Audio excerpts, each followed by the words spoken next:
Lin Haotian's mental state was on the verge of collapse. Just a moment ago, he had been leisurely enjoying life as a laid-back youth in his home. But with a mere blink, he found himself in this desolate and forsaken place. This was a parallel world that bore almost no distinction from his previous one, and Lin Haotian now found himself as a mere Karami in the land of cherry blossoms. What was even more outrageous was that this world had recently been thrust into a cataclysmic crisis, with countless individuals transforming into mindless zombies. The onset of this calamity had been abrupt, with no prior warning. Anyone infected by the zombie virus would inevitably become a soulless, reanimated corpse. To make matters worse, the contagion exhibited an alarming transmissibility. A mere scratch or consumption of tainted food would result in an inevitable descent into mindless zombification. In just a matter of days, the entire world had succumbed to the zombie menace, leaving the remaining vestiges of humanity to struggle for survival in the crevices of apocalypse. As of now, nearly 3/4 of the global population had fallen, turning into ravenous zombies that attacked any living being they encountered. However, Lin Haotian was not overly concerned with the plight of others. What truly shattered his composure was his own predicament. He found himself ensconced in an old, decrepit community. While he felt relatively safe within the confines of his room, the area outside had long been overrun by zombies. In his past life, Lin Haotian possessed no extraordinary abilities. Although he had trained in martial arts for several years, this hardly equipped him to fight his way out. The sheer number of zombies was overwhelming. While he might have stood a chance against one or two, the horde outside numbered in the thousands. Even if those zombies stood still, allowing him to strike, he would soon find himself utterly exhausted. I am done for him, really, at my wit's end. I'm a proud citizen of the Dragon Kingdom, and without any preparation, I've been thrust into this wretched country, only to be met with an apocalypse. Is there no mercy left in this world? If you truly had to send me to a post-apocalyptic scenario, at least place me in the Dragon Kingdom. What is the meaning of this cursed land of cherry blossoms? The only stroke of fortune was that Lin Haotian had inherited the memories of the unfortunate soul he now embodied, allowing him to communicate with the locals of this cherry blossom nation without issue. Nonetheless, his situation remained grim, as he lacked any means of escape. Even if he managed to flee, it would merely be a change of location to continue his struggle for survival. Yet, Lin Haotian was not one to easily resign himself to fate. Having traversed into the apocalypse, he resolved to prepare for the worst. The pressing concern now was to procure food. After wandering around the room and glancing at the refrigerator, which seemed to offer only a morsel of bread fit for a rat, Lin Haotian fell into deep contemplation. This was utterly devoid of any avenue for survival. If this continued, he would succumb to starvation before the zombies could claim him. No, he absolutely could not surrender so easily. Even if his own path was bleak, he must take a few zombies down with him. Just as this thought ignited within him, an electronic voice suddenly resonated in his mind. Detected the host's indomitable spirit system activation initiated, rewarding the host with a novice starter pack. What the hell? Upon hearing this voice, Lin Haotian leapt up in excitement. Surely, heaven had not fully abandoned him. This was the quintessential system for any transmigrator. If this system proved capable, not only could he survive, but he might even thrive in the land of cherry blossoms. System, could you elucidate your functions? However, Lin Haotian quickly regained his composure. It would be prudent to understand this system. First, what if he had unwittingly bound himself to a useless one? Greetings, host. This system is known as the multiple offspring system. For each offspring the host bears, a reward will be granted, and upon their birth, further advancement rewards will follow. As this is the host's initial binding, a special starter pack is being gifted. Upon hearing the system's explanation, Lin Haotian felt a surge of exasperation. Was this system truly compelling him to become a breeding stallion? Yet he was not entirely averse to the idea, for this was not the Dragon Kingdom. Regarding the charming maidens of the Cherry Blossom Nation, Lin Haotian had no qualms about playing the villain time and again. With this system at his disposal, even if its immediate benefits seemed modest, it significantly alleviated his concerns about survival. System, open the novice starter pack. While the multiple offspring system could potentially enhance his strength, it was essential to take that crucial first step. The contents of the starter pack would determine whether he could indeed make that leap. Ding, please hold. The system starter pack is being unlocked. It would be a lie to say he wasn't anxious. Lin Haotian eagerly anticipated the rewards that would dictate his fate in this world. Ding! Congratulations, host, for successfully opening the novice starter pack. Congratulations, host, for receiving rewards, body enhancement, and eternal vitality pill. Rewards have been added to the system. The host can summon the system to use them. Phew! Upon hearing the confirmation of his rewards, Lin Haotian exhaled deeply in relief. Thank goodness.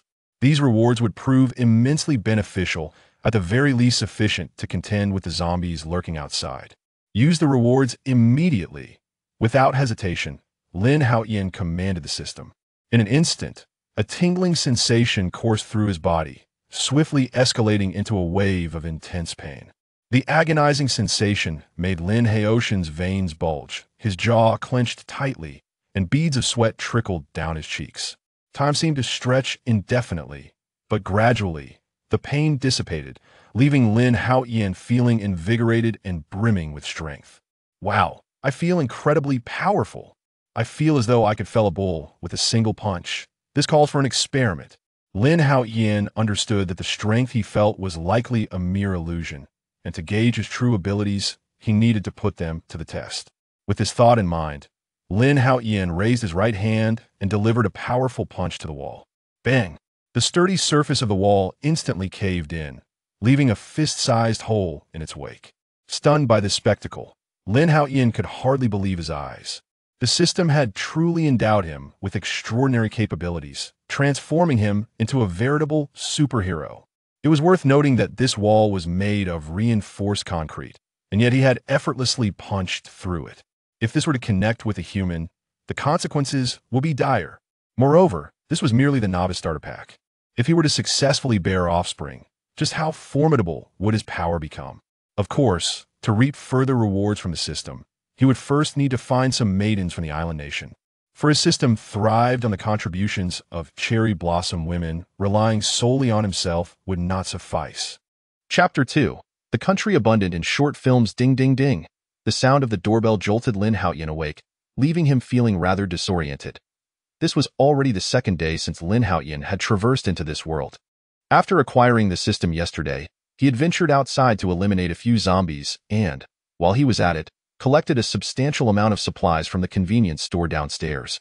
Perhaps due to the recent cataclysm, many were too fearful to step outside, resulting in the convenience store being almost deserted, allowing Lin Haotian to make quite a windfall.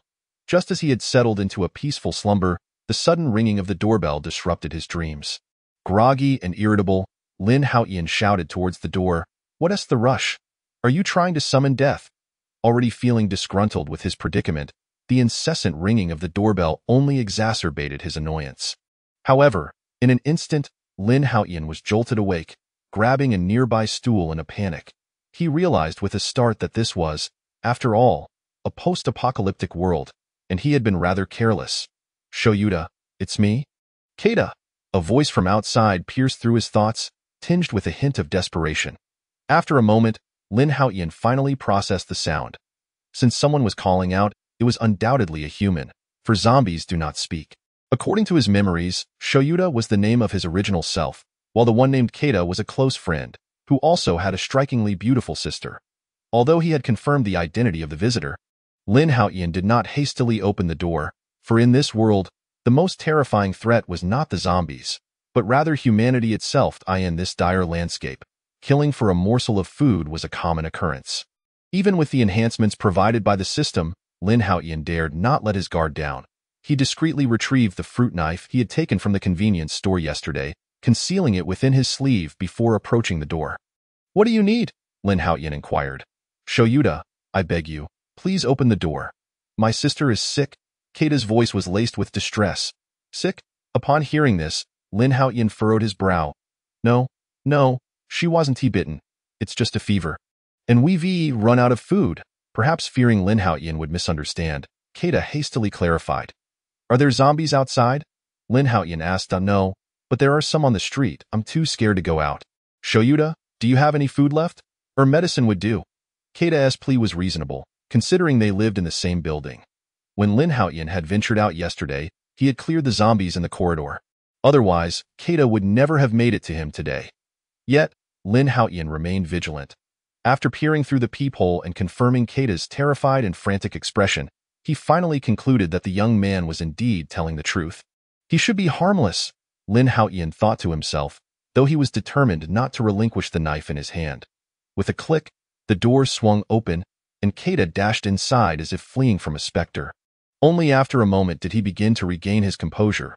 I still have a few boxes of instant noodles, some drinking water, and fever medicine. You can take them, Lin Haotian offered, though his vigilance remained palpable. Upon hearing this, Keita's face lit up with joy. That's wonderful. Shoyuta. Where are they? Lin Haotian gestured towards the cupboard. After a brief hesitation, Keita went over, gathering all the edible items he could find along with the medicine. Shoyuta, I've barricaded the corridor. The zombies can't get in for now. Why don't you come down with me? We can try to find some more food. Absolutely. Lin Haotian had been waiting for this very proposition. Did Keita truly think Lin Haotian was a benevolent savior willing to share his resources with those from the land of cherry blossoms? His true motivation lay in rescuing Keita's sister. After all, she was a rare beauty indeed. Naturally, Lin Haotian was not a bloodthirsty individual. If Keita complied, he would have no qualms about allowing him to survive. Thus, with Keita leading the way, Lin Haotian followed closely behind. Ever watchful, in no time at all, they arrived at the third floor, where Keita's sister resided. Knock, knock, knock, sis, it's me. Please open the door, Keita whispered urgently, anxious not to alert any lurking zombies below. Moments later, the door swung open, revealing a young woman with golden hair peeking out. You're back so soon. The young woman, clad in a white t-shirt and denim shorts, had long hair cascading over her shoulders and large, expressive eyes exuding a unique aura of a nurturing elder sister. However, her complexion was less than rosy, her cheeks flushed. After uttering those words, her gaze locked onto Lin Haotian, momentarily stunned by the sight of the familiar boy. Shoyuta? Kame? Lin Haotian nodded subtly, discreetly tucking the fruit knife into his waistband. Sis, please let us in. Keita glanced nervously at the stairwell, swallowing hard and urging her on. Oh, right? Come in quickly. Only then did Nakayama Kame realize the urgency, hastily ushering them inside. Yet her eyes fixated on the instant noodles Keita was carrying, and she couldn't help but swallow hard. However, when her gaze shifted to Lin Haotian, a flicker of wariness appeared in her expression. Miko, this is the Shoyuta I often talk about. Keita seemed oblivious to the tension, eagerly introducing Lin Haotian. Upon hearing Keita's words, Lin Haotian glanced into the room and felt a surge of delight. He hadn't anticipated such unexpected fortune. There, lounging on the sofa, was a stunning woman clad in a black tank top and a blue miniskirt, her jet black hair framing her pure and alluring visage. Gazing back at him, wow, this girl is stunning. Truly, this is a land abundant in short films. The sight of her stirred Lin Haotian's excitement. Initially troubled by his objectives, he had now encountered two captivating individuals. Miko, look, we have food, Keita exclaimed, brimming with enthusiasm as he showcased the instant noodles and bottled water he had procured. Heh, it seems this lad has ulterior motives. As a seasoned player, Lin Haotian quickly discerned Keita's intentions, but chose to remain silent. For he had already set his sights on both women. That moment, Nakayama Kame approached, but after just a couple of steps, she suddenly swayed unsteadily. Recognizing the alarming situation, Lin Haotian swiftly stepped forward, wrapping his arms around her protectively as he inquired with concern, Kame, are you all right? I'm fine. I'm fine. Feeling the warmth of his embrace startled Nakayama Kame, yet she feigned composure, standing up and stepping away from his hold. Chapter 3. The weight of pressure. Noticing her reluctance, Lin Haotian furrowed his brow slightly. It appeared she was more difficult to handle than he had anticipated. In contrast, the girl seated on the sofa, though high, seemed rather innocent and displayed little wariness towards Lin Haotian's sudden appearance. Upon witnessing Nakayama Kame nearly faint, she stood up in alarm, exclaiming, Kame, please sit down and rest. I'll get you some hot water. You need to take your medicine. Yes, sis, you should take your medicine quickly. Keita hurriedly passed the medicine to her. After she finally took the medicine, it took some time before Nakayama Kame felt a semblance of strength returning, after which she addressed Keita. Keita, Come to the room with me for a moment. Hey, what is the matter? Keita appeared visibly taken aback. Just come inside. I'll explain. Summoning all her strength, Nakayama Kame pulled Keita into the room. Observing this scene, Lin Haotian raised an eyebrow, and even Dohai seemed momentarily stunned. With the siblings having retreated into the room, the living room was left feeling rather awkward for the two remaining individuals. Why don't you have a seat? Dohai suggested. Her voice was melodious, and she didn't seem overly assertive, which gave Lin Haotian the impression that she would be relatively easy to manage. Based on her demeanor during these initial minutes, Lin Haotian felt confident that dealing with Dohai would be a breeze. All right, Lin Haotian nodded, taking a seat on the sofa without hesitation. Although they exchanged little conversation, Dohai's gaze remained fixed on Lin Haotian, and she found him rather charming.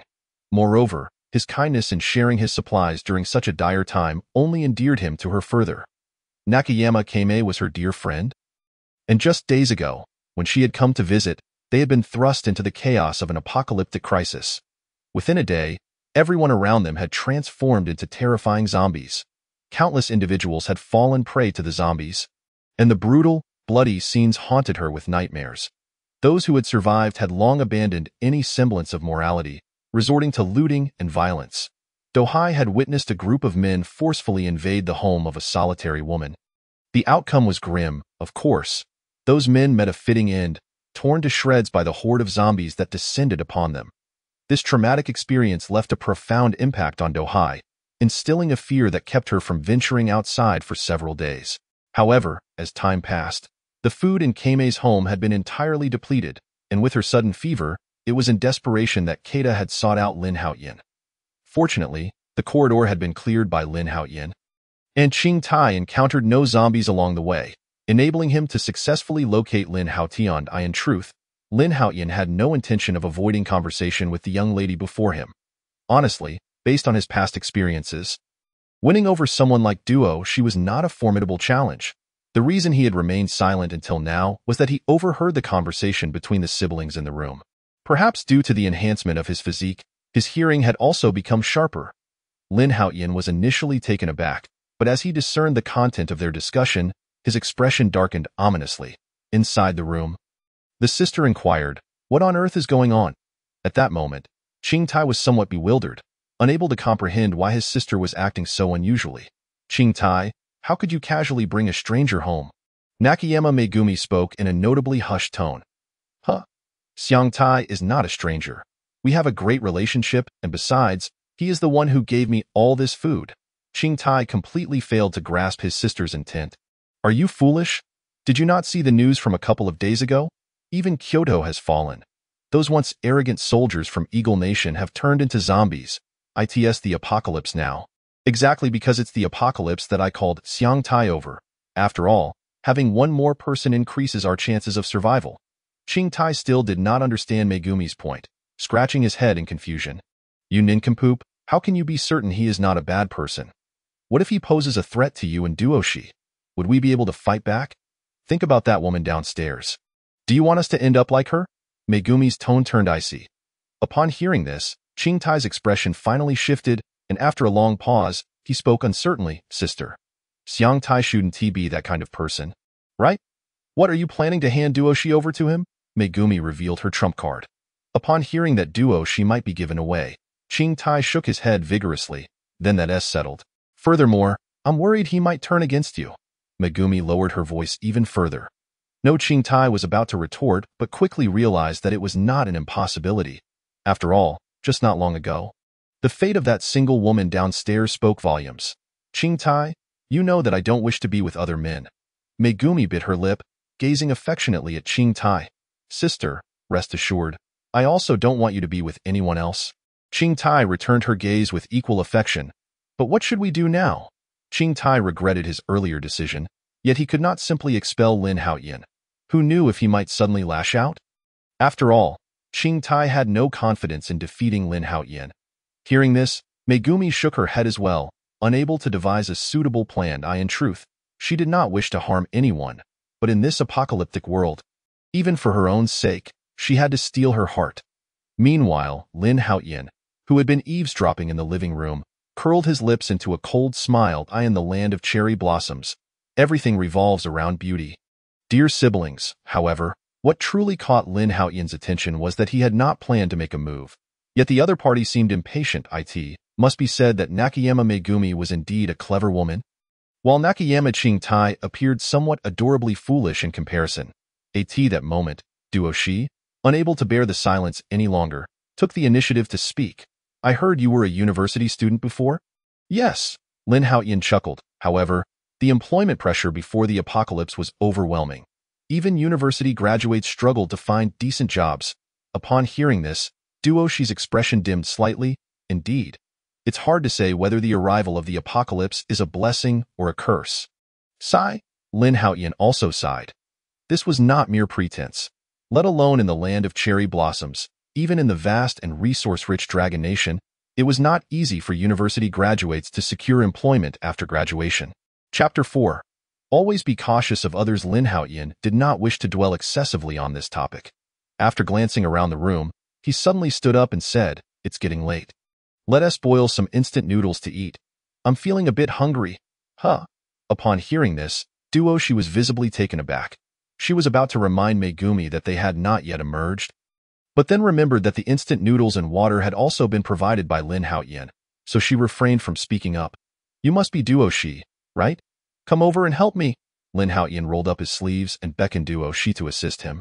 Crack! Moments later, the door to the room swung open, and Nakayama Megumi and Nakayama Qingtai emerged from within. As soon as they stepped out, they were greeted by the strong aroma of instant noodles.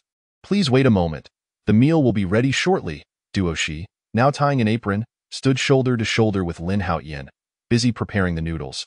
Seeing the two of them emerge, Lin Haotian turned to them with a smile, then deliberately traced his finger along the hem of Duo Shi's short skirt. This caused her to stiffen momentarily. Qingtai, who witnessed this scene, wore an expression of deep discomfort. Beside him, Megumi bit her lip, casting a meaningful glance at her brother. "All right."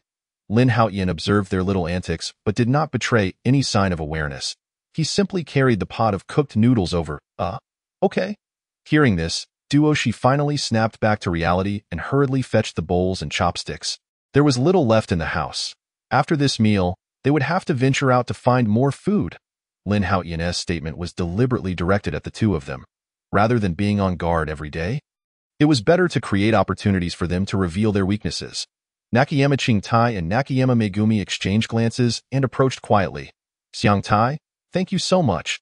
Qingtai continued to maintain a facade of a good friend, but his tightly clenched hands betrayed his true feelings. There's no need for thanks. We're all good friends. It's only natural to help each other in times of difficulty. Lin Haotian feigned ignorance and nodded warmly. Once all four of them were seated, they looked at the meager portion of instant noodles in the pot, each displaying a troubled expression, while Qingtai's trio was practically drooling in anticipation. "All right, let us eat quickly. It's getting cold." Lin Haotian was indifferent. He still had plenty of supplies at home, so missing one meal was not a significant issue. After hearing Lin Haotian's words, the three nodded in agreement and eagerly prepared to dig in. However, suddenly, Nakayama Megumi seemed to recall something and spoke up. "Duo Shi and I should eat a little less. You two should finish the rest. That way, you'll have the energy to look for food." "But, sister, you're still unwell." Qingtai seemed somewhat troubled upon hearing this. "Listen, our survival depends on the two of you." It must be said that if it were not for her ulterior motives. Nakayama Megumi was quite perceptive. Witnessing this, Duo Shi quickly nodded. "Yes, you need to find food. You should eat more." "Well, if you insist," Duo Shi chimed in, and Qingtai naturally would not refuse, for he understood that what they said made a lot of sense. "Of course." Lin Haotian would not say much more. Subsequently, the four divided the instant noodles completely, drank some water, and then began discussing their strategy for searching for supplies. The stores downstairs had little left, but there was a warehouse in the eastern district. They should be able to find food there. Nakayama Qingtai began analyzing the situation. "What about the zombies downstairs?" Lin Haotian inquired. Upon hearing this, Nakayama Qingtai turned back to the room, retrieved 2 baseball bats, and handed one to Lin Haotian. "There's no choice. We can only force our way through." Lin Haotian weighed the baseball bat in his hand. It felt quite comfortable. "All right, it seems we have no other options." Lin Haotian nodded, feigning reluctance, and agreed to Nakayama Qingtai's proposal. After a brief rest, The two grabbed their baseball bats and stepped out of the door. Xiang Tai, this way? Nakayama Ching Tai appeared very familiar with the surroundings, leading the way ahead. Lin Haotian nodded, cautiously following behind, while remaining vigilant of Ching Tai, wary of any sudden treachery. Before long, they arrived at a staircase landing where the gate had already been locked by Ching Tai. At that moment, there were no zombies outside the stairs. We are quite fortunate. It seems the zombies have left this area. After glancing outside, Nakayama Ching Tai finally breathed a sigh of relief and then took out a key from his pocket, gently unlocking the gate. Once they both stepped outside, he locked the gate again and placed the key in his jacket pocket. Xiang Tai, let us go this way. Nakayama Ching Tai tightened his grip. His palms slick with sweat from nervousness. It would be a lie to say he was not afraid. After all, outside lurked flesh-eating zombies, and a single bite could mean the end for him. Perhaps in a bid to find more food, he might even seize the opportunity to eliminate Lin Haotian, fearing he would never leave the building. Otherwise, two individuals descended the staircase, swiftly reaching the exit on the ground floor. Here, the number of zombies was relatively sparse. Apart from a few scattered on the second and first floors, none had detected their presence. Once they exited the building, the pair quickly concealed themselves, carefully evading the gaze of the undead, and then sprinted towards the nearby warehouse with utmost urgency. The scene inside the warehouse was one of utter disarray, with shelves devoid of any goods, clearly indicating prior looting. Shoyuta, let us search separately. Keita Nakayama's heart raced, a consequence of his fright. All right. Lin Haotian did not offer any objections, merely casting a deep glance at him. In this apocalypse, having a good brother like you is truly my blessing. Lin Haotian feigned gratitude, pulling Keita Nakayama into a tight embrace. This unexpected gesture caused Keita's expression to shift momentarily, though he quickly regained his composure. Shoyuta, rest assured, we are the best of brothers. Now and forever. Lin Haotian pretended to be moved, giving Keita a hearty pat on the shoulder before proceeding towards the right storage room without a backward glance. Watching Lin Haotian's departing figure, Keita Nakayama's countenance darkened. Shoyuta, I'm sorry. Sister is right. You must be eliminated. With that, he began to rummage through the nearby shelves for supplies. Chapter 5. Reaping what one sows. There's actually a bag of noodles? Wow, how fortunate. There are even canned meats. This is do hee. Now I can share with Sister Dweshi and my sister. Keita Nakayama glanced around furtively like a thief, swiftly stashing the precious items into his clothing. Once he had gathered all his collected supplies, he shot a vicious glare in the direction of Lin Haotian and decisively departed. Before leaving, he deliberately picked up a nearby soda can and hurled it towards the storage room where Lin Haotian was. In no time, the sound of the can attracted several zombies, who approached with a grotesque gurgling sound. The commotion stirred even more distant zombies towards them. Confirming that his ruse was effective, Keita Nakayama immediately took off in a frantic run. Although this plan bore the risk of ensnaring himself as well, he had mentally rehearsed it numerous times and was confident in his ability to outrun the zombies before they caught up. As long as he could enter the building and lock the iron gate, Shoyuta would be doomed, and Sister Dweshi would belong solely to him, though the consequences would prevent them from searching for supplies in the near future. Eliminating Lin Haotian, this potential threat, made it all worthwhile. Hee. The sound of Keita's running also attracted several zombies, who pursued him with strange sounds emanating from their mouths. When he glanced back, he was utterly terrified, summoning every ounce of strength to dash towards the third floor. However, just as he finally reached the third floor and prepared to retrieve the key, he froze in disbelief. What the hell? Where's the key? Panic-stricken, Keita Nakayama's face turned pale as he rummaged through his pockets in vain, finding no sign of the key. Before he could ponder further, a cacophony of footsteps echoed from the stairwell.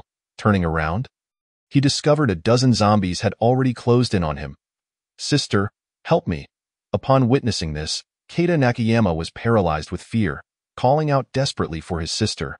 Meanwhile, he wielded his baseball bat, delivering a crushing blow to the first zombie that charged at him. The strength unleashed in moments of sheer terror was unfathomable. The zombie's head burst like a balloon under the force of his strike. Yet, before he could catch his breath, a second zombie lunged at him. The instinct to survive propelled Keita to kick the second zombie away, toppling several others that followed. But when he glanced back, he was utterly astonished. Lin Haotian stood within the enclosure, grinning at him. A key glinting in his hand, Tea that moment, Keita finally grasped the situation. No wonder he hadn't heard Lin Haotian's cries earlier. He had returned unnoticed. But how had the key ended up in his possession? Was it that embrace? Keita recalled how he had initially found Lin Haotian's hug puzzling, but now it seemed all too clear. It was likely a ploy to steal the key, oh no. Keita, how careless of you to lose the key, Lin Haotian mocked, observing Keita's predicament. Yes, Shoyuta, I dropped the key by mistake. Please, open the door and let me in, Keita hurriedly admitted his oversight, hoping Lin Haotian would grant him entry. Heh, you're actually owning up to it. I was just looking for an excuse. Lin Haotian was not fooled by his pretense and even cautioned him. Behind you, 2 zombies are eager to make your acquaintance. Hearing Lin Haotian's warning, Keita had no time to think. He swung his bat, crushing the heads of the 2 approaching zombies. Baka, open the door, let me in. Heh, sorry, but I want tea. You despicable scoundrel. Sister Huimei was right. You only want to monopolize them. Realizing that Lin Haotian would not open the door to save him, Keita Nakayama ceased to feign innocence, unleashing a tirade of insults. Despicable? I kindly offered you food. And you want my life instead? Who's truly despicable here? Lin Haotian replied coldly, Nanny? You knew all along? At that moment, Keita Nakayama finally comprehended that Lin Haotian had been aware of their scheme from the very beginning. What is happening? Just then, hearing the commotion, Nakayama, Huimei, and Duashi burst through the door. However, upon seeing Keita surrounded by zombies, with Lin Haotian standing at the stairway showing no intention of helping, they were left dumbfounded. Wait, why is Keita locked outside? Huimei's expression shifted as she realized the gravity of the situation, but there was no time to ponder. She urgently addressed Lin Haotian. Shoyuta, why did you lock the door? Quickly open it and let Keita in. Upon hearing this, Lin Haotian's demeanor turned icy. Are you ordering me? Huimei's heart sank at his response, as if she had plunged into an icy abyss. Unlike Keita, she was far more astute, quickly deducing that Lin Haotian was fully aware of her and Keita's ulterior motives. Help! Help! Sister! Save me! Sister Duashi! Please! Keita Nakayama was a picture of desperation, a cacophony of pleas escaping his lips as he struggled against the encroaching zombies. Casting hopeful glances at the others, yearning for salvation, Keita, Duashi's expression shifted, glancing at Lin Haotian, uncertain whether to speak up. With a determined heart, Nakayama Huimei knelt before Lin Haotian, tears streaming down her face as she implored. Shoyuta, Appa, please, open the door and let Keita in. Gazing into Huimei's pleading eyes, Lin Haotian's expression remained unchanged. Dio, you really think I would save someone who wants me dead? Huimei's heart sank further. He had indeed seen through her intentions. It's all my fault. I led Keita to scheme against you. Please, let him in. I'll do whatever you want. Huimei was genuinely panicking. If her brother perished, Lin Haotian would undoubtedly have his way with her. Meanwhile, Duashi stood beside her, bewildered. Initially angered by Lin Haotian's actions, fear now silenced her, but it appeared that Huimei and Keita were the ones who had plotted against him. Chapter 6. Is he not interested in me? What on earth is happening? Duashi asked weakly. But at that moment, Huimei could hardly focus on anything else, as Keita was nearing his breaking point. Although still young, the relentless onslaught of zombies drawn by the sounds of combat was overwhelming. Despite the surge of survival instinct enhancing his strength, he could not hold out much longer. You are a clever woman. Surely you know what I desire. Lin Haotian's eyes narrowed as he appraised Nakayama Huimei's figure. Under his predatory gaze, Huimei felt a shiver run down her spine, instantly realizing his intentions. You? Huimei felt a wave of humiliation wash over her. But as she watched Keita being overwhelmed by the zombies, her heart ached with despair. It must be said that the power of human survival instinct is formidable. Driven by sheer will, Keita managed to shove several zombies aside and turned to flee towards the second floor.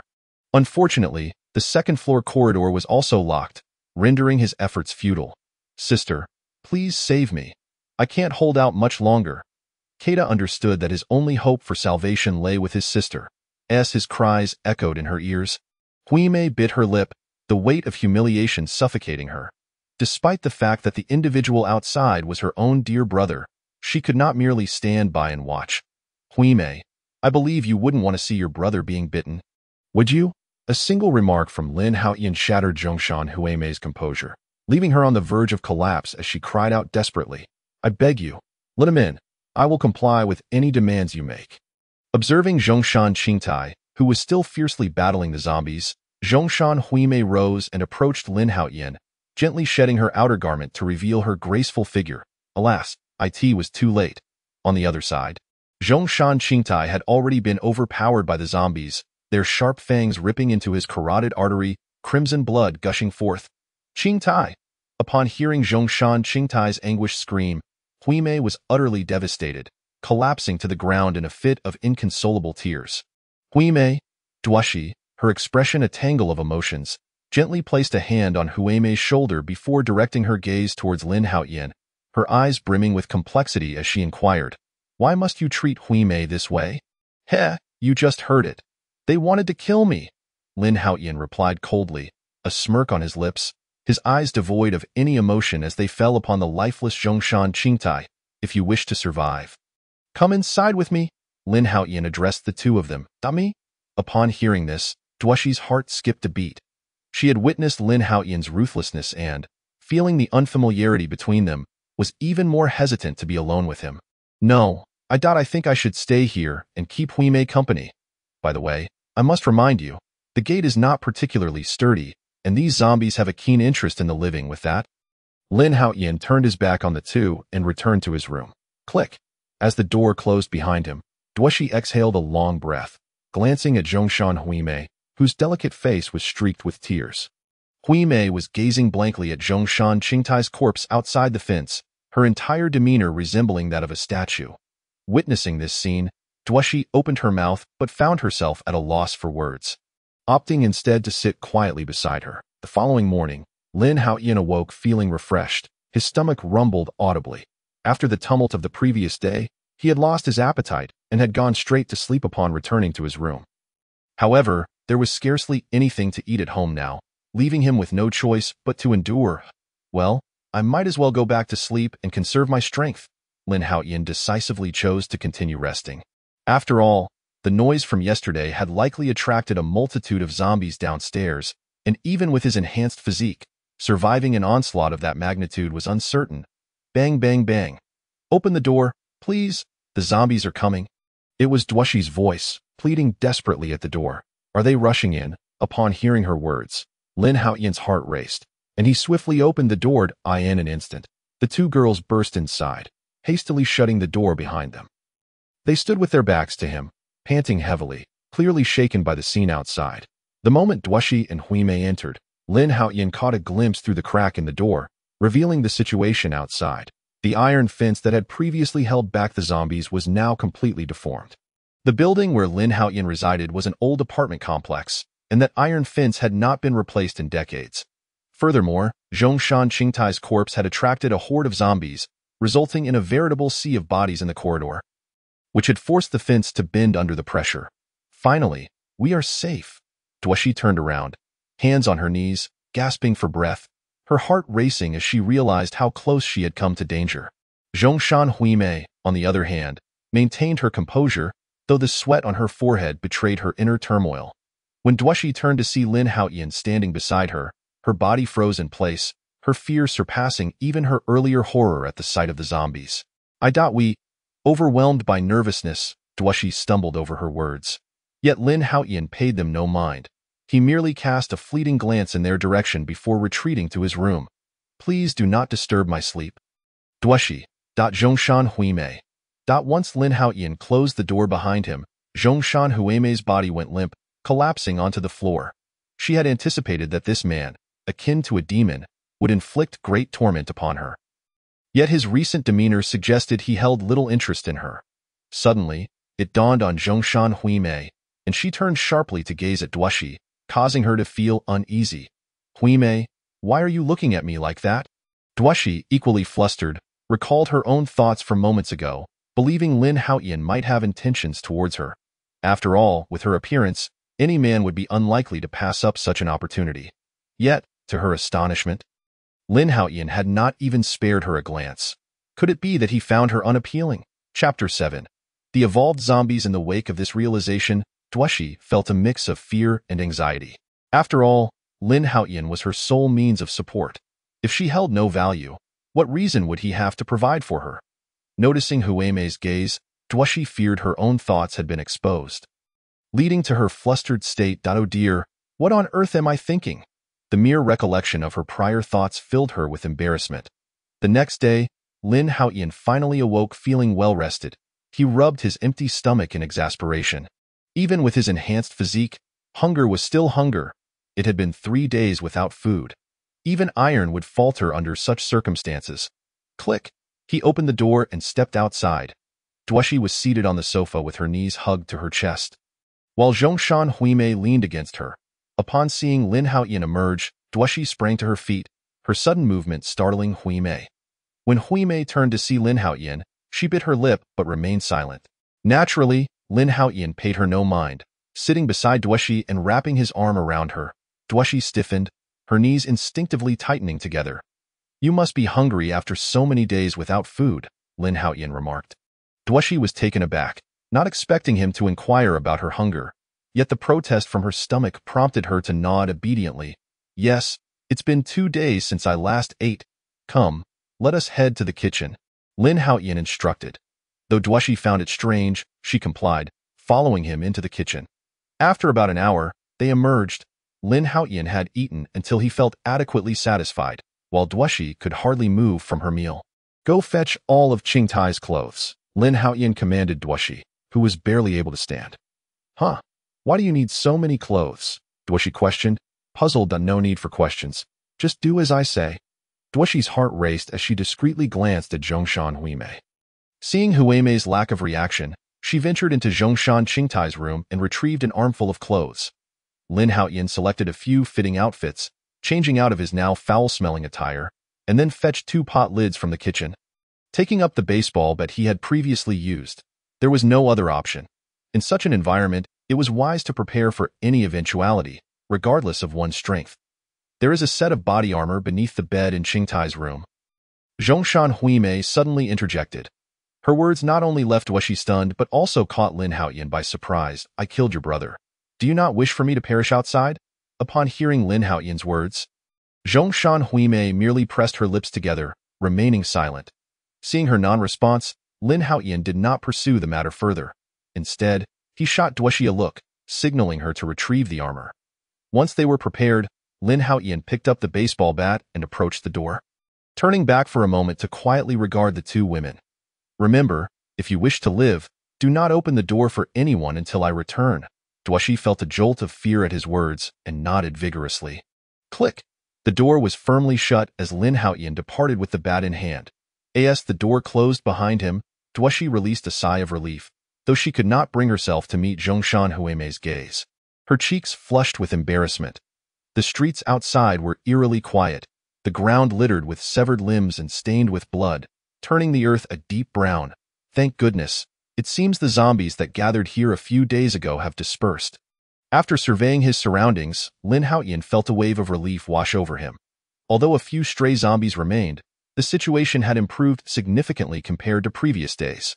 This meant he could avoid most of the zombies, and those that did linger posed no genuine threat to his safety. Confirming that the area was secure, Lin Haotian began to explore cautiously. After such a long time, Lin Haotian had realized that his auditory, olfactory, and visual senses had been significantly enhanced. One could say he had transformed into a low-spec version of Superman. Indeed, even as a zombie passed right before him, it failed to detect Lin Haotian's presence. Yet at that moment, Lin Haotian had already fixed his gaze upon the creature, not for any trivial reason, but because this particular zombie appeared somewhat different from those he had encountered previously.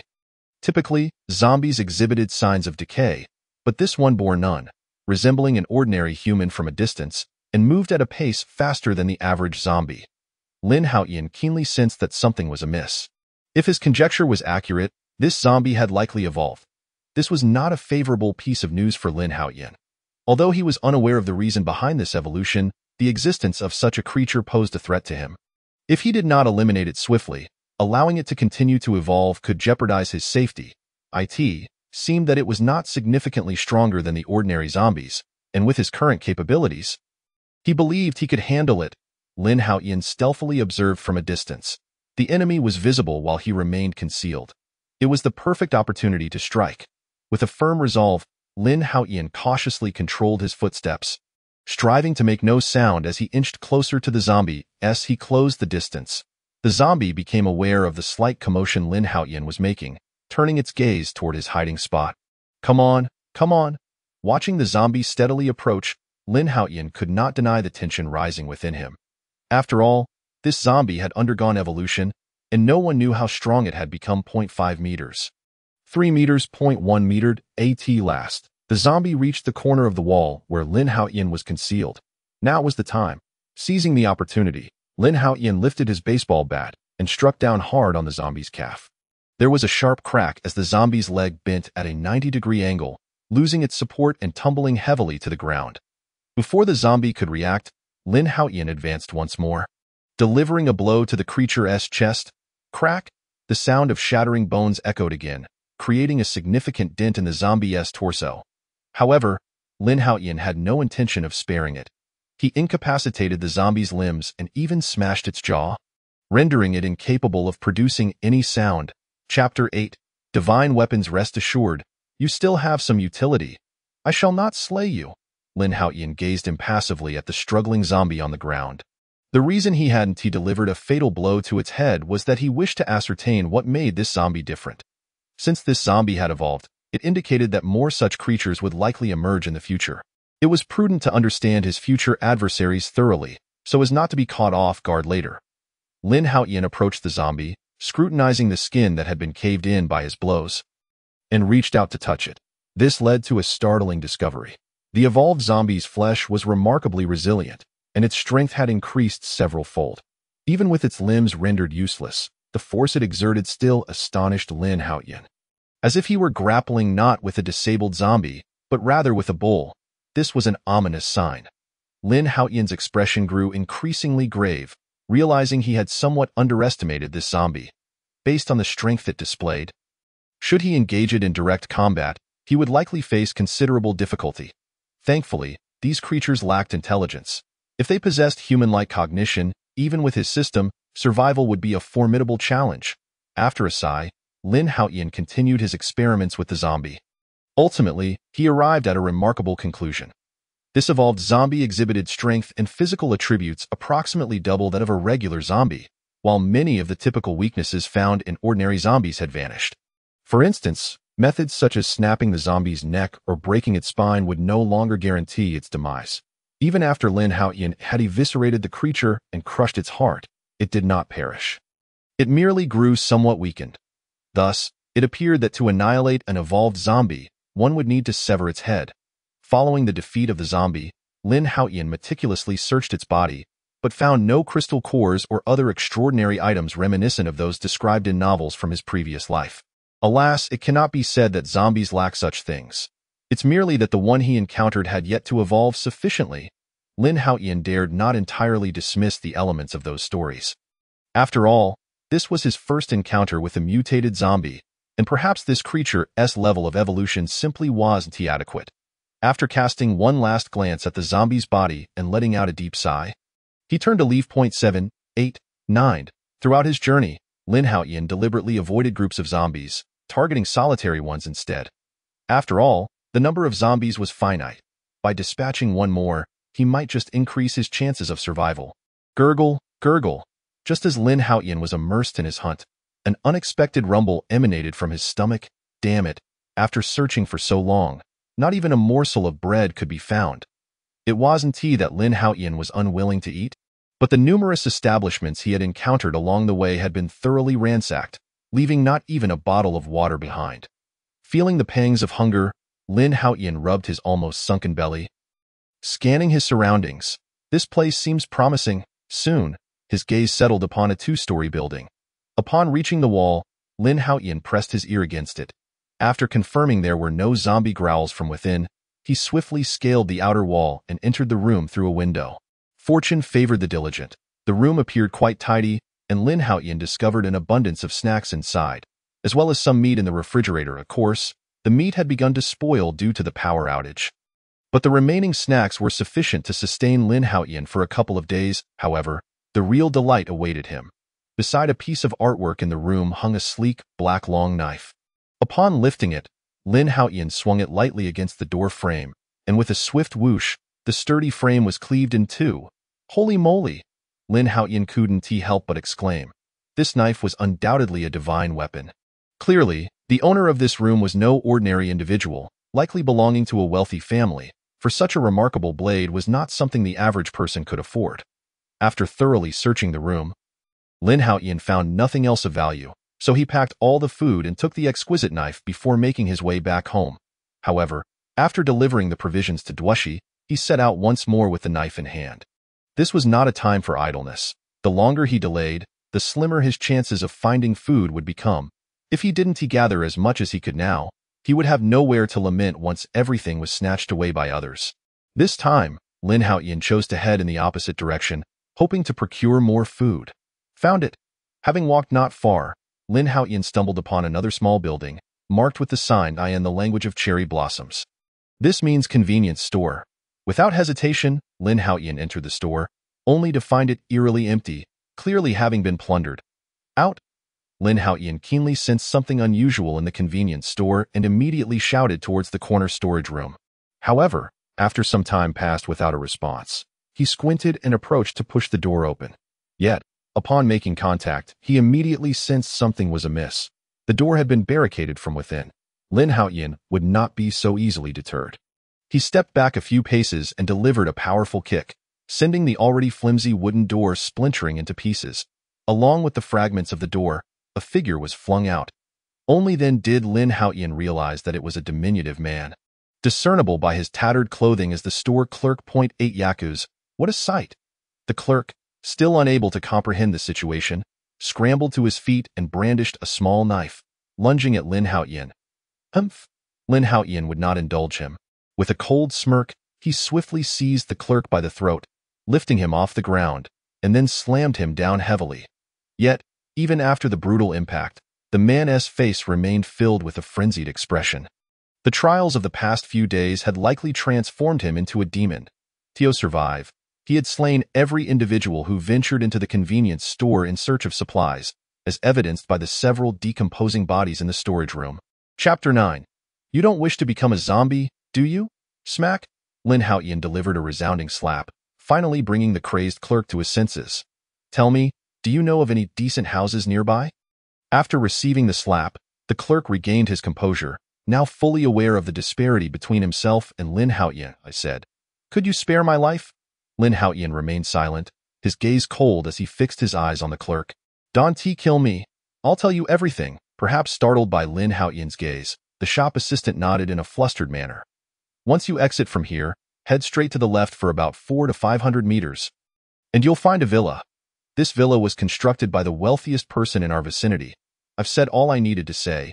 Could you please refrain from killing? Crack! Before the shop assistant could finish his sentence, Lin Haotian swiftly snapped his neck. After I take your supplies, you won't survive anyway. It's better to grant you a swift end. After packing all the supplies, Lin Haotian prepared to head towards the villa mentioned by the shop assistant. The journey presented no obstacles, and he soon arrived at the entrance of the villa. When the opulence of the mansion came into view, Lin Haotian felt the stark disparity between the impoverished and the affluent. The room he had previously occupied now seemed akin to a dog kennel in comparison to this grand estate. Lin Haotian silently resolved that this would be his new stronghold. Upon reaching the front door, he discovered it was locked, indicating that someone was indeed inside. However, this did not deter Lin Haotian from his determination to make it his new base. After surveying the surroundings, he approached the entrance and gently knocked on the door. Who is it? A robust male voice soon echoed from within the villa. Before long, a burly man clad in samurai attire from the land of the cherry blossoms opened the door. Upon encountering this oddly dressed, menacing figure wielding a katana, Lin Haotian spoke, Greetings, I am a resident from the nearby area, intending to stay here for a while. Ah? The samurai was momentarily taken aback, unable to fathom the audacity of the young man before him. After sizing up Lin Haotian and realizing he posed little threat, he finally replied, From your accent, you cannot be a local, can you? Indeed, Lin Haotian's inflection was distinctly different from that of the true inhabitants of the cherry blossom land. Even after inheriting the original owner's memories, he retained the habits of a citizen from the Dragon Kingdom. Yes, I am an exchange student from the Dragon Kingdom. In Lin Haotian's heart, He had always identified as a citizen of the Dragon Kingdom, taking pride in his heritage. Ha ha ha. The samurai erupted into derisive laughter, his gaze towards Lin Haotian now rife with scorn. So, you are just a dog from the land of the withered bamboo. Get out of my territory. The land of the cherry blossoms never welcomes the inferior. With that, the samurai attempted to slam the door shut. Yet, before he could act, a dark blade pierced through his chest. You? The samurai's eyes widened in disbelief, unable to comprehend that he would meet his demise at the hands of someone he despised. How dare you? The bloodline of the Dragon Kingdom is far nobler than your filthy cherry blossom kin. He spat. To even compare with you is an affront to the blood of the Dragon Kingdom. Casually kicking the samurai's corpse aside, Lin Haotian stepped through the now open door. Upon inspection, he found the villa's fortifications to surpass his expectations. Even the windows were made of bulletproof glass, making it significantly safer than his previous accommodations. Murder. Just as Lin Haotian was examining his surroundings, a piercing scream echoed through the space. Following the sound, he discovered a woman within the room. The woman sat on the floor, her expression one of sheer terror, regarding Lin Haotian with a mix of wariness and fear. Who was that man to you? Lin Haotian approached her, noting she appeared to be in her 30s. He surmised that she was either the samurai's wife or mistress, but now she had fallen into his grasp. I am his wife. She stammered, her voice trembling with fear at the sudden appearance of the man. Lin Haotian's assumption proved correct. Upon hearing her response, he began to scrutinize her more closely. Given her current state of panic, the beautiful woman had collapsed on the floor. Madam, I believe you would prefer not to end up like the zombies outside, would you? At Lin Haotian's subtly threatening words, the woman shivered. Please, spare me. Mustering her courage, she clutched at Lin Haotian's clothing, her voice soft and pleading. As long as you do not kill me, I will do anything. After straightening her attire, she gazed up at him with her large, pitiful eyes. Very well, let us see how you perform. With that, Lin Haotian turned and walked into the bedroom. Watching him retreat, the woman bit her lip before finally standing up and following him inside. After 8 or 9 hours, Lin Haotian had finally satiated his hunger and thirst, the outside world now cloaked in darkness. Rising from the bed, he stretched languidly, turning his gaze toward the encroaching night. Concern filled his eyes. According to the original owner's memories, the zombies seemed to gain strength during the night. I must fortify this villa to prevent any issues. Without giving a thought to the woman from earlier, Lin Haotian set about finding wooden planks to reinforce the vulnerable areas. After completing this task, several hours passed. Chapter 10. Haruka. Lin Haotian wiped the sweat from his brow, and upon lowering his gaze, noticed the stains of zombie blood on his clothing. Wrinkling his nose in distaste, it seemed the time had come for a proper bath. After rummaging through the room, he found a few suitable garments and made his way to the bathroom. Just as he was about to turn on the tap, a sudden realization struck him. Damn it, I forgot. Reports indicated that the water supply was among the first to be contaminated when the zombie crisis erupted. A significant number of people transformed into zombies after consuming tainted water. Hey, Miyamoto Sakura, Lin Haotian called out from the bathroom, seeking the woman from earlier. At that moment, it was likely only the familiar woman could direct him to a source of clean water. Lin Jun, what is it? The woman, who had just awakened, trembled as she emerged. I want to take a bath, but there's no water here. Upon hearing Lin Haotian's words, Miyamoto Sakura quickly understood, responding, there is some water prepared in advance. Please wait a moment, I will fetch it for you. Oh, hold on. You just worked up a sweat too. Let us wash together. Noticing Lin Haotian's mischievous grin, Miyamoto Sakura understood his intentions all too well. Lin Jun, why don't you bathe first? After you are done, I can use the leftover water. Are you unwilling? Lin Haotian frowned, expressing his displeasure. Upon seeing his change in demeanor, the woman shuddered again. Of course not. It would be my honor. Ha ha, that's more like it. Remember to serve me well, Lin Haotian scoffed, then strode confidently into the bathroom. The following day, after giving Miyamoto Sakura a brief outline of his plans, Lin Haotian set off on his way home, for he had 2 lovely ladies awaiting him. On his journey, he remained cautious, dispatching any solitary zombies he encountered with ease. However, as he turned a corner near a large building, he suddenly heard footsteps not far away. Realizing the potential danger, Lin Haotian halted, carefully observing his surroundings. In this apocalyptic world, the emergence of humans posed a far greater threat than that of zombies. Soon, he discerned the source of the sound. A young man, approximately 18 or 19 years of age, was approaching with a backpack slung over his shoulder and two large machetes in hand. This man moved with agility, dispatching the zombies he encountered effortlessly. Witnessing this, Lin Haotian felt a sense of wariness. He hadn't anticipated the presence of another living man in the vicinity, which was not good news for him. Moreover, this was alarmingly close to where Dushi and the others were hiding, merely a few hundred meters away, inadvertently increasing their peril. After the sounds of combat rang out, a horde of zombies converged upon the scene, their blood-red eyes fixed on the young man. Though he possessed some skill, the relentless onslaught of the zombies quickly overwhelmed him. As the numbers swelled, the young man was compelled to retreat towards a nearby wall. Just as Lin Haotian contemplated moving closer for a better view, he suddenly heard a woman's voice from above. "Nakashima-kun, be careful. Haruka, what are you shouting about? You've attracted all the zombies around." The young man named Nakashima was on the verge of exploding with frustration. She truly was a hindrance. Indeed, as a result of the woman's exclamation, the nearby zombies began to howl and charge toward them. Realizing her blunder, the woman quickly covered her mouth. Following the sound, Lin Haotian looked up to see a small girl with a pineapple hairstyle, her large eyes and ample chest marking her as a quintessential young girl. Is this woman named Chuanxiang? As a new prey appeared, Lin Haotian could not help but lick his lips. However, he soon noticed something peculiar about the youth named Nakashima. Instead of fleeing into the corridor upon seeing the approaching zombies, he ran to the corner of the wall. Upon reaching the corner, Nakashima secured two machetes at his waist and grasped the crevice of the wall, slowly climbing toward the second floor. "Be careful, Nakashima-kun," Chuanxiang called out anxiously from above, witnessing Nakashima's perilous actions. "Shut your mouth!" Nakashima was nearly driven to madness by this foolish woman's outburst, lashing out at her in anger. Startled by his furious shout, Chuanxiang fell silent. Her earlier scream had successfully attracted all nearby zombies. If the youth named Nakashima made even the slightest mistake, he would be met with countless zombies. Yet, this Nakashima displayed impressive skills, managing to crawl all the way to the 5th floor through the narrow crevice. What a pity! How did he not fall and meet his demise? After witnessing Nakashima escape danger, Lin Haotian couldn't help but express his disappointment.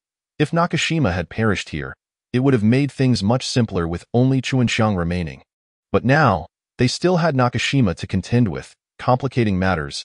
I must follow him and see if there is an opportunity. With this thought, Lin Haotian hastily set off, swiftly dispatching a few zombies that had noticed him before turning into the building. Upon entering, he found only a few scattered zombies in the corridor, and even fewer in the stairwell. After dealing with several zombies and reaching the rooftop on the 5th floor, he was suddenly confronted by a surge of zombies.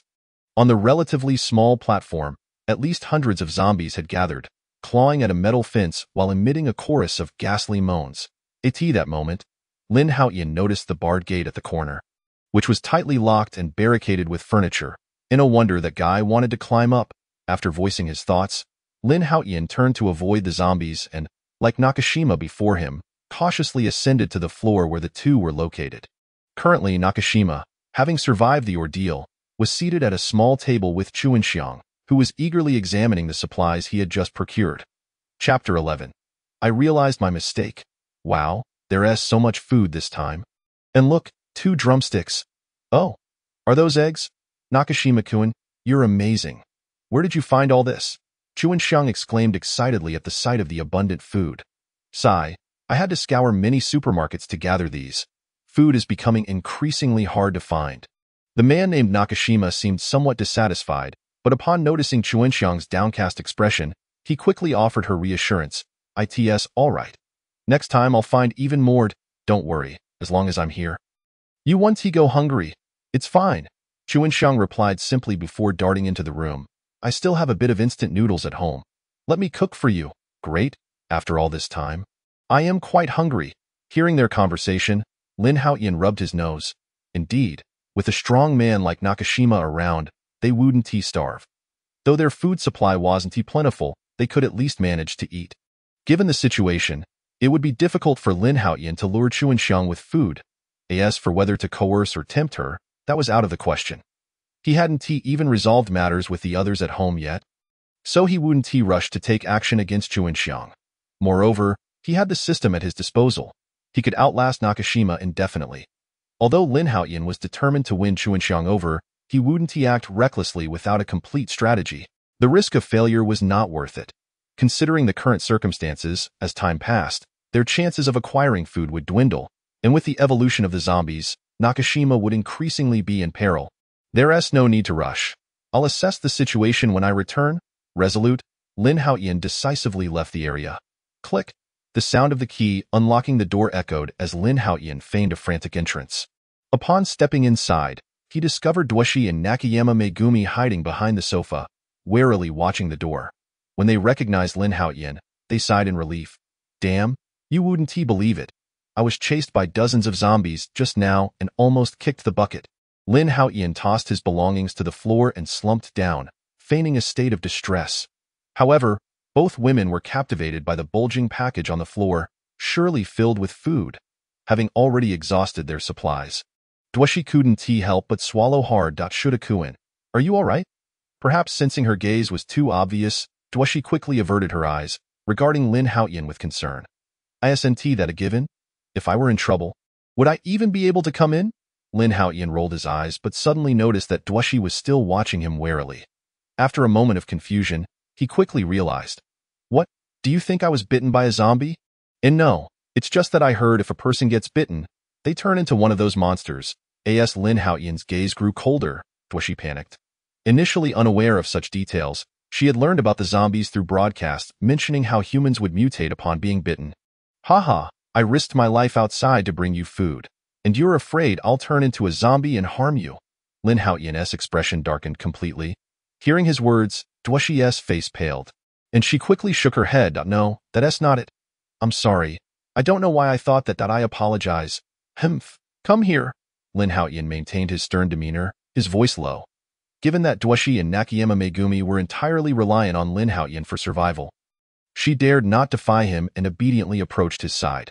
Now tell me, where did you go wrong? Duoshi stammered, unable to voice her thoughts. All right, since you acknowledge your mistake, you must face the consequences. Lin Haotian's expression remained icy, appearing rather intimidating. Consequences? Duoshi's complexion drained of color. In her mind, penalties meant no food, and she was starving. Nervously, she asked, Shudakuen, what kind of punishment do you have in mind? Humph. Given your relatively good attitude in admitting your mistake, I'll just have you do a few squats. Huh? Duoshi was taken aback. That seemed too simple.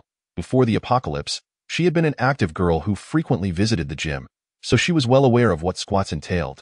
How many do you want me to do? But I'm already too hungry to have any strength left. That's not my concern. You cannot stop until I tell you to, Lin Haotian huffed, settling onto the nearby sofa, signaling that Duoshi could begin. All right, Duoshi nodded and found a spacious spot to prepare for her squats. Wait a moment, you don't even know how to do squats? Is this how I instructed you to do them? Lin Haotian's face darkened as he spoke. Hearing this, Duoshi was momentarily stunned. Wasn't he merely doing squats? Did she not perform the movements correctly? After a while, she finally responded weakly, Can I do something else? Lin Haotian remained silent, simply watching her intently. The coldness of his gaze drained the color from Duoshi's face. She had anticipated this day, but she never imagined it would arrive so swiftly. I'll take her punishment.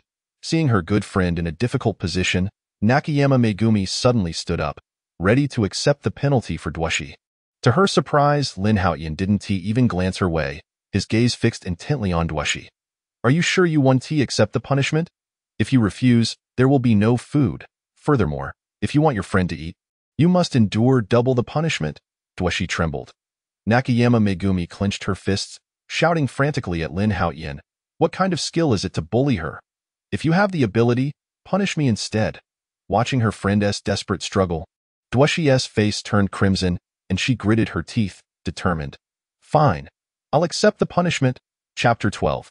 Encountering a fellow countryman 2 hours later. Sigh. I'm just too soft-hearted. Observing the two devouring their food, Lin Haotian sighed. Truth be told, this punishment had not satisfied him. Although I previously delivered a few items to the two individuals, they had long since consumed them all, remaining hungry until Lin Haotian's return. Consequently, when it came time to punish Duoshi, she managed only a few hundred squats before collapsing onto the ground in exhaustion. Upon hearing Lin Haotian's command to serve food, Duoshi didn't even take the time to wash up. She simply seized the food and began to devour it ravenously. Meanwhile, Nakayama Huime behaved obediently, akin to a small dog.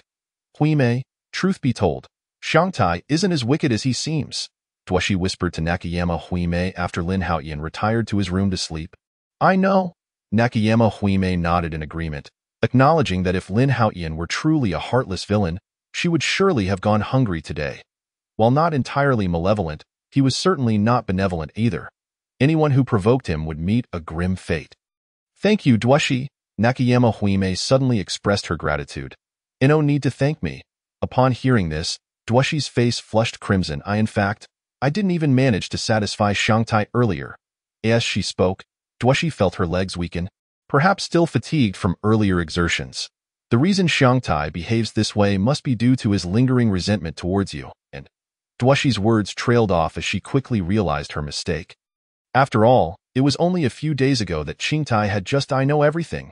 Nakayama Huime did not refute her but merely nodded somberly, perhaps regretting her earlier decisions. Alright, let's not dwell on this. We should wash the dishes quickly and devise a plan. We can't continue to rely on him forever, can we? Taken aback by Nakayama Huime's words, Duoshi hesitated but ultimately nodded emphatically. In truth, Duoshi felt that their current situation was rather favorable. Despite Lin Haotian's flaws, he had never mistreated them. If the two were to venture out on their own in search of food, they would not only have to contend with zombies but also face potential dangers from other survivors. However, she could empathize with Nakayama Huime's sentiments, considering the complexities of her relationship with Lin Haotian. I never expected them to entertain such thoughts, Lin Haotian mused, having overheard their conversation, and he couldn't help but smirk. The next day, after Lin Haotian had recuperated, he donned his gear and set out once more.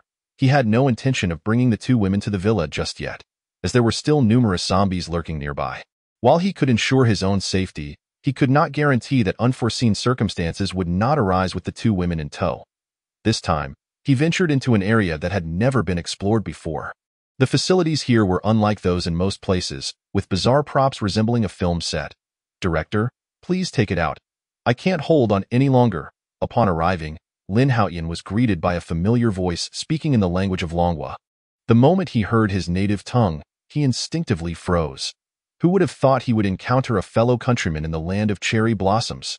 It was impossible not to feel a surge of excitement, as the experience of meeting someone from home while wandering alone was indescribable. Inside a room, a woman was desperately holding back the door, attempting to prevent the zombies outside from entering, before the apocalypse erupted. Su Xinya was a modest actress who had come to the land of cherry blossoms with her film crew to shoot a movie. However, she never anticipated that her arrival would coincide with the end of the world. Within a mere half-day, most of the crew members had transformed into flesh-eating zombies. The surviving crew could only seek refuge in a room within the filming base, believing they were safe. Yet today, while scouring for supplies, a crew member had been bitten by a zombie. Even more horrifying, they had failed to notice until it was too late, only realizing the danger after the transformation. Regrettably, by then, it was already too late. The crew member turned zombie attacked anyone in sight, and soon Su Xinya found herself the sole survivor in the entire film base. Just moments ago, the bitten director had also morphed into a grotesque zombie, lunging toward her. Fortunately, having practiced dance from a young age, Su Xinya's reflexes were swift. Otherwise, she wouldn't have become the last living soul in the area. When she saw the director charging at her, her instincts kicked in, and she swiftly dodged, running toward a storage room devoid of zombies. Naturally, the director, now a zombie, was not pleased to see his meal escape, and he pursued Su Xinya relentlessly. Just as she managed to slam the door of the storage room shut, the director's hand reached in just in time. Su Xinya gazed at the pudgy, pallid hand wedged in the doorframe with wide-eyed panic. Despite exerting all her strength, she could not sever that hand. Moreover, the other zombies were steadily converging on the storage room. Su Xinya understood that her time was running out. Once the surrounding zombies arrived, death would be her only fate. Director, please take it out. Hurry! Su Xinya's delicate face turned pale. Huh? The zombie director emitted a series of ghastly sounds, pounding on the door with renewed vigor. Having transformed into a zombie, the director's strength had evidently increased, and Su Xinya found herself unable to withstand it. With a piercing scream, she collapsed heavily to the ground. Huh? The zombie that had been blocking the door finally broke through, its ghastly visage lunging toward Su Xinya. Witnessing this scene, Su Xinya was engulfed by despair. Shutting her eyes in anticipation of death, the expected pain never came. Instead, she heard a swish, prompting her to open her eyes in confusion. Who are you? Thank you for saving me, as she gazed at the unfamiliar man before her.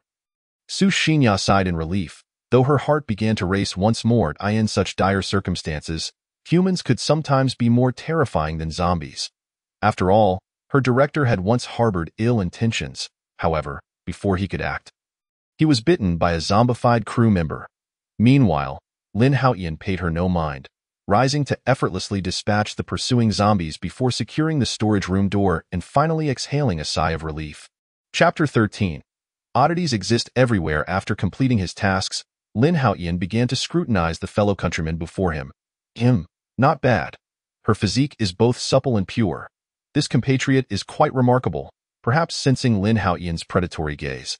Su Xinya hurriedly retreated into a corner, glaring at him with indignation. What are you staring at? Never seen a beauty before. I'm a bit hungry. If you could provide me with some food, I might forgive your earlier intrusive gaze. Su Xinya failed to grasp the gravity of her situation. Instead of expressing gratitude for Lin Haotian's rescue, she adopted an air of superiority. This left Lin Haotian incredulous. Could this woman truly be so foolish? After all this time since the apocalypse, she still hadn't learned to be humble, acting as if she were a lofty star. Unbelievable. In this world of chaos, one would think common sense would prevail. Yet here she was, utterly clueless. So, you're Su Xinya, right? Just now, you mentioned you were hungry and wanted me to venture out for food, Lin Haotian retorted, his frustration mounting. Meanwhile, I'm still hungry myself. Why don't you go out and find something for me? Huh? Their quarrel successfully attracted the attention of the zombies outside, and the storage room door was met with a series of loud thuds. Hearing the commotion, Su Xinya glanced back in terror, then swiftly darted behind Lin Haotian. Come on, you're a big man, and I'm just a fragile girl. With zombies outside, isn't it your duty to protect me in such a perilous situation? Lin Haotian was at a loss for words. Had she really taken to moral coercion? Had it not been for their shared heritage, he would have long since dealt with her. Su Xinya, am I your father or mother? Besides, I just saved your life. Should I expect you to offer yourself in gratitude? Su Xinya bristled at his words, shaking her head vigorously. Humph, what a daydreamer. I have a great figure and am quite pretty. Someone like you is merely a laborer even before the apocalypse. How could I ever consider offering myself to you? Exactly, you're not my woman. Why should I provide you with food or protect you? Perhaps still not feeling satisfied, Lin Haotian pulled out a sausage and a bottle of milk, proceeding to eat and drink heartily right in front of Su Xinya. These were supplies he had scavenged before arriving, and his backpack was filled with even more goodies. Watching Lin Haotian indulge himself, Su Xinya couldn't help but salivate, inching closer with a beguiling expression. Alas, it appears that you have food on you. Do share a morsel, for I have not eaten in several days. To demand sustenance in such an imperious tone is indicative of someone who has yet to encounter the perils of a post-apocalyptic world. You crave my provisions while I, too, am famished. Cannot you spare me just a couple of bites? Upon perceiving Lin Haotian's aggressive gaze, Su Xinya was instantly incensed. You despicable wretch, let me make it clear. Even if I were to perish from hunger or meet my end at the hands of a zombie, I would never grant you the satisfaction of my provisions. Though she was reluctant to compromise her dignity, the protests of her empty stomach rendered her utterly miserable. Su Xinya spoke truthfully. She had indeed gone 2 or 3 days without food. In the early days of the apocalypse, the crew had a modicum of supplies, but after so many days, those provisions had long since been depleted. Otherwise, they would not risk their lives to seek sustenance. Now, witnessing Lin Haotian indulge in sausages and milk only intensified Su Xinya's hunger. What a scoundrel, truly a scoundrel. Were it not for the fact that you saved my life, I would gladly curse you to oblivion. Unable to bear her hunger any longer, Su Xinya began rummaging through the pantry in hopes of uncovering something edible. Remarkably, her search yielded a small discovery: 2 bottles of mineral water. Though it was not food, for someone on the brink of starvation, it was a remarkable find. At last, the gnawing hunger has subsided.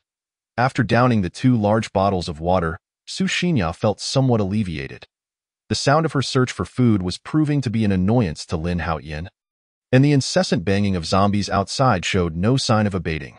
Lin Haotian, too, was uncertain of the safety of their refuge, for the pantry door was merely constructed of wood. Furthermore, with Sushinya as an unpredictable variable, there was always the risk that desperation might drive her to attack him. No, it appears I must swiftly subdue Sushinya. With time passing and no sign of movement from the system, it indicated that I had yet to conceive offspring. To swiftly attain the system's rewards, I must acquire more women, and I cannot afford to let Sushinya slip through my fingers. After a brief respite, Lin Haotian began to contemplate his future. How fortuitous to encounter a fellow countryman. Even if she was insufferable, he could not simply let her go. Yet, just as he pondered how to subdue Sushinya, she suddenly gasped, "Oh no, this door seems on the verge of giving way. What should we do?" Terrified, Sushinya leapt into Lin Haotian's embrace, her face a mask of fear. Though he found the warmth of her presence pleasant, the dire situation demanded immediate action, and he promptly covered her mouth. "Silence! If you continue to shout, the other zombies will hear us, and we shall both be doomed." Hiss! Hiss! Lin Haotian's words proved prophetic as the sounds of 2 additional zombies joined the cacophony at the door. Initially, there had been 2, but upon hearing Sushinya's voice, 2 more had arrived. With the increased number of zombies, the already strained door could no longer withstand the pressure and was breached, leaving a gaping hole. Witnessing this, Sushinya's mind went blank, her entire being engulfed in panic. This is it. We are truly doomed. I do not wish to die. Chapter 14. Xingro? Lin Haotian remained remarkably composed. To be honest, had it not been for the necessity of subduing Sushinya, he could have effortlessly dispatched the zombies outside. If we do not act soon, you may not even remain human. Quickly, gather anything you can find and barricade the door. Within moments, the 2 had piled every movable object against the door. Once they ensured that the zombies could not breach their sanctuary, Sushinya exhaled a sigh of relief, collapsing onto the floor in exhaustion. Gurgled, I am so very hungry. Sir, I know you possess ample food, but do not underestimate me. I will not yield for mere morsels. Before Sushinya could finish her sentence, Lin Haotian produced 2 bags of food and tossed them before her. You, Sushinya, tend to your own needs while I attend to mine.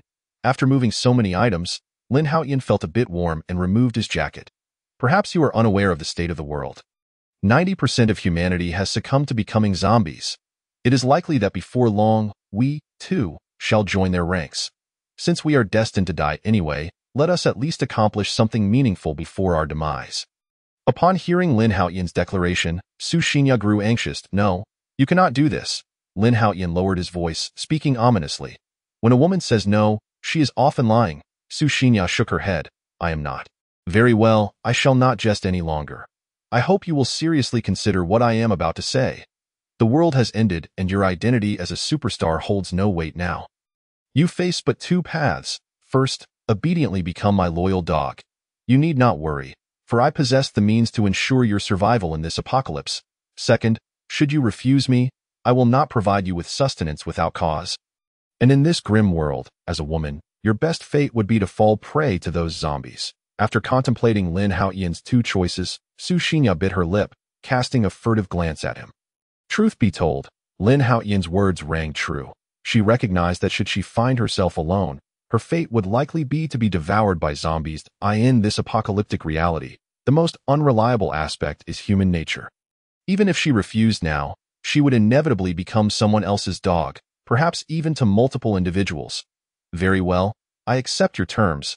After wrestling with her conscience for what felt like an eternity, Sushinya finally relented with a determined nod. Bang, bang, bang. A day passed quietly, yet the zombies outside showed no signs of letting up, furiously pounding on the door.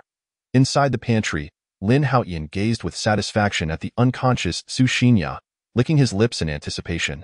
After half an hour, Sushinya finally regained consciousness, but after casting a furtive glance at Lin Haotian, she quickly feigned unconsciousness once more. Ha! Are you feeling shy? Just moments ago, you vowed not to provide me with anything, even if it meant sealing yourself with concrete. Her words only served to redden Su Xinya's cheeks further, and she replied with a playful reproach. How dare you speak? After working for 6 whole hours, over 6 hours. Even a machine requires rest. Do you not realize I nearly perished? After their playful banter, Lin Haotian grew serious. It was time to devise an escape plan. Using his extraordinary hearing, he discerned that there were 5 zombies lurking outside. 5 zombies? This presents a challenge. If they were to charge in simultaneously, it would prove difficult even for me to handle. It was not that Lin Haotian could not defeat these 5 zombies. It was that with Su Xinya behind him, any ensuing battle could inadvertently harm her. Yet before Lin Haotian could contemplate further, the zombies outside, alerted by the noise, began to pound on the door with renewed fervor. The door, already strained, finally succumbed with a resounding crash. This sudden turn of events left Su Xinya utterly speechless, her mouth agape in shock. Stay behind me, and do not allow the zombies to catch you. Lin Haotian had no time to ponder. He swiftly yanked Su Xinya back, grabbing a black long knife from the side as he charged toward the zombies. With a swift motion, he decapitated the foremost zombie, its body collapsing to the ground with a thud. Hiss, hiss, in response to the death of their companion.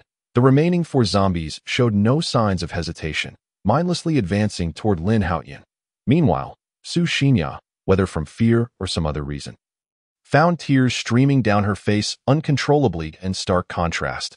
Lin Haotian remained remarkably composed as he battled T. Perhaps it is fate that wishes for Lin Haotian to witness the contents within his phone. Remarkably, this room houses a shared power bank machine. Naturally, being in the land of cherry blossoms, such advanced technology should be deemed uncommon. However, one must not forget that this film crew hails from the Dragon Country, and it is likely that this convenience was prepared for the crew members to charge their devices. The bad news is that the entire world is experiencing a blackout, yet the good news is that a fully charged power bank has been discovered.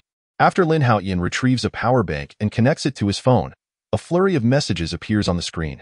Xingro, Xiaoya, how are things on your end? It's terrifying here. Everyone has turned into zombies. Xingro, Xiaoya, please respond. You haven't team met with misfortune, have you? Xingro, did you know? I just joined a group, and someone mentioned that Lu Tianxian, Yangmi, and Lu Xianenvi are also filming a drama in Sakura Country. And they are trapped here as well. Xingro, Xiaoya, I'm truly frightened. Today, someone went out to find food and was bitten by a zombie. I am really scared. Chapter 15. Truly, what a game. She is alive, thriving. To become close friends with Su Xinya, it is evident that she must be an exceptionally beautiful woman, and being from the same hometown, Lin Haotian feels compelled to rescue her from her plight. Just as Lin Haotian sends this message, a girl hiding in a distant room reveals a look of surprise. Xiaoya, is that you? You're still alive? That's wonderful. But wait, who are you? Where is Xiaoya?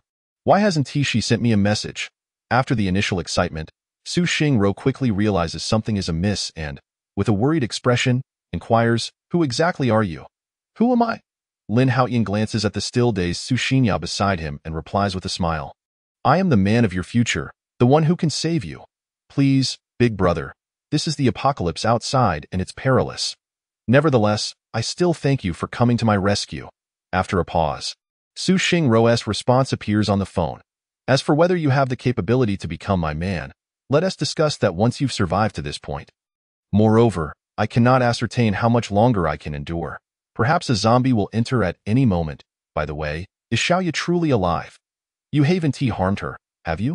Even if you have, please go easy on her. She is a wonderful girl. Through their conversation, Lin Haotian finally encounters a rational individual.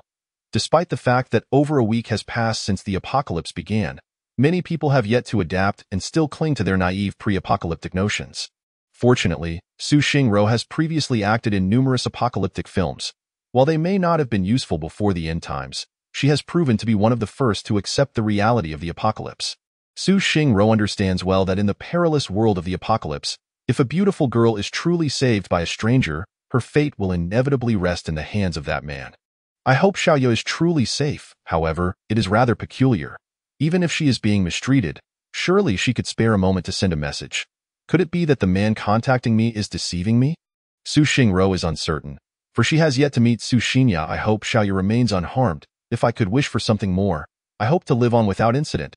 After a brief exchange with Lin Haotian, Su Xingro dares not continue using her phone, for her battery is running low.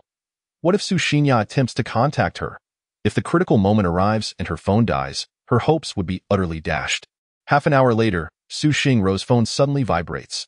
Upon glancing at the caller ID, she is thrilled to see that it is Su Xinya calling. Xiaoya, is that you? Xiaoya? Upon seeing the incoming call, Su Xingro displays immense excitement. Who knows how long it has been since she last spoke to anyone? Surviving in this apocalypse with dwindling supplies has brought her to the brink of despair. It's me, Xingro. Are you alright? I'm well. Xiaoya, how are you? No one is mistreating you, right? I'm fine, by the way. Where are you now? Don't mention it. Although I'm only a kilometer away. I dare not venture out alone. The streets are swarming with zombies. Speaking of which, that man just told me he rescued you. So, what is your situation now? It seems you've already guessed, but I'm fine. Lin Haotian is truly impressive, and with him here, I want to come to harm. Thinking of how Lin Haotian effortlessly dispatched 5 zombies earlier fills Su Xinya with both admiration and shyness. Xiaoya, for the time being, stay in this room. After thoroughly inspecting the entire room, Lin Haotian finds a relatively safe small room for Su Xinya to occupy temporarily. Remember, no matter who comes, do not open the door. And remain silent. I will go out to search for food and weapons. If the opportunity arises, I will take you to a safer place. Also, inform Su Xingro to get cleaned up and wait for my arrival. Oh no. For my rescue. Upon hearing this, Su Xinya glances at her phone, realizing they are still on the call, and her face flushes with embarrassment. Lin Haotian, Xingro has already overheard our conversation. Haha, that is perfect. After all, this is the apocalypse. Why beat around the bush? Lin Haotian takes the phone from Su Xinya and addresses Su Xingro on the other end. Please provide me with your exact location. And I will come to fetch you shortly. However, until I find you, you must ensure your safety. I have no particular interest in zombies. On the other side, although Su Xingro feels a tinge of shame, her phone's battery is critically low. She quickly relays her address to Lin Haotian before hastily ending the call. Lin Haotian consumes a bit of food and drinks some water, ensuring he is in optimal condition before reiterating his instructions to Su Xinya and finally stepping out of the room. As soon as he exits, Lin Haotian encounters a zombie, a hulking figure that is clearly not an ordinary one. The zombie also spots Lin Haotian and charges at him with a growl. Naturally, Lin Haotian does not relent, swiftly dispatching the creature. With each encounter, Lin Haotian grows increasingly adept at slaying zombies.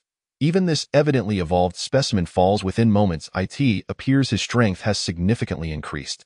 Bang! Before Lin Haotian can finish his thought, a deafening crash emanates from a nearby building, and he feels himself hurled backward by a tremendous force. Upon regaining his footing, Lin Haotian discovers the source of this impact, a peculiar conjoined zombie.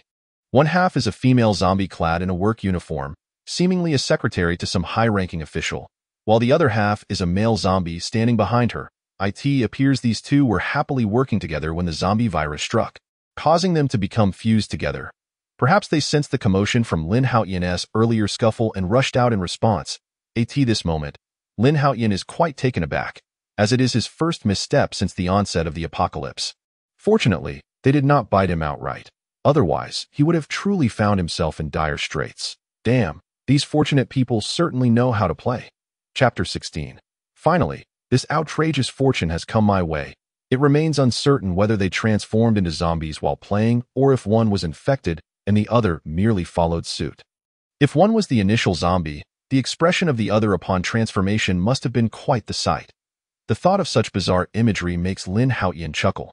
However, although these two zombies are conjoined, they retain their individual consciousness.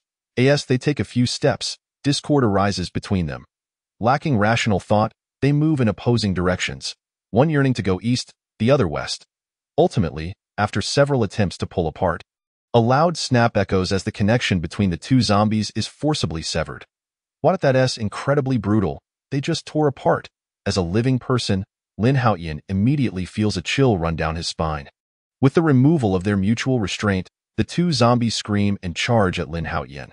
Yet, the female and male zombies maintain their previous postures, as if their positions have become fixed. Swish, swish. Although initially intrigued by the unusual appearance of these two zombies, Lin Haotian soon shakes off the novelty and takes decisive action. With 2 swift strikes, their round heads roll to the ground. Damn it, I was careless this time. From now on, I must remain vigilant. No matter the circumstances, this incident serves as a valuable lesson for Lin Haotian. After defeating the first zombie, he became overly complacent and neglected to be aware of his surroundings. The infectious nature of zombies is undeniably potent. Although Lin Haotian's physique has been enhanced, he cannot guarantee that he is immune to infection. Had those 2 zombies lunged at him just moments ago, it is quite possible that today would have marked his demise. After quietly admonishing himself, Lin Haotian ventured into the room from which the 2 zombies had emerged. Upon surveying the area, he felt a tinge of disappointment, for there was neither water nor food to be found. Not even a suitable weapon at hand. However, he did stumble upon 2 stacks of cash resting on a nearby sofa, accompanied by a half-height safe, which stood ajar, brimming with banknotes. Alas, had this money been available before the apocalypse, it would have brought him immense joy. Regrettably, in this post-apocalyptic world, no amount of money holds more value than a single packet of instant noodles. He casually picked up a few gold bars, weighing them in his hands only to disdainfully toss them aside. Yet, amidst the treasures, he discovered a golden wristwatch and an object wrapped in a black plastic bag. To his astonishment, the item concealed within the bag turned out to be a mobile phone. Yet not just any mobile phone, but one crafted entirely from gold and adorned with precious gemstones. Were this piece to have existed before the apocalypse, it would have dazzled Lin Haotian beyond measure. However, in the current world, it was rendered utterly worthless. Still, it was undeniably exquisite, and Lin Haotian resolved to take it with him. To his amazement, this high-end device still possessed a charge and even had a functioning SIM card. How extravagant the wealthy are! Even their mobile phones seemed to possess an air of invincibility. Lin Haotian activated the phone and began to peruse its contents, quickly drawn to several messages. Most were pleas for help directed at the affluent owner. Intriguingly, one message was from a woman named Juanzi, who claimed to be associated with Su Xinya's production team. She conveyed that if someone were to rescue her, she could arrange for her subordinate artists to accompany him. Most notably, she explicitly mentioned Su Xinya's name, Mr. Gongbin. If you can send someone to rescue me, as soon as I am safe, I will ensure Su Xinya is placed in your room. You may do as you please with her. I can arrange anything you desire. Upon reading this message, Lin Haotian could not help but sneer. Such is the entertainment industry, a realm teeming with both virtuous individuals and those as vile as Juanzi. Had the apocalypse not occurred, it is likely Su Xinya would have eventually fallen victim to this unscrupulous woman.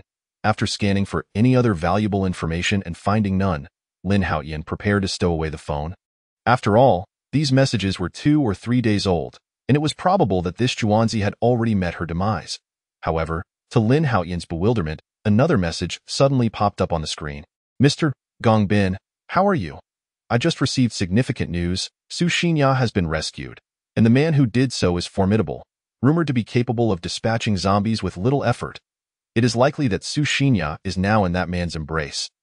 But fear not, if you send someone to rescue me, I can offer my daughter to you. Weren't you interested in her last year? At that time, she was simply too young for you to consider. If you are willing to save me, we can both be at your service. Upon reading these messages, Lin Haotian's worldview shattered. Goodness, the wealthy truly know how to play the game. From the accompanying photograph, this Juanzi appeared to be in her 30s. If that were the case, then her daughter must be. The more he pondered, the more exhilarated he became. Finally, the opportunity for such opulence had arrived for Lin Haotian. Without a moment's hesitation, he swiftly sent out a response. Just as he dispatched the message, hundreds of meters away, in a nearby room, a woman with voluminous waves of hair wore a look of sheer delight. Wonderful! Finally, salvation is at hand. Indeed, one must rely on oneself. I received news that the man who rescued Su Xinya would be coming. I never expected that Mr. Gongbin would also send someone to save us. Daughter, come here. Help is on the way. Remember what I told you. If the man who rescued Su Xinya arrives first, you must entice him. If Mr. Gongbin arrives first, you must attend to their every need, ensuring all their desires are fulfilled. Understood. As the woman imparted her instructions to her daughter, Lin Haotian continued to eliminate zombies while gathering supplies, making his way toward their location. Moments later, he successfully dispatched another zombie and arrived at the audition site for the production team. The promotional materials indicated that they were set to film the tale of the legend of the White Snake. According to the posters, Su Xinya was to portray the White Snake, while another actress would take on the role of the Green Snake. What a pity that I wonder if the actress playing the Green Snake is still alive. If she is, it could be advantageous to have both the Green and White Snakes assisting me in my endeavors. With increasing anticipation, Lin Haotian pressed onward. As he walked, a sudden intuition prompted him to glance up at a 3-story building. There, at a window on the 3rd floor, a woman with flowing waves of hair eagerly scanned the surroundings. Accompanied by a small girl clad in white, at that moment, Lin Haotian could not discern the girl's exact age, but he could clearly see her skillfully weaving a rope into a beautiful shape with a stone. What an extraordinary talent! Lin Haotian was left astounded by her display. Truth be told, prior to his journey to this realm, he had seen videos of girls with notably long tongues, some capable of knotting their own tongues. However, witnessing such a feat in person was an entirely different experience, one that left a profound impression. This girl must be Zhuanzi's daughter, yet their resemblance was not apparent. Indeed, it was quite possible that the girl was not her biological child. After all, what mother would part with her daughter? Even if one did, it was unlikely they would encounter one another by chance. As Lin Haotian observed the two, they too became aware of his presence. He smiled at them and made his way toward their direction. Upon seeing Lin Haotian approach with such confidence, Zhuanzi was taken aback. This man is truly formidable, but it seems he may not be easily manipulated. Had Mr. Gongbin arrived first, it would have been possible to use his influence to control Su Xinya and then compel him into submission. But now, Zhuanzi felt a pang of anxiety, for Su Xinya was not by her side, and thus she could not manipulate her to bend Lin Haotian to her will. Nonetheless, there was no need for concern. Shu He was not inferior to Su Xinya in any regard, having been secretly trained as her trump card for many years. I believe no man could resist Shu He's allure. I must keep him occupied until Mr. Gongbin arrives with his men, and then I shall devise a way to subdue this fellow. Zhuanzi's expression shifted, prompting Lin Shuhe, who was practicing her skills nearby, to sense the unease. Auntie, is this the person you mentioned? Indeed, this is the man who rescued Su Xinya. You must remember, it is crucial to hold your ground with him. Under no circumstances should you allow him to gain the upper hand. Remember, your first blood must be reserved for Mr. Gongbin. Only he can guarantee our safety in this apocalyptic world. Upon hearing this, Lin Shuhe glanced around, noting the presence of numerous zombies. Auntie, do you think Mr. Gongbin could have turned into a zombie? Impossible. Mr. Gongbin just sent me a message moments ago. He is certainly unharmed. Upon hearing this, Lin Shuhe lowered her head and fell silent. Even if she wished to resist, it was futile, for from a young age, she had been under Zhuanzi's control. Throughout the years, Zhuanzi had treated her as a commodity, grooming her as a secret weapon. Disobedience could lead to starvation for days or, worse, a beating. Over the years, Lin Shuhe had become accustomed to obeying Zhuanzi's every command. It was precisely for this reason that Zhuanzi had brought Lin Shuhe to Sakura Country, hoping to gain Mr. Gongbin's support through her. Little did she anticipate that upon arrival, they would be met with the apocalypse. Alas, had the world not descended into chaos, Shuhe, you could have become a superstar. With a sigh, Zhuanzi gazed down at Lin Haotian, who was drawing nearer, and promptly took out her phone to send a message to Mr. Gongbin. On the other side, Lin Haotian forged ahead through the thorns and brambles, swiftly arriving at the base of a 3-story building.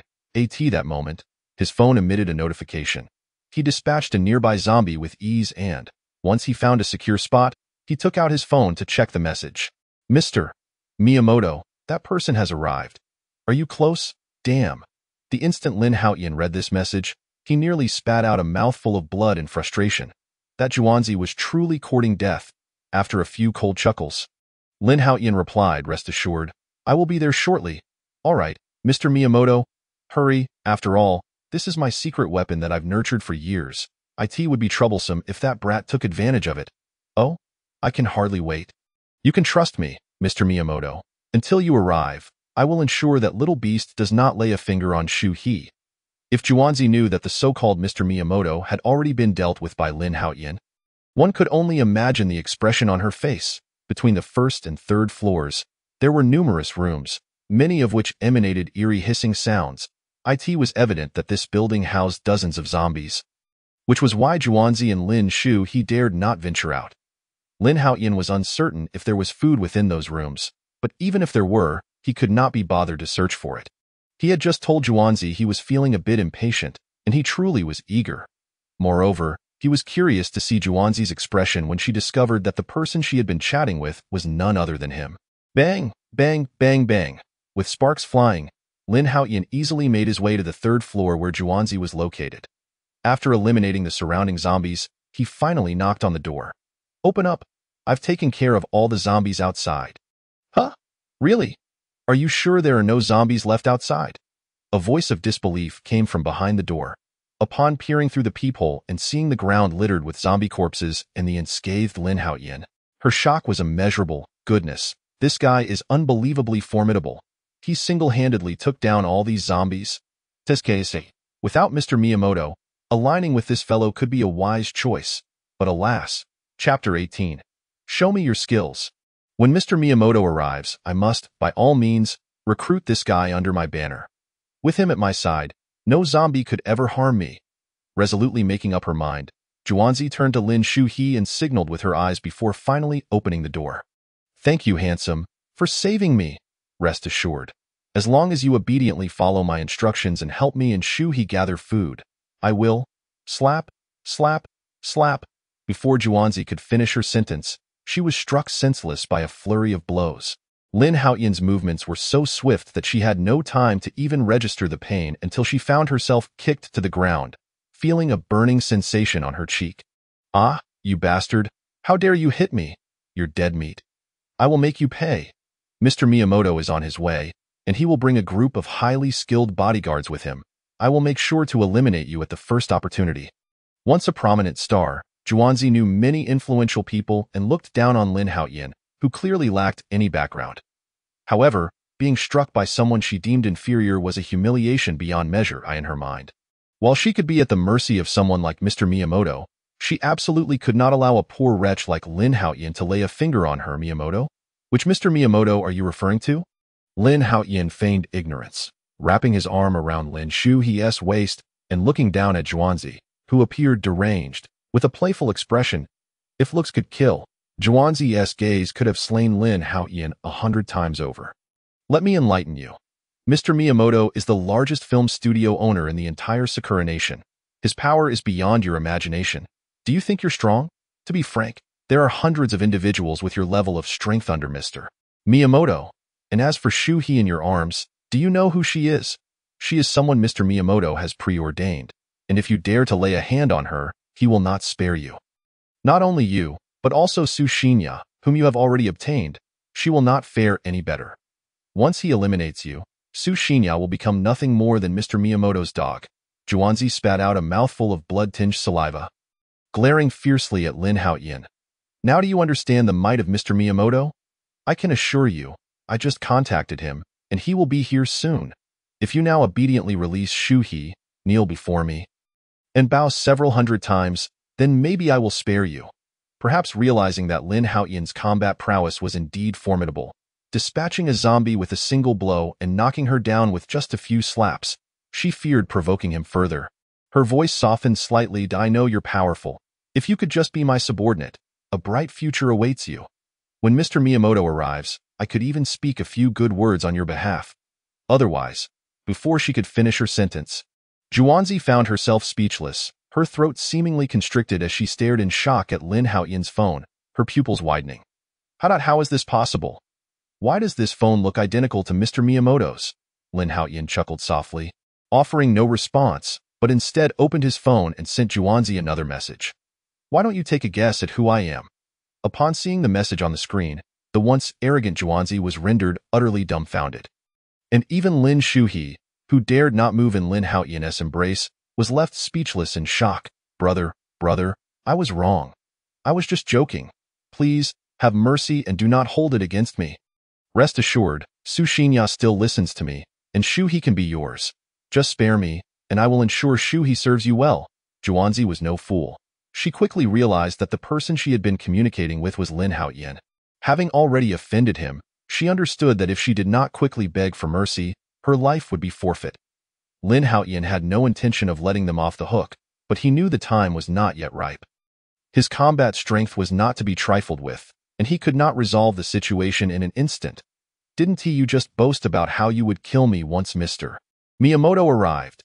You said Shuhi was the woman he had his eye on, and that I was dead if I dared to touch her. Why are you silent now? Go on, keep talking. What happened to your bravado?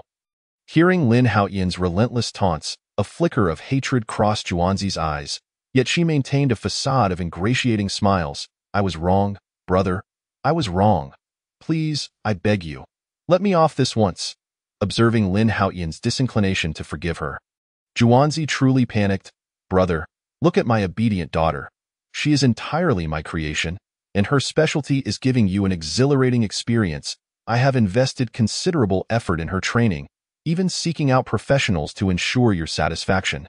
Rest assured, throughout all these years, she has never been touched by anyone. She can fulfill all your desires. Juanzi anxiously revealed her only bargaining chip, but upon seeing Lin Haotian's continued sardonic expression, her panic only intensified. She had witnessed Lin Haotian's combat prowess firsthand. One punch dispatched a zombie, and she did not believe her head was harder than that of a zombie. Shuhi, come quickly and take good care of this little hero. Let him experience your skills. You help your godmother plead for mercy. After all, I have taken care of you for so many years, and it is time to repay your godmother. Hearing Juanzi's words, Lin Shuhi immediately stepped forward, wrapping her arms around Lin Haotian, her little hands drawing circles on his chest, her gaze filled with seduction. Witnessing this scene, Lin Haotian nearly lost control. Just when he thought Lin Shuhi would plead on Juanzi's behalf, he was taken aback by her next words. Brother, rest assured, my body is still very pure. No one has ever touched me, but that beast has tainted my thoughts. Chapter 19. I have waited a long time for this day. Juanzi was left dumbstruck, staring in disbelief at her meticulously trained goddaughter, who, instead of advocating for her, had uttered such words. It seemed that there was indeed a story between Juanzi and Lin Shuhi. However, before the apocalypse, Juanzi held power and authority, and Lin Shuhi did not dare defy her. However, the circumstances have drastically changed. The apocalypse has descended upon us, obliterating the advantages once held by Juanzi. Yet, she finds herself able to align with such a formidable man, which presents her with the singular opportunity for vengeance. Although Lin Shuhi maintains an outwardly calm demeanor, the hatred gleaming in her eyes sends a chill down even Lin Haotian's spine. At this moment, Juanzi finally reacts, her face contorted in fury as she directs an enraged shout at Lin Shuhi. Lin Shuhi, I have invested so much effort and resources into nurturing you over the years. And now you betray me. Humph. Betrayal? Did you consider today when you betrayed my mother? Lin Haotian gasps in astonishment, having inadvertently stumbled upon a shocking revelation. As someone not immersed in the entertainment industry, he is aware of its chaotic nature, yet he realizes that such scandals rarely surface unless under extraordinary circumstances. Although he has gleaned much information online, he knows these are merely the surface. Far darker secrets lie buried beneath. Perhaps sensing Lin Haotian's curiosity, Lin Shuhi, the once innocent young woman molded as a mere object for years, begins to recount her tale. Big brother, you have no idea. When I was very young, this Juanzi was a close confidant of my mother. However, one fateful night at a banquet, a powerful figure took a liking to my mother. In a bid to secure the resources of this influential man, she conspired against my mother, leading my family to ruin. When Juanzi brought this powerful man before my mother, she realized that it was her dear friend who had orchestrated her downfall. They sought to coerce my mother into submission, yet her indomitable spirit led her to choose death over capitulation. That very night, the powerful man claimed Juanzi, yet he remained unsatisfied, for his true target had eluded him. Coincidentally, due to my resemblance to my mother, Juanzi proposed to raise me as a courtesan in her service. However, before I could mature, that powerful man was murdered. Yet Juanzi did not abandon me. She intended to cultivate me as her secret weapon. After hearing this, Lin Haotian is truly astounded. He knew the entertainment industry was rife with darkness, but he never anticipated it could be this sinister. Such plots would hardly be believable even in a drama. Just as he grapples with this shocking revelation, an even more astonishing event unfolds. Upon hearing Lin Shuhi's words, just moments ago, Lin Haotian was overwhelmed with excitement upon glimpsing the introduction of the system rewards. 100 cubic meters of portable space. The host can store collected items within this space, and the food inside remains in an absolute state of stasis, free from damage or spoilage. Special note: living creatures cannot be stored. Body enhancement once. The host's physical attributes will receive a second augmentation, resulting in a physical capacity approximately 100 times that of an ordinary human. Basic absolute defense. Significantly enhances the host's defensive capabilities, currently able to withstand damage from small firearms such as handguns. Invincible, truly invincible. Lin Haotian felt an ecstatic thrill within, while he set aside contemplation of the second reward for the moment. As his strength was already formidable enough, the first and third rewards truly delighted him, as they were precisely what he needed most. Firstly, with portable space, his future foraging for food would become vastly more convenient. No matter how much food he found, he would no longer face the issue of being unable to carry it to AS for the second reward. It perfectly compensated for Lin Haotian's current shortcomings. After all, no matter how powerful Lin Haotian became, he could not withstand the onslaught of firearms. Should he encounter an armed individual, unless he could eliminate them before they drew their weapon, his life would be in peril. As the saying goes, a gun is swift beyond 7 paces, yet precise and quick within that range. With this skill, his survival capability in the apocalypse would undoubtedly soar. After all, zombies would be unable to penetrate his skin, and he would even possess the ability to contend with those wielding firearms. And this was merely the initial tier of absolute defense. If he were to have several children and elevate the skill to a higher level, could he not then withstand the baptism of a nuclear bomb? Lin Haotian, feeling self-satisfied, did not hesitate for even a moment, prompting the system to integrate the rewards. Hiss, a familiar sensation of pain surged forth. Yet this time it was not as intense, perhaps due to the foundation laid by the initial experience, allowing Lin Haotian to complete the integration swiftly. Meanwhile, Lin Shuha had also satiated her hunger and thirst, and Lin Haotian naturally would not let her remain idle. The recent rewards from the system left him craving more, and he was determined to seize the opportunity to enhance his strength. 3 hours later, after a brief taste, Lin Haotian began to explore the building. For the more food he discovered, the greater his ability to support others. Soon, he stumbled upon a new zombie in the kitchen of the small 3-story building. Hiss, hiss. These 2 zombies, adorned with aprons, appeared to be the chefs of this film studio. Yet in the aftermath of the apocalypse, they had become mindless creatures. The kitchen was replete with supplies, pots, pans, and a wealth of flour and potatoes, along with numerous other food items, ample enough for Lin Haotian and his companions to last a month. It was entirely reasonable to find such an abundance of food here, given the necessity to supply the entire film studio's provisions. After dispatching the 2 zombies with ease, Lin Haotian began to collect the food. Wow, Brother Tian, where did all these things go? How did they vanish? Hearing the commotion, Lin Shuha weakly descended, her eyes wide as she watched Lin Haotian make the food disappear one item at a time. Wow, Brother Tian, how magical! Lin Shuha, being a clever girl, understood not to pry into matters that were best left alone, shifting her demeanor to one of admiration as she gazed at Lin Haotian. Lin Haotian chuckled heartily. There are even more astonishing things in store for you. Chapter 21. I must follow him. The following day, Lin Haotian strolled through the streets, intending to assess the situation, for he needed to devise a means to bring the women back to the villa. And thus, he sought a relatively safe mode of transportation. Roar, roar. Just as he rounded a corner, he collided head-on with a horde of zombies. 1, 2, 3.8 of them. Lin Haotian quickly counted the zombies, and to him, they were nothing more than a trivial challenge. Before the zombies could make a move, Lin Haotian drew his blade, and within a minute, the entire zombie squad lay decapitated on the ground. Satisfied, Lin Haotian nodded. Having undergone the system's second enhancement, his strength had achieved a quantum leap. Even if hundreds of zombies were to swarm him simultaneously, he could easily dispatch them. After eliminating these zombies, Lin Haotian swiped his blade across their bodies. Yet to his surprise, he found no crystal cores as one might expect from novels. Could it be that I have read too many novels, and zombies do not actually produce crystal cores? Although puzzled, Lin Haotian did not dwell on the matter, for his strength was not reliant on consuming those disgusting zombie cores. After gently wiping the black long knife in his hand, Lin Haotian continued on his path. As he walked, Lin Haotian's ears perked up once more, detecting the presence of zombies, and this time, their numbers were considerable. Following the sounds, he soon beheld a startling scene.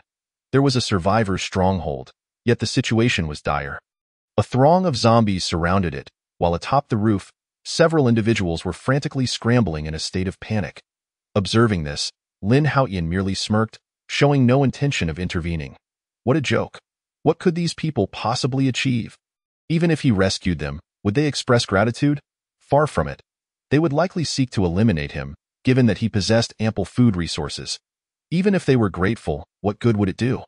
With their capabilities, they could offer him no aid and might even become a burden. So Lin Haotian had no intention of assisting them. We're doomed. We're doomed. We are completely surrounded by zombies. No, I refuse to die. Why don't we choose someone to lure the zombies away? As the panic escalated, an imposing figure among the group, likely their leader, bellowed at a dozen men below. You useless fools, hurry up and send one of your own down, or I won't hold back with that. The fierce man grabbed a young man's collar, ready to hurl him into the fray. Brother, wait. The young man, desperate to escape his fate, clung tightly to the fierce man's arm, refusing to let go. What, brother, look over there. The young man pointed towards Lin Haotian's location. What? There's someone over there. The fierce man quickly noticed Lin Haotian lurking by the wall, a look of surprise washing over his face. Quick, draw the zombies to that guy. But when he turned back, he found his dozen subordinates cowering like quails, not daring to utter a word. A bunch of worthless fools. The fierce man fumed with rage. But at that moment, he could not afford to be picky. He seized the only woman from the crowd. No, spare me, spare me. The instant she realized she was to be sacrificed, the woman was gripped by terror. Struggling frantically, but being merely a frail woman, she stood no chance against the brute. Before long, she was pushed to the edge of the rooftop, and just then, a man in the crowd could no longer contain himself. Dude, for the sake of one woman, are you willing to throw away your life? After speaking, the man fell silent, for what was a woman compared to his own life? The fierce man yanked the woman's hair, forcing her head to face Lin Haotian's direction, and said, Do you see that kid? If you want to live, draw the zombies to him. The woman shook her head in terror, her face filled with pleading, hoping the man would spare her. Yet the man's heart was hardened. If he did not cast her down, it would be their lives on the line. In no time, the woman was pushed off the roof. And as soon as she hit the ground, the surrounding zombies, alerted by the commotion, surged toward her. As the zombies drew nearer, the woman, in a frenzy, glanced around, quickly locking onto Lin Haotian's position. In that moment, Lin Haotian represented her sole hope for survival, and with a determined grit, she disregarded the pain from her fall, sprinting desperately towards Lin Haotian. In the face of survival instinct, humans often unleash capabilities far beyond their usual limits. And astonishingly, the woman outpaced the zombies by a significant margin. Lin Haotian understood their intentions, and as he watched the woman race towards him, followed closely by the horde of zombies, he found the situation utterly amusing. These people believed they could make him a scapegoat. How utterly mistaken they were. Lin Haotian unsheathed his long blade, advancing rather than retreating, moving deliberately toward the woman. Upon seeing Lin Haotian approach, the woman's face lit up with excitement. Yet, just as their bodies brushed past one another, a flash of the blade glimmered, and the woman felt her body drifting away from her, and then, darkness enveloped her consciousness. Lin Haotian disdainfully flicked the blood off his blade and addressed the lifeless form of the woman before him. When you dashed over, I witnessed you being seized by a zombie. To spare you from becoming one of them, I had no choice but to alleviate your suffering, and no need for thanks. In the next moment, Lin Haotian lightly propelled himself forward, charging towards the horde of zombies. In the past, he would have turned and fled, but after undergoing a second enhancement from the system, he regarded these zombies with utter contempt. In mere moments, dozens of zombies were swiftly dispatched by Lin Haotian's deft hand. And why heavens, is this fellow a monster? The onlookers gasped in disbelief as he effortlessly dispatched the undead. I must follow him. Only by aligning with such a formidable force can one hope to survive in this apocalypse. Chapter 22. The Intelligent Zombies. The spectators on the second-floor rooftop bore witness to Lin Haotian's battle prowess. as the zombies that had previously cornered them fell within less than a minute to his might. What a terrifying display of strength! Where are you all going? In an instant, the crowd surged downstairs, and the fierce man, witnessing the exodus of his subordinates, was consumed by a seething rage. Sir, please allow us to accompany you. Upon reaching the ground floor, everyone knelt before Lin Haotian, pleading for his protection. Ha! Lin Haotian scoffed at the sight of these groveling individuals. This was the nature of humanity. Whenever they encountered someone stronger, they willingly became their subservient dogs. Yet, the moment one shows weakness, they would not hesitate to abandon you, and might even stab you in the back. Lin Haotian had no interest in sheltering such a people. Do you even think you're worthy? When the fierce man finally descended the stairs, he was met only with the sight of decapitated corpses strewn about. The sight shattered his composure, and his legs buckled, causing him to tumble down the stairs, striking his temple against the steps. By the time Lin Haotian approached to deal with him, the fierce man had already breathed his last. Teske. Lin Haotian shook his head in disbelief.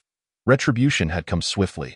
Just moments ago, he had pushed someone down, and now, that very person had been scared to death. After thoroughly searching the room, Lin Haotian discovered a wealth of supplies, rivaling what he had previously found in the kitchen of Lin Shua's villa. Content with his haul, he stepped out of the room, only to be astonished to find a female zombie feasting on the flesh of the individuals he had just slain. The zombie seemed to sense something, turning its gaze to meet Lin Haotian's. Upon seeing this undead creature, Lin Haotian's expression shifted to one of shock. This was a fully evolved zombie. To ascertain whether it possessed a crystal core and to test his own strength, Lin Haotian refrained from instantaneously slaying it. Instead, he approached, opting for a direct confrontation. The zombie seemed to comprehend Lin Haotian's intentions, lunging at him with its jaws agape. I've been waiting for you. Lin Haotian retracted his long blade and unleashed a powerful punch, striking the zombie squarely on the jaw, shattering it into pieces. However, rather than reveling in this triumph, Lin Haotian frowned. His strike had been aimed at the zombie's head, yet at the moment of impact, it had deftly evaded, resulting in his blow landing on its jaw instead. Roaring in fury, this zombie clutched its dislodged jaw and howled, staring intently at Lin Haotian before turning to flee. What? This zombie is afraid? This revelation caught Lin Haotian completely off guard. He had not anticipated that zombies could harbor fear. Were they evolving to possess human emotions? As he watched the retreating figure, Lin Haotian's thoughts grew complex. If zombies could indeed evolve indefinitely, did humanity still have hope? Shaking his head, he cast aside these musings for the time being, drawing his long knife and hurling it at the fleeing zombie. Whoosh! The black blade traced an elegant arc, embedding itself squarely in the zombie's skull. Driven by curiosity, Lin Haotian resolved to dissect this particular specimen. Ultimately, he was astonished to discover that, compared to ordinary zombies, this one was markedly more powerful, exhibiting a significant enhancement in speed. Moreover, judging by its earlier flight response, it was evident this zombie possessed a degree of intelligence. A troubling omen indeed. It is the intelligence of humanity that has thus far prevented its extinction. If zombies were to gain that same intellect, humanity would be doomed. This particular zombie, in contrast to its ordinary counterparts, exhibited a certain level of cunning. Comparing this evolved zombie to the ones he had encountered before, Lin Haotian theorized that it had undergone at least 3 evolutionary phases. The first zombie he had encountered must have been at the initial stage, the subsequent stronger variant likely at the second. And this one, being superior to both and bearing a semblance of intelligence, at the third. Of course, this was merely Lin Haotian's hypothesis, as evolved zombies remained a rarity, leaving his conjecture unproven. It was also possible that this zombie was simply an anomaly, endowed with a modicum of intelligence. Shaking his head, Lin Haotian dismissed these thoughts. Regardless, the zombies were becoming increasingly formidable, and he must strive to grow stronger during this critical time. After departing from the gathering point, Lin Haotian began to clear the path towards the villa of the women he intended to rescue, recognizing that fewer zombies would facilitate their relocation. Notably, during his purge, he encountered 2 groups of survivors. The first group was rather unfortunate. By the time Lin Haotian arrived, they had already succumbed to the zombies. The second group was even more ill-fated, as they attempted to recruit Lin Haotian into their ranks, only to be swiftly dispatched by him. Intriguingly, the The second group consisted of members from a large survivor base who were en route to the police station in the city to establish a human sanctuary. While this was a commendable endeavor, Lin Haotian, currently in Sakura Country, had no intention of aiding those who led comfortable lives. He would rather eliminate them on sight, of course. Exceptions were made for the women of Sakura Country, as he still needed to rely on them to enhance his own strength. After dealing with the last survivor, Lin Haotian stretched his shoulders, casting a glance at the setting as night fell. The activity of the zombies surged dramatically, and the streets became overrun with their presence. Well, it's about time to head back. Throughout the day, Lin Haotian had raided 3 groups of survivors, acquiring substantial supplies that filled half of his 100 cubic meters of storage space. These provisions would suffice for him and his companions for half a year without worry for food. Gazing at his nearly full storage, Lin Haotian smiled with satisfaction, striding towards Lin Shua's location. Chapter 23. Nakayama Shizuka, help! It's a catastrophe! A melodious female voice reached Lin Haotian's ears, intertwined with the growls of zombies. This voice, upon hearing the growl, Lin Haotian's brow furrowed instantly, for that roar was not one any ordinary zombie could produce. The sound was deep and resonant, akin to the beating of war drums, instantly piquing Lin Haotian's interest.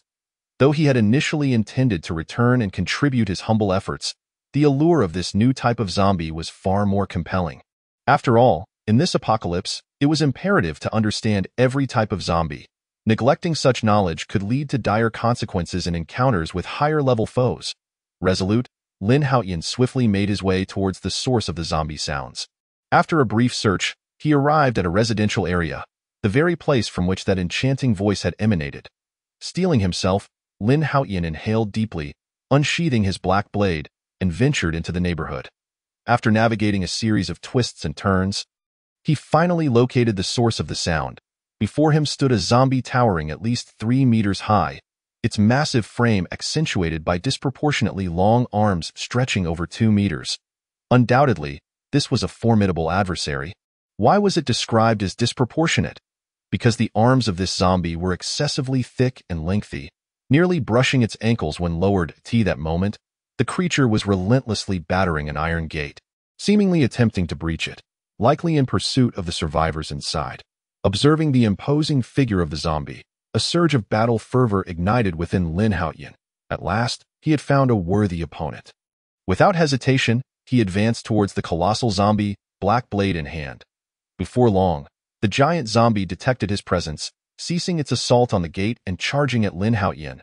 Resounding thud echoed as Lin Haotian's fist collided with the zombie's in a clash of titans.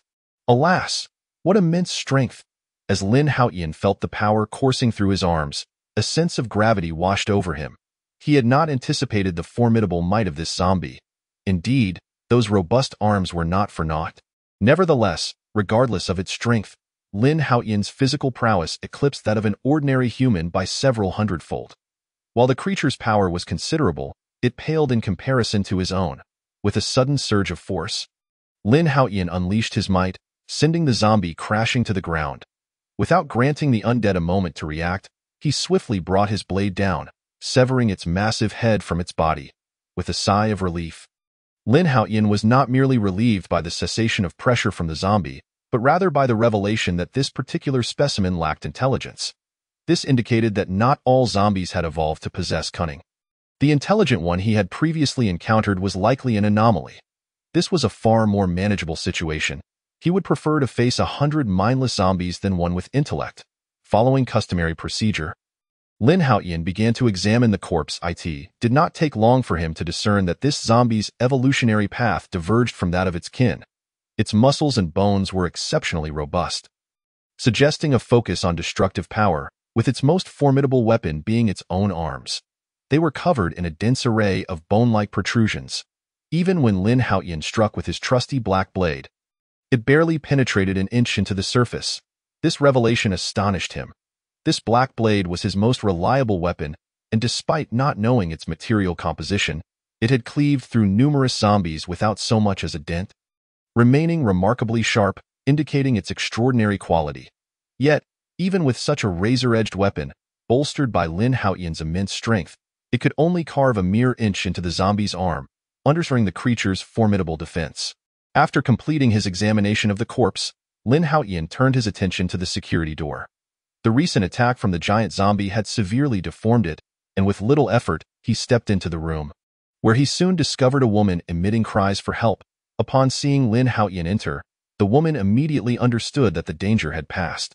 Faced with an unfamiliar man, she hesitated, and they exchanged glances across the living room. Lin Haotian crossed his arms and scrutinized the woman before him. Her long hair framed her features exquisitely, and perhaps aware of her natural beauty, she wore no makeup, opting only for a light foundation. "Hello, I am Nakamura Shizuka." She was the first to speak, her regal countenance revealing no hint of emotion. "Are you from Longwa?" Nakamura Shizuka inquired, examining Lin Haotian's visage closely. Although the distance between Sakura Country and Longwa was not vast, and given that the people of Longwa were the ancestors of those in Sakura Country, there was little disparity in their appearances. Nevertheless, a Longwa person was unmistakable, and even if placed in Sakura Country, they would easily be recognized. Upon encountering Lin Haotian, Nakamura Shizuka immediately discerned his identity. "Indeed, I am from Longwa. I previously studied in Sakura Country." Lin Haotian took pride in his nationality, and now that he had been recognized, he readily admitted it. After hearing his affirmative response, Nakamura Shizuka's already haughty demeanor grew even colder, regarding Lin Haotian as though she were the one who had saved him. "I'm giving you a chance. Take me to the shelter," she commanded, her tone frigid, akin to addressing a subordinate. Lin Haotian merely regarded her with a detached glance, choosing to remain silent as he turned to leave. Truth be told, he had no objection to accompanying another woman. It was her attitude that irked him. Moreover, Lin Haotian had merely wished to observe the latest zombie. He had no desire to waste time conquering a woman who could not read the situation. After all, there were plenty of women in Sakura Country. Losing one or gaining one made little difference, and he saw no need to squander time on such a woman. "Hey, you, Fina man, did you hear what I just said? I want you to take me to the shelter, and you shall be rewarded," Nakamura Shizuka called out, her tone still dripping with arrogance. Hearing this, Lin Haotian halted his departure, arching an eyebrow at her haughty demeanor. "Ha! I think you've yet to grasp the current situation." In an instant, Lin Haotian was before Nakamura Shizuka, his face mere inches from hers. The proximity caused her breath to quicken. "Why you? Step back, away from me. You filthy ichna." Before she could finish, Lin Haotian tightened his grip around her neck. "Let me go." The suffocating sensation compelled Nakamura Shizuka to beat against Lin Haotian's hand, desperate to escape his grasp. Yet, he possessed the physical prowess of 100 ordinary humans, making it impossible for her to break free. With a resounding thud, Lin Haotian, devoid of any compassion, hoisted her up by her neck and slammed her against the wall. Of course, he did not apply lethal force, but the sheer strength behind the blow made her delicate form tremble.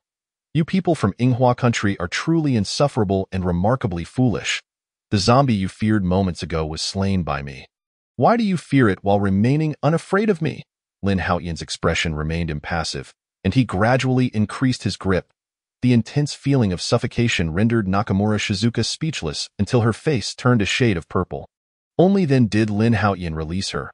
With a loud thud, she collapsed to the ground, gasping for air, desperately inhaling the surrounding atmosphere. Moments ago, she had felt as though death was imminent. Now do you understand how to address a powerful individual? Lin Haotian crouched before her, a smile gracing his lips, as she beheld the man before her. A wave of fear surged within Nakamura Shizuka. However, years of living in a position of superiority prevented her from yielding so easily. After a brief moment to catch her breath, she stepped back, distancing herself from Lin Haotian. For reasons unknown, she reverted to her previous behavior, once again crying out for help. Hearing her desperate cries, Lin Haotian's brows furrowed in annoyance. Without uttering a word, he delivered a sharp slap, silencing her screams instantly.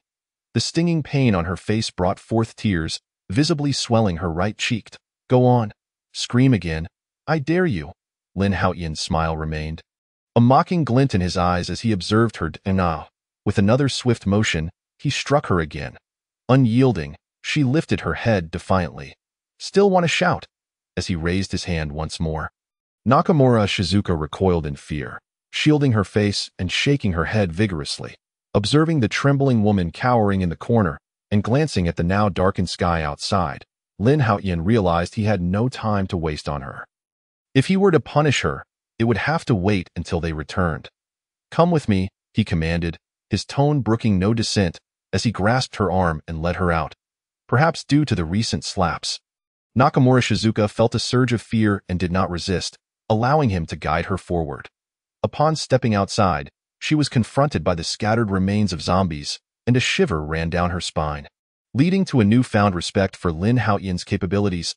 Earlier, she had not heard the sounds of an intense battle from the room, and upon witnessing Lin Haotian's safe entrance, she had assumed he had cleverly lured the zombies away.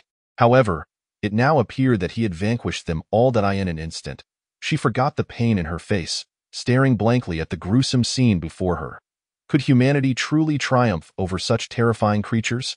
Just as Nakamura Shizuka questioned her existence, roar echoed through the air, reminiscent of a war drum, reverberating nearby. Upon hearing the sound, Lin Haotian's smile widened. Another one was approaching? In stark contrast to his excitement, Nakamura Shizuka felt her legs turn to jelly, instinctively leaning against Lin Haotian for support. "Stay away from me, lest you be caught in the crossfire." Upon hearing the voice of Lin Haotian, Nakamura Shizuka was momentarily taken aback. Quickly retreating a few steps at that moment, her cheeks flushed crimson. This man, whom she found utterly detestable, had somehow instilled within her a fleeting sense of safety. Soon, a zombie approached the two, a more formidable and towering creature than the previous one. Lin Haotian speculated that perhaps the night had enhanced these zombies significantly. Yet, even with this augmentation, they were still no match for him. Upon spotting the pair, the zombie raised its massive iron fist, striking down upon Lin Haotian like a tempest. Nevertheless, Lin Haotian remained remarkably composed, effortlessly dodging the zombie's blows as if strolling leisurely. Then, exploiting a gap in the creature's defense, his blade flashed with a resounding thud. The zombie's enormous head tumbled to the ground, causing Nakamura Shizuka's heart to quiver. Welcome home. Upon returning to Lin Shuha's abode, they found her waiting expectantly. "Who is this?" Lin Shuha inquired, gazing at Nakamura Shizuka, whom Lin Haotian was dragging along in a bewildered manner. "I picked her up along the way. She'll be your responsibility to train from now on," entrusting Nakamura Shizuka, who displayed a lack of gratitude. To Lin Shuha was undoubtedly the wisest decision. After all, Lin Shuha had been meticulously trained by Junzi, and her finesse in guiding others was undoubtedly commendable. Lin Haotian believed it wouldn't be long before he encountered a docile and obedient Nakamura Shizuka. After a brief respite, Lin Haotian intended to take a shower, for he had slain numerous zombies along the way, leaving his clothes drenched in blood. Chapter 25. Sushinya, are you crazy? Upon entering the bathroom, Lin Shuha thoughtfully prepared a bath for Lin Haotian. Just as he was about to disrobe and indulge in a refreshing wash, Nakamura Shizuka approached. "Could you ask her to prepare some water for me as well?" "I wish to bathe too." Nakamura Shizuka, having also been sullied by blood, found herself unable to wash due to the contamination of all water sources in her previous quarters. Seeing Lin Shuha prepare a bath for Lin Haotian reignited her entitled demeanor. Hoping he would request the same for her, upon hearing Nakamura Shizuka's request, Lin Haotian raised an eyebrow and abruptly yanked her inside. "What are you doing?" Nakamura Shizuka exclaimed, panic-stricken, as she realized Lin Haotian's intentions. After their ablutions, Lin Haotian casually donned a white bathrobe and patted Nakamura Shizuka. "Snap out of it. It's time to rest." "All right." Lin Shuha, accustomed to such a lifestyle, adeptly donned her gear and assisted the still drowsy Nakamura Shizuka out of the bathroom. "Baka, let go of me." As they exited the bathroom, Nakamura Shizuka angrily shook off Lin Shuha's grasp. Hearing the commotion, Lin Haotian turned his gaze towards them. Nakamura Shizuka, clad in Lin Shuha's nightwear, her damp hair draping over her shoulders, wore an expression of fury. "You refuse? Dream on." Tears welled in Nakamura Shizuka's eyes as she recalled her recent humiliation. Having always been cherished and pampered, she was unaccustomed to such indignities. The thought of being mistreated by a stranger gnawed at her. "Since you refuse, then get out." Lin Haotian, unfazed, huffed dismissively and returned to his room. "Shuha, come in, and remember to close the door behind you." As the two entered the room, shutting the door, Nakamura Shizuka felt a wave of trepidation wash over her. If she were expelled now, it would undoubtedly spell doom. After an internal struggle, she glared fiercely at Lin Haotian's room, gritted her teeth, and ultimately chose to push open the door and step inside. In the dead of night, venturing out alone was a certain death sentence. Gritting her teeth, she glared at Luli as she closed the door behind her. Wow, Tiangu, you've brought back so much food this time. The following day, Lin Haotian unveiled the food he had scavenged, instructing Lin Shuha to prepare a lavish breakfast. Wow, there are so many eggs, along with ham and beef, Lin Shuha exclaimed in delight. Since the onset of the apocalypse, this was the most sumptuous meal she had encountered. By the way, Shuha, what skills do you possess? Lin Haotian, unfamiliar with Lin Shua's abilities, inquired. I can perform everything you know. I can execute various tasks. My godmother taught me all of this.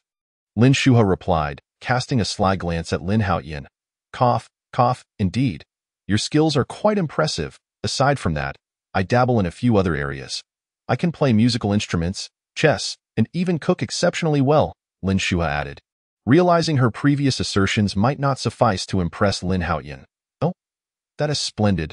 After all, my culinary creations leave much to be desired, and I doubt the lady sleeping inside, as well as Sushinya, possess any culinary prowess. Henceforth, the responsibility for our meals shall rest upon you. Rest assured, Tiangu, I will ensure to serve you well, including in the kitchen. Nakamura Shizuka remained asleep, which was excusable given the taxing demands placed upon her the previous day. Leaving her still in slumber, Lin Haotian initially refrained from waking her, opting to call her only after Lin Shuha had finished cooking. After a simple breakfast, Lin Haotian set out to scavenge nearby. As the film set still held a wealth of supplies.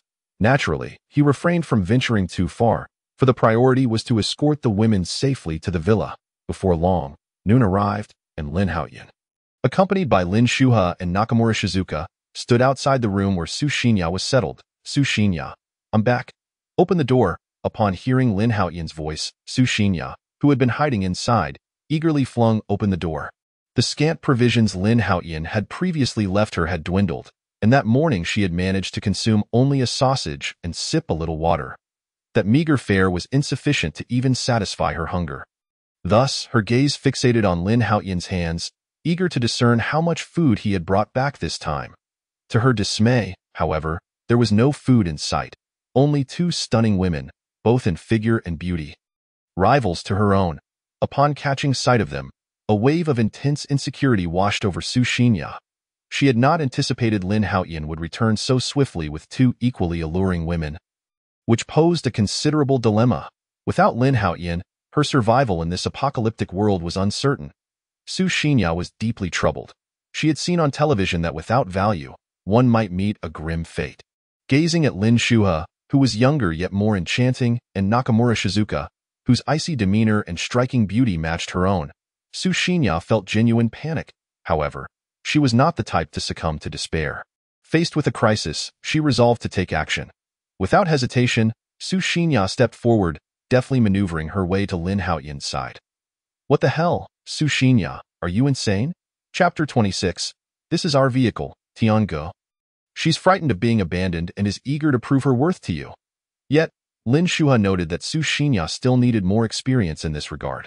Rest assured, Tiangu, if you entrust her to me, I will transform her within a month, Lin Shuha confidently assured Lin Haotian.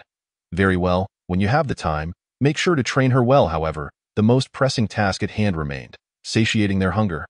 With that, Lin Haotian began to retrieve the food from the system's storage. Shuha, these ingredients are now in your capable hands. Let me taste your culinary skills. No problem, Lin Shuha, a testament to Junzi's meticulous training, was adept in both the kitchen and other realms. Should I do something? Standing among so many women, Nakamura Shizuka realized that in this perilous world, lacking utility would lead to her demise. For a moment, she stood there, at a loss. The notion of performing tasks akin to Lin Shuha seemed daunting for someone of her upbringing.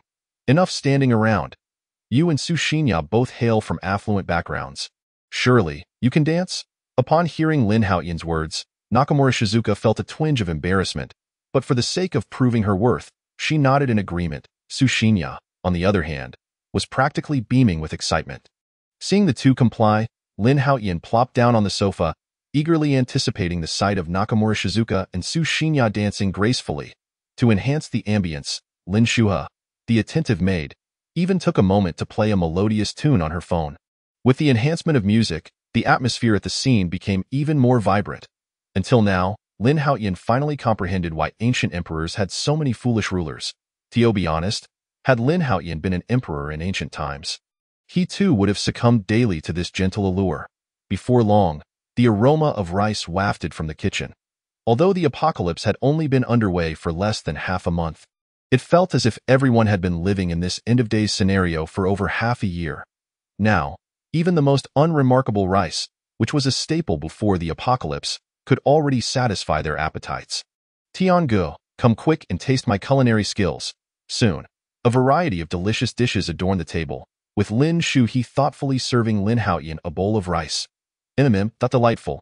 This flavor is simply exquisite. After taking a bite, Lin Haotian couldn't help but sing her praises. Honestly, Lin Haotian's cooking surpassed that of chefs from five-star hotels. Upon receiving Lin Haotian's compliments, Lin Haotian beamed with joy. Her worth finally recognized.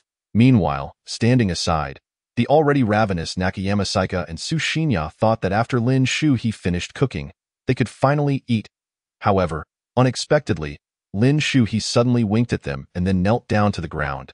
A new day quickly dawned, and Lin Haotian had thoroughly enjoyed himself the previous day, even forgetting about pressing matters. Tiangu, you're awake? Please sit down. I've prepared breakfast for you. Hearing this, Lin Haotian nodded with a smile. But instead of sitting immediately, he returned to the room, his gaze falling upon Su Shinya, still peacefully asleep in bed. Wake up, or will you abandon your best friend? Xingro, at the mention of her friend. Su Shinya jolted awake. I'm sorry. I was utterly exhausted yesterday, and then Shuhi secretly taught me so many skills that Su Shinya stammered, feeling a bit embarrassed. All right, you must have video called Su Xingro yesterday, right? How long can she hold out? 4 days. Her food will run out soon, and she can last at most 4 more days. Moreover, it will take considerable time to get there. Upon hearing this, Lin Haotian's expression turned grave. It seemed he needed to act swiftly. After a simple breakfast, Lin Haotian did not give Su Shinya and Nakayamasika, 2 novices, the chance to witness the skills he had acquired the previous night. You two stay here. Do not let anyone in. I'm going out to see if I can secure a vehicle. Indeed, Lin Haotian's goal today was to obtain a vehicle and transport Lin Haotian and the others to a safer villa. As for Duan Shi and Hui Mei, he did not plan to send them back just yet. Since they were a bit restless, it would be better to let them experience some hardships first. Of course, before that, Lin Haotian made a trip to both the villa and his previous residence, leaving some food for them. However, he still could not ascertain who was pregnant. It had only been a little over a week. And though the system could detect it, Lin Haotian lacked that capability. After running errands at both locations, half the day had already slipped away, so he dared not linger and promptly set out again. Before long, Lin Haotian returned to the entrance of the film city, gazing at the wandering zombies and the skeletal remains strewn across the ground, offering a silent tribute in his heart. These individuals were likely tourists who had come to visit before the apocalypse. Although some had not turned into zombies, they had become food for the undead, a rather unfortunate fate. The film city was quite desolate. Should one encounter zombies, there would be no opportunity to flee. Judging from the bones on the ground, it seemed those who had not transformed into zombies had all become sustenance. Found it. Soon, Lin Haotian spotted an intact off-road vehicle outside the film city. It wasn't that he had been unwilling to look for one earlier. Rather, the number of intact cars was exceedingly scarce, either damaged or lacking keys. Having been merely a student before, Lin Haotian had no experience in lock-picking even in his past life. Even if he found a good car, he couldn't drive it without the keys. Quickly, Lin Haotian approached the vehicle, crouched by the window, scanning for keys. As he peered in, he suddenly noticed 3 burly men in a nearby supermarket glaring menacingly at him. That's our car. One of them growled. Oh, is it your car? How splendid. Quickly, hand over the keys. Upon hearing they were the car's owners, Lin Haotian's spirits lifted. Just moments ago, he had been pondering what to do if he couldn't find the keys. And now they had practically delivered themselves to him. Baka. One of the men, clad in a security uniform, immediately cursed at Lin Haotian. This man was large and imposing, clearly not to be trifled with. While the other 2 appeared to defer to him. Let's kill this damn Chinaman. We barely lured the zombies away, and now this brat has drawn them back. Lin Haotian's presence was gradually attracting the nearby zombies, inciting further ire from the trio. What the hell are you barking about? Lin Haotian was not one to tolerate such disrespect. After cursing back, he noticed the zombies were getting closer. To him, the three men in the supermarket posed no threat. So he chose to ignore them. In his eyes, they were already dead, and he saw no point in wasting time on the deceased. Dodging the attack of the first zombie, he swung his black blade, severing the creature's head with ease. In an instant, Lin Haotian resembled a war god. Each swing claiming the life of a zombie. In just 2 or 3 minutes, he had dispatched all 50 to 60 zombies surrounding him. Damn it, my stamina is meant to benefit the women of the Sakura Nation, yet here I am wasting it. Lin Haotian frowned, a fierce expression crossing his face as he strode toward the trio at the supermarket. Had they simply handed over the keys, he wouldn't have to expend so much energy.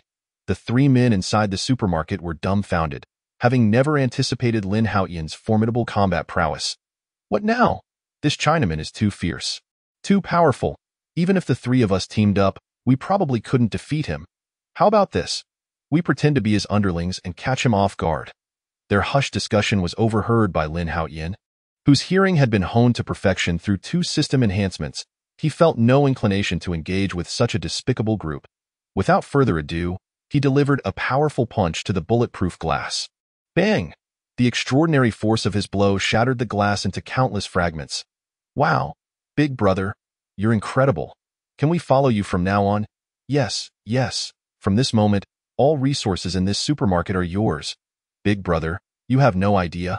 We just captured a stunning beauty today, and we haven't had the chance to enjoy her yet. She'll be yours now. The three men continued to babble, but before they could finish, Lin Haotian's black blade swung out with ferocity. In an instant, the clamor ceased, leaving the world enveloped in silence. Scanning the interior of the supermarket, he did not find the so-called beauty they mentioned. However, in the depths of the supermarket, there was a warehouse, where it was likely someone was hiding. Come out. I've just eliminated those 3.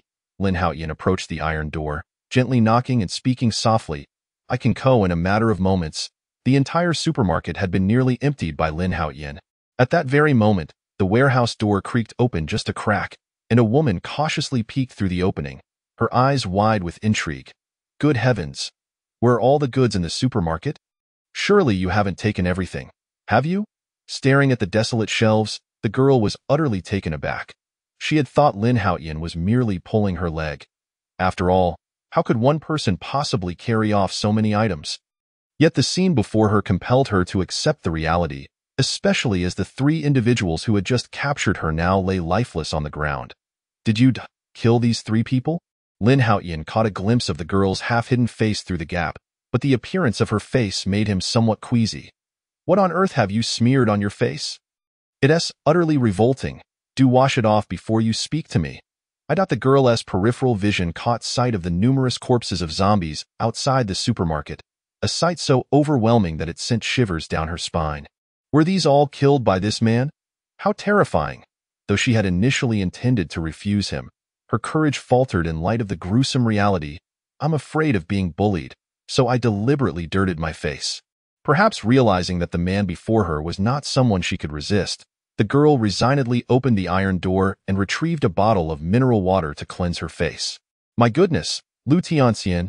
Ah, who is Lin Haotian? Lin Haotian was taken aback. The woman before him bore an uncanny resemblance to Lin Haotian, not only in facial features but also in height and figure. You must be mistaken. I am not the Lin Haotian you speak of. I am from Sakura Country. Upon hearing this, Lin Haotian finally grasped that he was no longer in his original world. However, he couldn't help but wonder why such a stunning girl had not pursued a career as a star. With your looks and figure, why haven't you ventured into stardom? There's no way. The entertainment industry is far too chaotic. If I were to enter, I would undoubtedly suffer immensely. Observing the woman from the Dragon Country, who did not seem inclined to forcefully pursue her, the girl, Hayakawa Yoko, began to contemplate her options. After all, this was the apocalypse, and surviving alone was untenable. Moreover, this Dragon Country man was quite handsome and possessed formidable strength. Perhaps aligning with him would prove to be a wise choice. Chapter 28. We have already learned I used to be a car model and possess some automotive skills. If you need assistance with repairs or modifications, I can certainly help. However, if you're seeking someone for film production, I fear you might be disappointed. Yet, considering it's the apocalypse now, even if you were to film, Who would be left to watch, right? Normal movies are out of the question, but if you're considering something else, I would be more than willing. Hayakawa Yoko immediately became vigilant, her eyes filled with trepidation as she surveyed Lin Haotian. You wouldn't be planning to not do anything to me, would you? The girl spoke hesitantly, saying, handsome, you're so good-looking and skilled. Surely, you must have no shortage of girlfriends? Rest assured, I am quite useful. If you can provide me with food, perhaps we could develop feelings for each other over time. At that point, if you wish to take advantage of me, it would be quite simple, wouldn't it? Hayakawa Yoko mentally applauded her own cleverness. What do you think of my proposal? Why don't we start as friends? Upon hearing this, Lin Haotian merely scoffed and turned to enter the warehouse where Hayakawa Yoko had been hiding, taking all the food and water he could carry. Wait, why are you leaving? You've taken everything. What am I supposed to do? Didn't we just agree to get to know each other, and after some time, if feelings develop, can't I? Lin Haotian shook his head. I'm not one to take my time getting acquainted, but if feelings do develop over time, then that might be a different story. Hayakawa Yoko paused for a moment. Isn't that precisely what I just said? I believe you've misunderstood. For what I meant is not what you think. You're a rogue. Upon comprehending Lin Haotian's implications, Hayakawa Yoko was incensed, her frustration palpable. Lin Haotian chose to ignore her. If she was unwilling, so be it. After all, this was the apocalypse, and he had no shortage of women. With a leap, he landed atop the SUV and began surveying the distant surroundings. The road was devoid of any intact vehicles. Every few meters, there was a scene of a car crash. It seemed that when the apocalypse first struck, those who had not turned into zombies attempted to flee in their cars, only to meet their demise. This is troublesome. The entire road is obstructed. The location where Su Xingro was situated was not nearby, making it quite difficult to reach her. Hayakawa Yoko, feeling frustrated, perhaps sensing Lin Haotian's concern, climbed up to the car's roof beside him. Following his gaze, are you intending to head towards the film base ahead? There are far too many zombies along the way. Getting there won't be easy. In truth, there is no need for you to take such risks. You're only going there to search for those little stars, right? Look at me. Had I not chosen not to become a star, I would undoubtedly be a household name by now. If you play your cards right, I could be just as good as those stars. Wouldn't you agree? Lin Haotian turned to face Hayakawa Yoko, and he had to admit that she did resemble Lin Haotian remarkably, especially with her figure, which could easily outshine most stars. That handsome guy, about what happened earlier, can we discuss it again? Where have you stashed all the supplies from the supermarket? Can you please share a bit with me? If you're unwilling, that's fine too. We can just spend some time together. After all, I have a great figure and a lovely face. We can live together at the film city. The supplies from the supermarket would be sufficient for both of us to last quite a while. And you need not risk your life searching for those starlets. Before Hayakawa Yoko could finish her sentence, Lin Haotian abruptly scooped her up into his arms. Let go of me, while I think you're handsome and quite capable. We barely know each other. Could you please allow me to prepare myself? Lin Haotian, with a smile, looked at Hayakawa Yoko and asked, Are you sure you want me to put you down? Absolutely. Don't drop me. This height is too much. Don't let go, or I might fall and get killed. Realizing the height from which she was suspended, Hayakawa Yoko panicked, clinging tightly to Lin Haotian's neck, afraid he might suddenly release her. Remember, you're the one who insisted I hold on.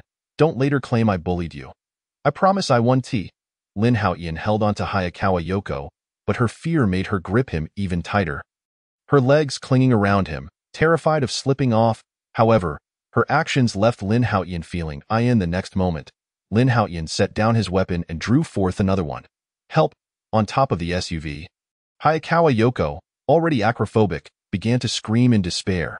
Her cries successfully attracted a horde of zombies who came rushing towards them, growling hungrily. Run! There are zombies coming! Help! The zombies are here. Let me down! I'm terrified of heights. Hayakawa Yoko's voice was alarmingly loud, drawing not only the zombies on the road, but also those that Lin Haotian had yet to dispatch. Watch out for the zombies. They're already upon us. Unlike Hayakawa Yoko's terror, Lin Haotian dismissed the approaching zombies with ease. With one hand, he casually drew the black long knife from his back, while the other held Hayakawa Yoko securely to prevent her from falling. With a swift motion, he decapitated a zombie attempting to climb up onto the car. Subsequently, Any zombie daring to ascend was mercilessly dispatched by Lin Haotian. The fierce battle raged on for a full 2 hours, with the surrounding zombie corpses piling up into a small hill. After the fight, Hayakawa Yoko fainted from fright. Lin Haotian gently placed the unconscious Hayakawa Yoko inside the vehicle, then located the keys to the SUV and drove away from the area. With the SUV at their disposal, their speed increased considerably, and it wasn't too long before they arrived at the door of the room where Su Xinya and Lin Shuha were situated. "Open the door. I'm back." Hearing Lin Haotian's voice, Lin Shuha eagerly opened the door and leaped into his embrace. "Brother Tian, I've trained Su Xinya and Nakamura Shizuka well, I assure you. They will meet your expectations." After saying this, Lin Shuha exchanged a knowing glance with Nakamura Shizuka and Su Xinya, both of whom promptly understood. "Brother Tian, we've learned. Truly, you can test us." Chapter 29. The Sakura Country woman in the repair shop. Forget it. We'll discuss it later. Please tidy up the room. We need to head to another location. Oh, all right. Upon hearing these words, the three women did not dwell on them for long, swiftly packing all the necessary items. Then, with a wave of Lin Haotian's hand, all these belongings were absorbed into the system space. Brother Tian.as, she gazed at the sleeping Hayakawa Inko in the off-road vehicle. Su Xinya felt a surge of bewilderment, a strong sense of impending danger compelling her to speak. However, suddenly, the vehicle rolled over a corpse on the road, causing it to jolt violently. The previously slumbering Hayakawa Inko in the back seat was jolted awake by the tumult. "Ah, help!" Still dazed from her prior state, Hayakawa instinctively cried out. "What's the matter? Is someone trying to kill you?" Upon hearing Nakamura Shizuka's words, Hayakawa quickly regained her composure, her eyes darting to the three fair-skinned, beautiful women beside her, her expression rife with confusion. "How long have I been unconscious? And who are you? Why are you in my car?" "Right? It must be that damned scoundrel. How dare he bring three stunning beauties over while I was asleep? What a despicable fiend, gathering so many women without a care for his own exhaustion." Hayakawa felt a mix of embarrassment and anger, alongside a lingering, indescribable sensation. "Hello, I am Su Xinya, the one who has known Brother Tian the longest here. The lady in the front is Lin Shuha, and the one in the back is Nakamura Shizuka. We are all women of Brother Tian.as for you. It seems you are the last among us to get acquainted with him." Su Xinya answered Hayakawa's questions while subtly conveying her status with Lin Haotian. At that moment, Lin Shuha, seated in the passenger seat, also spoke up. "You were the one screaming just now, weren't you? Your voice is quite nice. But next time, refrain from shouting. It might attract the zombies." Currently, the vehicle was cruising along the main road, and from her vantage point, Lin Shuha could clearly see numerous zombies meandering ahead. Hayakawa's face flushed crimson at Lin Shuha's words, wishing she could morph into an ostrich and hide within the vehicle. "All right, everyone hold on tight. I'm about to start running over zombies." As Lin Haotian's voice fell, the vehicle accelerated immediately. Countless zombies blocking its path were sent flying. Bang, bang, bang. The road was littered with an overwhelming number of zombies, and nearly every few seconds, another one was struck down, with one unfortunate corpse even becoming lodged on the windshield. Seated in the back of the vehicle, Hayakawa watched as her beloved off-road car became splattered with zombie blood, a wave of discomfort washing over her. Especially upon seeing the remains of a zombie, she could not help but scream in terror. This amused Lin Haotian, who turned to Hayakawa with a grin. "Doesn't that hurt your throat to scream like that?" With her face aglow, Hayakawa recalled Lin Shua's earlier warning that her shouting could attract zombies. The mere thought sent her hastily covering her mouth, yet the fear within her compelled her to emit muffled whimpers. Despite Hayakawa's current demeanor being incomparable to the other women, Lin Haotian held a favorable view of this girl, who bore an uncanny resemblance to Liu Tianxian. From previous interactions, he knew Hayakawa was an avid racer with a keen expertise in vehicle modifications. While Lin Haotian could drive, he lacked the skills to repair vehicles. With Hayakawa around, any mechanical issues could be swiftly resolved. Moreover, the off-road vehicle they were currently driving had been modified by Hayakawa herself, featuring luxurious interiors and furnishings. The only slight regret was that perhaps due to the pre-apocalypse oversight, the vehicle's body, which required reinforcement, had not been upgraded as it stood. Although they had collided with numerous zombies, the vehicle had sustained minimal damage. However, one must not forget that the road was teeming with zombies, and the streets were cluttered with abandoned cars. Traveling along such a perilous highway, The vehicle's safety was still insufficient. It required modifications. Does anyone know of a place nearby for vehicle modifications? Upon hearing Lin Haotian's inquiry, Lin Shuha, Su Shinya, and Nakamura Shizuka all shook their heads, indicating their ignorance. Yet, at that moment, Hayakawa spoke up. I know. Just follow this road down, then take a left. There's a repair shop there. Hayakawa mentioned she had previously modified cars there, and the materials and equipment inside were more than adequate for reinforcing the off-road vehicle. Are you suggesting we reinforce the entire body of the off-road vehicle? Exactly. Then it's settled. Just drive the car to the repair shop and leave the rest to me. I am practically a deity when it comes to vehicle modifications. The moment she spoke of her skills, Hayakawa's confidence surged. This was her forte, with a thrilling journey free of major mishaps. They soon arrived at the repair shop Hayakawa had mentioned. Throughout the drive, despite running over numerous zombies, the vehicle had not suffered significant damage. However, before they could enter the parking lot, they spotted a woman rushing out from the repair shop. The repair shop was expansive and fortified with a large iron gate, and within the yard, no zombies were visible. However, outside the yard, there were plenty of them. As soon as the woman appeared, not only did she capture Lin Haotian and the others' attention, but the zombies also became agitated, growling and occasionally banging against the iron gate. Please, help me. The woman soon noticed the off-road vehicle parked at the gate and intended to rush over for rescue. But halfway there, she spotted the zombies surrounding the entrance and hesitated, not daring to proceed. Lin Haotian and the others observed the woman through the iron gate, noting her battered body, with bruises covering her and blood trickling from the corner of her mouth, leaving her completely exposed. Can you save her? Hayakawa, unable to bear it, looked at Lin Haotian with pleading eyes. Although she did not know the woman personally, she had seen her a couple of times while modifying vehicles at the repair shop. The woman was the cashier at the shop, and her husband also worked there, occasionally assisting during busy times. This woman's husband, though not particularly robust, had a good character, and they were regarded as a model couple within the repair shop. Before Hayakawa could reminisce further, she was taken aback by the sight of several men rushing out from the repair shop. Among them was the husband of the woman she had thought to be kind, who was now glaring at her with fury. Baka! You damned wretched woman. You were supposed to take care of us, and you dare to run away. Don't let me catch you. Otherwise, I will surely kill you. At that moment, Hayakawa felt her mind reel, numbly observing the unfolding scene. You are her husband? Why are you demanding she serve others? Is this behavior even human? Upon hearing Hayakawa's incredulous words, the man and his companions noticed the off-road vehicle outside. Hey! Isn't that the beautiful car model who often comes here for modifications?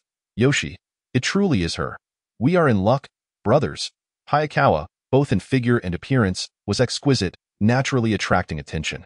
Prior to the apocalypse, societal norms restrained them from acting impulsively. But now, with the world in chaos, laws and humanity had long since vanished. Upon recognizing Hayakawa, the repair shop employees' gazes transformed, igniting with fervor. Flower girl, there are 3 stunning beauties in that car. Sato-kun, since your wife refuses to cater to us, she needn't be fed anymore. Just toss her to the zombies. As for us, it seems we have found a better option now. Lin Haotian, while controlling the vehicle and crushing the approaching zombies, was infuriated upon hearing the repair shop employees' remarks. Can't you people from Sakura Country just live peacefully without provoking me? Fine. If that is the case, I shall oblige you. The man named Sato, the husband of the woman, was eagerly unlocking the iron gate, while the others frantically searched for suitable weapons, preparing to eliminate the remaining zombies at the entrance and Lin Haotian. Hey, you think you deserve mercy? It seems you wish to die faster. Lin Haotian was so enraged that he nearly drove the vehicle through the gate to crush these insufferable fools, yet he hesitated, concerned about damaging the vehicle, which he had painstakingly acquired. However, unable to contain his fury, he decided to exit the car. Grabbing a round stone from the roadside, he hurled it toward the iron gate. Bang! Sato, who had been excitedly opening the door, was struck by the large stone, collapsing to the ground, lifeless. This scene left the others utterly astounded. They were acutely aware of the stone's weight, estimating it to be at least 200 to 300 pounds. Yet, the seemingly unassuming man had effortlessly lifted it and thrown it such a distance. Are you still human? Do not come over here. You, don't approach. The urgency in his voice was palpable. We have 5 of us. Yet before the words could fully escape their lips, Lin Haotian had already drawn a black long knife from the system's space, swiftly eliminating all the zombies outside the iron gate. With a grim expression, he stepped into the repair shop and approached a few employees. That moment, a robust man seized the woman who had previously fled, lifting her as if she were a mere chick, and presented her to Lin Haotian. Esteemed warrior, I offer you my younger sister. Let us be friends. Lin Haotian remained silent. Even Lin Shuhe, who had endured the darkness of the entertainment industry, found her mind buzzing upon hearing the man's words. Sushinya, Hayakawa Inko, and Nakamura Shizuka were utterly dumbfounded, staring at the man as if they had seen a ghost. If it were the previous man named Sato, handing over his wife to another man might seem bizarre. Yet it was somewhat acceptable. However, the shocking reality was that among those who had bullied Sato's wife was her own brother. What kind of absurdity was this? The most critical point was that now her brother was offering his own sister to Lin Haotian, simply to befriend him. It took Lin Haotian quite a while to regain his composure. The people of Sakura Country certainly had their peculiar ways. Who would dare befriend such individuals? This situation was beyond Lin Haotian and the others to resolve. Even the battered woman seemed unable to cope. Oni-chan. Before she could utter another word, her brother struck her sharply across the face. Baka, I initially intended to use you as a bargaining chip, for you to take care of us with your body, and then, when we find new women, you wouldn't have to suffer so much anymore. Why can't you understand your brother's good intentions? The man, visibly enraged that his sister had thwarted his plans, pointed a finger at her and unleashed a torrent of insults.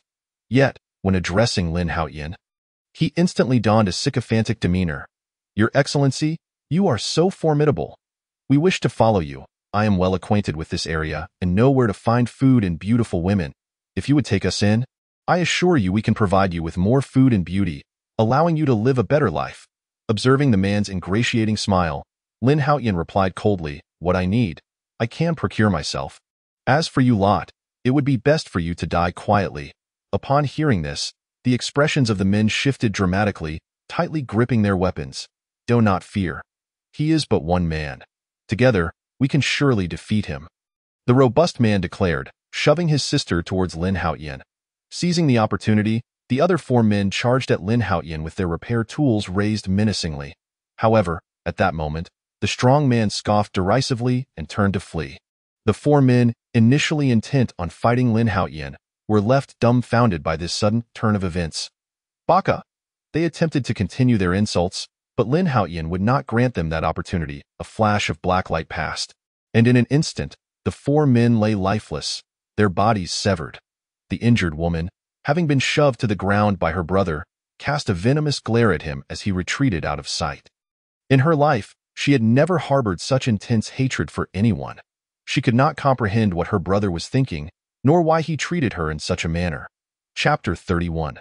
Division of labor. She understood that, in her current battered state, she would not be able to chase after him. In her moment of despair, she suddenly saw a figure darting behind her brother, raising a black long knife, intent on ending the life of her only remaining kin. Baka, please, do not kill him. Hearing this, Lin Haotian turned back, surprised to glance at the battered woman. It seemed incredible to him that she would plead for her brother after the way he had treated her. However, he quickly noticed that her expression was not one of genuine plea. It held something more sinister. Realizing this, Lin Haotian reversed the grip on his long knife and struck the man fiercely on the shoulder with the back of the blade, then hoisted him and tossed him a short distance away from the woman. Thank you, sister. Thank you for saving Oni-chan. Help me just this once more, I beg you. Take good care of Big Brother, and plead with him for a bit of food and water, and perhaps let me have that vehicle. Before the man could finish, the woman erupted into a maniacal laughter. Oh, should I kneel at his feet and lick his toes? Should I beg him to give you the women in the car? You scoundrel. As she spoke, the battered woman lunged at her brother's face, biting into it like a wild beast. Baka! The man's cries of agony echoed as he desperately struck her head with his elbows. With each brutal hit, the woman found it increasingly difficult to endure the pain, ultimately releasing her grip. However, she clamped down on a piece of flesh, having bitten off half of the man's face. The excruciating pain sent the man into a rage, and he began to mercilessly beat the woman on the ground. You wretched creature, I will kill you. One blow, 2 blows, 3 blows. The woman's injuries worsened. And even the trio of Hayakawa Inko, who had been watching from the vehicle, could no longer bear to witness the brutality. The 3 women exited the car, gathering tools from the ground, desperate to assist her. "Stay back. I will personally end him." Years of torment had driven the woman to the brink of madness. Uncertain where she found the strength, she withstood the man's blows and lunged at him, biting down on his most vulnerable spot. A sound akin to that of a slaughtered pig filled the air, and the man's face contorted in agony as he lost the will to resist. Helplessly watching the woman tear at him, the man's screams attracted the attention of nearby zombies. After exchanging a glance with Hayakawa Inko, Lin Haotian signaled for her to drive the vehicle into the repair shop. Realizing the urgency of the situation, Lin Shuhe hurriedly locked the door once more. Just as they completed these actions, a horde of zombies surrounded the repair shop, their growls echoing ominously. Back inside the repair shop, the man no longer had the strength to scream. The once arrogant figure had been grotesquely mutilated, blood pooling around him. Yet before he succumbed to death, he forcibly shattered his sister's skull. Thus, the two met their end in an eerily bizarre manner within the repair shop. Lin Haotian did not intervene.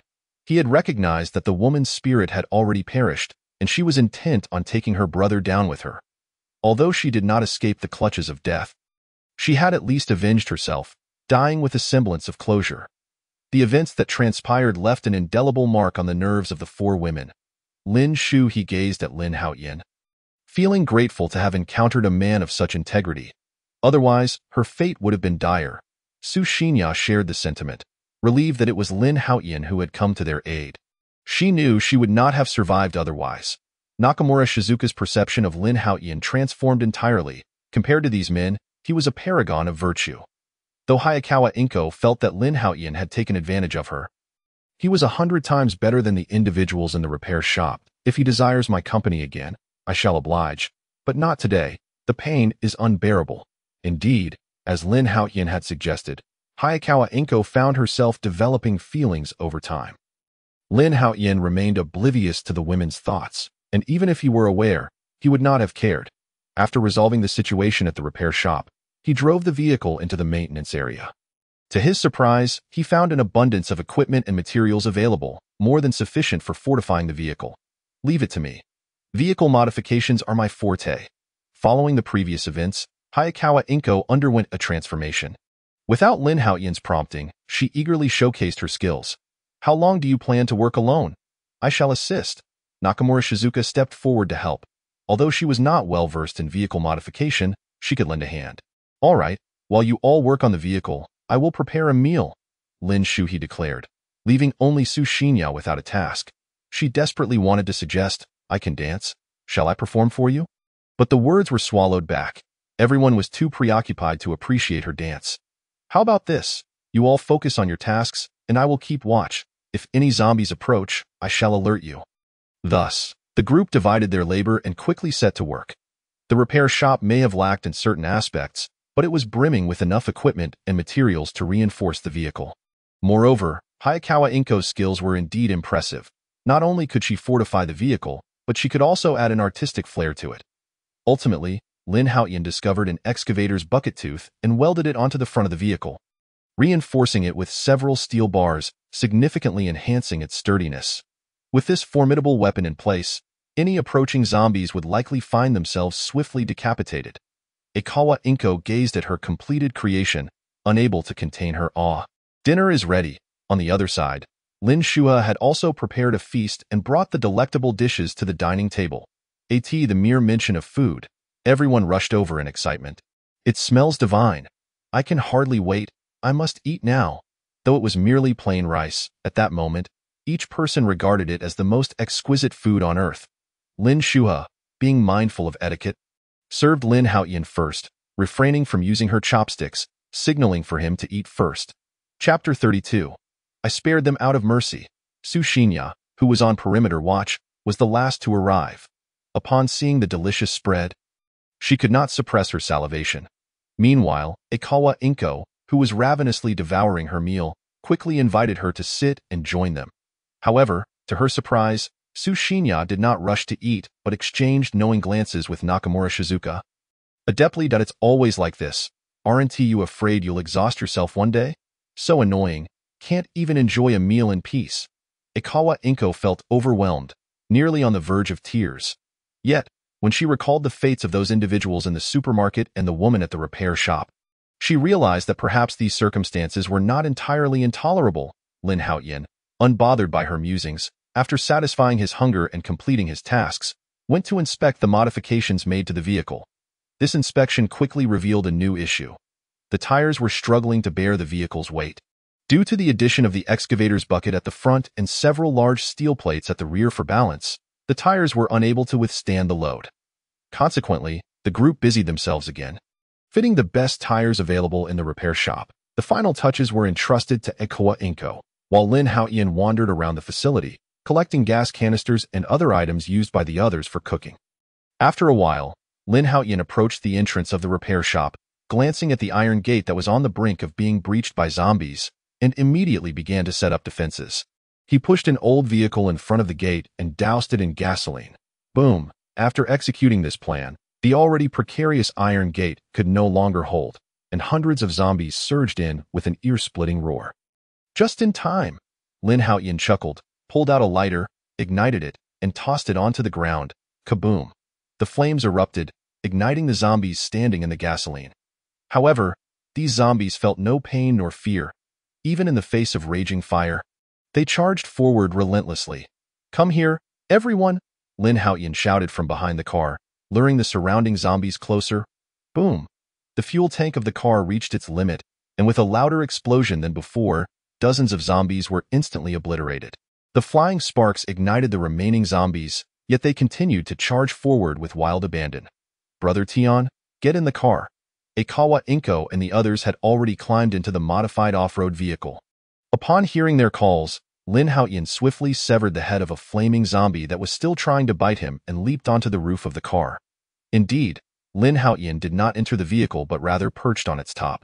With numerous zombies blocking the way, he needed to take action. Otherwise, even the fortified vehicle would not withstand their relentless assault. Throughout the journey, Lin Haotian transformed into a warrior, dispatching every zombie that dared approach the car's vicinity. After much effort, they finally returned to the main road. "Follow my lead. I know of a villa that is quite safe. Let's head there first." After being out for so long, it was time to check on Gong Bining, as he had not delivered food to her in 2 days and wondered if she was hungry. With the aid of the vehicle, they swiftly reached the villa area. "Open up, it's me." After parking the off-road vehicle, Lin Haotian led the group to the villa's entrance and knocked firmly. "I'm here." Soon, Gong Bining, having heard Lin Haotian's voice, promptly opened the door. "This is..." Upon seeing the group of women following Lin Haotian, her previously beaming smile immediately froze. She had anticipated that Lin Haotian would have many women, but she had not expected this day to arrive so soon. "Come in," however, she quickly composed herself, greeting them all with a warm smile and ushering them inside. "You must be tired from your journey, sir. Let me prepare some warm water for you. Please freshen up." Before long, the bathroom was filled with a gentle steam. Lin Haotian sank into the bathtub, utilizing the hot water to alleviate the exhaustion accumulated over the past few days. Outside the bathroom, Gong Bining busied herself tidying up the items Lin Haotian had left after bathing. Observing her diligent figure, Lin Haotian could not help but chuckle. When they had first met, this woman had been so resistant to him. Yet now she was more devoted than anyone else, which was a flaw inherent to the Sakura people.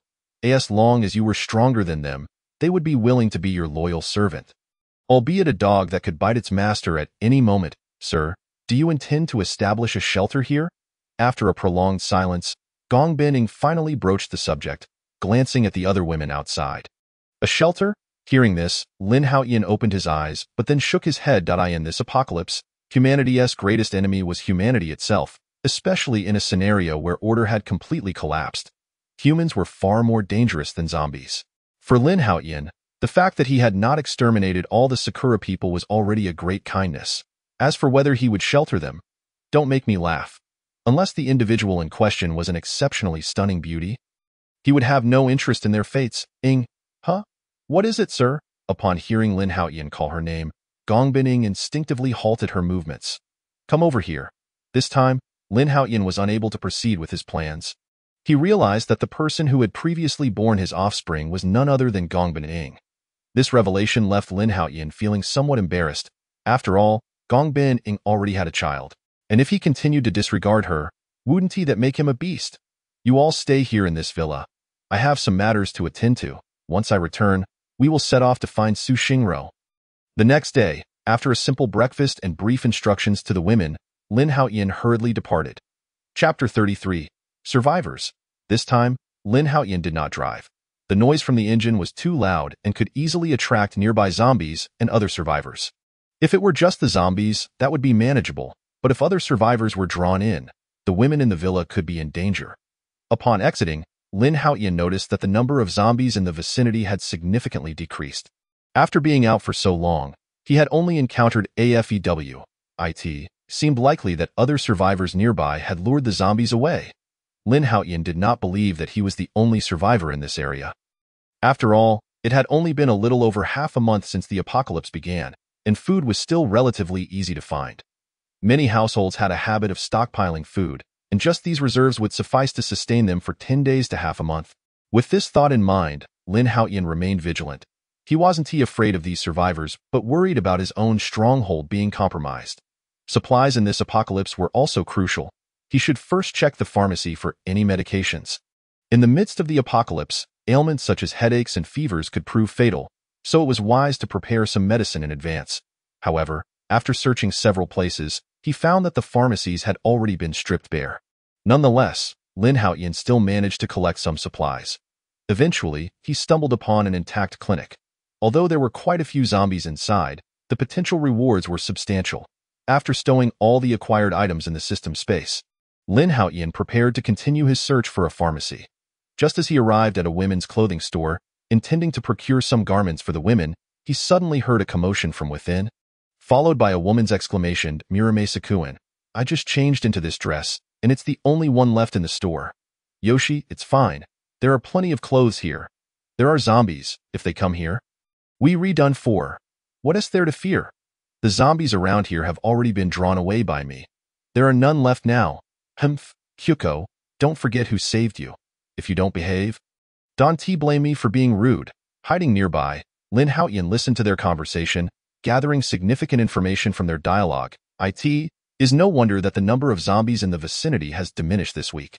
It turns out that this fellow has lured them away. Moreover, it is quite possible that there are more than just these 2 individuals nearby. They are likely part of a larger gang. This is rather troubling. Lin Haotian felt a heaviness in his heart. To have drawn away so many zombies, this gang must not be small in number. If that is indeed the case, the food supply in this area could be. No, I must first ascertain the situation regarding these individuals. Lin Haotian abandoned the idea of searching for Duoshi and Huimei, deciding instead to deal with this group first. Observing the 2, it was evident that they were quite familiar with the surroundings. Lin Haotian narrowed his eyes, not intending to act just yet. If it were only one person, it would be manageable, but 2 would easily alert others. Since these 2 were working here with such confidence, it indicated that there were certainly others nearby. Lin Haotian edged closer, the sounds from within the room growing increasingly clear. Yes, for how many people were inside, he could not discern just yet. He needed to get even closer to investigate. Cautiously, Lin Haotian entered the room, concealing himself behind a pillar, directing his gaze towards the 2 individuals engrossed in their tasks. Goodness gracious, how impressive! It was like a scene straight out of a film from the land of cherry blossoms. Lin Haotian felt compelled to capture a video for posterity. He promptly retrieved his golden phone and began recording the 2. Murame-sakuen, be careful. The man, portly and anxious, was fervently engaged in his work. Damn it. I finally managed to get you out, only for that scoundrel, Antion, to reap the rewards. Does he think I have no temper? After venting his frustration, Muramasa delivered a sharp slap to a woman named Kyoko. You wretched creature are no saint either, you shameless harlot. Muramasa-kun, you must believe me. It was all Antion's coercion. The one I have always liked is you. The woman named Kyoko pleaded with a pitiful expression. Spare me your pathetic act. Tell me, is what you said about Duoshi and Huimei the truth? Muramasa coldly scoffed. I swear, I did not deceive you. They have not turned into zombies. Kyoko hastily affirmed the truth of her previous claims. Humph, Do not let Lin Haotian know about this, or else. Upon saying this, he seemed to express deep anger towards the man named Lin Haotian, landing a flurry of strikes upon Kyoko. Its not that I don't want to inform Lin Haotian, but you know he used to be part of the underworld. After painstakingly establishing a survivor base, he has monopolized all the women. If he finds out about this, those 2 women will be lost to me.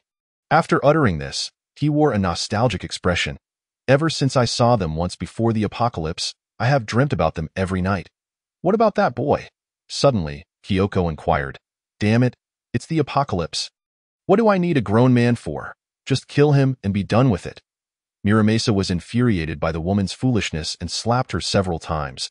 You filthy BT, don't think I'm unaware of what you and that boy are up to. Just wait, once I find Dueshi and Huime, I will make them kneel and act like little dogs.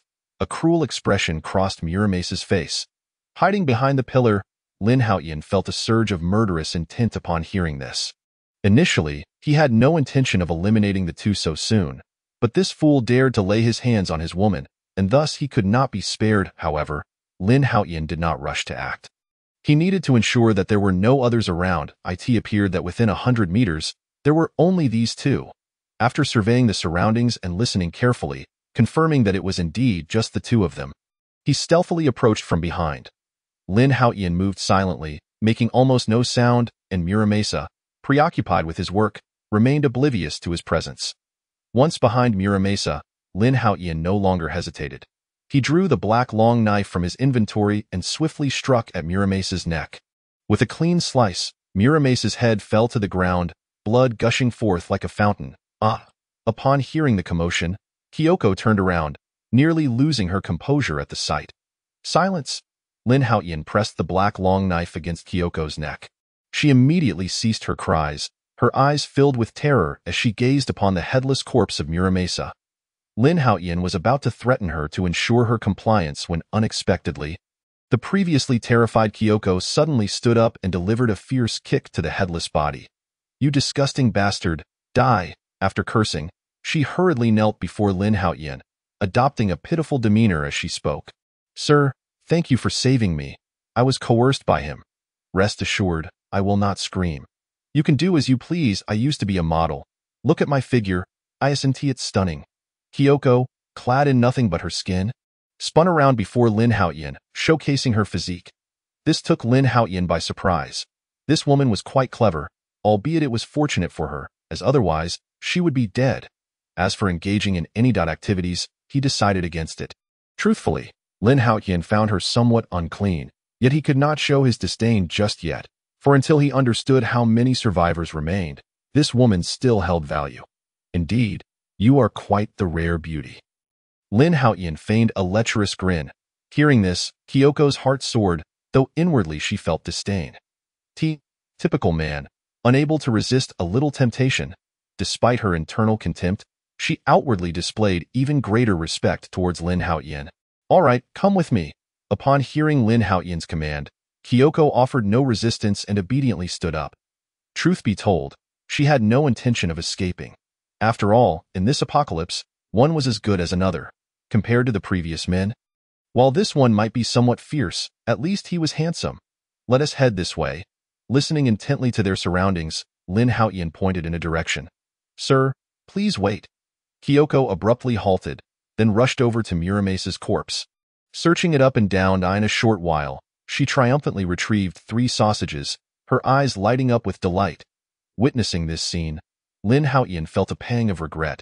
How had he not thought to search the corpse? Clearly, his experience in surviving the apocalypse was still lacking. He would need to practice more. Just as he was about to urge Kyoko to move quickly, he turned to find her gazing at him with a pitiful expression, reluctantly offering the 3 sausages she had found. This took Lin Haotian by surprise. He had not expected this woman, Kyoko, to be so perceptive. Not one to waste food, Lin Haotian promptly took the sausages and stowed them in his pocket. As the food he had acquired was taken away, Kyoko could not help but swallow hard, but she quickly adjusted her demeanor and turned to retrieve a large bag filled with clothes. What use do you have for that? Lin Haotian questioned, perplexed. Did that bag contain something valuable? These are all my clothes. Once it's safe, I need to change into something clean to properly take care of you. Sir, We must go this way. And Tian and his lackeys are over there. If we head that way, we would be walking into a trap. She pointed in the opposite direction of Lin Haotian. Are you certain? Lin Haotian wiped the black long knife in his hand, the threat implicit in his demeanor. Kyoko's heart raced, and she quickly replied, I'm not lying. Earlier, and Tian and his crew attracted all the zombies with sound. And they will be returning shortly. Fine. I will trust you this once. If you dare deceive me, the fate of that man will be yours, Lin Haotian said coldly.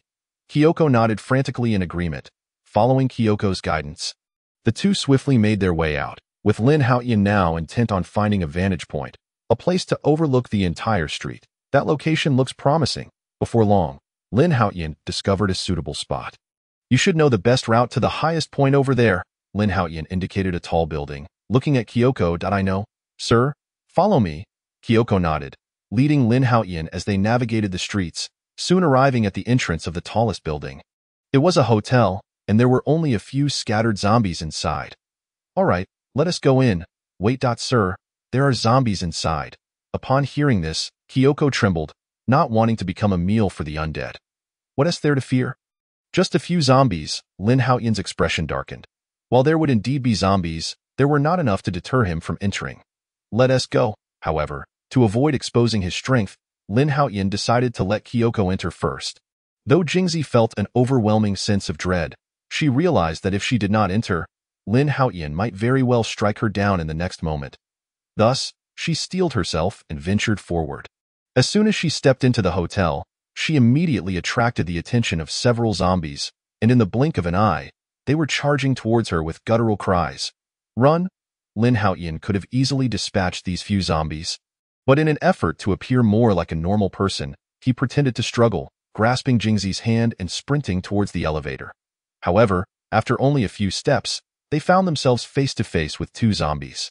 Jingzi let out a terrified scream, while Lin Haotian feigned desperation, swiftly severing the heads of the two zombies with a single strike, with the apocalypse having ravaged the city for quite some time.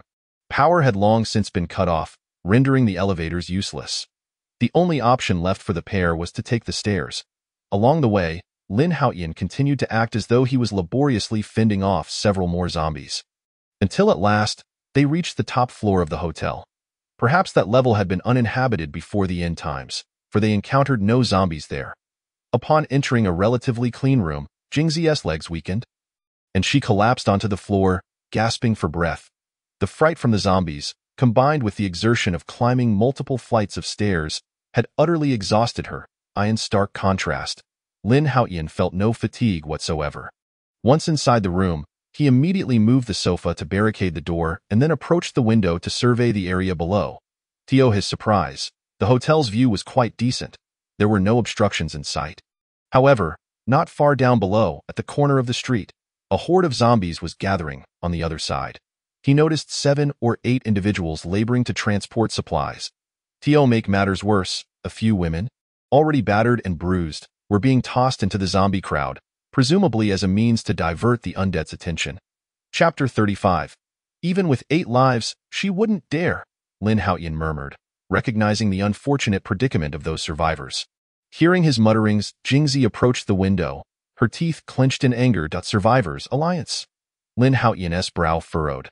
It seemed he had underestimated this group. If it were merely 7 or 8 people, he would not have been concerned. But it appeared they numbered at least in the dozens. Should he take action and allow even a couple of them to escape, it would spell trouble. Moreover, given their current pace, it wouldn't be long before they discovered the whereabouts of Huimei's home. Time was of the essence. Lin Haotian realized he needed to devise a plan that would serve both his interests and those of Jingzi. Sir, Jingzi, glancing at the men outside, felt a wave of terror wash over her.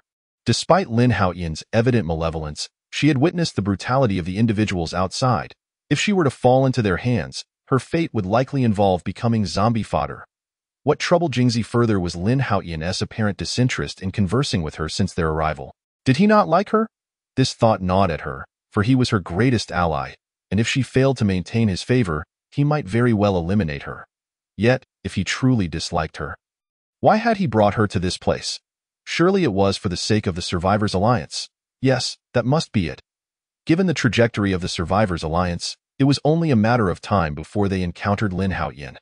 He likely sought information about their operations from her. However, Jingzi was also worried that if she divulged such intelligence, she would lose her value to him and be discarded. It must be said that Jingzi was indeed a clever woman. Quickly discerning Lin Haotian's intentions, "Sir, what's so appealing about those filthy men outside? Why don't we die in a bid to save her own life?" Jingzi stepped closer to Lin Haotian. He recognized her ploy immediately. To his surprise, this woman was quite astute.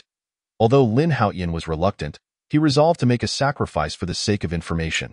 As night descended, Lin Haotian, having eaten his fill, remained focused on the pressing matter at hand. Through the glass window, he observed the Survivors' Alliance and their ruthless methods. His initial impression was one of brutality.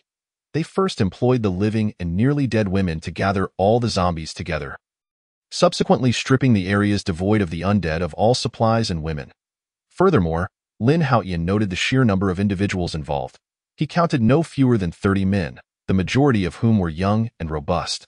Any women they managed to capture were subjected to unspeakable torment, with few surviving, especially at the hands of Mr. Yasu. Jingzi stood beside Lin Haotian, following his gaze down below. At that moment, her earlier anxiety had subsided. She felt a sense of security in his presence. Though he exhibited a hint of obsessive cleanliness, he did not appear to be the type to engage in indiscriminate slaughter. After satisfying himself, he even returned the previously taken sausage and offered her additional food. Thus, when Lin Haotian inquired once more about the Survivors' Alliance, Jingzi answered without hesitation, "I've already deduced it," Lin Haotian remarked, observing the street that resembled a locust swarm. "This Yasu was once the leader of a gang, and he possesses a handgun. Unless we are absolutely cornered, it would be best to avoid provoking him." Jingzi's face reflected concern. Rest assured, he definitely won't come to harm. Though Nakayama Huime harbored her own uncertainties, she attempted to reassure Duoshi. Duoshi, forcing herself to remain calm, nodded. "Yes, of course, he is fine. I mustn't overthink it." "Wait, that's not right. Didn't you previously wish for her demise? Shouldn't you be pleased that she hasn't returned?" Duoshi, having gathered her wits, suddenly sensed something amiss. Nakayama Huime's expression grew complex, her words stumbling as she struggled for clarity. If one were to say she harbored hatred, it was true. She did resent Lin Haotian. However, without him, it was unlikely they would have survived thus far. When he had departed, she had contemplated venturing out to seek food, but upon stepping outside, a horde of zombies had charged at her. Startled, Nakayama Yoshimi immediately dashed into the house, no longer daring to venture outside alone in search of sustenance. She could hardly fathom how Lin Haotian had managed to break through the encirclement of so many zombies to procure food for them. Moreover, he had been away for several days without returning, and she feared he might have met his demise at the hands of the undead, or perhaps found another woman and abandoned them. The only reason she had managed to comfort Duoshi so calmly was that she herself was on the brink of madness. Whether Lin Haotian was dead or had forsaken them was a devastating blow for both Duoshi and herself. Sighing deeply, Nakayama Yoshimi realized that since meeting Lin Haotian, this was the first time she had wished so fervently for his return. Lost in thought, the door suddenly creaked open, and Lin Haotian rushed in, tossing a bulging backpack onto the floor and patting his chest in relief. "Damn it!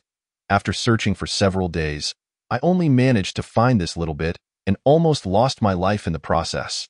"Xiangtai!" Duoshi exclaimed, suddenly springing to her feet, tears brimming in her eyes as she threw herself into Lin Haotian's embrace. "Woo-woo. Xiangtai, I thought something had happened to you." Lin Haotian was momentarily taken aback, but quickly began to soothe her. "Don't worry, I'm quite capable. How could anything happen to me? Besides, I wouldn't dream of leaving you behind." As he spoke, Lin Haotian playfully pinched Duoshi's prominent features.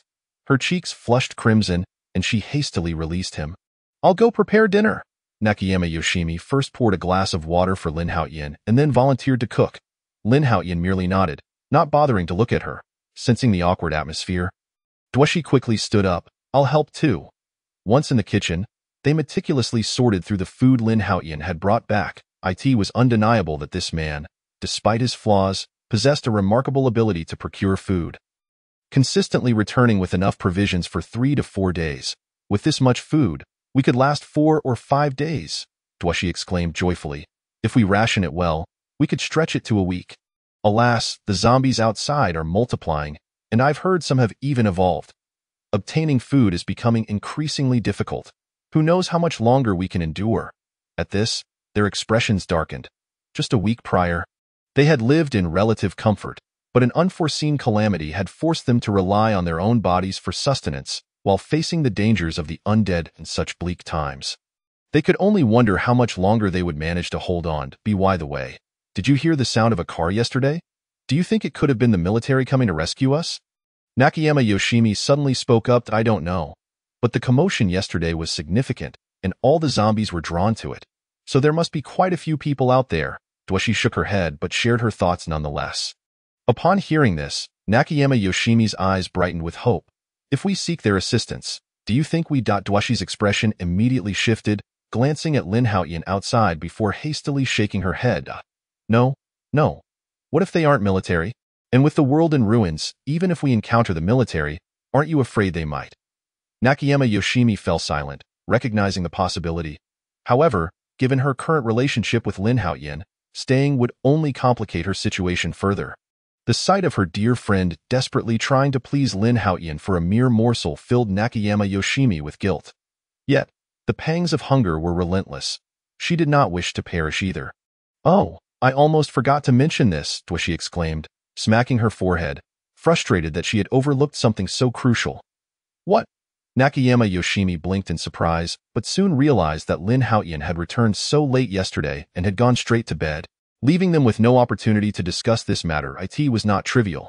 If Lin Haotian encountered them while searching for food, who knew what could transpire? I'll go and tell him. For Lin Haotian's safety and to avoid starving. Dwashi resolved to inform him. Wait, don't tell him just yet. I want to test something. Nakayama Yoshimi interrupted Dwashi, her expression complex. Are you out of your mind? Dwashi exclaimed, panic rising as she grasped Nakayama Yoshimi's shoulders. Lowering her voice. What if those people are villains? You would. Nakayama Yoshimi paused, but her yearning for freedom bolstered her resolve. Regardless, I must try. Seeing this, Dwashi understood that further persuasion would be futile. She knew her friend's character. Once she set her mind to something, she would see it through. But now that we have Shangtai, staying with him would certainly be safer. Dwashi sensed that Lin Haotian was unwilling to part with Nakayama Yoshimi. Otherwise, he would have cast her out to the zombies long ago. Regardless of Lin Haotian's true intentions, at least remaining by his side provided a semblance of safety. Enough. I have made my decision. Nakayama Yoshimi declared resolutely, insisting she would try. Half an hour later, a fragrant meal was served at the table. Today's fare was simple. Rice accompanied by sausages, and Lin Haotian had even brought back a bottle of wine. Dwashi stood respectfully beside him, pouring his drink. Meanwhile, Nakayama Yoshimi, who had contemplated venturing outside, remained obediently standing, as neither dared to take a seat until Lin Haotian spoke. Dwashi, come sit here. Lin Haotian smiled at Dwashi. She complied, cautiously approaching to sit beside him. I have something wonderful to share with you. This is a video I recorded yesterday. Let us watch it together. With a grin, Lin Haotian handed his golden phone to Dwashi. A video? What kind of video? Dwashi asked, curiosity piqued as she took the phone. However, the next moment, she gasped and immediately covered her face. Yet, after a brief moment, she peeked through her fingers. The video featured a man and a woman. Their voices growing increasingly familiar. Stop pretending to be pitiful. Is what you said about Dwashi and Yoshimi true? Are they really still alive? The video sound was turned up high, audible not only to Dwashi seated beside Lin Haotian, but also to Nakayama Yoshimi, who was listening intently. Her eyes widened in shock as she stared at the screen. Is that Kyoko? And Muramasa. Nakayama Yoshimi's complexion shifted rapidly, ultimately collapsing weakly to the ground as her last glimmer of hope extinguished. Yoshimi, wait a moment. Come outside with me? Lin Haotian cast a sharp glance at Nakayama Yoshimi, his expression revealing a ruthless intent. Damn it. The moment Dwashi saw Lin Haotian's expression, her face drained of color, and Nakayama Yoshimi's pallor mirrored her shock. Both realized Lin Haotian's intent. He intended to kill Nakayama Yoshimi, or perhaps directly offer her to the zombies. The thought sent tremors through Nakayama Yoshimi's legs. She understood now that Lin Haotian had lost all patience in such a dire environment. If one possessed food, finding a compliant woman was a simple task. What use was someone like her, uncooperative and harboring animosity towards Lin Haotian? It would be more efficient to eliminate her altogether. Shangtai, I beg you, spare Yoshimi. I promise I will convince her. If you are still unsatisfied, I can double my efforts. Please, do not cast her out. Duashi fell to her knees before Lin Haotian, clutching his legs and pleading desperately. Yet, Lin Haotian's expression remained unchanged as he coldly addressed Nakayama Yoshimi. Haven't you always wanted to go out and try? I agree, and I can even deliver you directly to this Survivor Alliance. They might reward me with some food for delivering a beautiful woman. Nakayama Yoshimi's face turned even more ashen. From the video's audio, she deduced that the sound of the car she and Duashi had heard was indeed from this Survivor Alliance. Any woman found by them had merely become a tool, ultimately serving as bait to attract zombies after being thoroughly exploited. Damn it, Duashi continued to plead, then turned her gaze to Nakayama Yoshimi. Yoshimi, you must plead with Shangtai. Beg him. Those people outside are far too terrifying. In a surprising turn, Nakayama Yoshimi bit her lip and suddenly stood up. I am willing to go out with you. Lin Haotian regarded her with a hint of amusement. Aren't you afraid? I am afraid, but I want to help you. Nakayama Yoshimi's tone was resolute. You have been the only one searching for food outside. It must have been very tiring, so I want to assist. Upon hearing these words, Lin Haotian was momentarily taken aback, and even Duashi stood frozen, her pleading voice abruptly silenced. You just scared me to death. Duashi's sorrow transformed into joy as she wiped away the tears at the corners of her eyes, though she found it impossible to clean them completely. After hearing this, the fierce glint in Lin Haotian's eyes vanished, replaced by a smile and no problem. I shall take you to witness the world outside. Duashi, are you coming? No, I don't want to go out. In a moment of panic, Duashi flatly rejected Lin Haotian's offer, but soon she realized that her words implied she was unwilling to help, and hastily added an explanation. I'm just too scared of those zombies. I can eat less in the future. Can we not go out? Ha ha ha, all right. You won't have to go out anymore. Just stay at home and look pretty for me. Lin Haotian chuckled heartily. This was precisely the outcome he desired. Upon hearing this, Duashi's face instantly flushed, feeling that his words were rather too direct. Although it was the truth, it didn't need to be stated so bluntly. Half an hour later, Nakayama Himiko anxiously watched the doorway, nearly regretting her decision to leave the safety of her home. Was it not better to stay inside? Why did she have to seek adventure? The thought of the terrifying, grotesque faces of the zombies made her legs feel weak. Regretting now was of no use. Lin Haotian discerned her apprehensions at a glance.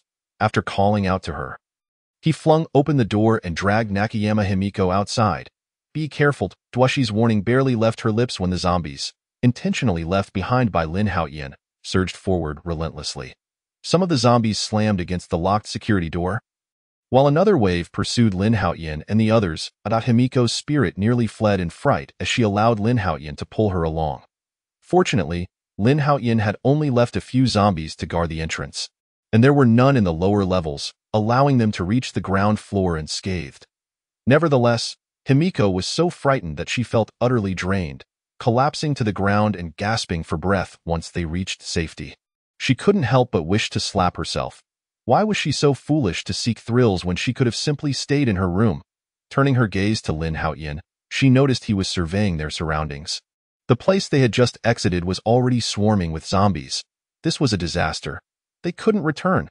Himiko felt a surge of despair and turned her gaze back to Lin Haotian, realizing that he had been finding food for them under such perilous circumstances all along. Let us go. Let's check out that direction. Lin Haotian pointed to a nearby street. Isn't that the street where the Survivor Alliance appeared before? Chapter 38. Onward to the police station. Himiko's face paled in an instant. He couldn't possibly be thinking of using her as a bargaining chip to trade with the Survivor Alliance for food, could he? Indeed, but given the commotion yesterday, no one will likely venture out today. Lin Haotian replied. Yesterday, the Survivor Alliance had attracted all the surrounding zombies by using live humans, and such a ruckus would surely draw the zombies from other streets as well. Any sensible person would refrain from acting immediately after such a large-scale event. They would wait until the zombies had dispersed and their food supplies had dwindled before emerging.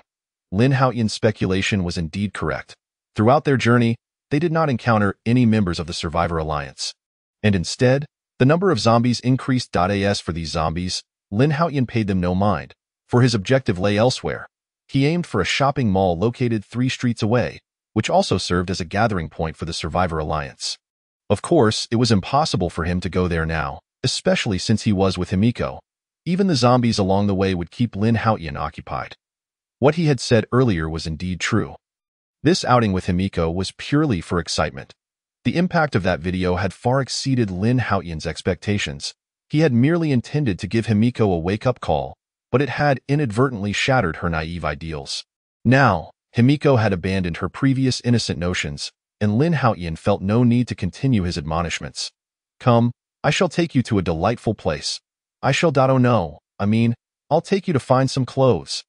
Lin Haotian almost let slip his innermost thoughts. Aren't we supposed to look for food? Himiko inquired, puzzled. Our food supplies are quite sufficient at the moment, but Dwashi could use some more clothes. Lin Haotian sheepishly rubbed his nose. Upon hearing this, Himiko was initially taken aback, but her cheeks flushed bright red the next moment. No wonder she had heard strange noises from the adjacent room last night. Now it all made sense. I know where there's a clothing store. Himiko nodded and pointed toward a nearby intersection. If we turn left at the intersection, there are many clothing stores. We'll surely find something that fits Dwashi. No need to go through all that trouble. I already have a target in mind.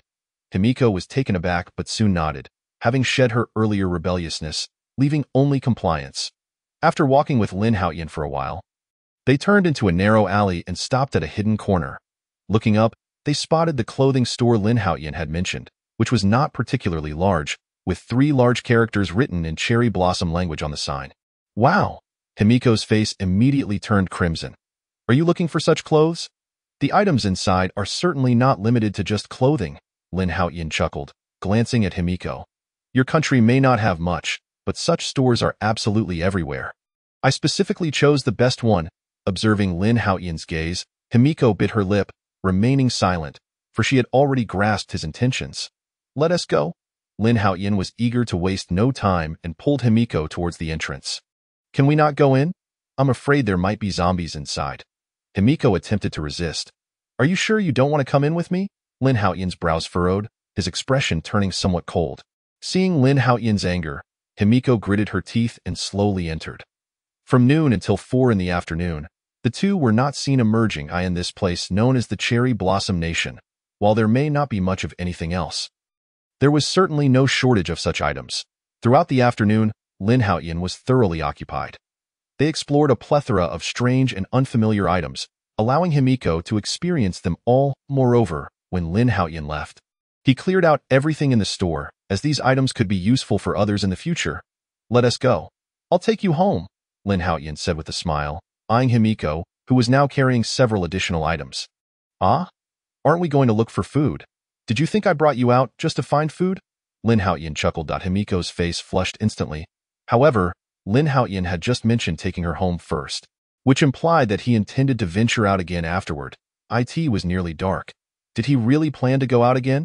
After nightfall, the zombies become even more formidable. Perhaps it's best we don't go out. This statement caught Lin Haotian off guard. He had never anticipated that Himiko would express concern for him. Was she not planning to seek revenge anymore? Yet upon reflection, it made sense. In this apocalyptic environment, relying on a strong man was the only way to survive. It's all right. Let's head back for now. The two returned to the small building, where Lin Haotian deliberately entered first to clear out all the zombies inside, before bringing Himiko back home, now covered in blood. Upon seeing the two return safely, Dwashi let out a long sigh of relief. However, before she could speak, Lin Haotian turned and left. Yet when she turned to see the 2 bulging backpacks Himiko was carrying, a smile immediately spread across her face. Wow, Himiko, you're amazing. You found so much food. Dwashi quickly snatched the backpack from Himiko's hands, eager to see what delicious items lay within. The next moment, a collection of peculiar items tumbled onto the floor. Ah, Dwashi was stunned, staring at Himiko in disbelief. Himiko, it seems there's a police station nearby? Upon reaching the ground floor, Lin Haotian's gaze shifted towards a particular direction.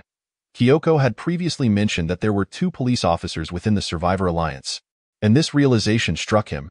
It was indeed time to pay a visit to the police station. As for why he wanted to go there, just think about what might be found inside a police station. Though hope was slim, Lin Haotian still wished to find a firearm. After all, The apocalypse had persisted for quite some time, and many would have thought of this. It was possible that the entire police station had been ransacked. However, even if he found no firearms, discovering items such as bulletproof vests would still be a significant gain. He needed to prepare for the Survivor Alliance. Although he was aware they possessed a handgun, he remained uncertain about the existence of more powerful weapons. The system's reward of absolute defense was only at a basic level, capable of withstanding handgun fire. If the opponents possessed rifles or other more potent weaponry, it could spell disaster for him. Chapter 39. The Police Flower and the Fierce Man. The most pressing matter at hand is to ensure one's own safety. As Lin Haotian strides down the street, he encounters a growing number of wandering zombies. However, these undead pose no threat to him. Bolstered by his extraordinary physical prowess, Lin Haotian swiftly arrives at the entrance of the police station. Yet, the situation within the precinct is far from optimistic. The glass doors have been shattered, debris is strewn across the floor, and two zombies lie on the ground, their heads blown apart. It is evident that this place has already been ransacked, but the blood from the zombies has yet to congeal, indicating that someone has recently ventured inside. Damn it, someone got here first? Lin Haotian curses under his breath, his ears picking up the sounds of smashing coming from within the police station, suggesting that there are still people inside. Ha ha ha, Fujita Keiko, this time you can't escape. Today is truly my lucky day. Yasuda, you bastard, just wait. Once I find a gun, I will make sure to take you down, the brash voice of a man rings out, followed by the sound of rummaging. Wait, there are actually guns inside. Lin Haotian is taken aback, but his brow soon furrows in concern. While there are indeed firearms, there is also a formidable man within. Judging by the wounds of the zombies at the entrance, it is clear that this individual possesses significant strength. No, I absolutely cannot allow him to acquire a gun first. If it happens to be a more powerful weapon, it could spell trouble. Lin Haotian's gaze sharpens. Initially, he intended to lure some zombies inside, but it seems that time is no longer on his side. If he waits until the man gets his hands on a gun, acting afterward would be fraught with uncertainty and heightened danger. Let me observe first. If it is a powerful gun, I shall avoid direct confrontation. Lin Haotian stealthily enters and soon finds himself in the interrogation room of the police station. Through the glass door, he spots a burly man rifling through the contents of the room. Beside the wall at the entrance lies a bloodied fire axe, smeared with zombie flesh. Most astonishingly, on the interrogation table, there is a woman in a police uniform.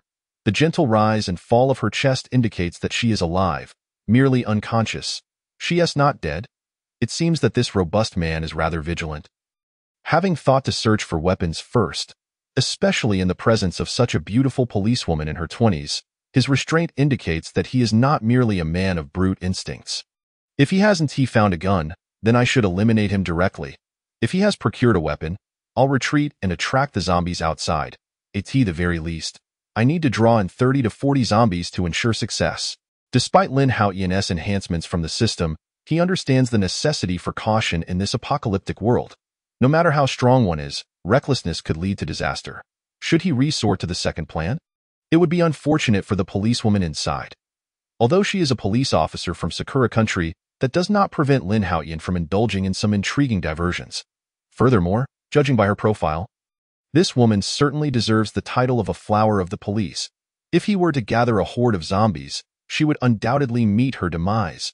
However, in this dire environment, his own survival takes precedence. It would be unwise to jeopardize himself for a woman. It's strange. I distinctly recall seeing a gun in the interrogation room before. Could it be that I misremembered? The man grumbles as he pauses. For the police station houses more than one interrogation room. There is another designated for questioning criminals. This man, once a member of the police force, had witnessed the police chief store a handgun in the interrogation room.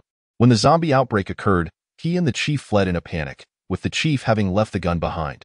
Initially, he planned to retrieve it once the chaos subsided, but nearly a month has passed since then. Only after the Survivor Alliance drew all the zombies away did he muster the courage to search for the firearm. As for the ill-fated police chief, he was pushed into a horde of zombies during the outbreak, allowing the man to escape the pursuit of the undead. Originally, the police station's armory contained numerous firearms, but after searching, he found them all taken.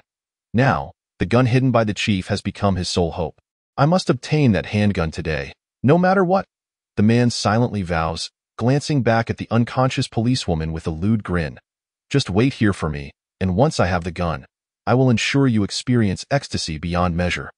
With a depraved chuckle, he turns and seizes the nearby fire axe, making his way toward the door.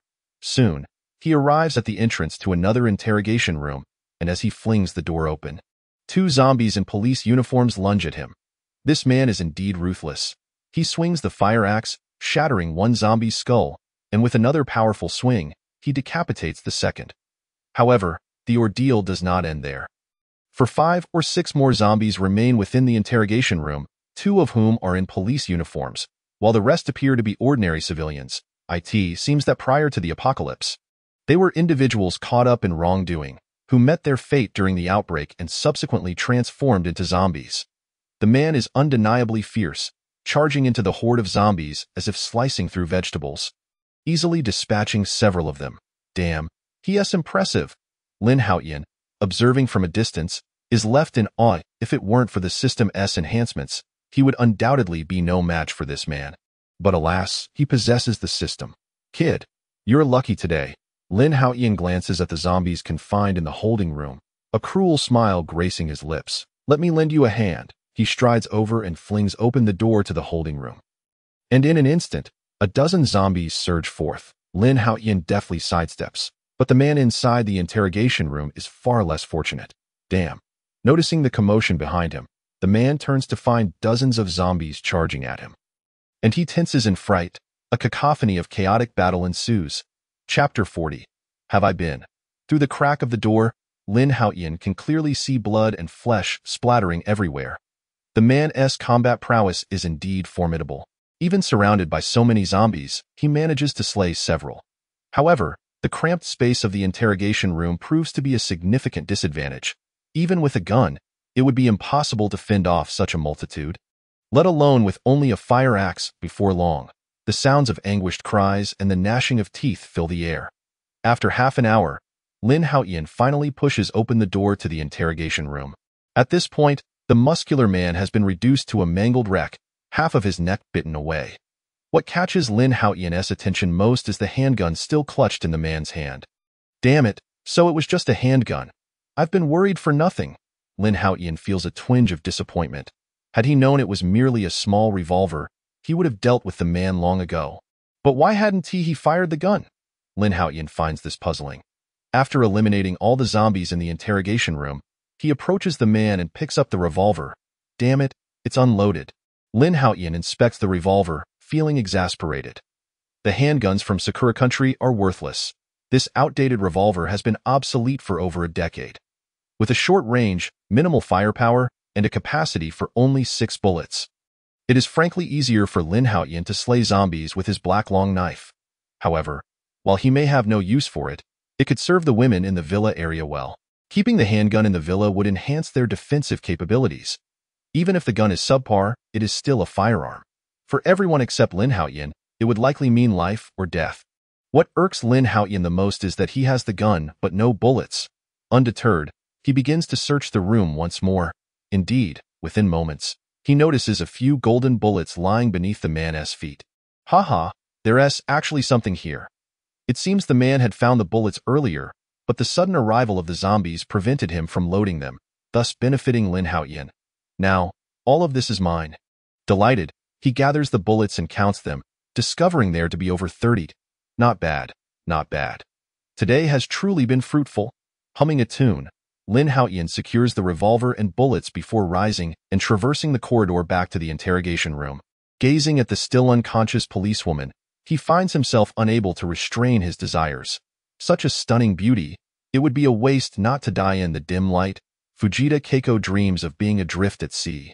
Aboard a ship sailing through the waves, with a stranger at the helm, the turbulent waters causing the vessel to sway incessantly, Thea's consciousness gradually returned to her mind. She abruptly opened her eyes.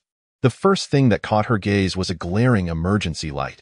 The excessive inhalation of ether had left her feeling dizzy and disoriented. You're awake.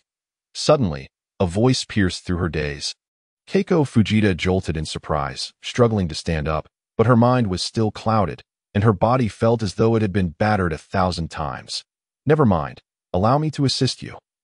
As the voice faded, Keiko felt a bucket of cold water poured over her head, instantly jolting her awake. The effect was evident. The dizziness in her mind gradually subsided, allowing her to discern the true appearance of the man before her. Who are you? Keiko's face turned pale as she hurriedly checked her attire, relieved to find that her clothing remained intact. That I saved you. Lin Haotian spoke slowly. Keiko tapped her still aching head, and a grotesque face flashed before her eyes. Memories of her fainting flooding back like a tide. Kitahara Yamanaka, she exclaimed in shock, frantically scanning her surroundings, but finding no trace of him. Kitahara Yamanaka? Is he a stout, burly man? Lin Haotian immediately guessed whom she referred to. Indeed, that's him. Did you rescue me from his clutches? Keiko, still not fully recovered, struggled to comprehend the situation. Lin Haotian felt helpless. 3 hours had already passed, not counting the time spent dealing with that fat man beforehand. It was evident how much time Kitahara had wasted. He knew that prior to his arrival, Keiko had been unconscious for an indefinite period, and combined with these 3 hours of gameplay, it was clear that Kitahara had no intention of letting her survive. It was infuriating. Such a beautiful girl almost became just another disposable victim to that man. A sheer waste of beauty. Thankfully, perhaps due to her frequent training with the police, her physical endurance proved commendable, allowing her to endure. As night fell and the number of zombies outside grew, Keiko gradually regained her composure, her memories sharpening. Kitahara Yamanaka, she suddenly roared, her expression morphing into one of profound anguish. Lin Haotian was startled. Bewildered by her sudden outburst. Father, mother, I have finally avenged you. During the zombie outbreak at the police station, she had been fortunate enough to hide inside a cabinet, helplessly watching as Kitahara shoved her parents into a horde of zombies to save himself. At that moment, she vowed to find Kitahara Yamanaka and avenge her parents. Driven by this promise, she managed to endure 3 days locked inside the cabinet until the coast was clear.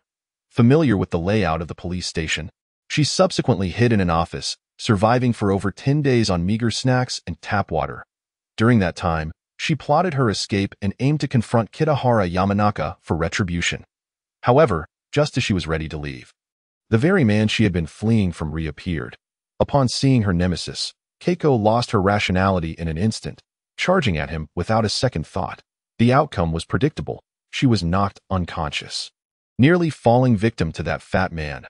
Wait, that bastard wooden tea. Keiko suddenly realized, waves of discomfort washing over her, instilling a sense of dread. Chapter 41. The shock of deception. I had no idea you were in this state when I arrived.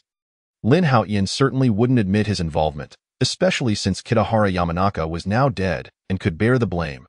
To validate his theory, Keiko staggered down from the interrogation table, but as soon as her feet touched the ground, a sharp pain coursed through her, causing her to nearly collapse in an instant. Overwhelming fear and nausea enveloped her, and she rushed into the restroom. When she emerged again, her face was devoid of color. Baka, where is that bastard? Keiko's teeth nearly ground to dust, vowing to kill him. Follow me. Lin Haotian quickly led her outside the holding room. That moment, Kitahara Yamanaka had transformed into a mindless zombie, roaming aimlessly. Upon spotting Lin Haotian and Keiko, he immediately lunged at them with guttural growls. You fat bastard. Keiko lost her mind once more, letting out a furious scream as she seized a metal shard resembling a sword, charging at the now zombified Kitahara Yamanaka. What the hell? Is she out of her mind? Lin Haotian was taken aback. Realizing that Keiko was about to be tackled, he swiftly stepped in, delivering a kick that sent the zombie version of Kitahara sprawling to the ground. In the next moment, Keiko plunged the metal shard into Kitahara's face, emerging from the back of his skull. Die, you bastard, die. When a woman goes mad, there is no place for AMA and I in the blink of an eye. Kitahara's face was rendered a bloodied mess. Once Keiko had vented her fury, Lin Haotian lifted her and carried her into the adjacent interrogation room. Woo-woo, I'm no longer pure. Father, mother, I want to join you. Having avenged her great wrongs, Keiko lost all her resolve, collapsing to the ground and murmuring, Damn it. Lin Haotian was annoyed. What the hell were you thinking? It was fine until you started screaming, attracting all the zombies outside. If you truly want to die, fine, but can you not drag me down with you? Keiko paused, looking up at Lin Haotian with tear-streaked cheeks. Why yes, I'm sorry, it wasn't intentional. Keiko regretted her earlier actions. After all, The man before her had saved her life and helped her eliminate her parents' murderer. But what about her? Her actions had been a betrayal of his kindness. Although unintentional, drawing the zombies toward them meant that her savior would not escape either. What good was an apology now? Lin Haotian's expression darkened. I didn't want to see you devoured by those zombies. I risked my life to save you, and yet you wanted to put me in danger. Keiko's face grew paler, tears flowing uncontrollably. I truly apologize. Suddenly, a thought seemed to strike her, and her eyes lit up. Yes, you could use me as bait while the zombies approach, and then you can escape. What? Do you really want to die that badly? Lin Haotian furrowed his brows. It would be a shame for such a beautiful woman to perish. Hearing his words, Keiko forced a bitter smile. My father is dead. My mother is dead, and I was victimized by that bastard. What reason do I have to live? Well, since you insist on dying, why not spend some time playing a game with me, considering I saved you because I found you quite pretty? As he spoke, Lin Haotian licked his lips. Upon hearing this, Keiko trembled in disbelief. But, I am no longer a pure person. It's all right, I don't mind. When it comes to shamelessness, Lin Haotian took the cake. Having personally stripped the young girl of her innocence, finding someone to take the blame while leaving her in a state of confusion. The following morning, Lin Haotian emerged from the interrogation room with Keiko. The zombies outside had somehow dispersed. This moment, Keiko still felt dazed. She hadn't expected that her wish to die would not come true, and instead, the man beside her was safe as well. I can't believe our luck, Lin Haotian remarked cheerfully, observing the situation outside. Indeed, we are quite fortunate, Keiko nodded, her cheeks flushing at the thought of last night's madness. You know, that outfit you're wearing suits you quite well. It makes you look even more innocent. Lin Haotian was pleased with his choice of clothing. Hearing this, Keiko lowered her head, unable to meet his gaze. The police uniform she had worn was now in tatters, unsuitable to wear again. However, she couldn't help but wonder where Lin Haotian had procured this outfit in the middle of the night, especially since it appeared new. Did he venture out while she was unconscious? That seemed far too dangerous. For the sake of a simple outfit, what if he encountered a zombie? Keiko's feelings were complex. This man before her, though slightly mischievous, had treated her well. Here, take this. You must be starving. I prepared it for you. Lin Haotian feigned seriousness as he pulled out some chocolates, sausages, and a bottle of water from his jacket pocket, gently offering them to Keiko. No, these are your hard-earned provisions. You should keep them for yourself. Though she verbally expressed her refusal, Fujita Keiko's gaze was fixated hungrily on the food before her, and she couldn't help but swallow audibly. Well, since you are now my woman, I certainly won't let you go hungry. With that, Lin Haotian forcefully thrust the food into Fujita Keiko's hands. Initially taken aback, tears streamed down her cheeks, and she soon began to devour the food ravenously. Phew! Observing this scene, Lin Haotian finally breathed a sigh of relief. It seemed this woman was rather easy to persuade. Fortunately, she had been drugged earlier, and if she had known that the one steering the ship was him, she would likely have fought tooth and nail against him. Just then, Lin Haotian's ears perked up, and in a swift motion, he covered Fujita Keiko's mouth. Someone's coming. Upon hearing this, Fujita Keiko quickly swallowed the food in her mouth and looked at Lin Haotian with wide, innocent eyes. Chapter 42. Turn them into zombies. What should we do now? We should hide and observe the situation. They are almost at the door. With that, Lin Haotian pulled Fujita Keiko, and they concealed themselves behind the door of the holding room. Before long, footsteps echoed from outside. Are you sure it's here? Absolutely. I pried it from that guy's accomplice, who claimed there are definitely guns inside. Humph. What on earth does Kitahara Yamano intend to do? Isn't it obvious? He wants to be the boss. In this situation, whoever has the guns is the boss, by the way. How did the boss figure out he was planning a rebellion? No kidding. I sensed something was off with that little chubby guy from the start. He used to be a cop and was pretty formidable. If he gets his hands on a gun, it would be even more troublesome. So what should we do now? Let's assess the situation first. If we just go back like this, the boss won't let us off the hook. As they whispered to each other, they crept further into the police station. Lin Haotian cautiously peeked out and saw two men, one wielding a stun baton and the other a hefty hammer, carefully surveying their surroundings. Survivor Alliance members? Lin Haotian was somewhat taken aback. Was it truly his good fortune to encounter his arch-nemesis? Though these two posed no immediate threat to him, they could indeed complicate matters. After all, he had Fujita Keiko with him, and if he dealt with these men, The ensuing commotion would undoubtedly attract nearby zombies. Lin Haotian was not afraid of the zombies. He could withstand any number of them, but Fujita Keiko was a different story. If she were to be injured by a zombie, it would be a grave loss. Moreover, Lin Haotian wished to extract more information about the Survivor Alliance from these two. So he did not want to resort to killing them just yet, no. I need to find a way to knock them out. Lin Haotian muttered to himself. Knock them out? That's simple. Fujita Keiko interjected unexpectedly. What? Before Lin Haotian could react, Fujita Keiko stood up, adjusted her clothing, and hurried to the equipment room to grab a long sword. What are you doing? Lin Haotian was rendered speechless. Surely she wasn't seeking death again. But before he could stop her, Fujita Keiko dashed forward towards the two men. Who? The two men outside sensed something amiss and turned around, only to be greeted by the oncoming sword. Fujita Keiko moved swiftly. As she swung the sword, she was already in front of the two men. Finding the right distance, she twisted her wrist, changing the trajectory of the sword from a slash to a strike, landing a heavy blow next to one man's ear. The tremendous force sent his mind spinning, and after staggering a few steps, he collapsed, unconscious. The sight left the other man paralyzed with fear. He had not expected this seemingly sudden woman to be so formidable. Her speed and strength both terrifying, as she had incapacitated his companion with a single blow. Realizing that today would not end well, the man switched on his stun baton, his expression turning ruthless. What a stunning beauty! I won't hold back then. Before he could finish, Fujita Keiko hurled her weapon at him. The remaining man reacted quickly, tilting his head just in time for the sword to whiz past his cheek. Seeing this, he felt relieved and aimed to seize the beautiful woman before him, planning to subdue her and take advantage of the situation. But in the next moment, a fragrant breeze swept by, and his head received a solid kick. In an instant, his mind buzzed as if 1,000 mosquitoes were swarming around, and he collapsed to the ground. Lin Haotian stood there, astonished, as the leg that had been thrust against him the previous day was now raised high, striking a perfect split. The man who had just been kicked unconscious was indeed felled by Fujita Keiko's blow. Lin Haotian couldn't help but exclaim inwardly, initially thinking of her as a defenseless girl. Yet who would have imagined she was so skilled? With a thud, Fujita Keiko's legs gave way, and she knelt on the ground, sweat beading on her forehead.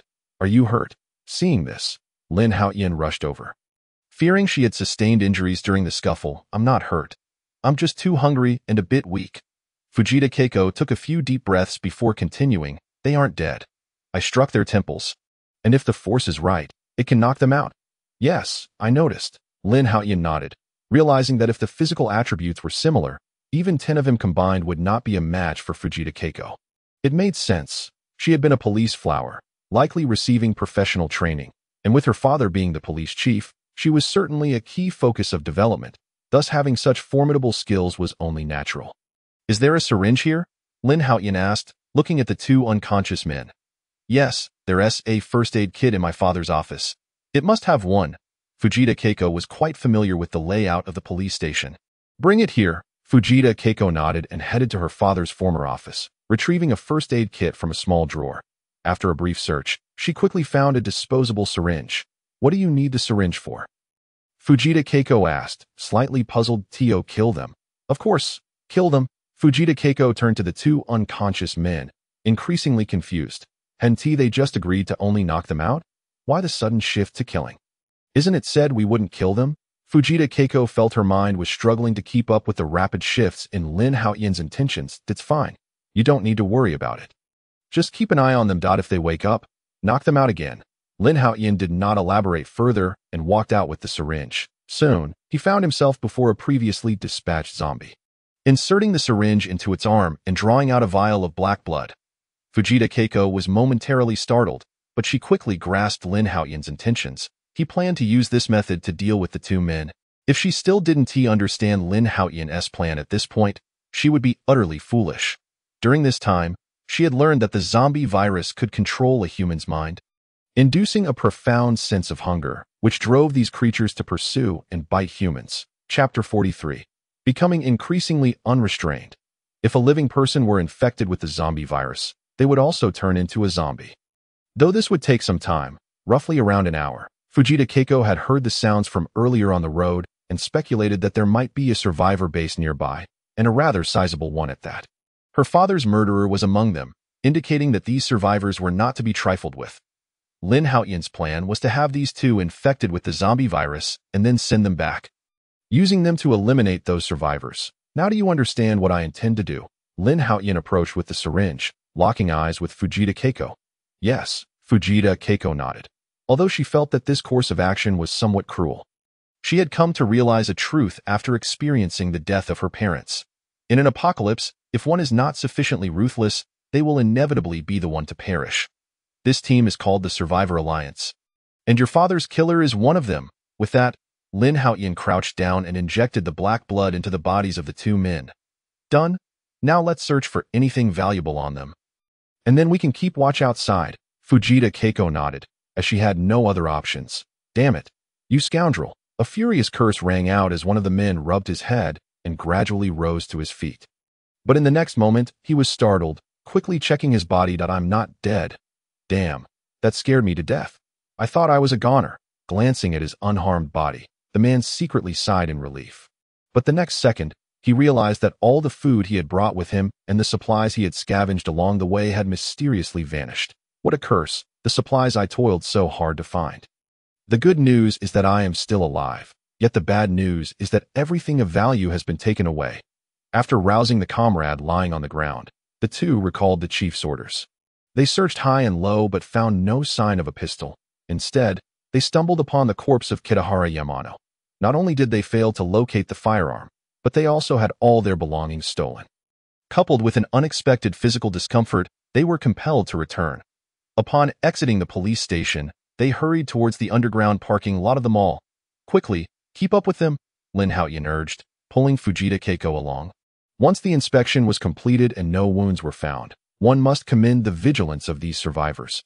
Regardless of who enters, they must strip bare for a thorough examination for any injuries. Fortunately, Lin Haotian had utilized a syringe. The minuscule wound was not easily detectable, allowing him to evade scrutiny successfully.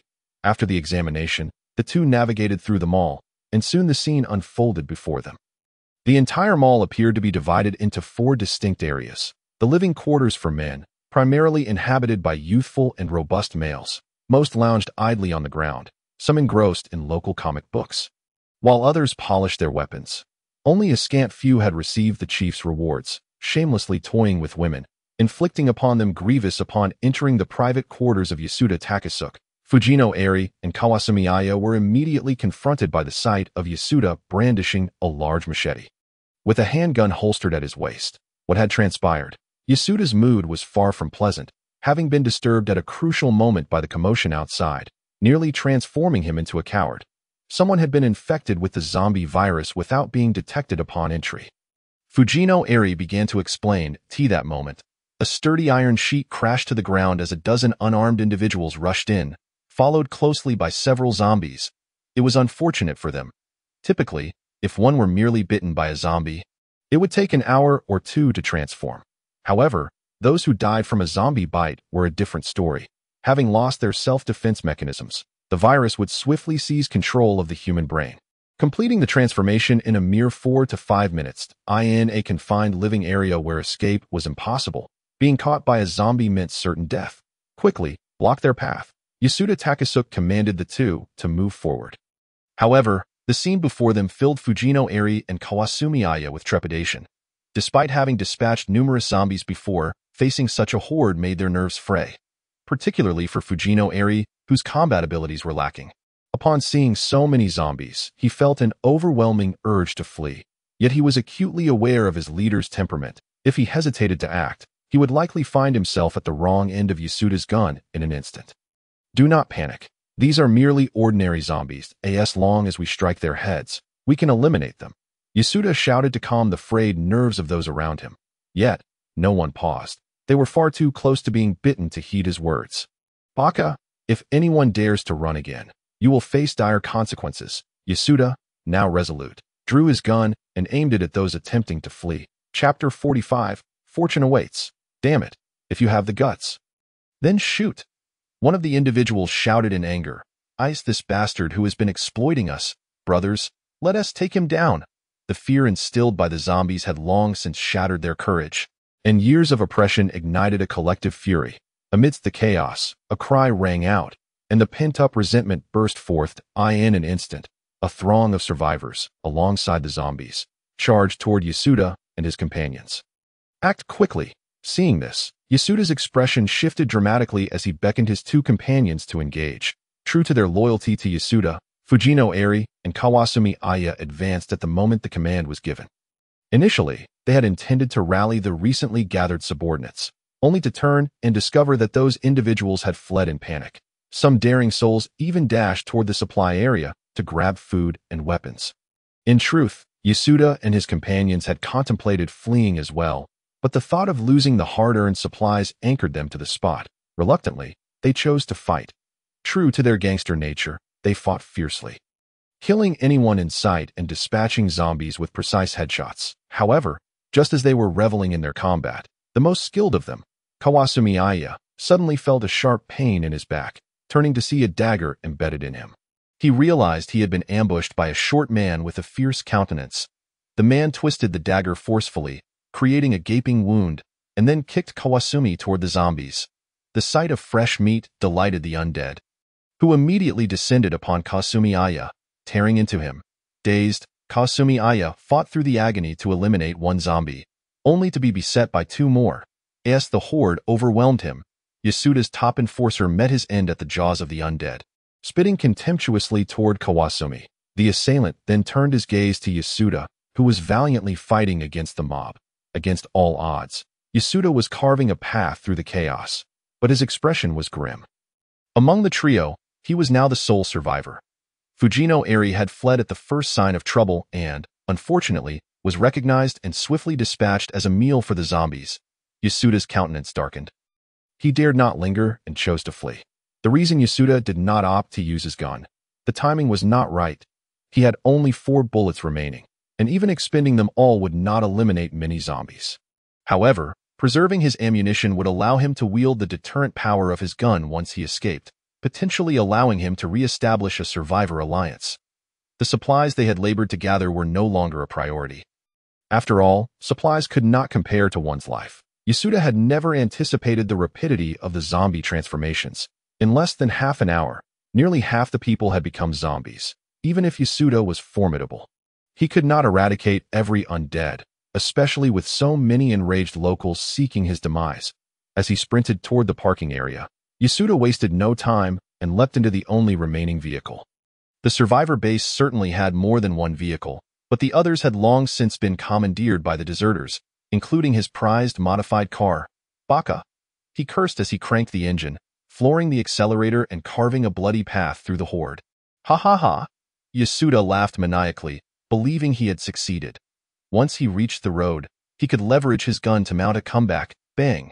Yet before he could revel in his victory, all 4 tires exploded, sending the vehicle careening uncontrollably. When Yasuda opened his eyes again, he found himself surrounded by zombies. An hour later, a figure appeared before Yasuda Takasuk's lifeless body. Why now? Yasuda had transformed into a zombie, unable to extricate himself from the driver's seat due to his considerable girth. The cause of the tire blowouts during his flight was none other than Lin Haotian's handiwork.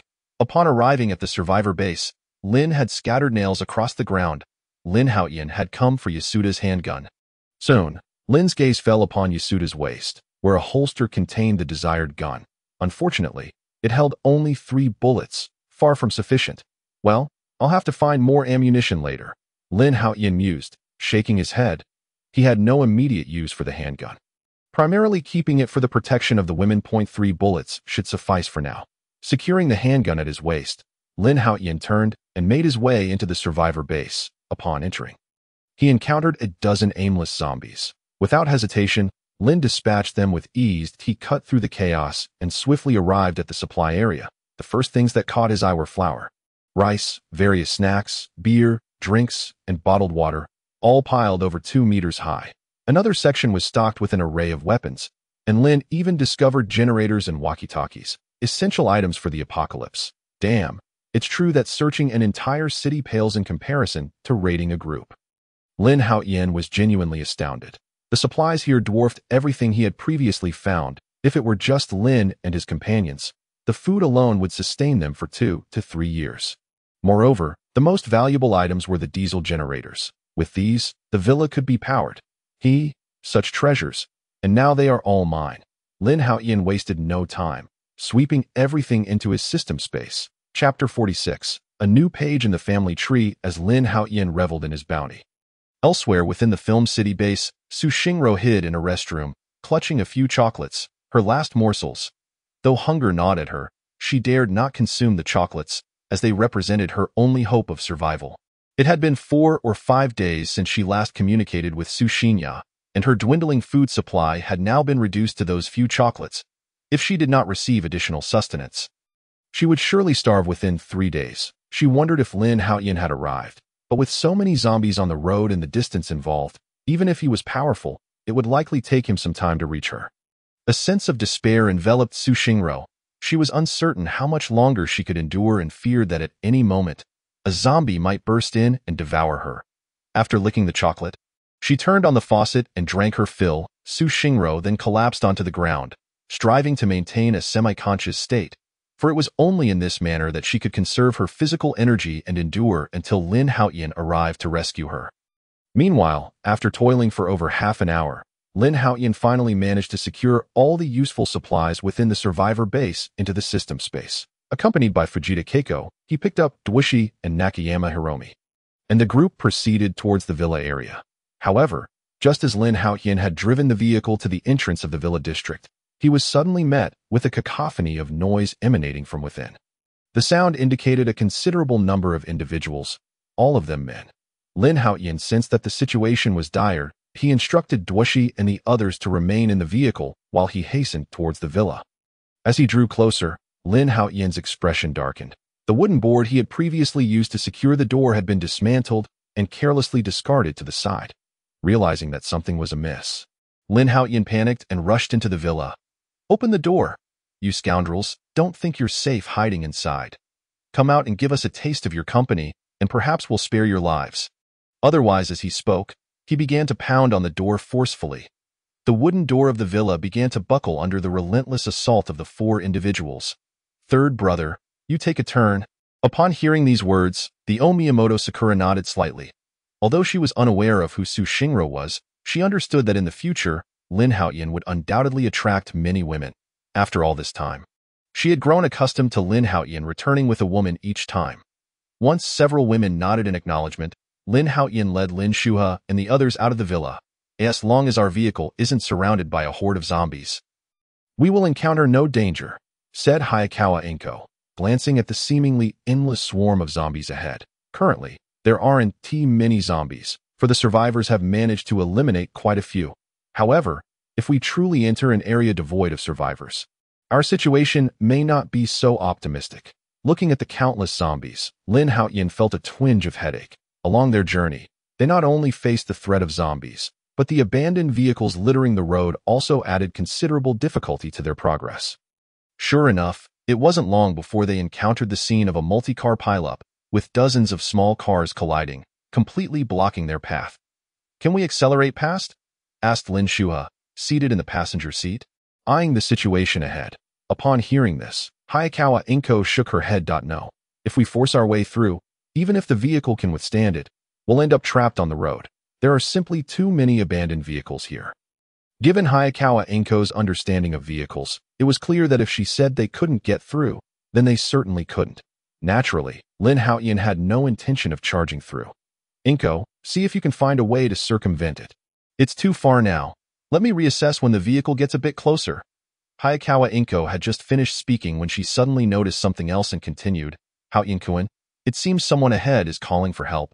Should we assist them?" In fact, shortly after they set off, Lin Shuha and the others had already spotted several individuals in distress. Of course, these individuals were not exactly trustworthy. Some even sought to sabotage their vehicle. In this apocalyptic environment, the collapse of order had magnified the malevolent thoughts harbored by ordinary people. Lin Haotian was not a bloodthirsty individual, but that was within his own country. When it came to these individuals from the Sakura nation, he felt no such compassion. Merely not eliminating these callers for help was already a show of kindness on Lin Haotian's part. "Let's go take a look. If it's a stunning beauty similar to you, I might consider rescuing her. If it's a man, then forget it." Our time is limited. I promised Su Xingro I would save her, so we must hurry. As for the beautiful women they encountered along the way, rescuing even one would be an unexpected delight. Upon hearing Lin Haotian's words, Su Xingya felt somewhat embarrassed and coughed twice. Thank you so much. Rest assured, I have already informed Xingro that if you manage to save her, she will definitely reward you handsomely. Chapter 48. The Dark Forest. The group bantered as they continued on their journey, but after driving for a while, Hayakawa Inko suddenly spoke up. Haotian-kun, may I ask you for a favor? Speak freely. Not far ahead is my home. My parents still live there. I wish to return and see if they are still alive. If they are, I want to take them with me. Upon hearing Hayakawa Inko's words, Lin Haotian was momentarily taken aback. To be honest, he hadn't considered this aspect at first. Aside from his few women, he hadn't planned to save anyone else. However, since these were Inko's parents, they could be considered his own people. If they were indeed alive, Lin Haotian couldn't simply ignore them. Coupled with Hayakawa Inko's pleading gaze, he ultimately nodded in agreement. Thank you, Haotian-kun. You truly are the best person in the world. After receiving Lin Haotian's affirmation, Hayakawa Inko was overjoyed. Not long after, the group arrived at the scene of the pileup, and after surveying the area, they found that the vehicles were impossible to navigate through. Never mind, Inko, just park the car in that nearby garage. We've been driving for a while, and the undercarriage is filled with zombie corpses that if we don't clear them out, it won't be long before the vehicle is rendered inoperable. After giving a brief directive to Hayakawa Inko, Lin Haotian opened the car door and stepped out. Gazing at the vast horde of zombies in the distance, Lin Haotian knew he had to find a way to cut them off. Otherwise, they would never get through. He surveyed his surroundings and spotted a relatively intact small car. However, inside the driver's seat, there were two zombies, one of which was a female zombie perched on the lap of a male zombie. Damn it, are the people from the Sakura Nation really this carefree? Lin Haotian thought, exasperated. 1 or 2 instances could be dismissed, but why did he keep encountering such bizarre situations? His mind began to wander, imagining what would happen if one of them turned into a zombie while the other remained human. Help me. Please, save me. I will do anything if you rescue me. Just as Lin Haotian was about to use this car to clear the zombie horde, a woman's voice suddenly called for help from a nearby third-floor residence. Following the sound, Lin Haotian saw a woman dressed in designer labels waving at them. What the hell? She's practically naked. Lin Haotian's perspective was unique. Looking up from below, he caught a glimpse of In truth, he had already noticed her when Lin Shuha mentioned someone was calling for help. But at that moment, she wasn't wearing anything revealing. It was hard to believe that upon donning such attire, Lin Haotian almost failed to recognize her. Handsome, please save me. I will do anything you desire if you rescue me. The woman on the upper floor continued to tempt Lin Haotian, hoping he would ascend to save her. However, with zombies closing in behind her, Lin Haotian had no time to entertain the ulterior motives of this woman. Hayakawa Inko had already parked the off-road vehicle in the garage, while Lin Shuha was doing everything possible to close the rolling shutter door. Observing the compromising situation inside the car, Lin Haotian suddenly had an idea.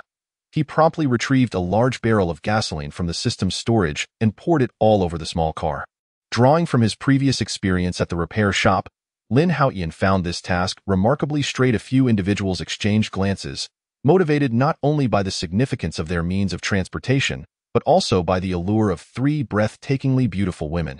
They resolved to take a risk. The most pressing concern was how to deceive him into coming upstairs. Once that fellow arrived, they would seize the opportunity to strike him down swiftly, 1 blade each. Should that man perish, all the provisions and the enchanting ladies in his vehicle would rightfully belong to them. This plan is rather ingenious, my friends, one declared. I concurred. Wait. No. They were struck with terror as they lifted their eyes, realizing that the man they had been discussing had somehow appeared behind them. Chapter 49. A near-miss. Lin Haotian had sensed the ulterior motives of the woman on the 3rd floor from the very beginning. To ensure that his path remained unimpeded, he resolved to deal with these individuals first. While they were momentarily distracted by the recent explosion, Lin Haotian descended to the ground floor, leaping silently onto the balcony of the 3rd floor. Observing the group as they intently deliberated their strategy, he couldn't help but admire their fervor.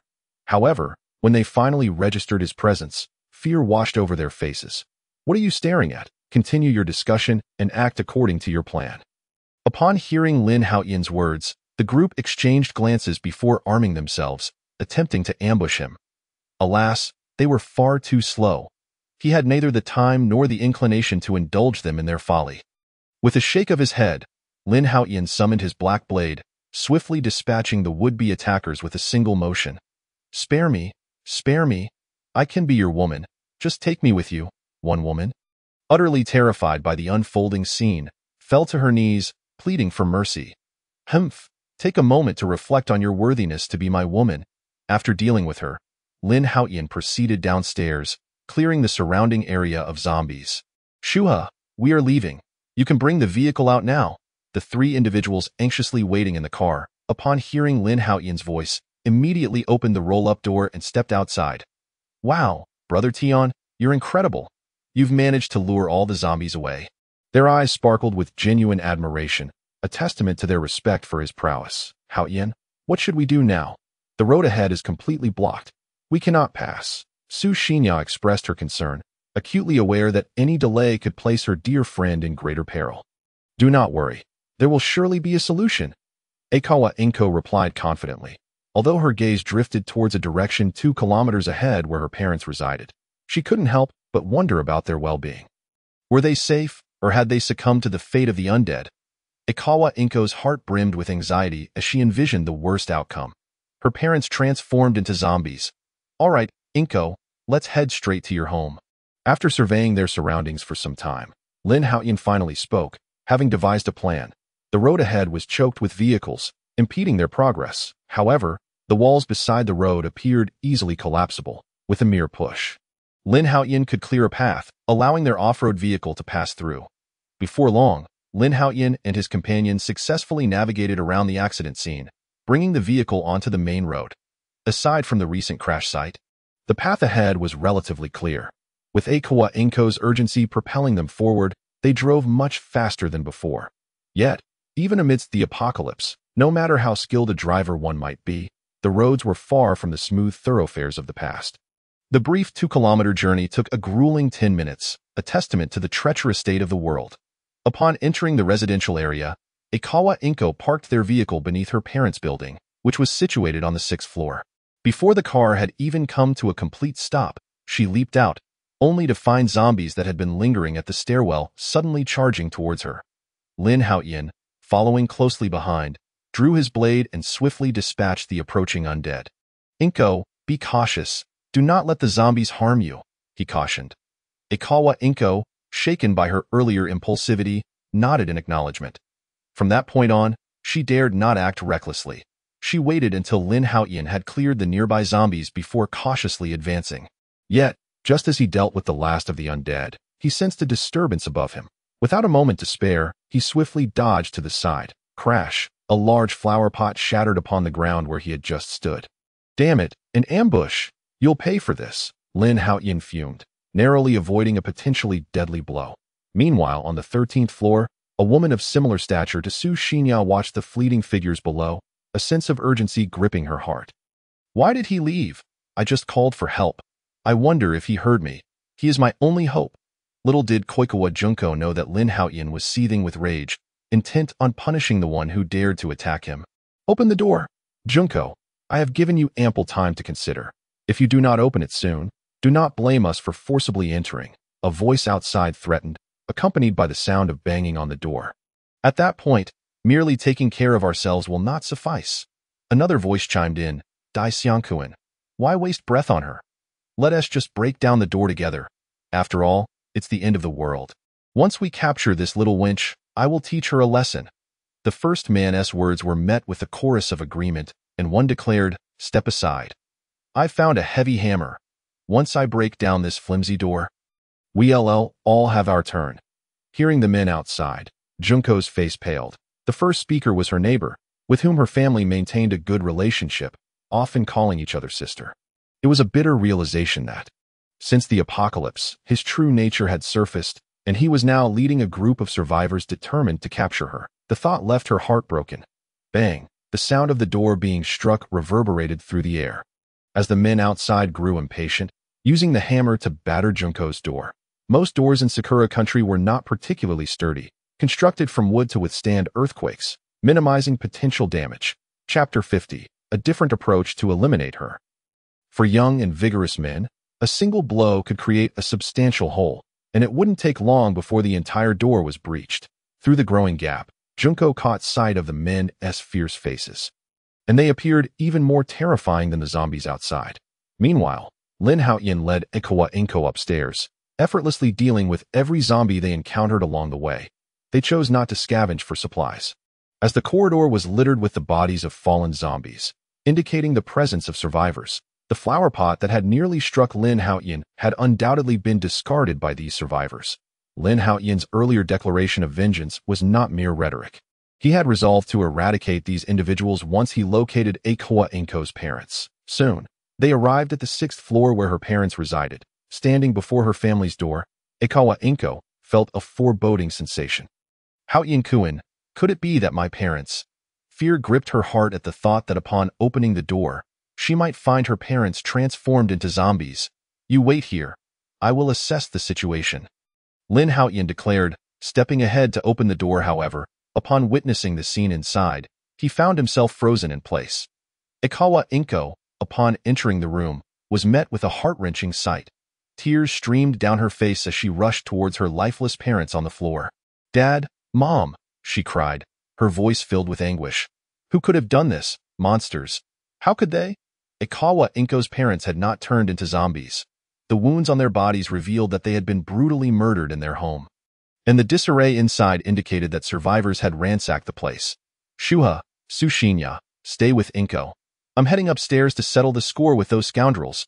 Lying on the ground are the two individuals who could be considered my rather inexpensive father-in-law and mother-in-law. Although they hail from the land of cherry blossoms, Sakura Country has already become my beloved, and it is only fitting that I avenge them. Moreover, this matter extends beyond Sakura Country. I had narrowly escaped being shot in the head by those scoundrels just moments ago. If I do not exact revenge, then Lin Haotian has no reason to continue existing. No, I will accompany you. The tragic demise of her parents has driven Sakura Country to the brink of madness. She feels compelled to personally eliminate those bastards to avenge her family. No, you following me will only hinder my efforts. The situation upstairs is shrouded in uncertainty, and Lin Haotian cannot possibly take Sakura Country with him. He subtly gestures to Lin Shuha and Sushinya, instructing them to keep an eye on her while he ascends the stairs.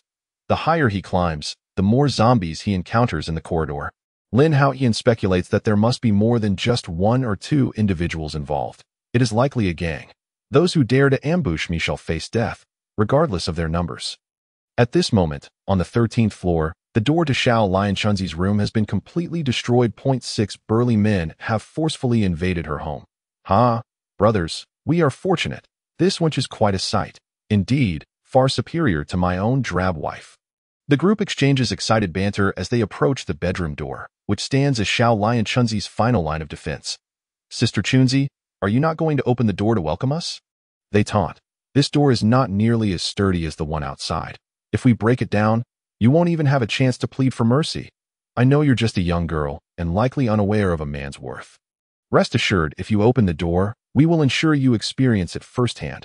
Upon hearing these words, Xiao Lianchunzi panics. Don't come in. If you do, I will kill myself.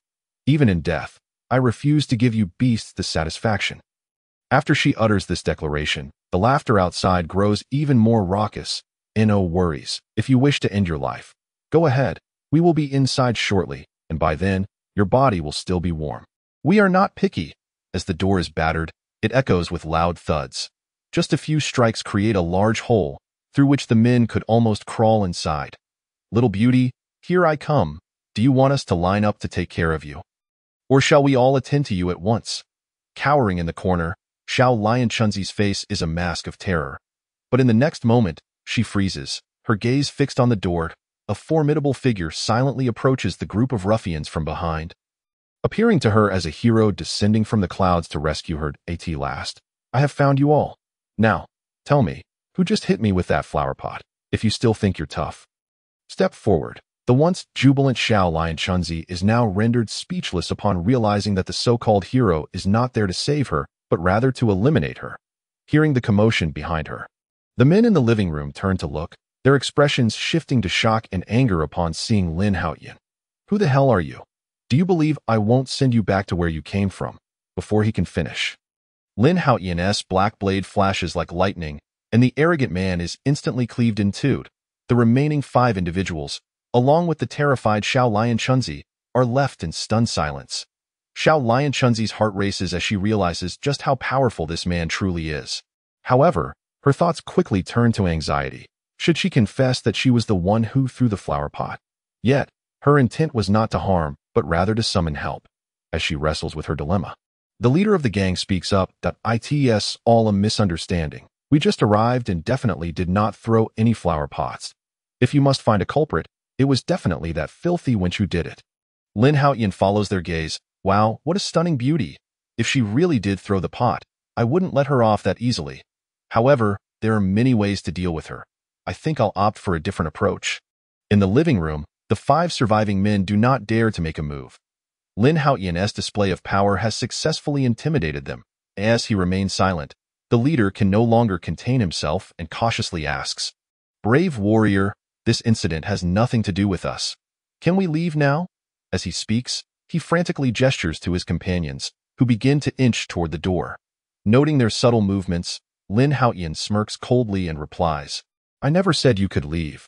At this, the 5 men's faces drain of color, and they stand frozen in place. "Please, it truly has nothing to do with us. The flower pot was not thrown by us.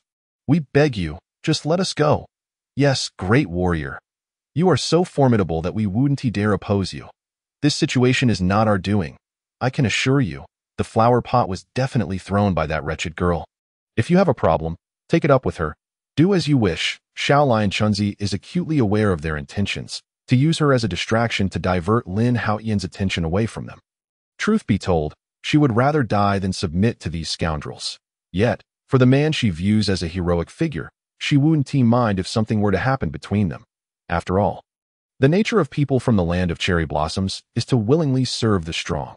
However, she hopes that this hero will not treat her like the man who was just cut in half. Wait, he came here specifically to deal with the one who threw the flower pot that he intends to kill him. But surely, he wouldn't have the heart to harm someone as beautiful as me? Xiao Lianchunzi's expression shifts multiple times as she fears Lin Haotian might decide to end her life. Lin Haotian notices her changing demeanor but remains unfazed, addressing the 5 men before him. "What I choose to do to her is my own concern. It has nothing to do with you. Now, I wish to settle accounts. You are responsible for the deaths of 2 elderly individuals on the 6th floor. Are you not?" Lin Haotian's words cause the faces of the 5 men to shift dramatically. He speaks the truth. They indeed murdered the 2 elderly residents in the wake of the apocalypse. They began exterminating the zombies in the corridors to survive, all while deceiving other survivors. Upon opening doors, they would seize food, wives, and daughters, killing the men without a second thought, with no laws to restrain them in this new world.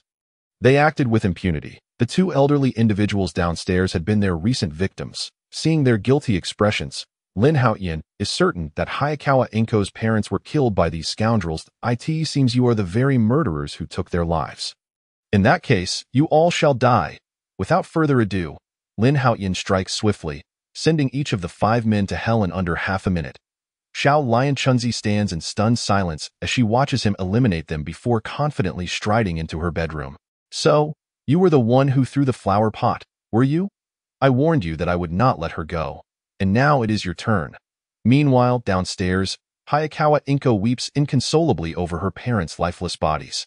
Seizing the moment when Lin Shuha and Su Xinya lower their guard, she darts out at lightning speed. "Oh no, we must follow her. Inko, Haotian said he would avenge you. You must trust him." Seeing the situation unfold, Lin Shuha and Su Xinya are frantic and follow quickly behind. It's too dangerous for him to go up alone. I must help him. As Hayakawa Inko runs, she declares, "Why don't we all go together?" "Yes, let us join forces and assist him." All 3, curious about what awaits upstairs, find a convenient excuse and rush up together. The zombies in the corridor have been effortlessly dealt with by Lin Haotian, so they encounter little danger on their way, quickly arriving at the 13th floor. Upon arrival, they are met with the sight of the door, shattered by a hammer, and the 6 corpses lying within. It appears that Brother Haotian did this, but why hasn't he returned yet? Could he be in danger? Inko Hayakawa harbored a deep sense of apprehension, for Lin Haotian had embarked on this path solely to avenge his parents. Should he encounter any peril, She would be burdened with guilt for an eternity. With this troubling thought in mind, Inko hurried into the living room, only to find herself frozen in place upon entering. Su Xinya and Lin Shua, who had accompanied her, also stood rooted to the spot as they beheld the scene within the bedroom. Ahem, it appears Haotian has already avenged your parents. Perhaps we should descend and attend to their affairs. Remaining here might inadvertently disturb Haotian's endeavor. It must be said that Lin Shua possessed an innate talent for navigating delicate situations. Upon witnessing the state of the bedroom, she promptly urged the others to move downstairs.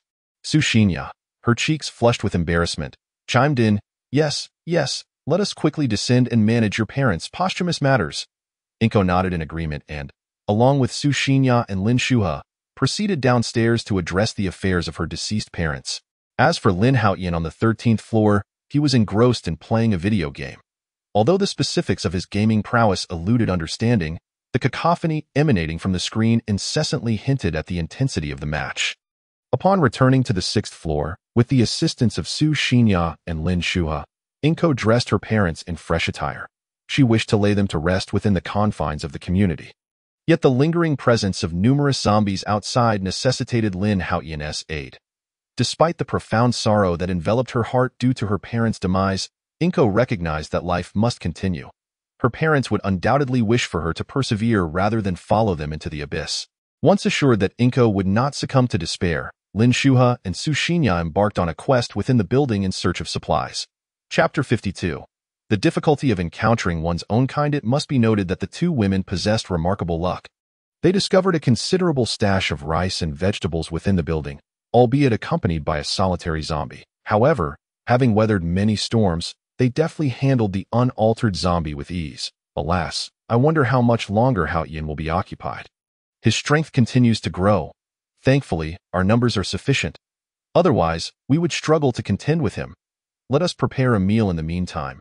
He is unlikely to be free anytime soon. Seizing the opportunity while Lin Haotian diligently worked, Lin Shua and Su Xinya began to cook. Although the community had lost power, some gas stoves remained functional, allowing them to prepare a meal without issue. After 2 hours had elapsed since descending from the 13th floor, Lin Shua and her companions had finished cooking and were ready to summon Lin Haotian for dinner. Shua, please stay here with Inko that I will go call Haotian. Very well. Be swift in your return. Su Xinya hastened to the 13th floor, just in time to catch Lin Haotian as he concluded his tasks. Tian Go, the meal is ready. You can come down to eat. Su Xinya's cheeks were flushed, her demeanor shy and hesitant. Understood. I shall be there shortly. While Lin Haotian busied himself donning his attire, Su Xinya covertly glanced at the nearly lifeless Koi Chun-chun. Goodness, she can't possibly be dead, can she? Su Xinya silently commended Lin Haotian's work ethic. After adjusting his clothing, Lin Haotian casually lifted Koi Chun-chun and rummaged through the room, collecting anything of value into his system space. Upon returning to the 6th floor with the two women, Lin Haotian found Lin Shua and Inko awaiting him. Observing the still unconscious Koi Chun-chun, he delivered a sharp slap to her. Seeing Koi Chun-chun still in a daze, he struck her once more. Enough of the commotion. Am I dead? You mustn't be dead too, right? Oh dear, how unfortunate. I had already advised you to conserve your strength. This statement left Lin Haotian exasperated. You're the one who is dead. Su Xinya stifled a laugh, unable to resist explaining Koi Chun-chun's adorably foolish expression. Enough now, you're very much alive. None of you have perished, so I'm not dead. Phew, what a fright. I thought my fate was sealed, yet you are quite cruel. Do you have any idea how I managed to endure? I nearly met my end. Lin Haotian, unfazed by Koi Chun-chun's complaints, retorted, Can you truly blame me? Had you not thrown that flower pot at me, I would not have retaliated so fiercely. I did make it clear upon entering that anyone who struck me with a flower pot would face dire consequences. Though you merely fainted, you have experienced death in a sense. So I shall let you off this time. Koi Chun-chun gasped at his words. You truly keep your promises. Just then, Lin Shua emerged with steaming dishes, warmly inviting Koi Chun-chun to sit. You must be Koi Chun-chun. From now on, we are sisters. Please, join us for dinner. Wow, this is indeed a feast. I haven't had a warm meal in ages. Koi Chun-chun's eyes widened at the sumptuous spread before her, drool escaping as she realized that amidst the apocalypse, she could still indulge in a warm meal. Such bliss. Ouch, ouch, ouch. The moment her rear touched the chair, pain shot through her, causing her to grimace. Little did they know the ordeal she had just endured. Her entire body ached unbearably. However, Koi Chun-chun quickly composed herself, for her stomach growled insistently, compelling her to dig into the delectable food. Yet, in the next moment, she sensed the meal had lost its appeal. For everyone else stood still, not partaking. Why are you all not eating? Is there not enough food? It's fine. I can manage with less. Observing Koi Chun-chun's innocent expression, Lin Haotian chuckled and addressed the group. All right, let us all sit down and enjoy our meal. At his prompting, Lin Shua, Su Xinya, and the others obediently took their seats and began to eat. Koi Chun-chun, being astute, silently noted this peculiar moment. Haotian-kun, I feel rather unwell. I cannot eat. Inko's appetite had vanished with the loss of her parents. I understand that you are suffering greatly right now, but it is essential to realize that your parents would not wish to see you in such despair. They would prefer you to live joyfully. Haotian-kun, I comprehend. Yet my heart is heavy. Is there any way you could assist me? Contemplating Inko's request, Lin Haotian replied, very well. Since you cannot eat the meal, come beneath the table. I shall provide you with something else to help ease your heart. Ah, all right, I shall give it a try. What transpired next left Koi Chun-chun wide-eyed, as it seemed he had learned yet another new rule. The following day, the group set off once more in the off-road vehicle. Su Xinya was particularly anxious, having repeatedly called Su Xingro without receiving a response. Haotian, do you think Xingro might be? Su Xinya's eyes brimmed with tears. Momentarily losing her composure. Keep calling. We shall arrive shortly. Lin Haotian promptly organized their efforts. He held Su Xingro in high regard, which was why he had journeyed so far to rescue her. Connected. The call has gone through. Finally, after numerous attempts, Su Xingro's voice echoed through the line. Weak and feebled, Su Xinya hesitated not a moment, switching the call to speaker mode. Yaya, I feel like I may not last much longer. You must take care of yourself. Lin Haotian is a remarkable man. Encountering him in a foreign land is a rare stroke of fortune. You must follow him and heed his guidance. Su Xingro's voice was frail, clearly indicating her weakened state. Xingro, what has happened? Xingro, hang in there. We will arrive shortly. Just a few more minutes. Su Xinya's voice quivered with emotion. This was her closest friend, as Su Xingro had stated. Meeting a compatriot in an unfamiliar land was a rare occurrence. Chapter 53. A remarkable transformation. I may not be able to hold on much longer. I have a fever now, and I fear I might be turning into a zombie. I once read online that those who transform into zombies often experience high fevers. I wonder if I am to become one. Seeing Su Xinya about to ramble on further, Lin Haotian could no longer contain himself and snatched the phone. How long have you had this fever? It began last night. Then you likely haven't contracted the virus. Your body is simply too weak and has succumbed to illness. Really? That is such a relief. Even in death, I do not wish to become one of those grotesque zombies. That's not all. I will arrive at your location in about 10 minutes. You must hold on. Ah? No, this is too much to bear. Su Xingro's gratitude was palpable, and Lin Haotian could not suppress a smile. All right, conserve your energy for now. I certainly don't wish to arrive only to find you already lifeless. As they conversed, the group had reached the location where Su Xingro was situated. The outside was still teeming with zombies, and for safety's sake, Lin Haotian instructed the women to remain inside the vehicle while he ventured forth alone to search for Su Xingro. Moments later, he arrived at the restroom where she was located. This must be the place, he thought. But why were there so many zombies outside the restroom? Lin Haotian drew his black blade and swiftly dispatched the zombies, then opened the restroom door and stepped inside. Upon entering, he discovered a young girl lying on the floor. Her body and features were exquisitely delicate, evoking an instinctual urge to protect her. Goodness, why is she so hot? Lin Haotian scooped Su Xingro into his arms, immediately taken aback by the heat radiating from her body. Although he had gathered numerous medicinal supplies, he was not a trained physician and was at a loss as to which medicine would be suitable for her. Never mind, perhaps I can try to wake her up. Lin Haotian resolved to consult Su Xingro herself. He intended to perform mouth-to-mouth resuscitation, but before he could lean in, Su Xingro tremulously opened her eyes. Is that you, Lin Haotian? Are you here to save me? I'm so hot. I feel like I'm burning up. Su Xingro spoke in fragmented phrases about her condition, but after much effort, it was as if she had conveyed nothing, leaving Lin Haotian utterly perplexed. Moreover, her temperature was alarmingly high, likely exceeding 40 degrees Celsius. A normal person would have succumbed by now. How was Su Xingro managing to endure this? Su Xingro, have you ever had a boyfriend? Of course not. Lin Haotian, are you intending to tease me? Su Xingro managed a bitter smile. I have no strength left. I fear I cannot take care of you properly. Her optimism was genuinely remarkable. Even in such dire circumstances, she could still muster a joke. Nevertheless, her words sparked an idea in Lin Haotian. Su Xingro, would you say this constitutes a fever? How about I try to cool you down physically? Upon hearing his suggestion, Su Xingro quickly shook her head. It's not that I don't want to, but I'm afraid I might be contagious. What if I pass something to you? This was unacceptable, and Lin Haotian found himself at a loss. At this rate, Su Xingro might not last much longer.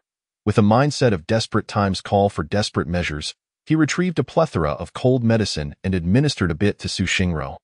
Well, it can't go to waste. Perhaps physical cooling will yield miraculous results. Lin Haotian disregarded the risks, closed the restroom door, and began to physically cool her down. Hours passed unnoticed, and soon Lin Shuha and the others called to inquire about his progress. You all should eat.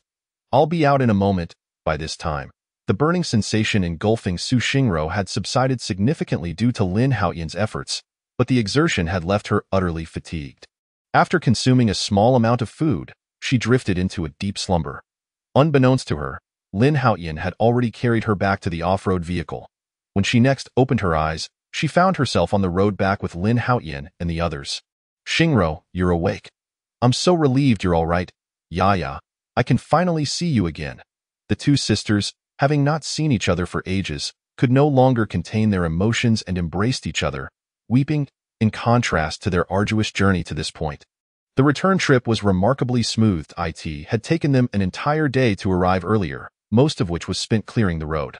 Following their predetermined route back, with all obstacles removed, they returned to the villa in only 3 hours. Once at the villa, Lin Haotian rushed into the bathroom, submerging himself in hot water to alleviate the fatigue accumulated over the past 2 days. Exhaustion, a profound, inexplicable weariness. Since yesterday, after toiling alongside Su Xingro for several hours, he had felt his body was not quite right, an indescribable fatigue enveloping him. Yet, despite this fatigue, he sensed a notable increase in his strength, unlike the symptoms of a viral infection. Earlier, while in the vehicle, he had thoroughly examined himself. Aside from the fatigue, he found nothing amiss, leaving him puzzled.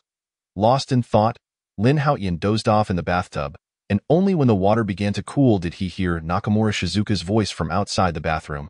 Haotian-kun, are you ready? Dinner's prepared. Lin Haotian opened his eyes and rubbed his face, bewildered. What's going on? How did I fall asleep without realizing it? After a brief response to Nakamura Shizuka, he rose from the bathtub. Fortunately, the sensation of fatigue had completely dissipated, and Lin Haotian distinctly felt that his physical condition had significantly improved. He felt at least 150 times stronger than an average person. It seemed that Su Xingro had awakened some latent ability, and while working alongside her, a portion of her energy had transferred to him, greatly enhancing his own capabilities. With this realization, Lin Haotian ceased to dwell on his concerns. At least for now, it appeared to be a positive development. Dressed and leaving the bathroom, he made his way to the dining table. This was the first time Su Xingro would sit face-to-face with Lin Haotian. Observing her in an apron, he curiously inquired, "Did you prepare today's meal?" "Indeed. To express my gratitude for the heroic rescue, I personally took to the kitchen today." "Please, taste and see how it is," Su Xingro proclaimed proudly, her gaze occasionally drifting toward Lin Haotian, filled with anticipation. It truly tastes delightful." Lin Haotian took a mere bite and was astounded. He had not expected Su Xingro's culinary skills to rival those of Lin Shuha. Hearing his praise, a radiant smile blossomed on Su Xingro's face as she shot a smug glance at her dear friend.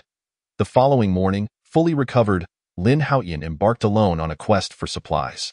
A woman's quest, however. Considering the safety of the villa, Lin Haotian decided to leave behind the 2 handguns he had acquired previously, personally teaching the women how to handle firearms. Once everything was arranged, he set off. Today, Lin Haotian's primary objective was to locate mutated zombies while gathering additional supplies. The transformation he had experienced yesterday left him feeling somewhat uneasy, although it seemed beneficial for the time being and had enhanced his strength. The future remained uncertain. To uncover the true nature of his changes, Lin Haotian resolved to seek out several mutated zombies for dissection, hoping to uncover some clues.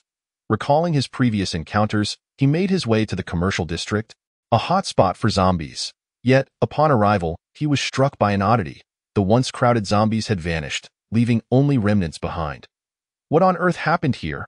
Under normal circumstances, zombies do not typically attack their own kind, let alone engage in such large-scale slaughter. Lin Haotian approached the remains, crouching down for a closer inspection, and immediately noticed something unusual: knife wounds.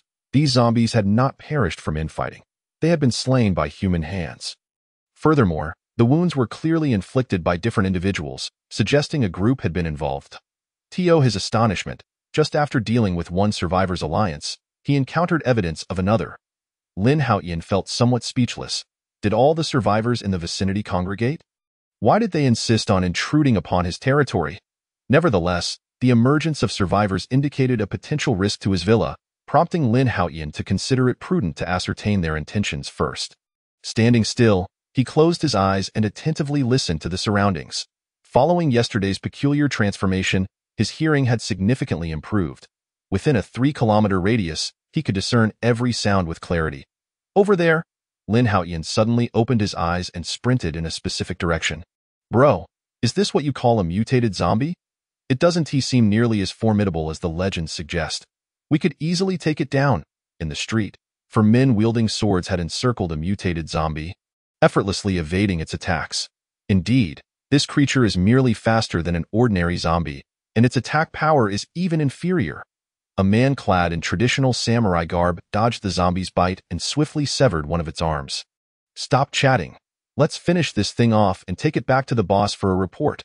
Another burly man remained stationary, his sword still sheathed, exuding an air of vigilance. Who goes there? This stout fellow was the most alert among them. Upon sensing movement behind him, he swiftly drew his sword, coldly regarding the unexpected guest. The individual in question is Lin Haotian. Guided by the sounds emitted by a few people, he made his way here. Upon catching sight of them for the first time, Lin Haotian was taken aback. He never anticipated that these individuals could engage in combat with a mutated zombie using their own martial prowess. And moreover, they held an undeniable advantage. However, just as Lin Haotian intended to observe a moment longer, he was spotted by a brawny man. Hey, kid, come here, the imposing figure commanded, pointing his knife at Lin Haotian with an air of superiority. Ugh, encountering such a fool again. Lin Haotian muttered under his breath, shrugged his shoulders, and approached the group. As he drew near, the burly man began scrutinizing Lin Haotian's appearance. "Eh, niece?" Lin Haotian retorted. "I am a bona fide citizen of the Dragon Nation." He felt quite displeased by the man's label Baka. "I say you are a sage niece, thus you are a sage niece." An abject lowly being daring to retort? With that, the hulking man thrust his grotesquely pig-like face closer to Lin Haotian. "Well, you do possess delicate skin. You could easily be treated like a woman by us." Upon uttering this, the man licked his lips, sending a shiver down Lin Haotian's spine. "Hey, hitch niece brat, do you want a chance to live?" "What sort of chance?" Lin Haotian feigned innocence, resembling a naive university student just stepping into society. "Do you see that zombie over there? You carry its corpse and return with us. Once we reach our base, I'll find a big brother for you. As long as you take good care of him, you can live." The brawny man gestured towards the zombie's body on the ground, addressing Lin Haotian with a condescending tone. "That kid is really lucky. I wonder how he has survived these past few days, daring to appear alone on the streets. Who knows? It's astounding he is still alive despite such foolishness. But encountering us is his true fortune. I recall that Brother Tingya has a particular fondness for such pretty boys. If he takes a liking to him, the lad won't have to worry about food or drink." "Ha ha ha, indeed. Brother Tingya will certainly make sure he is well-fed." Upon hearing the term well-fed, the others immediately grasped the implications, erupting into raucous laughter. "Kid, have you made your decision? Will you come back with us?" Seeing Lin Haotian's prolonged silence, the burly man assumed he was contemplating. However, the next moment, he beheld Lin Haotian drawing forth a sleek, black blade. The 4 men opposite him were momentarily stunned, before bursting into uncontrollable laughter, as though they had witnessed an absurd spectacle. "What the hell? Has this kid gone mad? He dares to take on the boss? Ha ha ha, I've told you countless times, Innis are nothing but foolish pigs. Do you believe me now? Kid, are you planning to kill us? The brawny man struggled to contain his laughter, fixing a scornful gaze on Lin Haotian. Yet, Lin Haotian uttered no further words. Instead, he launched a powerful kick directly into the burly man's abdomen. In an instant, the man was sent flying as if struck by a train, crashing into the glass door behind him, and only ceased to move once inside the store. At that moment, the smiles on the faces of the remaining 3 men froze, quickly replaced by an overwhelming fury. The nearest man let out a screech, brandishing a katana, aiming for Lin Haotian's head. Clang! A crisp sound echoed as Lin Haotian effortlessly caught the man's katana between his fingers. Bending it into 2 pieces in the man's horrified gaze, Lin Haotian kicked out, striking him in the chest. The immense force propelled the man backward, following in the footsteps of his leader, when he collided with another companion. Both flew several meters before crashing against a wall, instantly losing their breath. Baka! Now only 1 man remained. Witnessing the tragic fate of his companions, he realized he was no match for Lin Haotian. However, he still had a secret weapon. He swiftly drew a handgun from his waist, confident of his victory. Yet, before he could aim, a black long knife pierced through his chest. Get lost, trash! Lin Haotian delivered another powerful kick, sending the man to join his fallen comrades. To Lin Haotian's astonishment, the first man he had kicked away suddenly stood up again, cursing as he charged at Lin Haotian. Although Lin Haotian had held back, that kick should have rendered him incapacitated. How could he possibly still have the strength to attack? It seemed this burly man was no ordinary foe. His body had likely undergone enhancement. Nevertheless, Lin Haotian's strength was undeniable. Even if the opponent were 10 times stronger, he could not rival Lin Haotian. The furious man lunged at him. Lin Haotian swiftly countered with a backhand slap, spinning the man in midair for a full 720 degrees before he crashed to the ground. Surprisingly, the burly man quickly rose again, though his left cheek had swollen grotesquely. This time, he had learned his lesson. Upon standing, he did not immediately launch an attack, instead taking a step back, his eyes fixed intently on Lin Haotian. What's the matter? Are you scared now? Go on, make your move. Lin Haotian provocatively challenged the burly man. It must be said, these individuals had indeed surprised Lin Haotian. The 3 men he had dispatched prior possessed physiques several times stronger than that of an average human. The burly man before him exhibited nearly 10 times the strength of an ordinary person. It appeared that all of them had undergone some form of enhancement, making them prime subjects for Lin Haotian to investigate the changes within himself. Meanwhile, the burly man ignored Lin Haotian's taunts, gradually lowering his stance and placing his right hand on the hilt of his sheathed sword. What the hell? Is this the legendary draw and strike? Lin Haotian mused. Having never witnessed such a technique in person, he recognized the man's stance as the draw and strike initiation of the Sakura Nation's swordsmanship, a technique most suited for life and death encounters. Undeterred by Lin Haotian's recognition, the burly man seized the opportunity and swung his sword at Lin Haotian. Reality, however, proved far harsher than ideals. With a mere flick of his wrist, Lin Haotian sent the man's katana flying. And employing the man's forward momentum, he swiftly plunged the blade into the man's body. You're a monster. The man gasped, trembling as he managed to utter a few words before his eyes rolled back, collapsing at Lin Haotian's feet. Observing this, Lin Haotian stepped forward and began administering several slaps to the burly man. Damn it, you're quite the actor. I avoided your vital points, so don't pretend to be dead. After receiving a few hard slaps, the man finally relented, opening his eyes with a look of resentment directed at Lin Haotian. He had hoped to feign death to escape, only to find his ruse exposed, an exceedingly awkward situation. Speak. Why are you capturing the mutated ones, and how is it you possess such strength? Yet the man merely glared at Lin Haotian, refusing to utter a single word. I do enjoy a stubborn individual. Lin Haotian smiled slightly, grasping the burly man's right hand. Let us play a little game. Let us see how many of your fingers I can break before you start talking. With that, Lin Haotian seized the man's pinky finger and violently bent it, causing it to curve at a 90-degree angle. The man remained resolute. Despite having a finger broken, he merely let out a muffled groan, refusing to speak. Well, still not talking? Lin Haotian chuckled, observing the man's pallid complexion. Crack, crack, crack. I'll talk. I'll tell you everything. After several fingers were snapped, the man could no longer withstand the pain, howling in surrender. Upon hearing the man's pleas, Lin Haotian finally released his grip, a smile adorning his face. Please, commence your performance, devil.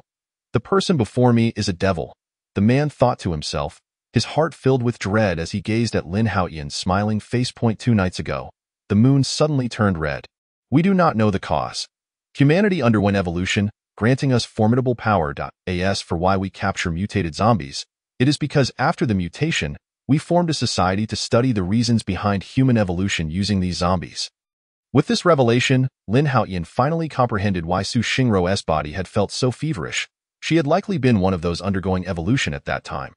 His daily routine of venturing out during the day and working in his room by night had prevented him from noticing the moon's transformation. Is your group comprised solely of you four? No. There are 3 other teams. They are searching for mutated zombies in different locations. In total, there are 12 of us. Having obtained the information he sought, Lin Haotian's smile abruptly vanished as he tightened his grip around the man's neck, twisting it with force. Chapter 56. Have zombies become so particular nowadays? Crack.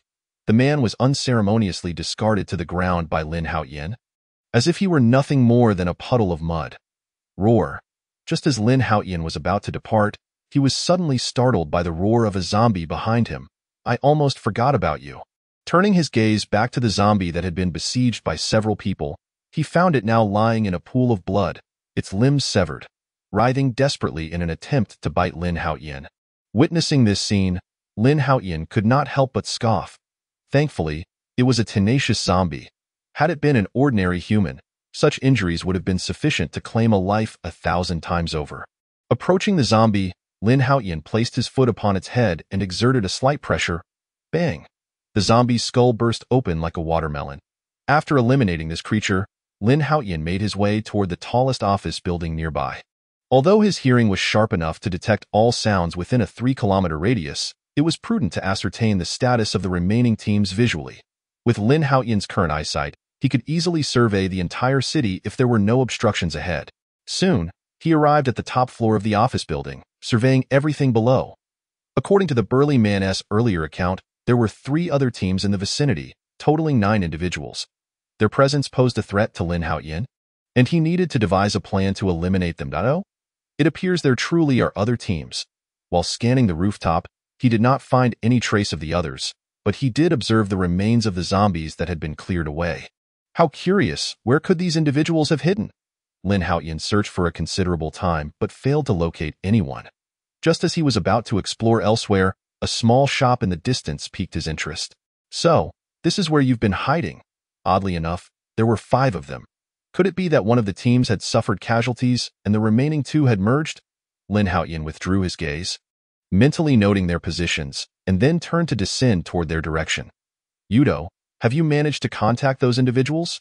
In a corner of the street, 5 people stood atop a zombie-esque corpse, one man asking another, whose body was covered in wounds. No. I've tried reaching out multiple times, but they haven't responded. Cough, cough. The man named Yudo spoke, but as he finished, he coughed up a few mouthfuls of blood. Clearly injured. Never mind, if we can't reach them, let us not worry about it. Perhaps they have already returned to report. Although I find that group rather distasteful, I must admit, given their strength, they shouldn't have been overpowered by zombies. We should head back. Yudo, your body can barely hold up. If you don't receive treatment soon, you might find yourself in peril. Indeed, if you hadn't saved us today, we would have perished at the hands of that monster. Listening to their conversation, Yudo nodded. His condition was indeed grave, and without treatment soon, he would likely meet his end. All right, let us return. Are you referring to the team led by that burly fellow? Just then, a voice suddenly interrupted their discussion. Turning toward the sound, they saw a man emerging from around the corner of the street, slowly approaching them. If you're speaking of that team, I'm afraid they are no longer alive. Lin Haotian stepped out from the shadows, gazing at the group as he spoke. Nanny? Who on earth are you? Ah. The injured Yudo had yet to process the situation when he heard a scream from his companion. Turning back, he was horrified to find that what had once been a living teammate was now a corpse. Each of them bore a gaping hole in their foreheads. And what was even more terrifying was that this had been done with nothing more than a few pebbles. In an instant, Yudo felt the hairs on his body stand on end, and he turned to look in terror at Lin Haotian, who had now approached him. "Could you enlighten me as to how you acquired those injuries?" "I find it quite intriguing." Lin Haotian had been lurking in the shadows, eavesdropping for some time, and through their conversation, he surmised that Yudo's wounds were likely inflicted by a powerful mutated zombie. This mutated zombie could very well be the strongest one Lin Haotian had encountered, thus in his territory. Lin Haotian would not allow it to continue its rampage. "Ha ha ha, do you truly wish to know where that monster is?" Yudo, now appearing almost deranged, glared at Lin Haotian, as if the recent death of his companion had shattered his sanity. "Since you are so eager to confront that monster, I shall grant your wish. It resides not far behind us, within the hospital. Ha ha ha ha. Go and join us in death." Perhaps due to his overly excited tone, blood suddenly choked him, and after a few desperate gasps, he collapsed to the ground. When Lin Haotian approached to investigate, he found that Yudo had already drawn his last breath. "You wish for me to accompany you in death? Heh, I fear he lacks the capability for that." With that, Lin Haotian rose and departed, making his way toward the nearby hospital. When he finally paused again, the hospital that Yudo had mentioned stood directly before him. How strange! Standing at the entrance of the hospital, Lin Haotian furrowed his brow and began to scan the surroundings. He noticed an absence of zombies, yet the sounds of their roars echoed incessantly. Judging by the volume, there must be a considerable number of them. To ascertain the situation, Lin Haotian moved toward the source of the zombie noises. They are underground. Upon arriving at the location from which the sounds emanated, Lin Haotian was astonished to discover that the noise originated from beneath the earth. What on earth? Have zombies become so refined that they've learned to dig tunnels?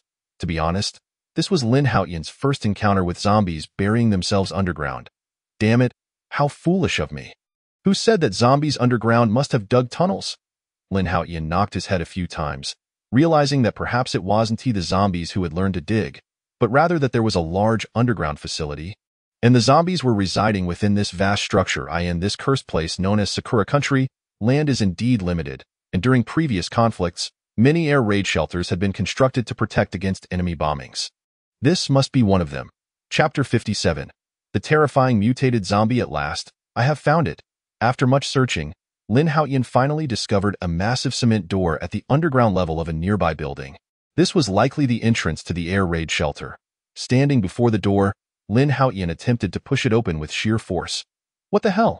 Although Lin Haotian exerted a considerable amount of strength, far beyond that of an ordinary person, the door refused to budge. It must be locked from within? Lin Haotian quickly pieced together the situation. It was possible that after the apocalypse began, numerous survivors had sought refuge inside the shelter. Unfortunately, infected individuals had infiltrated, and without a strong person to intervene, they all succumbed to the infection and became zombies. Well, it's probably a blessing that those zombies cannot escape. Since they cannot come out, Lin Haotian decided to disregard them and focus on eliminating the mutated zombie inside the hospital first. Along the way, Lin Haotian dispatched numerous zombies, eventually arriving at the hospital's outpatient reception area. No sooner had he arrived than the sounds of zombie roars began to resonate continuously. As expected, in a densely populated place like a hospital, zombies were bound to be plentiful. Based on his memories, Lin Haotian could only recall one thing about Sakura Country's hospitals. They were always crowded. Regardless of holidays or weekdays, patients swarmed the premises in overwhelming numbers.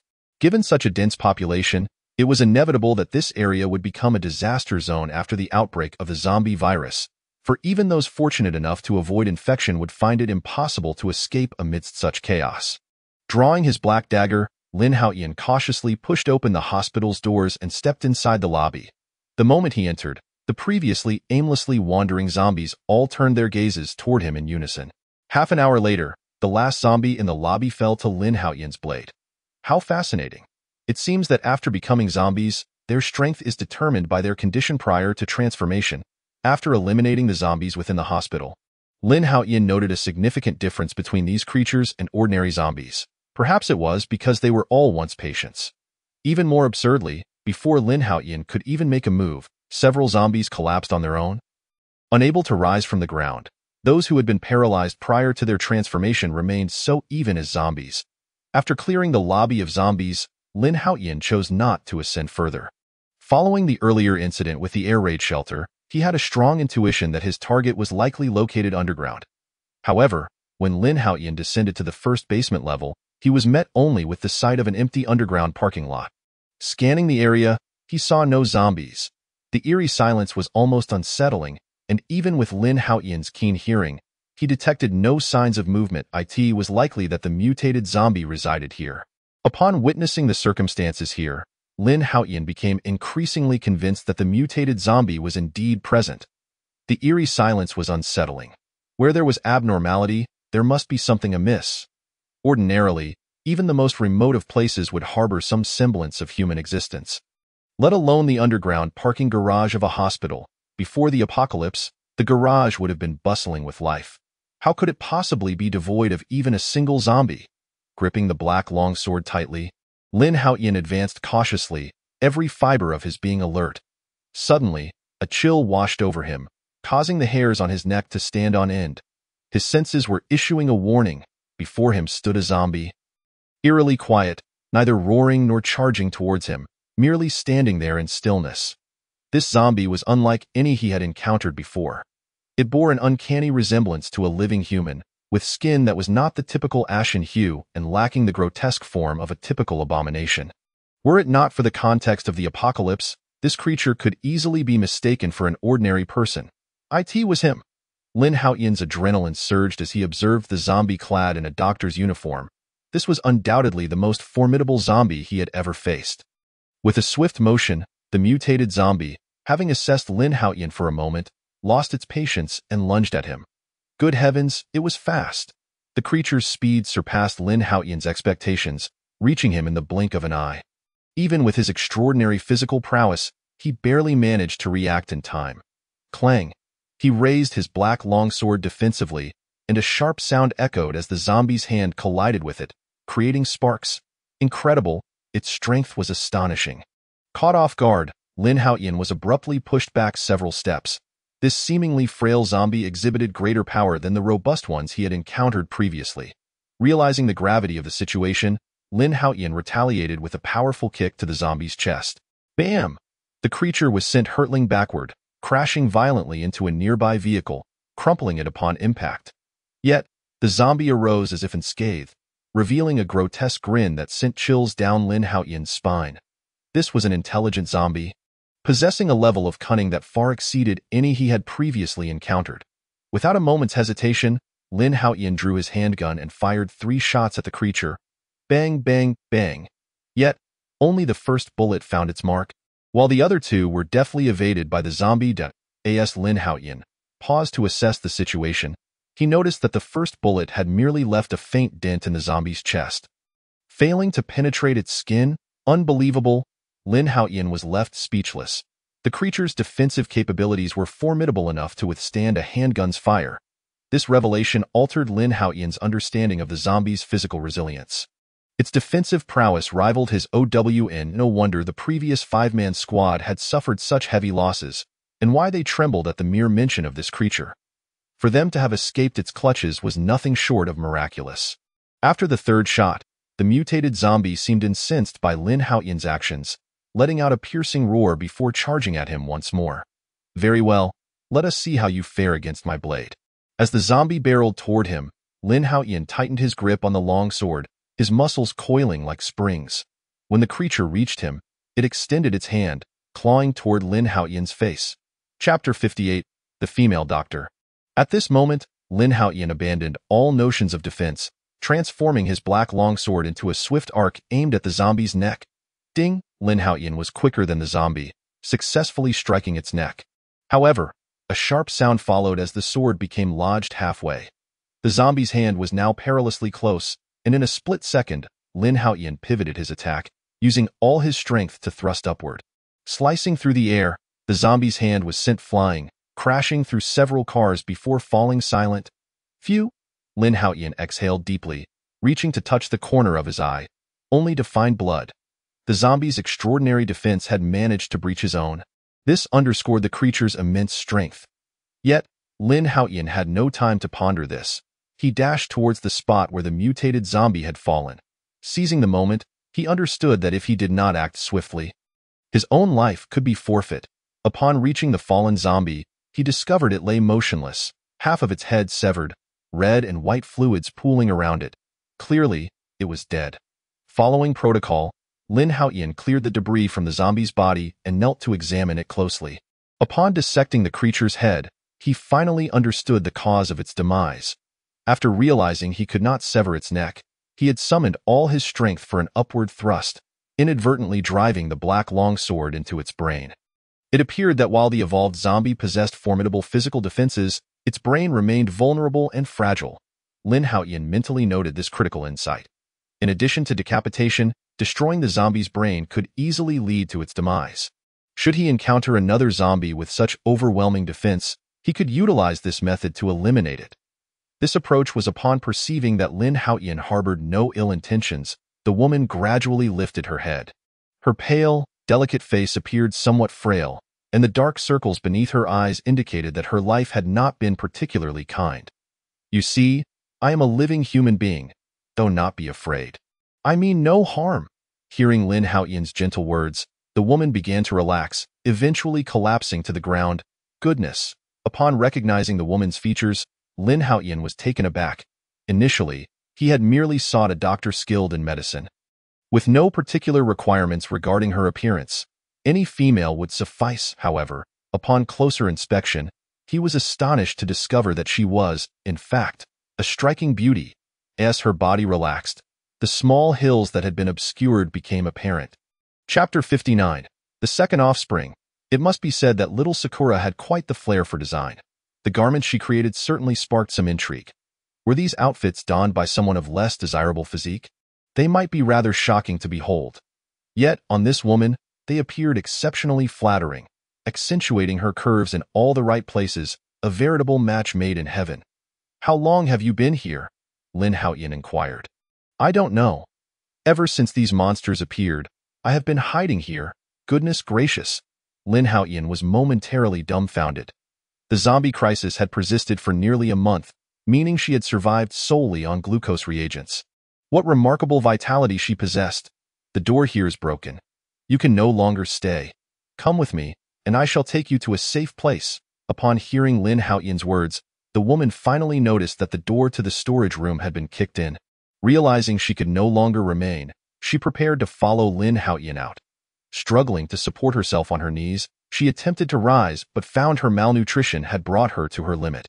Before she could stand, her vision blurred, and her weakened body collapsed toward the ground. Seeing this, Lin Haotian hurriedly rushed forward to catch her. So light. Prolonged malnutrition had rendered her extraordinarily frail. Had Lin Haotian not fortuitously discovered her, it was likely she would have starved to death within a few days. Although the glucose reagents provided her body with essential energy, they could not sustain her indefinitely. I apologize. I am simply too hungry and lack strength, the woman said, grasping Lin Haotian's arm tightly, her embarrassment evident. We should leave quickly. If those monsters find us, we will be trapped. Lin Haotian couldn't help but chuckle at her urgency. Why not poke your head out and see if there are any zombies left outside? Upon hearing Lin Haotian's suggestion and observing his calm demeanor, the woman immediately realized. Have all the zombies outside been driven away? Could it be that the police have arrived? Lin Haotian shook his head. Of course not. I killed them all. The woman's mouth fell agape in disbelief. You killed them? All by yourself? Lin Haotian noted her incredulous expression but had little desire to elaborate. Instead, he retrieved some food from his storage space and handed it to her. Here, eat quickly. The moment she laid eyes on the food, her eyes sparkled with delight. Thank you. She eagerly snatched the food from Lin Haotian's hands, hastily unwrapping it and devouring it with gusto. It's delicious. So incredibly delicious.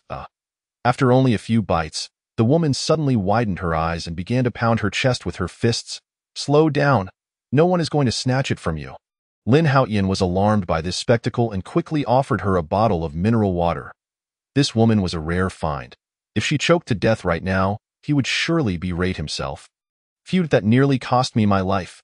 After gulping down several mouthfuls of water, the woman finally exhaled in relief, having narrowly avoided an untimely demise. Ding!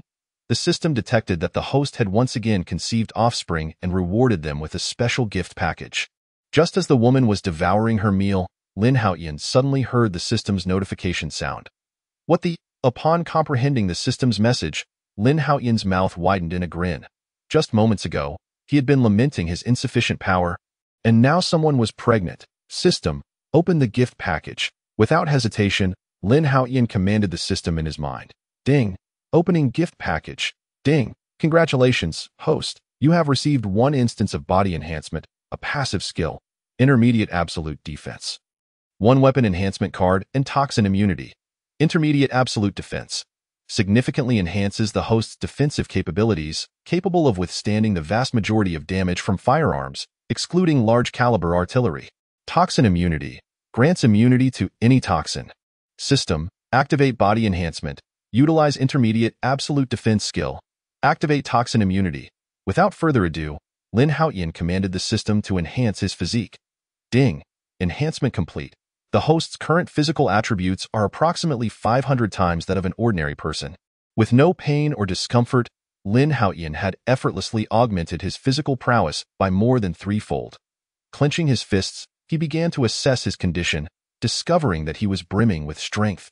With his newfound abilities, should he encounter the previous mutated zombie again, he would undoubtedly be able to defeat it with a single punch. After savoring his enhanced state, Lin Haotian shifted his attention to the remaining reward. Weapon enhancement card, applicable solely to weapons, capable of enhancing a weapon's overall performance by 20-fold. Wow! Lin Haotian exclaimed.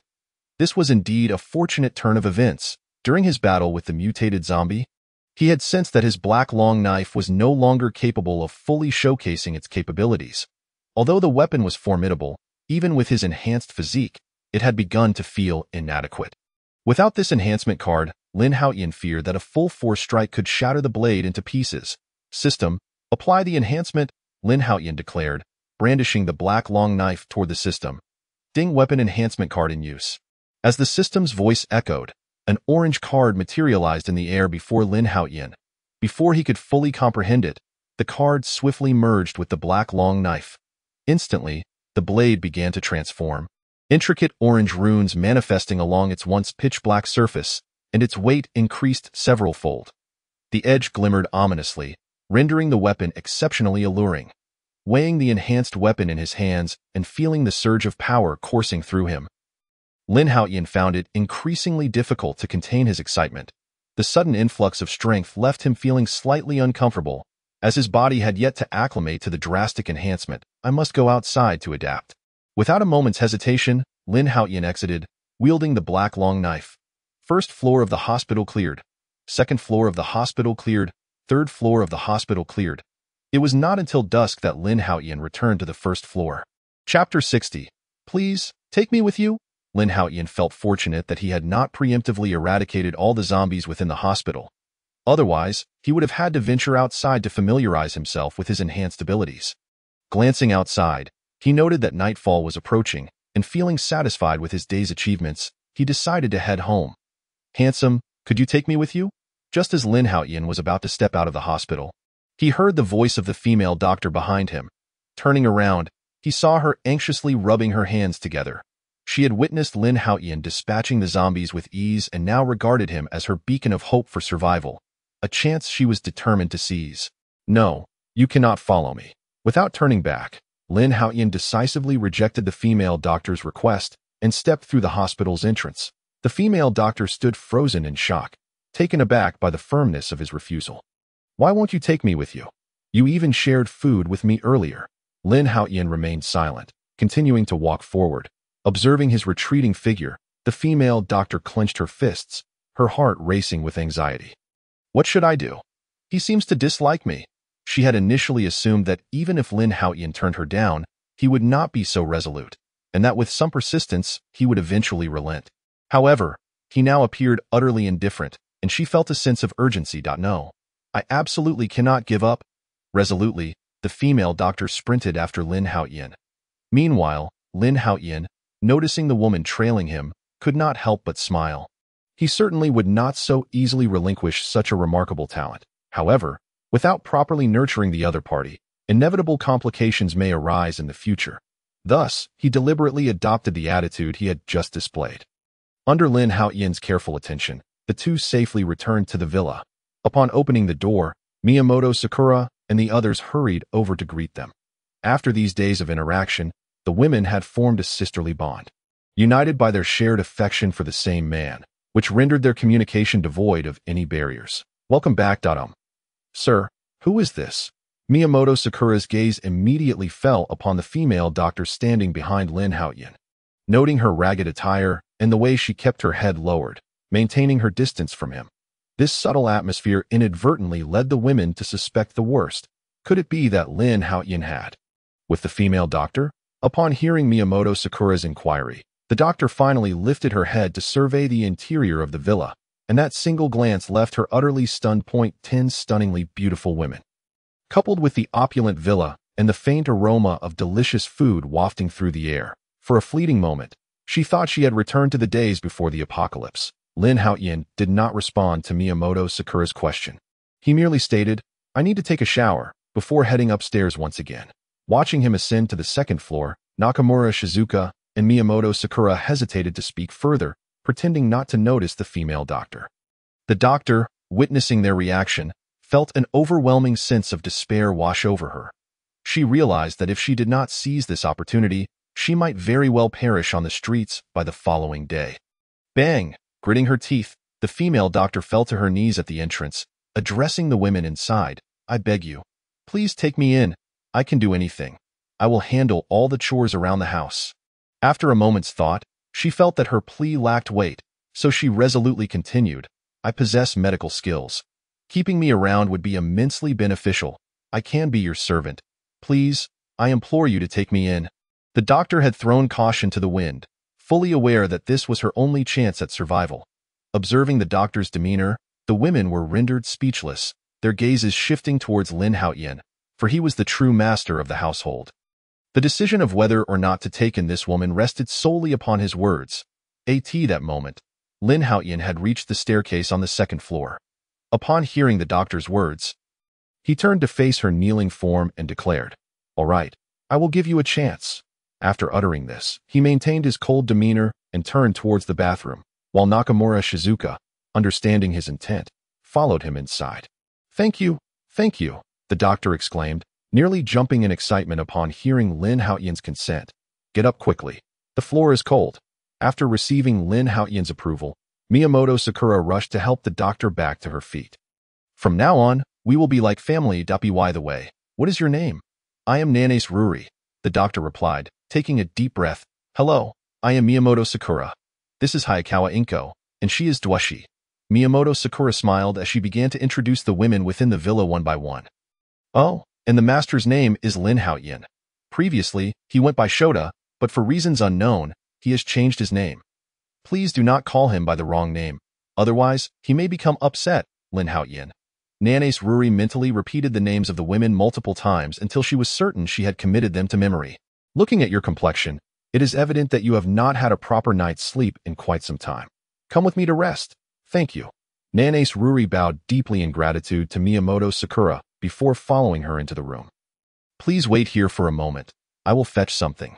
Once inside the room, Miyamoto Sakura pointed to the sofa, indicating that she should sit down and rest.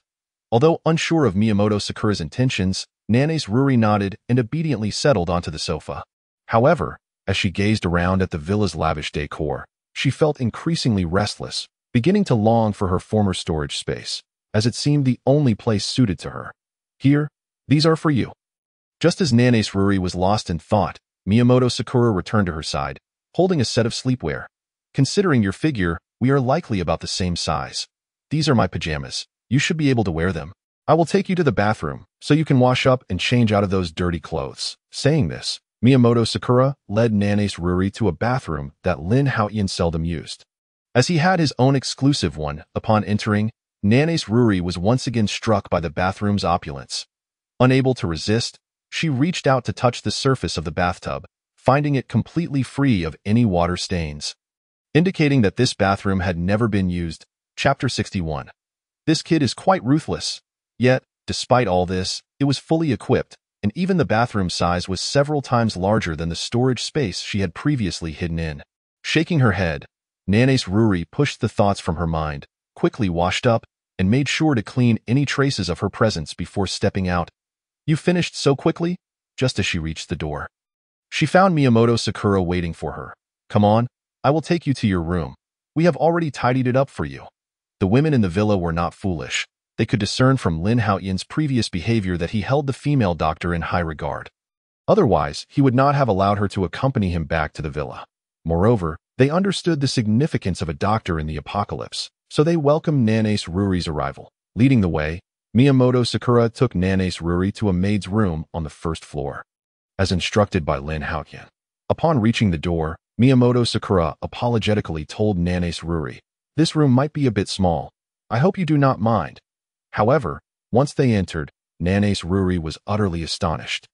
Gazing at the nearly 100-square-meter room, feeling utterly unmoored, "Is this really what you call small?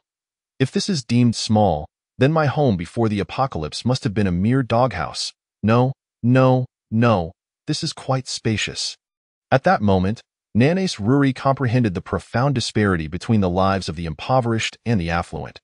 After bowing in apology to Miyamoto Sakura, they exchanged a few pleasantries before she departed. Unbeknownst to them, the night had slipped away, and as Nanace Ruri lay in bed, the sounds of zombies howling outside brought back memories of her colleagues being devoured by monsters. Fear gripped her, and she curled up beneath the covers, pressing her hands against her ears in a futile attempt to block out the sounds. "Damn it! Why can't I fall asleep, even though I'm so tired?" Nanace Ruri squeezed her eyes shut, yet slumber eluded her.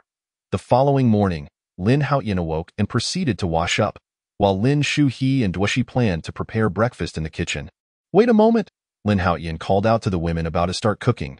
"Go wake up that doctor from yesterday. Let her make breakfast for us." "Huh, but she just arrived here yesterday. She probably didn't sleep well last night. Is it really fair to wake her up now?" Su Xinyao voiced her reluctance. She recalled how she had struggled to sleep the first night she arrived at the villa, even after having spent considerable time with Lin Haotian. Not to mention, Nanace Ruri was still unfamiliar with them and had no emotional ties to Lin Haotian. However, Lin Haotian shook his head, addressing the group firmly. "To survive in the apocalypse, one must be willing to pay certain prices. No one is going to support a useless person." Faced with Lin Haotian's unwavering stance, Miyamoto Sakura reluctantly approached Nanace Ruri's room. "Ruri, I'm so sorry to disturb you, but the master wants you to make breakfast." Having just fallen asleep, Nanace Ruri blinked her bleary eyes, feeling somewhat wronged. Yet, recalling her earlier statements, she forced herself to muster energy and put on a cheerful facade as she entered the kitchen. After everyone finished breakfast, Lin Haotian hurriedly left the villa, heading toward his intended destination. As he made his way, he soon heard the faint sound of footsteps coming from a nearby building. Are there other survivors? Lin Haotian's expression darkened, and he stealthily approached the source of the footsteps. This was the very place where he had first encountered a girl named Haruka when he had just crossed over. Alongside a rather fierce man, Lin Haotian had often thought about that youthful-looking yet curvaceous girl, but he had not anticipated the emergence of other survivors here. "Can we not go?" came the sound of a melodious female voice. Though her tone was urgent, "You barely managed to escape. If you go back." The woman's voice was anxious, seemingly attempting to dissuade another person from proceeding. "No, I must go. There is too much valuable stuff in there. If I can bring it out, it will be enough for both of us to eat for a year. Trust me, this time I'm just going to scout the situation." Immediately, a man's voice echoed. "You should hurry back. It would be disastrous if zombies showed up." "No, I will wait here for you. If anything happens to you, I certainly won't survive either. Rest assured, I will not come to harm." The man's tone was resolute, yet he soon erupted in anger. "Damn it, I was fully prepared, even brought poison.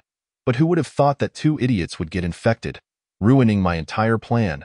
But now, everyone there has turned into zombies. Even if there is food, we cannot access it." The woman's expression was tinged with resentment. The thought of so much food going to waste made her heart ache. "It's fine. I will go take a look first, and if possible, I will lure all those zombies away. If it doesn't work the first time, I will try several times. We absolutely cannot let all that food go to waste." The man's attitude was equally determined.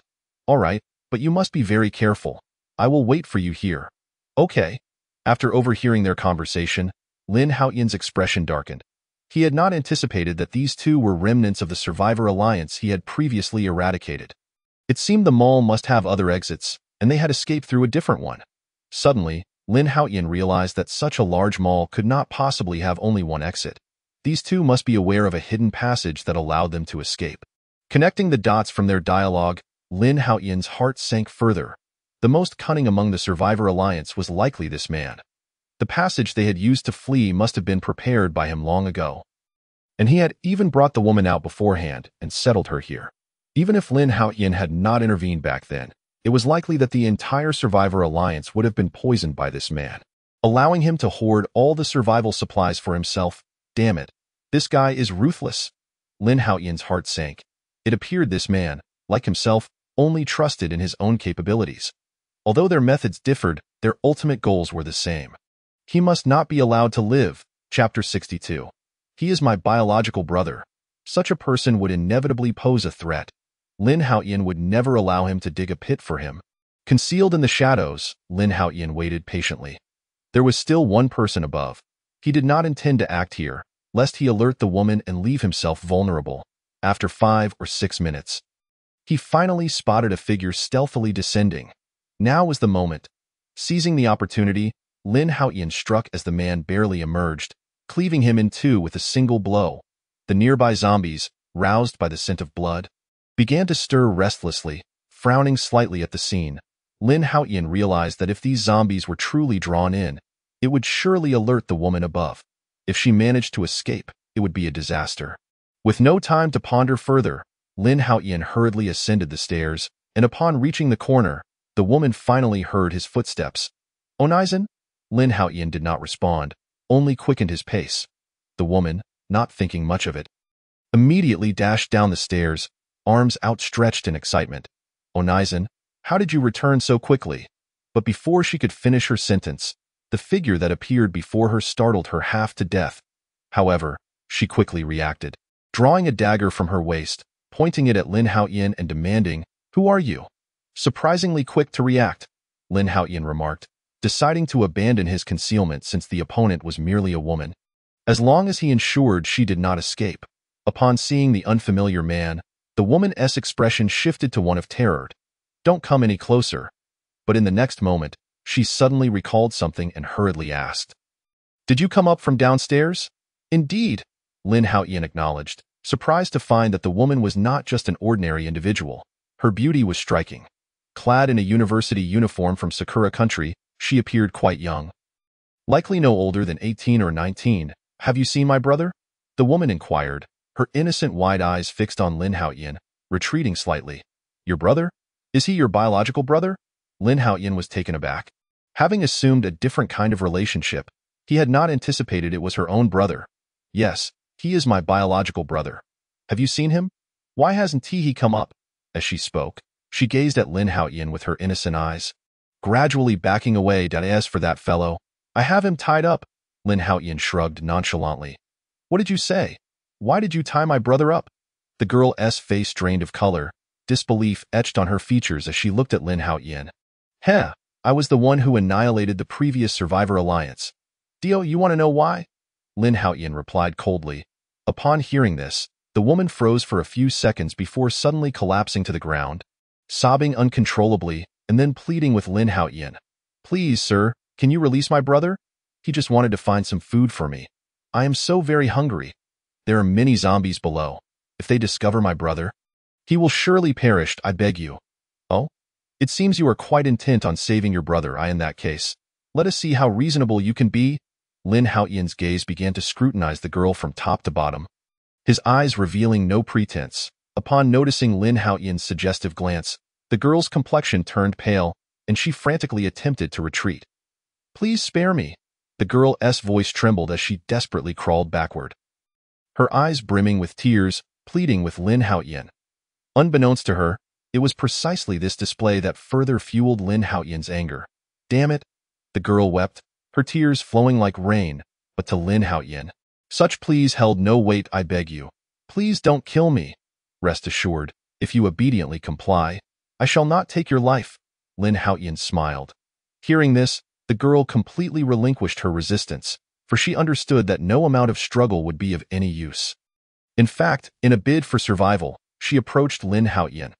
However, just as she drew near, her expression turned icy. Suddenly, she drew a dagger from her waist and lunged it toward Lin Haotian's abdomen. Baka, die. Yet before she could revel in her audacity, a sharp clang echoed. Her hand holding the dagger went numb from the impact. Moments later, she felt a punch to her abdomen, causing her to collapse to the ground, writhing in pain. After a while, she managed to regain some strength, but her gaze toward Lin Haotian shifted to one of sheer terror. "It seems you are seeking death," Lin Haotian remarked coldly. The girl trembled but quickly composed herself. Looking at Lin Haotian and pleading, "Don't kill me. I promise I will listen to you. Can you please let my brother go? Is that right? Then it will depend on your performance." A cruel smile crept onto Lin Haotian's lips. Upon hearing this, the girl was momentarily stunned before breaking into a charming smile. "Put these on." Lin Haotian retrieved a pair of handcuffs from his system space and tossed them in front of the girl. The moment she saw the handcuffs, the smile on her face froze, and she weakly pleaded, "Sir, could you not do this?" However, Lin Haotian merely shook his head, denying her request. This caused the girl's heart to plummet. Yet when she thought of her brother tied up below, she gritted her teeth and donned the handcuffs. She was not foolish. Her brother had not been gone long when this man came up the stairs, and it was evident he must have encountered her brother, who was undoubtedly in trouble. With a decisive click, Lin Haotian secured the girl's hands behind her back with the handcuffs. This girl was far too dangerous. A moment's carelessness could easily lead to her turning the tables. After Lin Haotian completed his task, 5 hours had already elapsed. "I will honor my earlier promise and release your brother, but you must rescue him personally. You."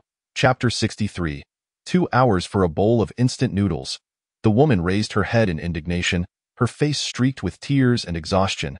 Shame, anger, hatred, various emotions intertwined, making her feel as though she wished to die. Yet she still needed to save her brother. He could not perish. The woman understood that with so many zombies outside, it was impossible for the man to venture out again, yet her anger simmered. After waiting for a while, noticing that the man showed no inclination to leave, she reluctantly braced herself against the wall, inching her way up. However, this man was utterly beastly, having tormented her for 5 hours. Her body was covered in bruises, and every movement sent sharp pain coursing through her. Yet for her brother's sake, she forced herself to crawl slowly down the stairs. Observing the woman's condition, Lin Haotian felt a fleeting moment of sympathy, quickly replaced by indifference. The woman in question is certainly not of the benevolent sort. Should she truly remain, peril would surely ensue.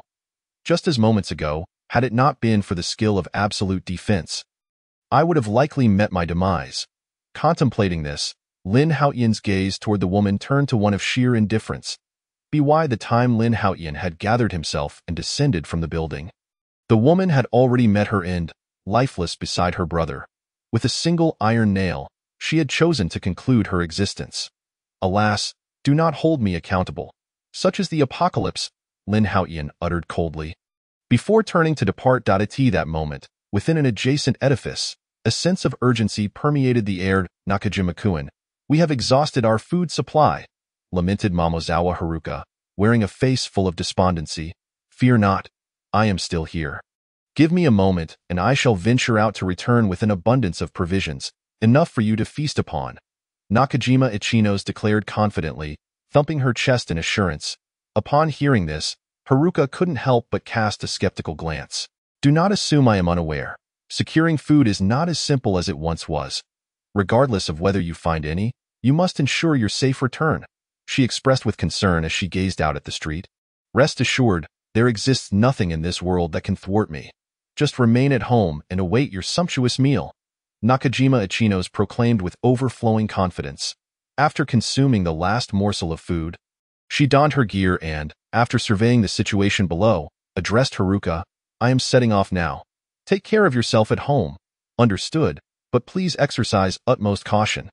Haruka's concern invigorated Nakajima Ichinos.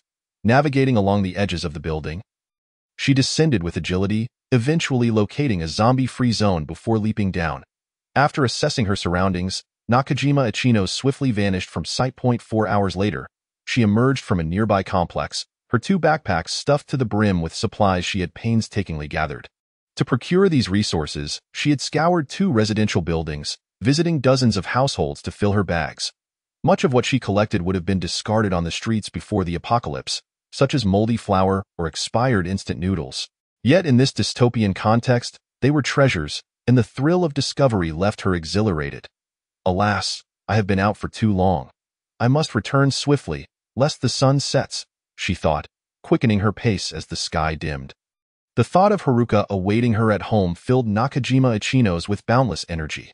Since the onset of the apocalypse, the two had relied on one another, and for Haruka's well-being, she was willing to endure hardship. The supplies she had found were ample. If rationed wisely, they could sustain them for 2 days. The bulging backpacks brought Nakajima Ichino's a sense of security. As long as food was available, they could survive. Cautiously avoiding the zombies roaming the streets, Nakajima Ichino's entered an alley, knowing that crossing it and walking a short distance would lead her home. However, as she emerged from the alley, she encountered an open door. Suddenly, a heavily pregnant woman rushed out, dropping to her knees at the sight of Nakajima Ichino's. "Sir, I beg you, could you please halt?"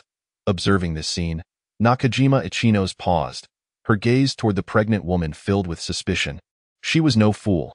In a world devoid of order, even a vulnerable individual could pose danger. Assessing the woman, Nakajima Ichino's was taken aback. This woman possessed a striking beauty, reminiscent of a devoted housewife. Though her belly protruded, it did little to diminish her allure. Yet, in comparison to Haruka, she fell short. "What do you want?" Nakajima Ichino's inquired, stepping back to maintain a safe distance while clutching her backpack. "Sir, I implore you, I wish to exchange some food. I can assist you in your tasks." The woman's eyes brimmed with tears as she knelt, cradling her belly and inching closer to Nakajima Ichino's. "I am 8 months pregnant. Without food, I shall perish and my child shall meet the same fate. Please, grant me some sustenance." "Impossible. I have risked my life to procure these."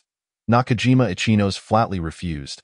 While she felt sympathy for the pregnant woman, her own survival took precedence. "I beg you, just a single loaf of bread. I can assist you for an hour." "No, 2. I only require 1 loaf. Please," the woman cried, bowing her head repeatedly. "Do not act this way." Nakajima Ichino's found herself wavering, the sight of the woman, so pitiful in her condition, tugging at her heartstrings. "Very well, I shall return in a few days to find more. However, I can only spare a single pack of instant noodles. Beyond that, I shall not have enough for myself." Gritting her teeth, Nakajima Ichino's resolved to act with kindness. Thank you so much." The woman's face lit up with joy as she accepted the instant noodles. "Sir, it is unsafe out here. Let us move inside." The pregnant woman urged. "No, that is not my intention." Nakajima Ichino's recoiled in fear at the woman's insistence. Observing her expression, the pregnant woman paused, her gratitude intensifying. Eyeing the instant noodles in her hand, she ventured, "Sir, could you assist me in preparing this? I find myself somewhat incapacitated with my condition." "Certainly." Considering the woman's plight, Nakajima Ichino's ultimately decided to lend a hand. For her innate nature remained kind-hearted. Yet, alas, even if the woman survived on that single pack today, how long could she endure in such a harsh reality? It was likely that in no time, a woman lacking survival skills would succumb to starvation, along with her unborn child. She followed the pregnant woman into the room. Nakajima Ichino's remained vigilant, yet upon surveying the area and finding no one else, she began to relax. However, she was curious as to why the building appeared devoid of zombies, as if it had been deliberately cleansed. Yet she pushed such thoughts aside, as there were indeed numerous residential buildings lacking the undead. "Where do you keep your kettle?" "There," the pregnant woman indicated toward the kitchen. Nakajima Ichino's glanced up and indeed spotted a kettle atop the kitchen counter. Without further thought, she approached the kitchen to fetch it. But the moment she stepped inside, a figure suddenly sprang from the corner, brandishing a knife and lunging toward Nakajima Ichino's with lethal intent. "Bakayaro!" Nakajima Ichino's expression shifted dramatically as she reacted swiftly, halting her advance, falling backward, and raising her arm to deflect the deadly strike. Nonetheless, the assailant still managed to inflict a deep wound on her arm. "Iru," she cursed, catching sight of her attacker, a wiry man in his 30s. Brandishing a kitchen knife, his scarred face betraying a menacing demeanor. "Murder! Murder!" The pregnant woman shrieked in terror. Yet, Realizing that such a commotion would attract zombies, she quickly stifled her cries, pleading with the man in the kitchen. "Sir, please do not kill him. He is a good person." With that, the pregnant woman bit her lip, slowly approaching the man. "I can compensate you. I beg you, spare him." Her eyes were filled with despair as she began to loosen her clothing. "No, I can." Seeing the woman's willingness to endure humiliation for him, Nakajima Ichinos felt a surge of panic. Confident in her abilities, she assessed that although the man in the kitchen was formidable, he did not instill fear in her. Despite the wound on her arm, she could still eliminate him without issue. Yet before Nakajima Ichinos could finish her protest, the pregnant woman, who had stealthily approached from behind, suddenly lunged with astonishing speed, retrieving a dagger from beneath her garments and stabbing at Nakajima Ichinos' waist. With a swift kick, Nakajima Ichinos sent the woman sprawling, clutching her wound in disbelief. However, her astonishment deepened as the woman stood upright, revealing that from beneath her voluminous clothing had fallen a pillowed, success. Though the woman appeared somewhat disheveled, her face radiated triumph. Dear, you are simply marvelous." The man in the kitchen emerged, knife in hand, his gaze fixed menacingly on Nakajima Ichinos. "Unexpectedly, this fellow has quite a quick reaction.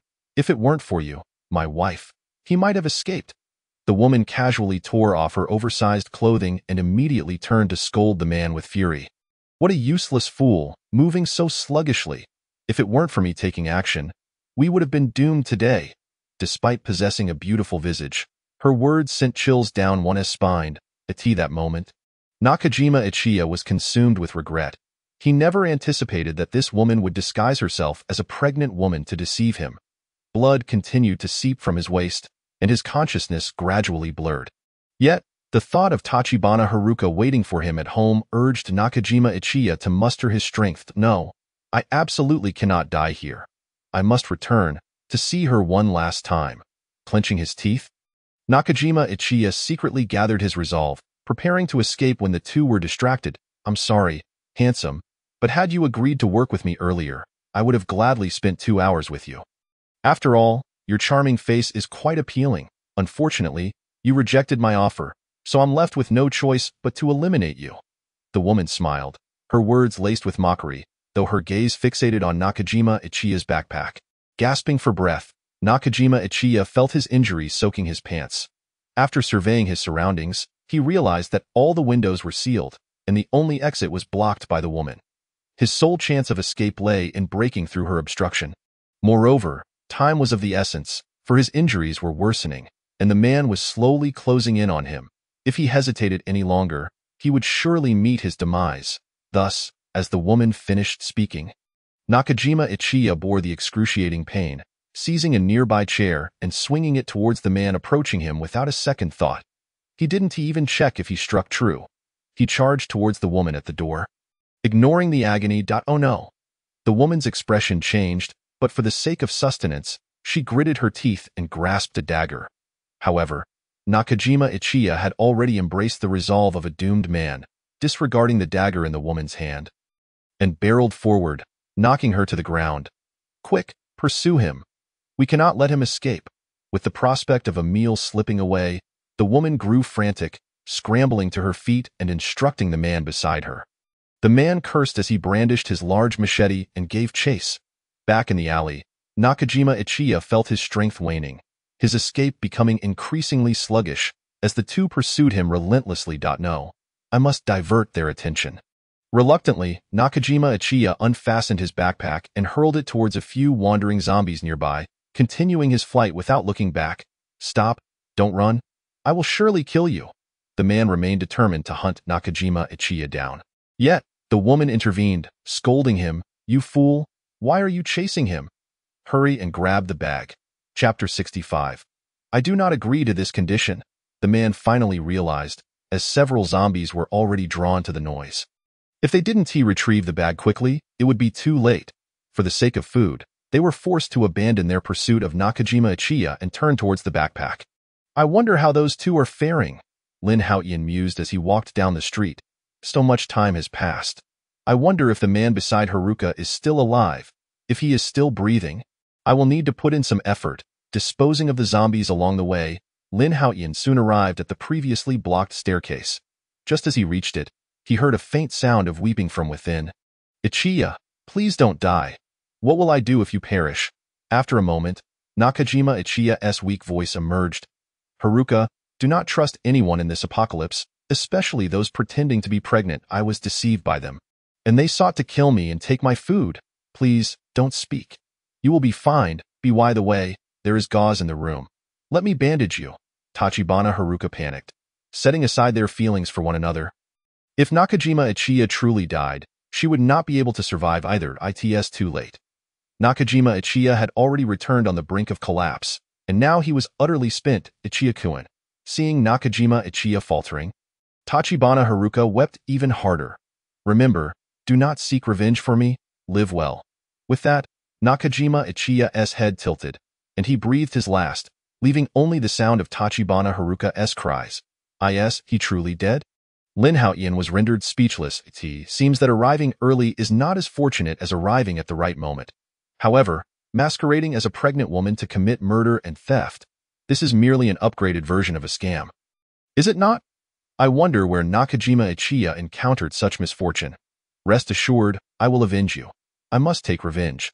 The death of Nakajima Ichiya, who had accompanied her for months, drove Tachibana Haruka into a frenzy, vowing to exact her vengeance. Yet, this very declaration sparked a daring idea in Lin Haotian's mind. Before executing this plan, however, he needed to allow Tachibana Haruka a moment to regain her composure. 2 days later, Lin Haotian reappeared outside the wall. Observing the blocked staircase, he descended to the ground outside the room and leaped gracefully onto the balcony. Listening intently, he detected only the sound of breathing within, devoid of any other noise. Moreover, the air in the room bore no foul odor. How strange. Could it be that she has concealed the body elsewhere? Lin Haotian wondered. After 2 days, if the corpse had remained in this room, it would have long since begun to stink. Entering the room, Lin Haotian meticulously examined the environment, soon discovering Tachibana Haruka slumped against the wall, her eyes vacant, though a bowl of rice soup lay beside her untouched. She had lost considerable weight over the 2 days, yet thankfully, she showed no signs of suicidal intent. However, Lin Haotian scanned the room and found no trace of Nakajima Ichiya's body. Who is there? Sensing something amiss, Tachibana Haruka suddenly jolted, standing up and shouting. However, having barely eaten for 2 days, her body felt extremely weak, and as she stood, she collapsed once more as she leaned against the wall to support herself. She noticed a handsome young man gazing at her intently. "Do you wish to avenge Nakajima Ichiya?" Hearing those words, Tachibana Haruka's expression shifted dramatically, only to be replaced by a glimmer of hope in her eyes. "How do you know about my relationship with Nakajima Ichiya? I have been observing you both in secret for several days," Lin Haotian replied candidly, his gaze unwavering. "I certainly want revenge." The mere mention of Nakajima Ichiya ignited a fierce hatred within Tachibana Haruka. "Very well, I can assist you, but first, you must eat something." As he spoke, Lin Haotian tossed her a prepared backpack. Tachibana Haruka hesitated momentarily but soon opened the bag, her eyes sparkling with delight. The backpack brimmed with food, a sight she had never witnessed even when Nakajima Ichiya was alive. "What do you want me to do?" Tachibana Haruka swallowed hard, gazing at Lin Haotian. "What do you possess that you could exchange with me?" Lin Haotian inquired, a knowing smile gracing his lips. At first, Tachibana Haruka was at a loss, but once she comprehended, her expression shifted dramatically. "That's impossible." "Oh, do you not wish for revenge then?" Lin Haotian posed the question again. The mere thought of vengeance made Tachibana Haruka bite her lip. Although furious at Lin Haotian's proposition, she felt powerless to resist. "I want it." Ultimately, Tachibana Haruka relented, coldly uttering a single word. "All right, since you wish for revenge, then eat obediently. Only when you are full will you have the strength to seek retribution." Lin Haotian gestured towards the food in the backpack. Tachibana Haruka, having been thoroughly enticed by the food, resolved to eat without hesitation. Once she had filled her belly, she paused, only to meet Lin Haotian's gaze, sending a shiver down her spine. She understood that to avenge Nakajima Ichiya, she would have to pay a price. Tachibana Haruka was reluctant, yet the image of Nakajima Ichiya's death lingered vividly in her mind. "Very well, I agree. Tachibana Haruka nodded through gritted teeth. However, not yet. We must wait until after the revenge is complete. Her gaze was resolute, suggesting that if Lin Haotian disagreed, she might resort to self-termination. Lin Haotian was not surprised by her determination. After all, getting her to agree was already an unexpected achievement. Given that Nakajima Ichiya had spent so much time with her and failed to win her over, it was evident that Tachibana Haruka was a traditional woman, a rarity in the land of the cherry blossoms. Moreover, her willingness to sacrifice herself for Nakajima Ichiya showcased the depth of her emotional attachment. To thoroughly capture her heart proves to be quite a formidable challenge. However, Lin Haotian's objective is not her heart. He merely seeks to possess her. After all, there will be ample time in the future to take things slowly. Moreover, Lin Haotian is not one to negotiate terms. I cannot agree to that condition, he declared, shaking his head resolutely, with no intention of yielding. Chapter 66.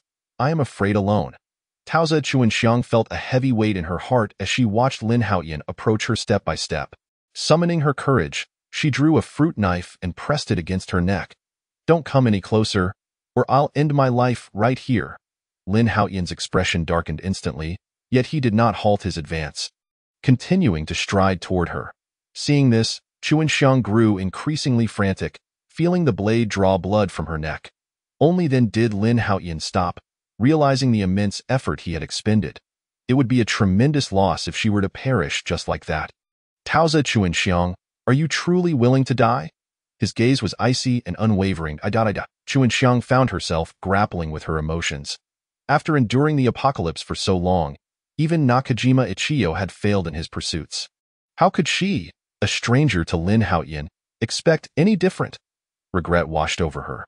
She should not have uttered those insincere words over a mere morsel of food or for the sake of revenge against Nakajima Ichiyo.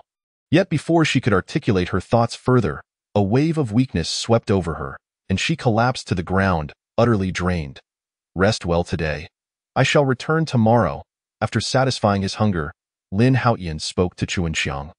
Upon hearing this, she lifted her head, her expression vacant. You're coming to find me. Don't misunderstand. I'm here to take you along for revenge, he clarified. But you must think carefully. While I can assist you in avenging your grievances, I hope you will honor your promises once it is done. Having survived in the apocalypse for so long, Lin Haotian had developed a keen intuition. He could see through Chuanxiang's internal struggles at a glance. Her hidden thoughts exposed, Chuanxiang felt a jolt of realization. This man before her was terrifyingly perceptive, recognizing her plan to end her own life immediately after achieving her revenge. Unfortunately, he was too clever, or perhaps too cold-hearted. To prevent her from taking such drastic measures, he intended to accompany her instead. Yet perhaps it was for the best. Avenging Nakajima Ichiyo with her own hands could be a worthwhile choice. By the way, I am quite curious. Where have you disposed of Nakajima Ichiyo's body? Earlier, while working, he had not come across Ichiyo's remains, piquing his curiosity. Chuanxiang fell into silence, contemplating for a moment before responding. I threw his body downstairs. Lin Haotian was taken aback, then chuckled. I initially thought your feelings for him ran deep, but it seems you do not care for him as much as I presumed. At his mocking words, Chuanxiang's face paled, but upon reflection, she realized he was right. After all, she had discarded Ichiyo's corpse. What Lin Haotian did not know was that Chuanxiang was merely an 18 or 19-year-old girl, who, like anyone else, experienced fear in that lonely room. Confronted daily by a corpse, it would be unbearable for anyone. All right, you should rest early tonight. I will come by in the morning. Lin Haotian smiled and stood to leave. But Chuanxiang suddenly called out to him. Can you stay with me tonight? Huh? Lin Haotian was taken aback. What was happening? Hadn't she just declared her intent to die? Why was she now asking him to stay? I am afraid alone that I've been plagued by nightmares these past few days. Please don't leave. I'm sorry, but I cannot stay here. Lin Haotian shook his head regretfully. What? You want to stay? Chuanxiang's eyes widened in disbelief. Was this truly the same man who had exuded such bravado moments ago? She had taken the initiative to ask him to stay, yet he refused? Noticing the despair in her expression, he chuckled softly. You just finished eating, but I haven't had anything yet. At his words, Chuanxiang paused, then glanced at his playful demeanor, her cheeks reddening. There's still some food at home. Let me go get it. You should wash up first. The apocalypse had dragged on for so long, and her home had long since run out of water. Indeed, it had been ages since she had bathed. I may not have bathed in a while, but I make sure to wipe down daily. Perhaps sensing the peculiar look in Lin Haotian's eyes, Chuanxiang offered a timid explanation. Lin Haotian raised an eyebrow, then smiled.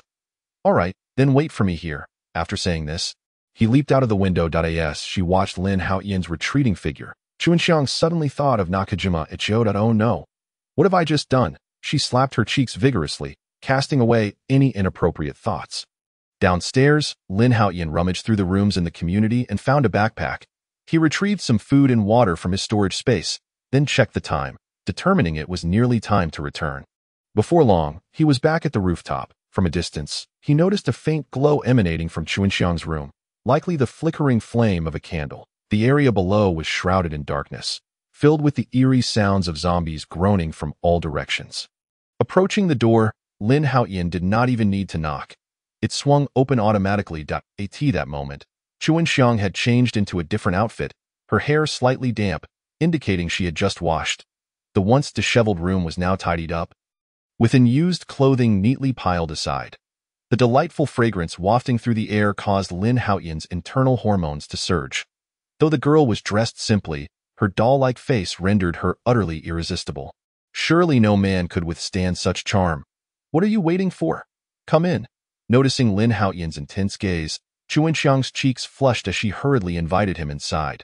Before long, Chuanxiang noticed the bulging backpack behind him, filled to the brim with food, including 2 large bottles of mineral water. More than Nakajima Ichio had managed to scavenge in 3 days, and he had only been gone for about an hour. The abundance of supplies was astounding. Chuanxiang suspected that Lin Haotian must have discovered a stash of provisions, retrieving everything directly. Although she had consumed a fair amount of food earlier, it had primarily been junk. She had not enjoyed a proper meal in ages. The sight of the food in the backpack made her swallow hard. Can we cook at home? She inquired. Without tools, food would be of little use. Lin Haotian asked, is there still gas at home? Yes, there's a little gas left.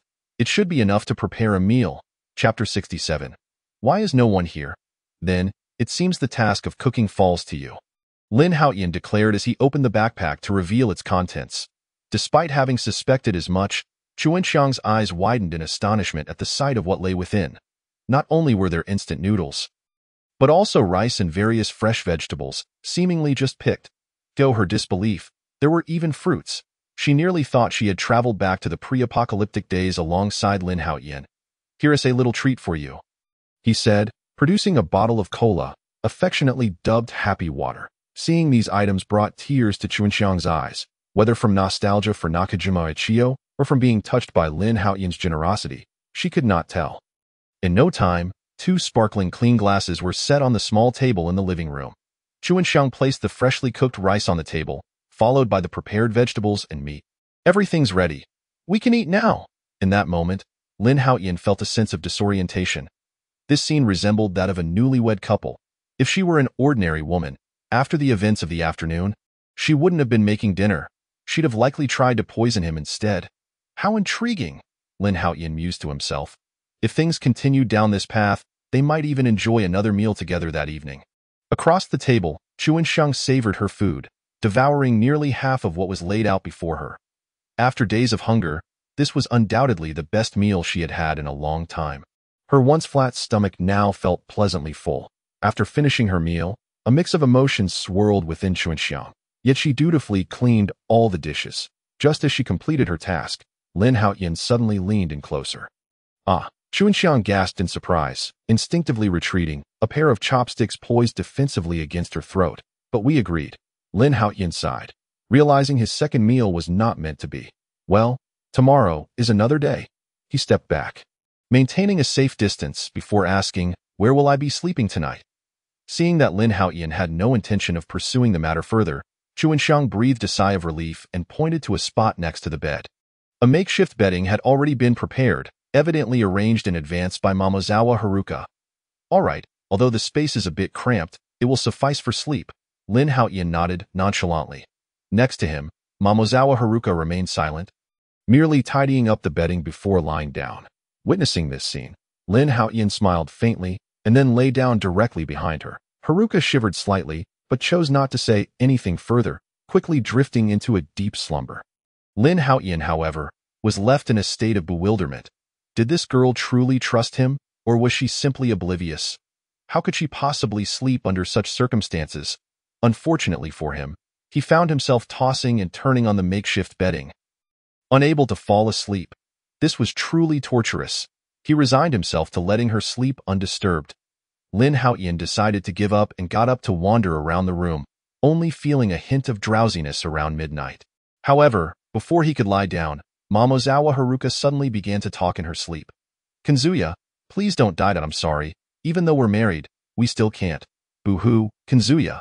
I'm not pure anymore. Kanzuya-kun, do you know? I really miss you." Lin Haotian's face darkened with indignation. "Well then, Momozawa Haruka, this is entirely your doing." He coldly threw off the blanket. The next day, Haruka, sporting dark circles under her eyes and looking lethargic, began to pack up the bedding as she rolled up the covers. Lin Haotian found himself momentarily entranced by her. When she finally turned around, their eyes met, causing her cheeks to flush crimson as she hastily stood up to face him. "Did you not sleep well last night?" Lin Haotian feigned ignorance. "Not at all," Haruka replied, puzzled, shaking her head. "What happened?" Her face turned even redder, and though she shook her head again, she said nothing. Even if she wanted to explain, she could not. After all, how could she admit that she dreamt of Nakajima Kanzuya transforming into a dragon? In truth, Lin Haotian was equally perplexed.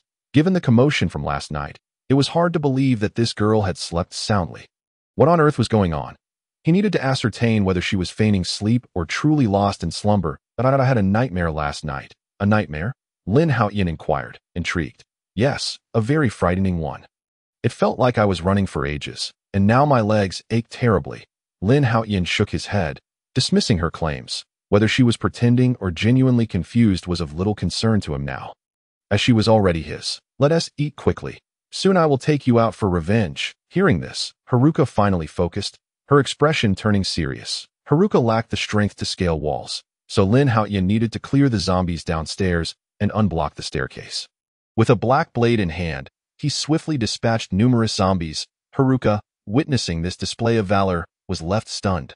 She had not anticipated this man's formidable strength. Simultaneously, she secretly agreed with Lin Haotian's suggestion to relocate.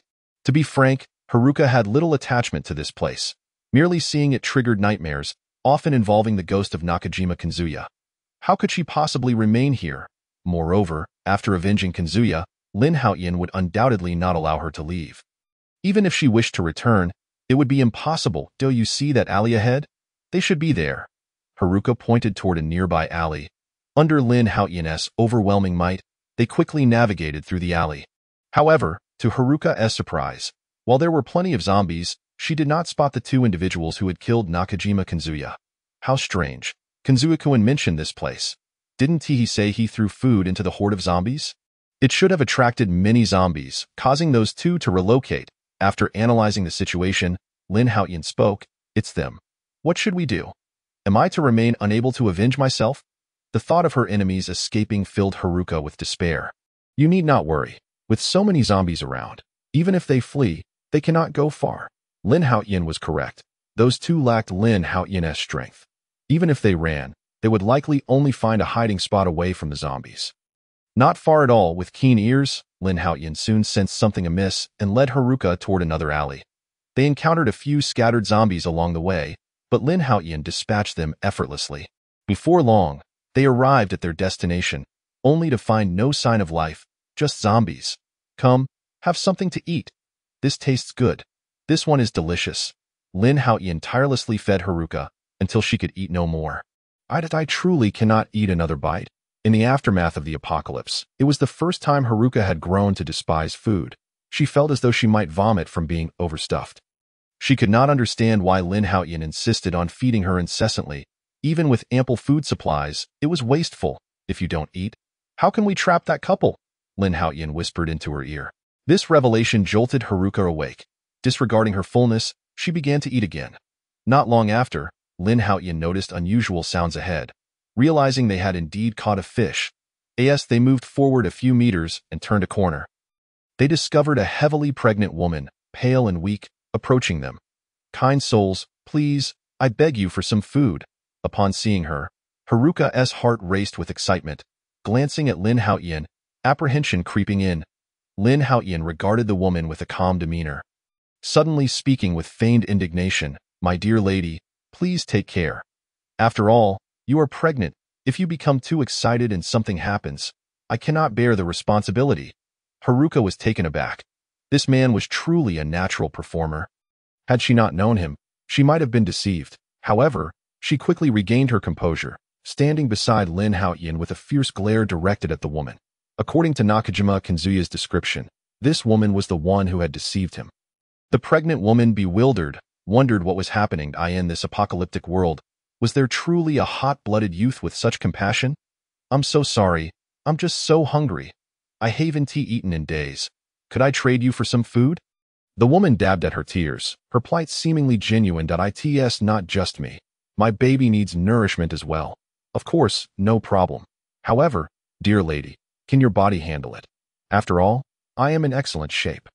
Lin Haotian replied without hesitation, even flexing his biceps for the pregnant woman to see. Both women were left speechless. Haruka was at a loss for words. She had never encountered someone so brazen.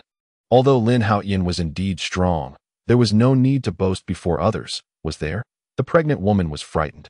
Initially, she had thought to deceive them, especially since there was a beautiful woman with him, hoping to coax them back to her husband. Yet this young man seemed entirely different from the righteous youth she had expected. "But I'm pregnant. I can't," the woman said, tears welling in her eyes. "Is that so? Then do you have any food?" "None." "Then it's settled. I'm only helping you because you look decent, so 1 piece of bread for 10 hours. Any more, and I'll be at a loss." The woman was left speechless, and Haruka could only stare in disbelief. Seriously, I've seen greedy people, but never someone so shameless to demand 10 hours for a single piece of bread. Why not just rob her? The woman's expression twitched in shock. "I'm still a pregnant woman. Can you show some humanity?" However, she feigned hesitation, touching her belly before reluctantly agreeing. "All right, let us not waste time." Lin Haotian stepped forward and grabbed the woman, attempting to lead her away. "Wait, can I go home first?" The woman panicked. This was not how she had envisioned it. "I'm giving you food, so you must listen to me. I prefer to stay outside." Lin Haotian paid her no mind, dragging her along while signaling to Haruka, who quickly understood and moved to Lin Haotian's side. "I'm sorry, but I can't assist with that." Bound by iron wire, he initially remained still, but upon struggling, the already taut bindings constricted even tighter, akin to a knife scraping against flesh, causing him to break into a cold sweat. Observing her husband's agony, the woman panicked and turned her gaze towards Lin Haotian. "I beg you, do as you wish. Just please release my husband." However, before Lin Haotian could respond, the scarred man could no longer contain himself. "Don't plead with him. If you have the guts, just kill me. What kind of skill is it to bully a woman?" "Oh, you're rather bold." Lin Haotian chuckled lightly, casually slapping his hand against the nearby wall. Bang! A large handprint instantly appeared on the hard surface, sending shivers down the spines of both individuals. "I don't have time for your melodrama. Where have you hidden the food you deceived us into getting?" Upon hearing this, both of them trembled. "There's none left. We've eaten it all," the scarred man, now losing his bravado, hurriedly admitted. "Really, we're not lying to you. If we weren't so famished, we wouldn't resort to deception. We truly have no food left." The woman nodded vigorously, supporting the scarred man's claims. Upon hearing this, Lin Haotian's expression shifted, for he did not believe these two had no supplies left. "What do you intend to do?" Seeing Lin Haotian draw his gun without a word, the scarred man panicked, desperately trying to free himself from the bindings. Yet the more he struggled, the tighter the wire constricted. "I'll give you one last chance. Otherwise, I will pull the trigger." Lin Haotian coldly glanced at the woman before speaking. "There's nothing left, I swear. There's truly nothing. Please," the scarred man pleaded desperately, hoping Lin Haotian would not shoot. Stubborn to the end. "Don't blame me then." 3 hours later, the scarred man's eyes were bloodshot, veins bulging in his neck from the violent struggle, blood streaming down from his wrists and ankles where the wire had dug in. Nevertheless, he still glared at Lin Haotian with a ferocious expression, as if he wished to devour him whole. Beside him, Tao Chuanxiang trembled in fear, witnessing Lin Haotian's brutal side for the first time. This thought made her shiver. Had he treated her like this back then? Just the mere thought sent a chill down her spine, causing her face to turn pale. Lin Haotian approached the scarred man and removed the sock stuffed in his mouth. "8 Yalu. I will kill you." The scarred man immediately began to curse at Lin Haotian upon opening his mouth. "I don't have that much patience. If you don't speak, I'll end you," Lin Haotian stated coldly. The scarred man trembled, casting a glance at his wife, who was now unconscious. The table was smeared with pale blood, and the wire binding her had sunk deep into her flesh, her body covered in the same pale blood. Seeing this, the scarred man completely broke down. "I'll talk. Why didn't you say so earlier?" Lin Haotian patted the scarred man's cheek. "All the supplies are under the bed in the room.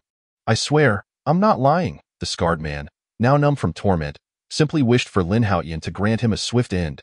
"Chuanxiang, go take a look," Lin Haotian instructed Tao Chuanxiang. "Huh?" Startled, Tao Chuanxiang glanced at Lin Haotian, then hurriedly ran into the room, emerging with a backpack. "This is the only bag we have left." Lin Haotian reached out to take the backpack, opening it to reveal a disappointing amount of items. "Is this it? Honestly, this wouldn't even suffice to fill my teeth, let alone what I brought for Chuanxiang yesterday. Really, there's nothing left. Although we robbed quite a few passers-by, we weren't successful every time. And we consume a lot each day. If we had food, we wouldn't resort to deceiving you." The scarred man spoke weakly, then looked at Lin Haotian with pleading eyes. "I beg you. You have taken our things. Just let my wife go." "I cannot decide that. You must ask her." With that, Lin Haotian turned his gaze towards Tao Chuanxiang. The scarred man's eyes brightened. In his view, this girl was far more amenable than the ruthless Lin Haotian. "Miss, I implore you, spare us. Your boyfriend is satisfied, and you have taken our food. Just let us go." Hearing this, Tao Chuanxiang was momentarily at a loss, seeking help from Lin Haotian, only to find his eyes filled with murderous intent. Instantly, she recalled Nakajima Ichiyo, her gaze filled with boundless hatred. "I'm sorry. I came here for revenge." Tao Chuanxiang shook her head, fixing her vengeful gaze on the scarred man. "Huh? Revenge? Miss, we weren't acquainted before." "Were we?" The scarred man felt a jolt of fear, convinced he had never met Tao Chuanxiang and thus had no vendetta against her. "A few days ago, you robbed a man and attempted to kill him. But he managed to escape." As she spoke, her tone grew increasingly frigid. The memory of Nakajima Ichiyo's tragic death at their hands, coupled with their earlier words, filled her with seething rage. If she had fallen into their clutches, her fate would undoubtedly have been no better, perhaps even worse than that of the woman before her. "Its him? No, that has nothing to do with us. He was the one who tried to assault my wife." The scarred man suddenly realized who she was referring to, shouting in terror, "Stop rambling. You'll attract the zombies." Lin Haotian patted Tao Chuanxiang's shoulder, then handed her a fruit knife, signaling her to take action. Chapter 71. Does Su Xingro have a sister? Seeing the situation, the scarred man nearly soiled himself, yelling at the top of his lungs, his intent to draw the zombies closer.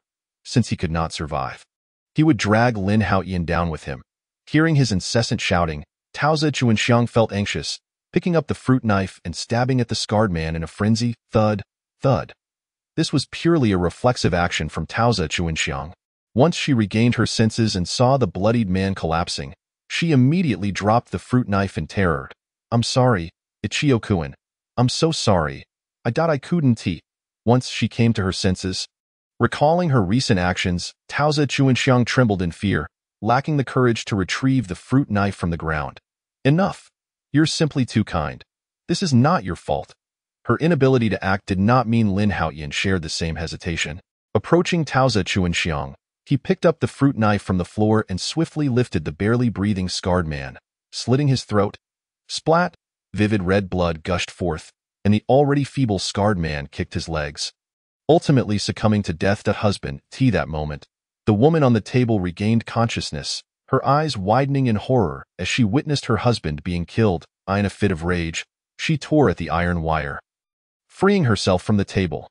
Yet, having endured hours of torment, her body could not withstand the strain, and as soon as she hit the ground, the pain caused her to collapse once more. "I will kill you all. I will definitely kill you." Like a rabid dog, The woman screamed at Lin Haotian. Thud. In the next moment, a second fountain of blood erupted, the woman quickly following in her husband's footsteps. Watching the tragic demise of the two, Tao Chuanxiang's legs trembled uncontrollably, unsure if it was from the sight of the corpses or from Lin Haotian's presence. Enough standing around, quickly grab your things. We need to find a safe place. Lin Haotian urged Tao Chuanxiang, who had been in shock for too long. Huh. Okay. Tao Chuanxiang stuttered, trying to pick up the bag filled with food, but as soon as she stood, her body betrayed her, and she collapsed to the ground. Damn. How foolish! Lin Haotian was utterly speechless, slinging the backpack over his shoulder and hoisting Tao Chuanxiang up. Rushing towards the door as they burst through the door, they were greeted by a horde of zombies outside the room, who, upon spotting the two, charged toward them with a roar. Run! There are zombies, zombies! Tao Chuanxiang screamed in terror, nearly losing her mind at the sight of so many zombies. Stop shouting. I know there are zombies. What are you afraid of? Frustrated, Lin Haotian smacked her lightly, then took off in a direction where no zombies were present. As they neared a corner, Tao Chuanxiang instinctively glanced back at the room, only to see 5 or 6 zombies rushing in, drawn by the scent of blood. As evening approached, Lin Haotian, with the backpack on his back and Tao Chuanxiang, who was nearly paralyzed with fear, slung over his shoulder, opened the door to the villa. Hearing the door creak open, several women inside rushed to the entrance. However, upon seeing the beautiful woman Lin Haotian was carrying, they were all taken aback. How long had they been gone, and yet he brought back another one? As for Tao Chuanxiang, upon hearing the voices of women outside, she felt a sense of relief. It turned out Lin Haotian had more than one woman. On her way back, Tao Chuanxiang devised a plan to utterly exhaust Lin Haotian. Thus, upon discovering that Lin Haotian had more than one woman in his life, she felt an unexpected thrill. However, upon opening the door and beholding over a dozen women, she was utterly taken aback. Though she was confident in her own appearance, every single one of the women before her was equally, if not more, striking, with a few seemingly surpassing her in allure. What are you all standing there for? Hurry up and grab your things, Lin Haotian reminded the dazed women. As soon as they heard his voice, the bewildered women snapped back to reality and accepted the backpack from Lin Haotian's hands. Meanwhile, after dismounting from Lin Haotian's shoulder, Tao Chuanxiang nervously stepped inside the house, standing rigidly in the living room, unsure of what to do. Dear sister, there's no need to be anxious. We are all family now. So relax. Among Lin Haotian's 11 confidants, only Gong Bin-ing understood his heart the best, causing the others to instinctively regard her as the matriarch. Hearing this, Tao Chuanxiang glanced at Lin Haotian and then at the 11 women before her. Timidly introducing herself, Hello, sisters, I am Tao Chuanxiang. Tao Chuanxiang? What a lovely name. Please, come sit over here. You must be exhausted from your journey. Lin Shuhe warmly led Tao Chuanxiang to the sofa and poured her a cup of hot water. As she sipped the warm beverage, Tao Chuanxiang glanced at Lin Haotian, feeling inexplicably that he must be quite weary. However, he was not deserving of pity. This was all of his own making, after a simple dinner. Lin Haotian made his way to his exclusive bathroom for a relaxing soak in hot water. Haotian, just as he was unwinding, Su Xingro entered, hesitantly attempting to voice something. Feel free to speak. I will do my best to accommodate your request. Lin Haotian chuckled at Su Xingro's flustered demeanor, recognizing that she likely sought something from him, and it was probably not an easy matter. Had it been someone like Fujita Keiko or others from the land of cherry blossoms, he might have had to contemplate the situation carefully. Whether he would agree would depend on the nature of the request and his willingness. Yet, since Su Xingro was from Longhua, his homeland, he felt a natural affinity for her. If it weren't too difficult a task, he would make every effort to oblige her. I have a younger sister who has also come to the land of cherry blossoms with me. But I am unsure if she is safe, so I would like to ask you to check on her. Su Xingro bit her lip, ultimately deciding to plead with Lin Haotian. She was well aware that he had already sacrificed much to save her, but the bond of sisterhood compelled her to make the request, even if it might irritate him. A sister? Lin Haotian was taken aback. He had never heard of Su Xingro having a sister before. I never told anyone, not even Su Xinya. Noticing Lin Haotian's confusion, Su Xingro explained. Chapter 72. Is he capable? No problem, I will help you, but I must ask, you have a lovely figure and appearance. Your sister must be equally charming? No? Lin Haotian readily agreed, but immediately followed up with his inquiry. Rest assured, my sister is exceptionally beautiful. If you manage to rescue her, we can. Su Xingro, having spent ample time with Lin Haotian, quickly discerned his less than pure intentions. However, after witnessing the harshness of the apocalypse, she came to terms with it and no longer found fault in Lin Haotian's behavior. After all, he was strong, handsome, and possessed various extraordinary abilities. If he were not a bit flirtatious, she would have begun to question his masculinity. No problem. Let us rest well tonight and set off early tomorrow. Sigh. I am just a kind-hearted person, unable to bear the sight of these young girls suffering in the apocalypse. No matter how arduous or distressing it may be, I must strive to save them. Upon hearing of Su Xingro's sister's impressive qualities, Lin Haotian pounded his chest in assurance, adopting a shamelessly sympathetic demeanor. Thank you, Haotian. Allow me to show my gratitude. Upon hearing Lin Haotian's consent, Su Xingro was overwhelmed with joy, and to express her appreciation, she sat in the bathtub. By the way, have you been able to contact your sister? If she is fortunate enough to find a power bank, perhaps her phone still has some charge left. Once he had his fill, Lin Haotian suddenly remembered that, although the apocalypse had persisted for nearly 2 months, there was a possibility that her sister had found a way to charge her phone. I did try to reach her before, but there was no response. Haotian, please wait for me. I will see if I can get in touch. Although Su Xingro was utterly exhausted, the mention of her sister invigorated her. Beep, beep, beep. However, after making numerous calls, all she received was a busy signal, plunging her into despair. Su Xingro felt a sense of hopelessness. For since the onset of the apocalypse, she had been unable to contact her sister. Perhaps she had succumbed to the fate of the zombies outside. Or worse, Su Xingro dared not entertain such thoughts, fearing she would lose control of her emotions and weep. Oh, I can reach Yinshi. She has been with Yuehan. Suddenly, Su Xingro slapped her forehead. After arriving in the land of cherry blossoms, Yuehan had accompanied Yinshi on a trip, and surely they were still together. Although hope was faint, she was unwilling to give up even the slightest chance. Beep, beep, beep. Su Xingro silently prayed that she would be able to contact Yinshi and hoped her sister was with her. It's connected. It's connected. The call went through. How wonderful. Su Xingro's hands trembled with excitement as she quickly put the phone on speaker, her voice quivering as she spoke into the device. Yinshi, is that you? Yinshi, it's Su Xingro. Where are you now? Is my sister with you? Are you all right? Su Xingro inwardly prayed, wishing for her sister's safety. Sister, is it really you? The voice on the other end did not belong to Yinshi, but rather to her sister. Su Yuehan. Yuehan, where are you? Are you okay? Upon hearing her sister's voice, Su Xingro finally breathed a sigh of relief, her voice trembling as she inquired about Yuehan's well-being. Sister, Yinshi and I are together, but we are barely holding on. However, hearing your voice before we perish brings me great comfort. Su Yuehan's tone was lethargic, indicating her weakened state. Ah. What happened? Were you bitten by a zombie, or have you been bullied by someone? No, Yinshi and I have taken refuge in a dessert shop. But there are countless zombies outside, and our food supply is dwindling. Before long, we will succumb to starvation. Sister, are you all right? I accidentally dropped my phone while escaping and forgot your number. Otherwise, I could have reached you. Quickly tell me your location. I have a heroic savior who will come to rescue you. Initially listless, Su Yuehan was taken aback by this proclamation, her voice rising several octaves. Sister, are you saying you've been saved by someone? Yes, I was on the verge of starvation when my heroic savior appeared just in time to rescue me. Sister Xingro, was it a man who saved you? This question came from a cool and composed girl. Presumably Yinshi. Although Lin Haotian had yet to meet her in person, her voice alone piqued his interest, embodying the essence of a sophisticated beauty. Indeed. Did he mistreat you? What sort of question is that? He is my heroic savior. How could I say he mistreated me? Even if he did, it could only be called love. Well, you have a point. But is your heroic savior truly capable? I was nearly dead. What do you think? The girl named Yinshi was left speechless. I was asking seriously, and besides, your sister is here. Is it appropriate to say such things?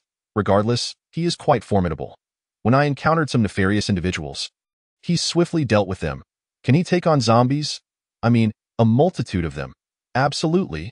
You know, when he came to rescue me, I was trapped in a film city swarming with thousands of zombies, all of whom were dispatched by my heroic savior. As Su Xingro recounted Lin Haotian's remarkable feats, her pride swelled. On the other end of the line, Yinshi gasped, "My goodness, this is not just impressive. It's simply extraordinary, by the way. Is he with you? May I speak with him for a moment?" Upon learning of Lin Haotian's prowess, even the previously aloof Yinshi abandoned her composure, eager to converse with him. "Of course, just a moment. I shall pass the phone to him." With that, Su Xingro handed the phone to Lin Haotian. At the heroic savior? Lin Yinshi was unaware of Lin Haotian's name, and could only tentatively address him in the manner that Su Xingro had used. "Hero of the ages, could you traverse the rainbow clouds and rescue me and Yuehan? Where are you and Yuehan located?" "We are inside the film building, to the north of the film base." "The film building? It seems it's not far from my location." Lin Haotian had some recollection of this place. It was a popular spot for tourists and not too distant.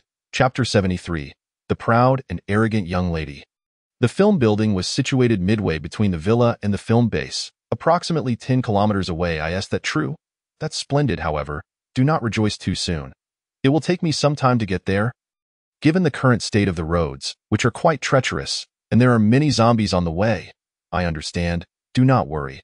Before you arrive, Yuehan and I will certainly safeguard ourselves." Upon hearing that Lin Haotian was not far away, Lin Yinshi felt a wave of relief wash over her. "Hee, not only must you protect yourself, but you also need to look after my woman, for it is only for her that I would risk venturing forth to save." Lin Yinshi on the other end of the line was momentarily taken aback before responding. I understand."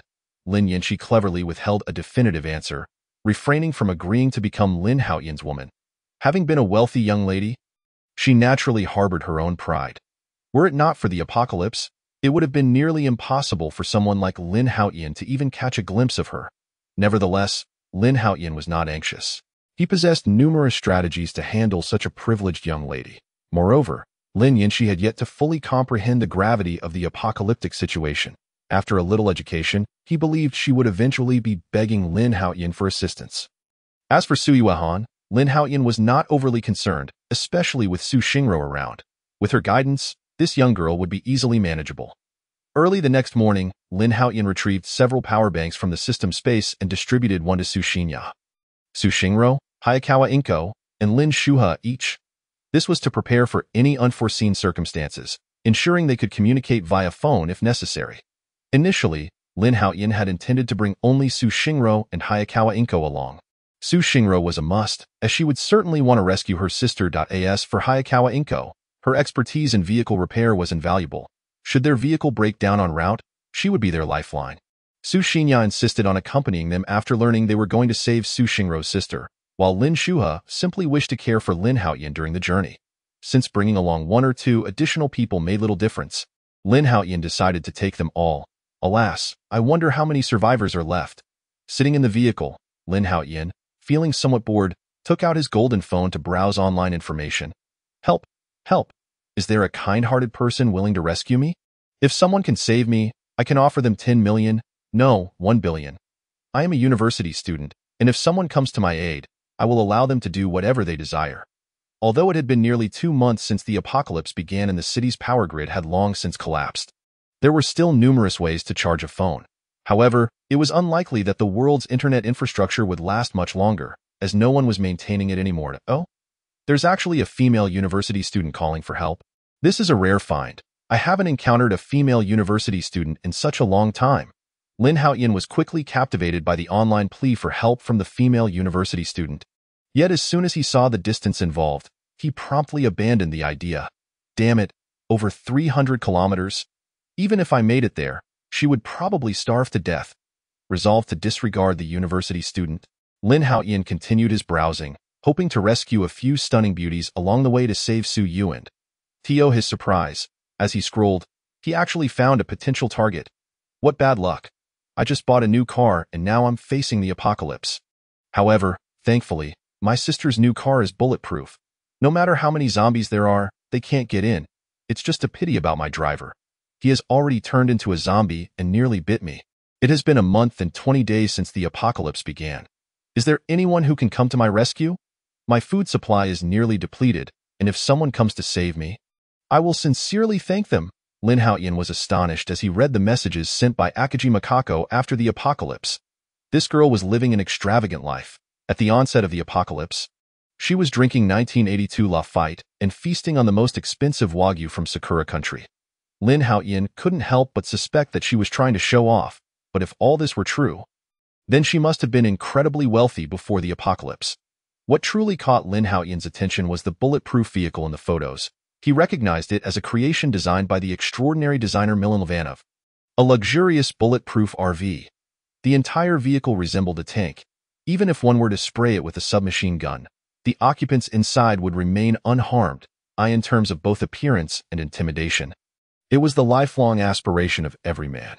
Compared to Akagi Haruka's bulletproof vehicle, his rugged SUV seemed like absolute rubbish. He couldn't help but wonder whether he was fortunate or if she was.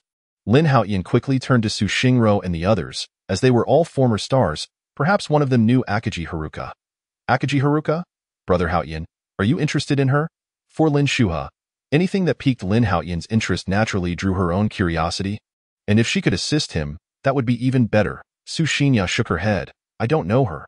Our paths were too different before, and we had no intersection. Hayakawa Inko suddenly swerved the steering wheel, crushing a few zombies, and once the vehicle stabilized, she spoke up. I'm not part of the entertainment industry. I usually only enjoy modifying vehicles. However, I do know about her vehicle. If I could drive it even once, I would be ecstatic. Su Xingro interjected. I have met her once, due to some collaborative relationship, so I have her phone number. However, Akagi Haruka is not an ordinary person.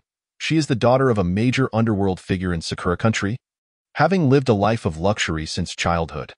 Moreover, she is quite proud and would likely not. That's not an issue.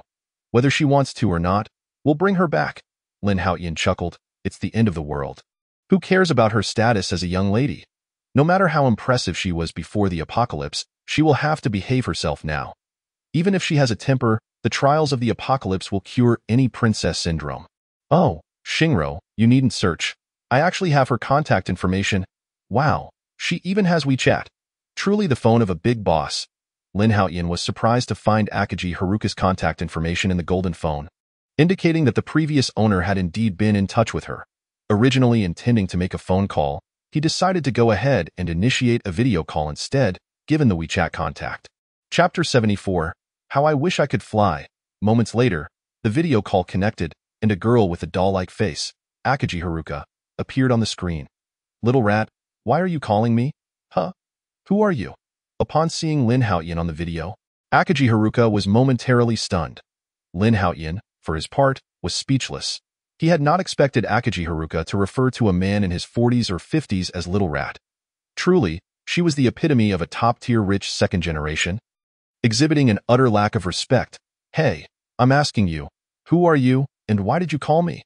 Screw you, Lin Haotian replied irritably. Baka, you look like you must be from China, right? Truly a toad wishing to eat swan meat. Akagi Haruka looked at Lin Haotian with disdain. Only in the apocalypse would you dare speak to me like that. Had it been before the end of the world, I would have had someone break your legs.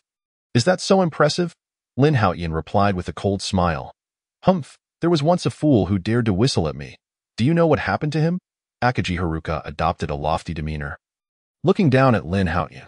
However, Lin Haotian merely sneered, remaining silent. After a lengthy pause, seeing that Lin Haotian was uncooperative, Akagi Haruka disdainfully curled her lips and said, I was rather bored at the time.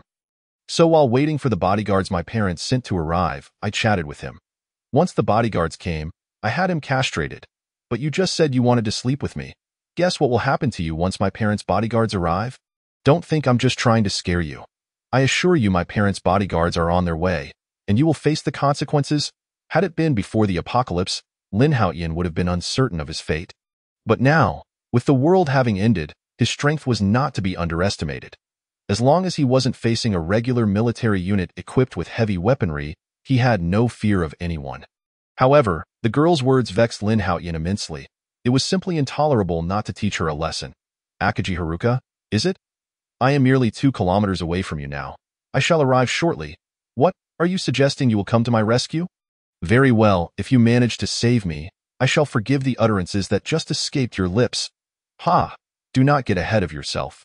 I have no intention of rescuing you. I merely wish to experience the essence of a top-tier heiress. As for someone of such stature, Lin Haotian would not hold back. He is a man of his word. You? Spare me the jest. A filthy individual like you is hardly of any interest to me. Within her newly acquired armored vehicle, Akagi Haruka gazed at the terrifying horde of zombies outside, feeling somewhat bored. Were it not for the utter tedium, she would never lower herself to converse with a filthy individual like him. Though this man possesses a certain charm, his inherent arrogance renders him unworthy of her regard. Hey, hey, hey! I heard you are merely 2 or 3 kilometers away? Hurry up and come, if your lackey can scurry over in under an hour. I wouldn't mind indulging you in a little game. With that, Akagi Haruka abruptly ended the call, in her mind. Even if that man were to arrive, he would simply become fodder for the zombies. Sigh, what on earth is wrong with my parents? Why have they not contacted me for so long? Not even a single phone call. Humph, this is infuriating. Akagi Haruka remains blissfully unaware of the apocalyptic horrors, still hoping for her parents to send someone to rescue her. This naivety is a consequence of not having faced the harsh realities of the end times. Endure it twice, and one becomes more prudent. Meanwhile, Lin Haotian was nearly driven to madness, tempted to reach through the internet and press this spoiled princess down into the ground with force. Damn it! You drive me to fury. Fine. You said you would come to play with me in an hour? I refuse to believe that 2 or 3 kilometers would take that long. Lin Haotian was genuinely enraged and turned to Hayakawa Inko, stating, Accelerate. Head directly towards that princess. What? But our vehicle is in disrepair. The zombies along this route are far too numerous. We must stop to clear the undercarriage, or else the vehicle will be rendered useless. Truth be told, this off-road vehicle is merely a relic from before the apocalypse. And despite modifications, it still harbors too many flaws. If a multitude of zombie corpses becomes entangled in the vehicle's undercarriage, over time, it would suffer irreversible damage. According to their prior plan, they were supposed to find a safe location to halt and clean the vehicle's undercarriage. However, Akagi Haruka's matter had Lin Haotian too incensed to care about such details. After checking the vehicle's data, Lin Haotian commanded Hayakawa Inko, No need to stop. Accelerate straight ahead. Once we reach Akagi Haruka, we shall swap for her armored vehicle. This one can retire. Akagi Haruka's armored car is a rare treasure in this apocalypse. With it, Lin Haotian would surely have no use for this off-road vehicle. Upon hearing this, Hayakawa Inko disregarded the vehicle's limitations and pressed the accelerator, racing towards Akagi Haruka's location. However, after traveling barely a kilometer, with less than a kilometer remaining to Akagi Haruka, Hayakawa Inko suddenly halted. Oh no, the bridge ahead has been destroyed. A significant portion has collapsed, and we cannot pass. Upon hearing this, Lin Haotian exited the vehicle and climbed atop it to assess the situation. The damage to the roadway was severe. The vehicle could not traverse it, yet taking a detour would extend their journey considerably. Sigh, if only I could fly, I could simply carry each of them across the bridge. Ultimately, the system's rewards are too meager. Perhaps if I had more offspring, I might gain some extraordinary abilities. With a thought, Lin Haotian retrieved a long rope from the system space, which he had specifically collected to avoid the previous predicament of lacking a rope. First, he cleared the surrounding zombies and then lowered Hayakawa Inko and the others one by one to the area beneath the bridge. Once everyone was below, Lin Haotian grasped the rope and descended. I will find you a safe spot. Wait here while I retrieve that armored vehicle. The path ahead is fraught with danger, so it is unwise to bring you along. Remain here while I attend to this. Without much effort, Lin Haotian located a relatively safe villa. Chapter 75. I shall repay you 100-fold. 99.9% of the world's population has transformed into zombies, leaving most houses abandoned. Lin Haotian and his companions could choose any place to reside. This villa is splendid. It boasts 3 or 4 stories and a large courtyard. This will do. After clearing the zombies on the road, Lin Haotian swiftly entered the villa. Inside the villa, there were 2 zombies, one male and one female. The male appeared to be in his 50s or 60s, while the female was in her 20s. The 2 zombies stood naked on the balcony, seemingly having enjoyed themselves before the apocalypse. All right, I shall go find Akagi Haruka. It may take 3 to 5 hours, so you all wait here. After dispatching the 2 zombies and providing a handgun to the others, Lin Haotian turned and sprinted toward Akagi Haruka's location. As he ran along the road, Lin Haotian's speed exceeded that of a vehicle. The terrifying zombies along the way were left far behind. After a detour, Lin Haotian soon spotted a luxurious armored car. A considerable number of zombies had gathered around it, likely attracted by the noise from Akagi Haruka's earlier phone call, and they were clawing at the vehicle with fervor. If it were not for the vehicle's robust performance, a regular car would have been rendered useless long ago. Fortunately for her, none of the zombies had mutated.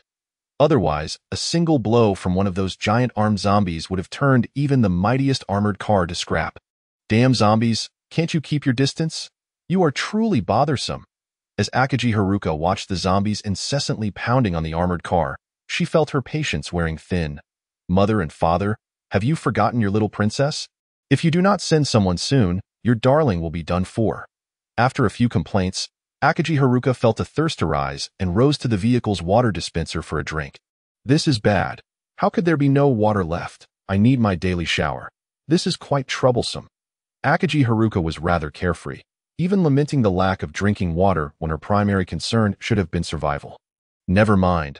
I suppose I shall eat something to fill my stomach, damn it. How is there not a single morsel of food left? It has been so long, and my parents have not even bothered to call me. This is infuriating. Feeling quite vexed, Akagi Haruka reluctantly picked up her phone. Nearly 2 months into the apocalypse, this was her first time proactively calling her parents. I'm sorry, the number you have dialed is not reachable.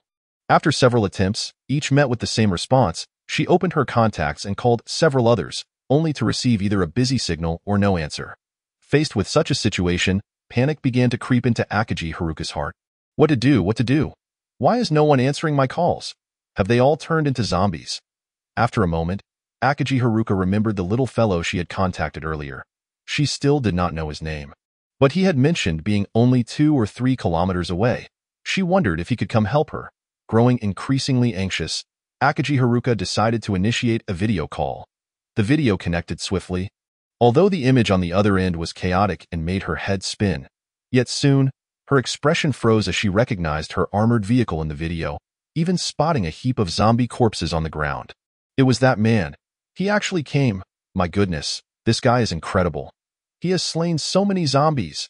Akagi Haruka was instantly filled with excitement, shouting at Lin Haotian, "Handsome, hurry and finish off the zombies here. If you save me, I can persuade my parents to reward you handsomely." Meanwhile, Lin Haotian, wielding a black long knife in one hand and his phone in the other, ruthlessly decapitated any zombie that approached him. Observing the sheer number of zombies around the armored vehicle, Lin Haotian felt utterly frustrated. Damn it, there are just too many. Akagi Haruka, do not waste time. I have made it here within the hour as you requested. Do not forget what you just said. Upon hearing this, Akagi Haruka's face flushed crimson. She had merely been teasing Lin Haotian, never expecting him to actually arrive, which left her somewhat flustered. Humph, do not get ahead of yourself. That is utterly impossible. I am a princess from a family of super riches, and you, a mere man, are not worthy of even licking my toes.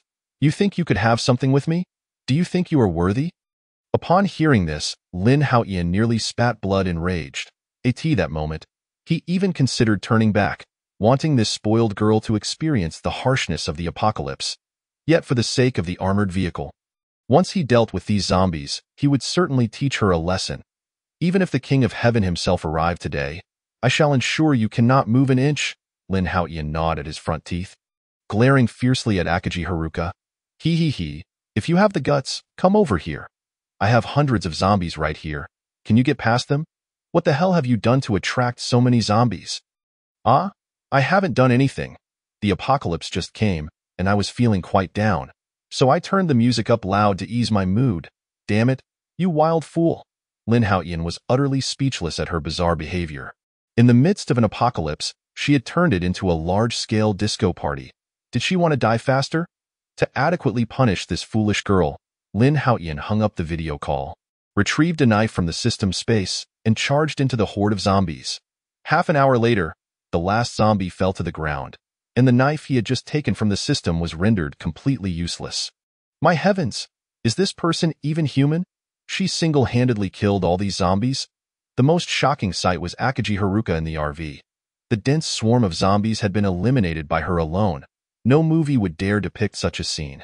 It wasn't until Lin Haotian approached the RV and knocked on the glass that Akagi Haruka snapped back to reality. Monster, you're a monster. I'm actually your father. My father doesn't look like you. Baka! You're taking advantage of me? Akaji Haruka angrily opened the car door and commanded Lin Haotian, "Quickly give me all the food and water you have. Don't worry, I won't let you suffer. When my parents arrive, I'll repay you 100-fold. Chapter 76. Let us send them on their way. Of course, if you find this unsatisfactory, I can offer you something else that I own numerous properties. You can choose any you like. If you're fond of cars, I can gift you one as well." Despite Akaji Haruka's unpleasant demeanor, one could not deny her striking beauty, though her intellect left much to be desired. Who in their right mind would play music amidst a horde of zombies? For such an abnormal individual, one must employ equally unconventional methods. Before Akaji Haruka could utter another word, Lin Haotian approached her with a cold smile. "What do you want?" "What do I want? Get on your knees. Open your mouth. Baka, you bastard. Don't even think about it. A lazy frog dreaming of swan meat. Go chase your fantasies." Akaji Haruka glared at Lin Haotian, attempting to kick him in the abdomen. However, Lin Haotian swiftly caught her leg. "Let go of my leg or I'll castrate you." After admiring the delightful view, Lin Haotian released her and said calmly, "I'll give you a chance. Kneel down immediately, Baka, you eight-legged deer." Hearing her incessant rambling, Lin Haotian wasted no time and effortlessly crumpled a metal water cup she had been using, reducing it to a pile of scrap. "I'm telling you, if I say I won tea kneel, I absolutely won tea." Although she spoke with bravado, her body betrayed her. The next second, she found herself kneeling on the ground. 3 hours later, after satisfying his hunger and thirst, Lin Haotian glanced at the unconscious Akaji Haruka, preparing to drive away. "Baka, just as I pull up my pants, you want to escape?" To Lin Haotian's astonishment, just moments later, she woke up. "I'm not running away. I'm just taking you away from here." "Ah, so you're not planning to flee? No matter. If you're not running, I will." With that, Akaji Haruka swiftly stood up, aiming to open the car door and flee. Her agile movements made Lin Haotian question whether he had been too lenient. However, just as she reached the door, she was horrified to find several zombies staggering around the armored vehicle. Oh no, there's no way to escape now.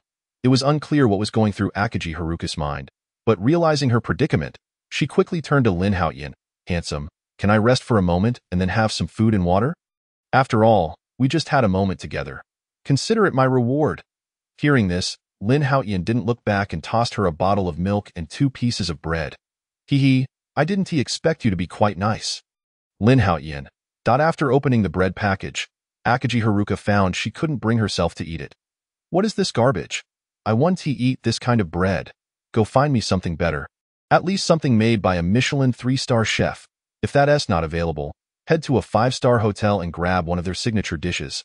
I could manage that." The veins on Lin Haotian's forehead bulged as he took several deep breaths to calm himself. If it weren't for the fact that she had provided him with an armored RV, he would have slapped her to death right then and there. This woman was utterly infuriating. With just a few words, she nearly drove him to violence. "Hey, what kind of look is that? If you can't help me, then I want to eat the bread. Just bring me some pure milk. I refuse to drink this trash." Lin Haotian. "You can eat or not. Your choice. If you don't want to eat, then go hungry." In a fit of anger, Lin Haotian snatched the milk and bread back from her. No, I'll eat. Just for your sake." Lin Haotian chuckled. "You don't need to do it for me. You don't even like it, so go hungry." No. I'm starving and thirsty. I want to eat." "Well, weren't you just acting tough a moment ago?" "No, I've always lived like this." Akaji Haruka shrugged, indicating that this was her life before the apocalypse. "Forget it. The life I want is beyond your capacity to provide. Here, I'm just being beaten, scolded, and glared at by you. This life is too suffocating." Lin Haotian tightened his grip on the steering wheel, wishing he could punch her into oblivion. "What's wrong? Why aren't you speaking?" "Forget it. Since you can't even meet that simple demand, I'll just make a simpler request. I want something warm to eat. That's not too much to ask, is it?" Lin Haotian nodded. This was reasonable. "All right. Kneel down, and I'll get you something warm to eat." 2 more hours passed. Lin Haotian glanced at Akaji Haruka, who had lost consciousness again, and began to inspect the performance of the armored RV. It was indeed a luxurious and imposing vehicle, crafted with meticulous care. Perhaps before the apocalypse, it was merely a status symbol, but now its capabilities were truly revealed. The RV was significantly more spacious than the previous vehicle. But it was a pity that it was out of fuel. Of course, if it had fuel, Akagi Haruka would have driven away long ago. No matter, there was plenty in the system's space. Lin Haotian refueled the RV, took a winding route, and soon arrived at the location of Lin Shuha and the others. However, before he could get close, he spotted several individuals climbing over the villa's wall from a distance. Oh hell, I just left for a moment, and already someone is looking for trouble. Damn it. Just because the tiger doesn't roar, do they think I'm a sick cat? Lin Haotian was furious and intended to give them a stern lesson. However, he soon froze in place, as it seemed the situation ahead didn't require his intervention.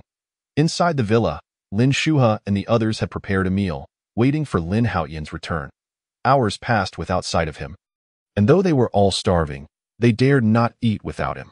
They waited for another hour, and just as they were about to check the situation from a higher vantage point, the lookout Su Xinya suddenly sensed something amiss.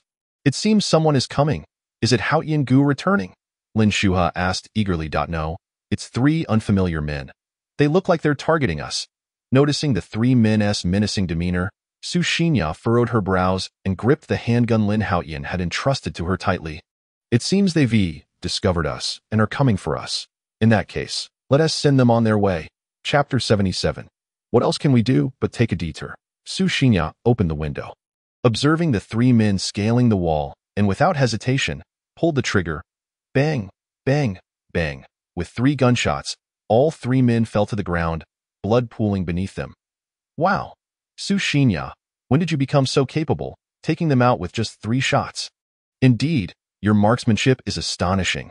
I thought you wouldn't dare to shoot, yet you were so decisive. The girls in the villa were stunned, and even Su Xinya felt as if she were dreaming. She hadn't anticipated that a few casual pulls of the trigger would hit their marks so precisely. Do you hear that? It sounds like a vehicle. Could it be Haotian Gu returning? Standing at the edge of the windowsill, Su Xinya soon heard the roar of an engine and hurried downstairs. Upon opening the door, she spotted a motorhome parked not far from the villa. Haotian, we've prepared the meal and are just waiting for you to eat. Eat? Is it time to eat? Where is it? I feel like I'm starving. Upon hearing someone call for dinner, Akagi Haruka, who had just been rolling her eyes, sprang to her feet. Although she had consumed a little food earlier, it had quickly been depleted, and she was now ravenously hungry, her stomach practically touching her back. All right, let's eat first, and after that, we can set off. Observing Akagi Haruka clamoring for food, Lin Haotian felt exasperated. Surely this girl couldn't be devoid of common sense? Upon hearing Lin Haotian's words, Su Xinya immediately dashed upstairs to reheat the food, ensuring that Lin Haotian would have a more comfortable meal. Where's the food?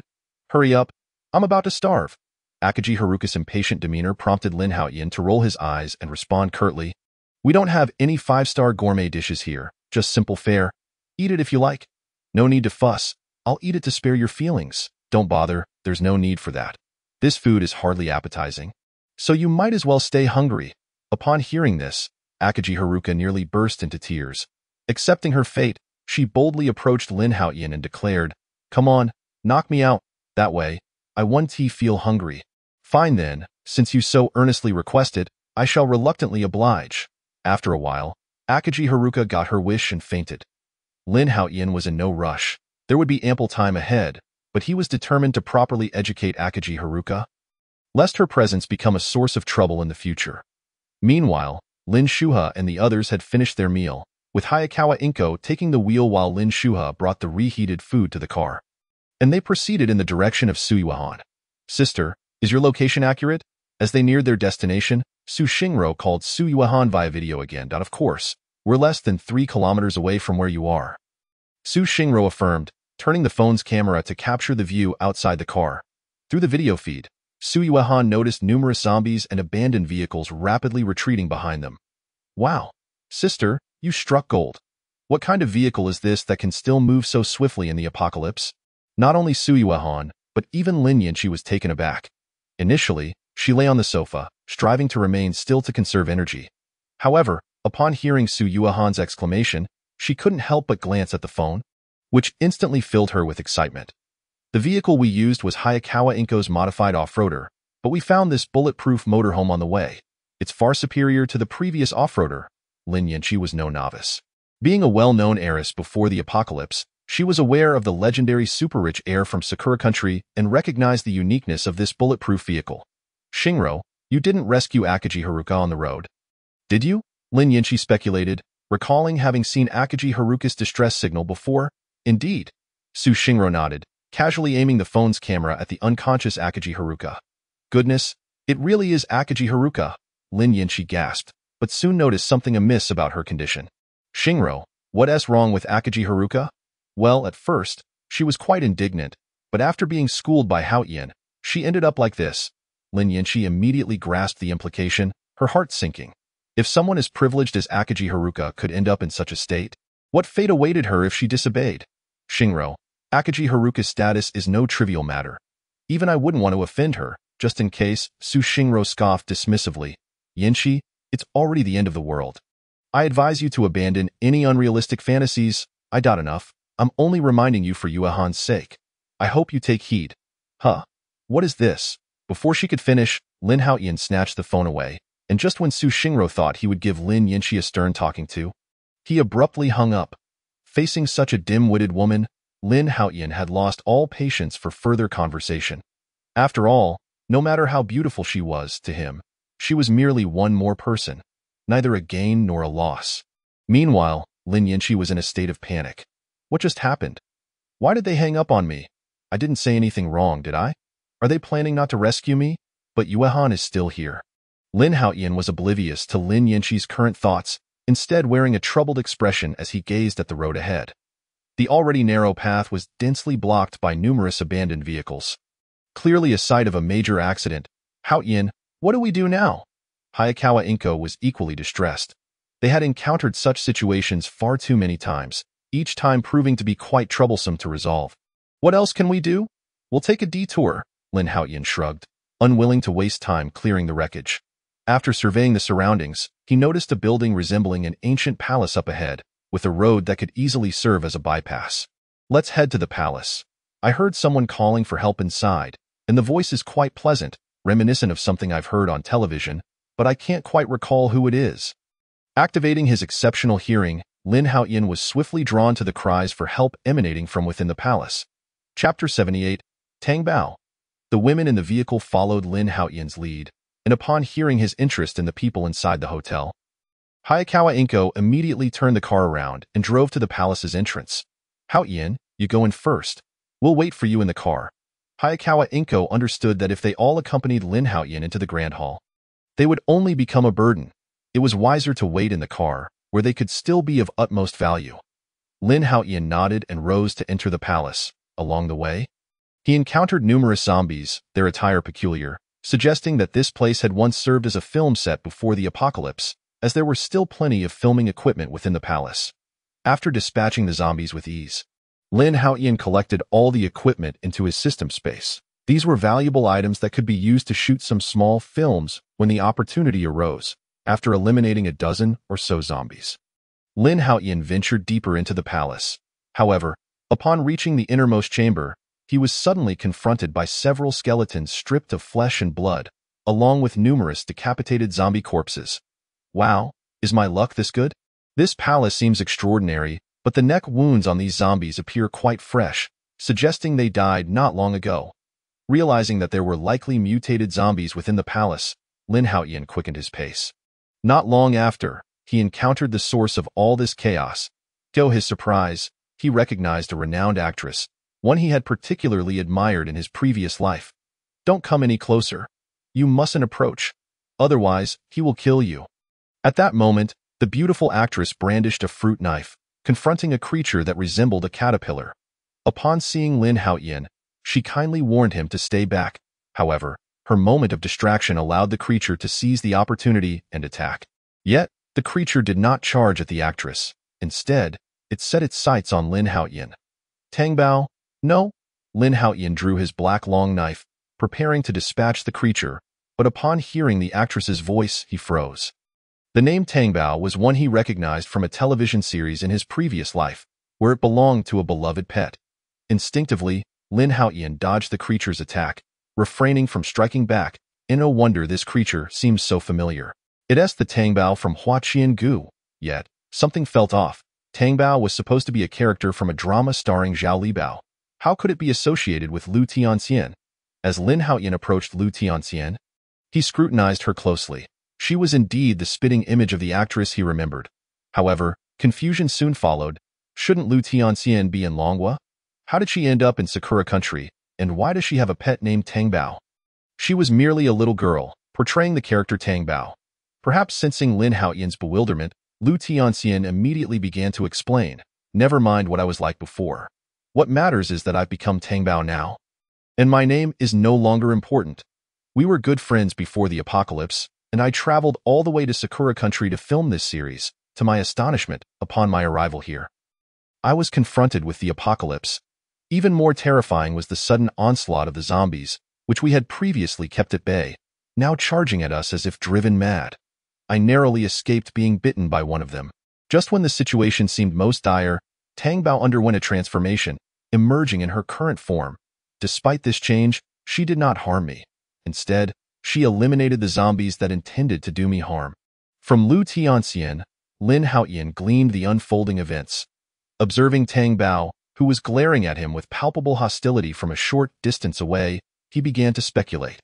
Not long ago, a cataclysmic upgrade had occurred, during which Su Xingro had faced a similar issue. Feeling an unbearable heat envelop her, it seemed that this girl, named Tang Bao, was experiencing a similar predicament, though her body could not withstand the immense energy, leading to her current state. With this thought, Lin Haotian devised a plan. He retrieved some food from the system space and offered it to the ravenous Lu Tianxian. Lu Tianxian, eat something first. I will figure out how to handle Tang Bao. I implore you, do not harm her. Although she has transformed into a monster, she has never inflicted harm upon me and must retain her previous memories. She has not fully metamorphosed into a beast. Rest assured, I shall not harm her, Lin Haotian declared, again pulling out a bundle of rope from the system space. Cautiously approaching Tang Bao, he wondered about the rope's durability. If it failed to restrain her, it could lead to complications. This was the first time he confronted such a creature, and he felt a twinge of anxiety. However, before he could act, he noticed Tang Bao fixating on Lu Tianxian as she consumed the food, even drooling in anticipation. Ah, is she hungry? At least she recognizes hunger. This makes things much simpler. With a mischievous grin, Lin Haotian retrieved a bottle of milk from the system space, beckoning to Tang Bao like a mischievous uncle. Tang Bao, come here for a delightful treat. Yet, to his surprise, the transformed Tang Bao remained motionless, watching Lin Haotian with wariness. At that moment, Lu Tianxian also caught sight of the scene and presented her own milk. Tang Bao, come and have some milk. Upon hearing this, Tang Bao began to waddle her massive form towards Lu Tianxian. Lin Haotian realized that Tang Bao posed no threat to Lu Tianxian and refrained from intervening. However, the sight of several headless zombies nearby left him feeling conflicted. Could it be that she views zombies as mere snacks? Lin Haotian shook his head, dismissing such audacious thoughts. Yet the subsequent event left him utterly astounded. I doubt I did not consume them. They are unpalatable to my sister forbids me from eating them. As Tang Bao drank the milk, she appeared to sense Lin Haotian's thoughts, emitting an ethereal voice. This revelation widened Lu Tianxian's eyes as she too was taken aback by Tang Bao's ability to speak. Indeed, Tang Bao had not fed on the zombies. Previously, she had severed their heads and presented them to Lin Haotian, but he had instructed her to discard them. He believed that a way would surely arise to restore her to human form. Once calm, Lu Tianxian slowly began to speak. Chapter 7-9. It was merely a display of ability, and yet you have embraced me? Fear not, I shall exhaust all means to assist you, Lin Haotian proclaimed with fervor. Regardless of whether he could accomplish it, he would commit to aiding them, as there was no disadvantage to himself, was there? However, Lin Haotian's thoughts were not so innocent. Having encountered numerous human beauties, he found Tang Bao's uniqueness captivating, igniting a different kind of desire within him. Yet, as Tang Bao remained in her caterpillar form, Lin Haotian felt that he could not act upon any cravings. Nevertheless, if he could restore Tang Bao to her human shape, he would not let the opportunity slip away. I must devise a strategy. There must be a way. Lin Haotian scratched his head and approached Lu Tianxian once more. Lu Tianxian, do you recall the specifics of Tang Bao's character in the drama you acted in? Are you referring to the details about Tang Bao in the show? Precisely. Please recount them. Upon hearing Lin Haotian's words, Lu Tianxian began to reminisce. According to the plot, Tang Bao was formed from the tears of a phoenix, combined with a drop of blood from Hua Qiangu, which transformed her into a spirit insect, relying on Hua Qiangu's blood for spiritual energy. Hua Qiangu's blood. Lin Haotian seized upon this crucial detail and quickly addressed Lu Tianxian. Lu Tianxian, you must give a drop of your blood to Tang Bao. Huh? My blood? Very well. Lu Tianxian was initially taken aback but quickly complied, biting her finger and, while Tang Bao was occupied with the milk, allowing a drop of her blood to fall into Tang Bao's mouth. However, after a considerable wait, Tang Bao displayed no reaction. Goodness, I must have been foolish from watching too much television. This won't do. It seemed that although Tang Bao had transformed into the caterpillar from the show, Lu Tianxian had not. Before Lin Haotian could finish his thought, Tang Bao, while drinking the milk, suddenly froze, her expression contorting in agony. Tang Bao, what is wrong? Lu Tianxian exclaimed in alarm, her gaze darting anxiously towards Lin Haotian. Goodness, could it truly be effective? Lin Haotian was equally astonished, having guessed blindly and unexpectedly hit the mark. Do not worry. Tang Bao is likely undergoing evolution. Recently, this world has experienced apocalyptic evolution, granting some individuals extraordinary abilities through sheer luck. I believe Tang Bao is experiencing a similar phenomenon, but her body could not endure the overwhelming energy, causing her incomplete transformation into the character from the drama. However, she is fortunate. The Tang Bao from the show can enhance her powers by absorbing Hua Qiangu's blood, and the reality is no different. If you can provide her with a drop of your blood daily, I am confident that it will not be long before she regains her human form. Lu Tianxian's eyes widened, as if entranced by Lin Haotian's narrative. Yet her intuition assured her that he was not deceiving her. Wow, I never imagined you would know all this. You are truly remarkable. Lu Tianxian's eyes sparkled with admiration as she gazed at Lin Haotian. This is merely the beginning. I possess even greater capabilities. Lin Haotian chuckled heartily, casting a sly glance at Lu Tianxian. Really? Could you demonstrate it to me? Lu Tianxian, unaware of Lin Haotian's ulterior motives, believed he genuinely possessed impressive abilities to showcase. Of course, no problem. Since Lu Tianxian had so eagerly offered, Lin Haotian would not refuse. However, before demonstrating his extraordinary capabilities, he needed to address the unpredictable element that was Tang Bao. Glancing at the rope in his hand, he tossed it to Lu Tianxian. Please bind Tang Bao first. Otherwise, I may inadvertently harm her when I take action. All right, you are a good person. I trust you will not harm Tang Bao or me. Lu Tianxian, in her naivety, remained unaware of the true nature of the individual before her. Tang Bao, I must bind you for the time being. You must behave and not resist, understood? This kind older brother and I will ensure you are not harmed and will do everything possible to help you return to human form. Under Lu Tianxian's soothing words, Tang Bao obediently allowed herself to be tied up. I have secured Tang Bao. She cannot attack you now. May I witness your greater abilities? At this, Lin Haotian nodded, stepping forward to lift Lu Tianxian effortlessly, carrying her towards a nearby room. What are you doing? Weren't you going to demonstrate your abilities? Why are you carrying me? Lu Tianxian felt a mix of embarrassment, anger, and confusion, wondering how a mere display of abilities had turned into this. The surroundings are not ideal. I fear you may not have enough space. Let us find a more suitable venue for the demonstration. Lin Haotian laughed heartily as he entered the room with Lu Tianxian. Meanwhile, within the vehicle, Lin Shuhe and the others anxiously awaited the return of Li Haotian, growing increasingly concerned. Should I go look for Brother Haotian? Time is passing, and it is nearly mealtime, Su Xingro volunteered. And before the others could respond, she exited the vehicle and made her way towards the palace. Upon seeing the grand palace, lavishly decorated and far more spacious than a villa, she mused about how wonderful it would be to reside there in the future, appreciating the ample space and comfort. Moreover, the sturdy entrance would keep even the fiercest zombies at bay. The palace's defenses were formidable. Aside from a few high windows, the sole entrance was this robust door, crafted from solid iron, requiring several people to budget. Once secured from the inside, even the most explosive attempts to breach it would fail for some time. Yes, Su Xingro ventured into the palace. She quickly spotted the headless zombies on the floor and the bound Tang Bao. Heavens, what has transpired? Where has Brother Haotian gone? Huh? Is there a sound? It seems to be emanating from the innermost room. Su Xingro inadvertently quickened her pace as she made her way towards the innermost room. However, upon discerning the circumstances within, she was immediately struck dumb with astonishment. Even Lin Haotian, who was engrossed in his work, took a moment to wave at her. "Xingro, come join us." "No, no, no. I came to call you for dinner. The meal is ready." "All right, I just finished up as well. Let us return together." "Ah, okay. Wait, isn't that Lin Haotian? What will happen to her?" Before Su Xingro could voice further concerns, Lin Haotian effortlessly hoisted Lin Haotian onto his shoulder. Chapter 80. The Palace. In no time, he also lifted Tang Bao, who had been bound like a dumpling, and headed toward the palace exit. Upon reaching the RV, Su Xinya and the others spotted Lin Haotian slung over Lin Haotian's shoulder, along with Tang Bao in his hands. "Wow, you're incredible. You managed to bring back a major celebrity from your outing. And what is this creature you have with you? How did you manage to bring a monster along?" Su Xinya expressed her curiosity, albeit with a hint of confusion.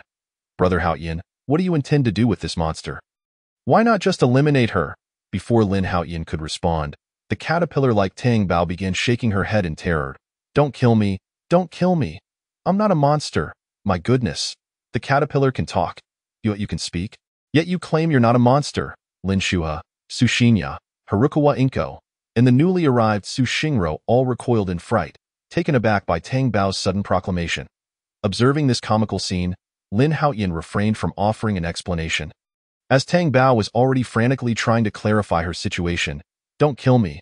I'm truly not a monster. Lu Jia and I are good friends. We are filming a drama together. She plays Hua Qiangu, and I portray Tang Bao." Upon hearing this, Lin Shuha and the others were utterly astonished, having watched the immensely popular drama. "Oh my. No wonder you look so familiar. You are indeed Tang Bao, to be honest. You do resemble Tang Bao from the drama quite a bit, but how did you end up like this?" Not only were Lin Shuha and her companions curious, but even Tang Bao herself was eager to understand the reason for her current state. "Do you recall when we went to rescue Xingro? At that time, she encountered a similar situation, but Tang Bao's constitution was too weak to fully evolve, which is why she ended up like this." Lin Haotian began to explain. After the last apocalypse upgrade, Lin Haotian could distinctly sense the enhanced strength of the zombies, with even some normal individuals transforming into monsters. The individuals they had previously encountered, who were researching the apocalypse upgrade, had become formidable due to this very phenomenon. Lin Haotian speculated that the apocalypse upgrade was akin to the initial apocalypse event, where certain fortunate individuals were selected, resulting in physical evolution. Those who could withstand it would see a significant boost in their physical capabilities, while those who could not might become monsters or end up in a state similar to Tang Bao's. As for Tang Bao's predicament, Lin Haotian could not definitively ascertain whether she was a monster or not. Yet, in her heart, she firmly believed she was still human. "Do not worry. After absorbing Lu Jia's blood, I feel my strength has greatly increased. I believe it won't be long before I can transform back into a human." Tang Bao was acutely aware of the changes in her body. She could feel she was close to regaining her human form. Upon hearing this, Lin Shuha and the others immediately turned their gazes toward Lin Haotian. "Brother Haotian, you should be able to help her, right?" "Yes, Tang Bao is so unfortunate. Please assist her." Witnessing the pleading looks from the girls, Lin Haotian nearly spat blood in exasperation. How on earth was he supposed to help this creature? Yet, as a man, he could not admit his inability in front of his women. He immediately fixed them with a stern gaze and threatened, "I see that you all seem rather idle. Perhaps we should skip dinner and I'll offer you something else to eat." Lin Shuha panicked and dashed toward the palace, exclaiming, "I'm full. I want to eat." Su Xinya also hurriedly said, "I don't want that either. I'll go cook." Harukawa Inko chimed in, "I'll help." Su Xingro added, "I'm a bit worried about my sister. I'll video call her." In the blink of an eye, the girls had vanished without a trace. After scaring the girls away, Lin Haotian turned his attention back to Tang Bao. Now assured that she posed no threat, he stepped forward to untie her. Once Lin Haotian regained consciousness, Lin Shuha and the others had already prepared the meal. "Lu Yifei, eat whatever you like. Just stick with me from now on, and I'll ensure you have the finest." Having come to terms with the situation, Lu Yifei settled down to enjoy her meal. However, just as she picked up her chopsticks and began to appreciate Lin Haotian's lavish lifestyle, a commotion beneath the table drew her attention. Some rejoiced while others despaired. The previously aloof Lin Haotian was now trembling in fear, clutching Su Yuehan. Just hours earlier, a tree branch had inexplicably pierced through the window, shattering the glass and intruding into the room. What was once a beautiful floor-to-ceiling window had now become an entry point for zombies. Listening to the incessant growls of the zombies outside, Lin Haotian and Su Yuehan clung to each other, terrified that the zombies would suddenly burst through the window and devour them alive. At that moment, both unleashed an unprecedented strength, moving the chairs and benches in the room to block the gaping hole, sealing off the entrance. The once proud Lin Haotian was now genuinely anxious, continuously sending desperate messages for help to Su Xingro along with Su Yuehan. However, Su Xingro informed them that she could not reach them anytime soon, which left Lin Haotian in a state of panic. Why is this happening? I am clearly more beautiful than Su Xingro, and my figure is just as commendable. Why hasn't he come to rescue me? Lin Haotian seethed with indignation, acutely aware that if Lin Haotian did not come to their aid, the makeshift barricade would not hold for long. This cannot continue. Yuan, send a few more messages. If that man could save Sister Xingro, he must have the ability to rescue us as well. Besides, she mentioned that he was not on the other side. Observing Lin Haotian sighing alone, Su Yuehan, somewhat perplexed, suddenly felt her phone vibrate. Oh? Is someone calling me? Could it be my sister is coming? Excitedly, Su Yuehan hastily picked up her phone to check, only to find the information displayed on the screen left her bewildered. It's not my sister. Who on earth is calling me during this apocalyptic chaos? Su Yuehan lamented a couple of times, feeling a bit disappointed. However, the ringing of the phone also startled the zombies outside, inciting them to become even more agitated. The previously somewhat unstable floor-to-ceiling window now seemed perilously close to shattering. Noticing the commotion, Lin Haotian, who had been lamenting her physique, glanced fearfully at the window and immediately pulled Su Yuehan to a safer distance. Meanwhile, Su Yuehan answered the call. Hello? Who is this? Upon hearing the trembling voice on the other end, Lin Haotian chuckled softly. Is this Yuehan? I'm Lin Haotian. He held a favorable impression of Su Yuehan. She was neither arrogant nor impatient and obediently followed his lead, so he had no intention of making things difficult for her. You are the one who saved Sister Xingro earlier? It was Lin Haotian who spoke up this time, visibly excited. Congratulations, you got it right, but alas, there's no prize. Upon hearing Lin Haotian's voice, Lin Haotian's lips curled into a smirk. It seemed that his prolonged silence had garnered some effect. On the other end, Lin Haotian clenched her fists upon hearing Lin Haotian's unceremonious remark. Had it been before the apocalypse, she would have hung up without a second thought if someone dared to speak to her this way. But now, she couldn't afford to. Her only hope lay in Lin Haotian coming to rescue her. Brother Haotian, are you on your way to us now? Once again, it was Su Yuehan, sweet as honey, who, noticing her friend's embarrassment, promptly called out to Lin Haotian. I arrived yesterday. Ah, so soon. Where are you now? I ran into a bit of trouble on the road and ended up saving a celebrity. Then spent the entire night playing games with her. Hearing this, Lin Haotian rolled her eyes, mentally scoffing. Is that really playing games? It's clearly treating like a game. Of course, she wouldn't dare voice this thought. If she angered Lin Haotian, not only would she suffer, but Su Yuehan would also be dragged down with her. Casting a glance at Su Yuehan, she urged her to continue speaking. Brother Haotian, have you finished your game? Could you come? However, before Su Yuehan could finish her sentence, Lin Haotian interjected. Impossible. This game is far too engaging. I could play it all day without feeling fatigued. Your sister enjoyed playing yesterday too.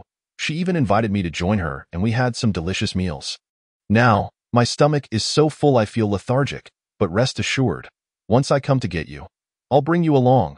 Upon hearing Lin Haotian's words, Su Yuehan's face instantly flushed. As for Lin Haotian, she couldn't help but touch her now flat stomach, swallowing hard at the thought of warm, delicious food. She craved it. Anything edible would suffice. No, I absolutely cannot sit idly by while he is still. Resolute in her decision, Lin Haotian swiftly snatched the phone from Su Yuehan and spoke to Lin Haotian. Brother Haotian, I also enjoy playing games, and I've never played before. Can you come over? Yuehan and I will join you. In that moment, Lin Haotian cast aside her pride and self-respect. All she desired was to survive. After speaking, she anxiously stared at the phone, waiting for Lin Haotian's response. Like a criminal awaiting judgment. You wish to play games with me? Are you sure?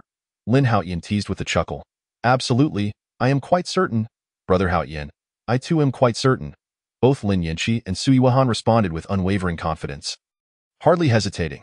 Very well, since you share my interests, I shall generously take you both along with that. Lin Haotian hung up without giving the two a moment to react.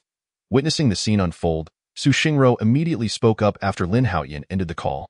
Brother Haotian, since you're going to rescue Yuan and Yanqi, leave the task of clearing the zombies to Tang Bao and me.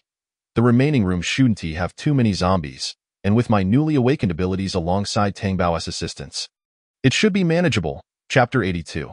She lacks that fortune. Lin Haotian pondered for a moment and indeed agreed.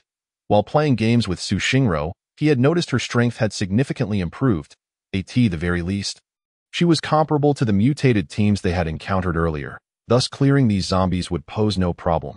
Fine, just be careful that I'll leave this handgun with you. If you encounter any danger, remember to contact me immediately. Lin Haotian nodded, appreciating Su Xingro's awareness. While he possessed great strength, they could not indefinitely hide behind him. He was not their caretaker. Ensuring their safety was indeed feasible. But the apocalypse had escalated, and it would undoubtedly intensify further in such dire circumstances. Enhancing one's strength was fundamentally beneficial. Moreover, they were not mere ornaments. They had proven their worth before the apocalypse, and even less so now. Having made up his mind, Lin Haotian decided to fully let go, allowing the women to hone their skills.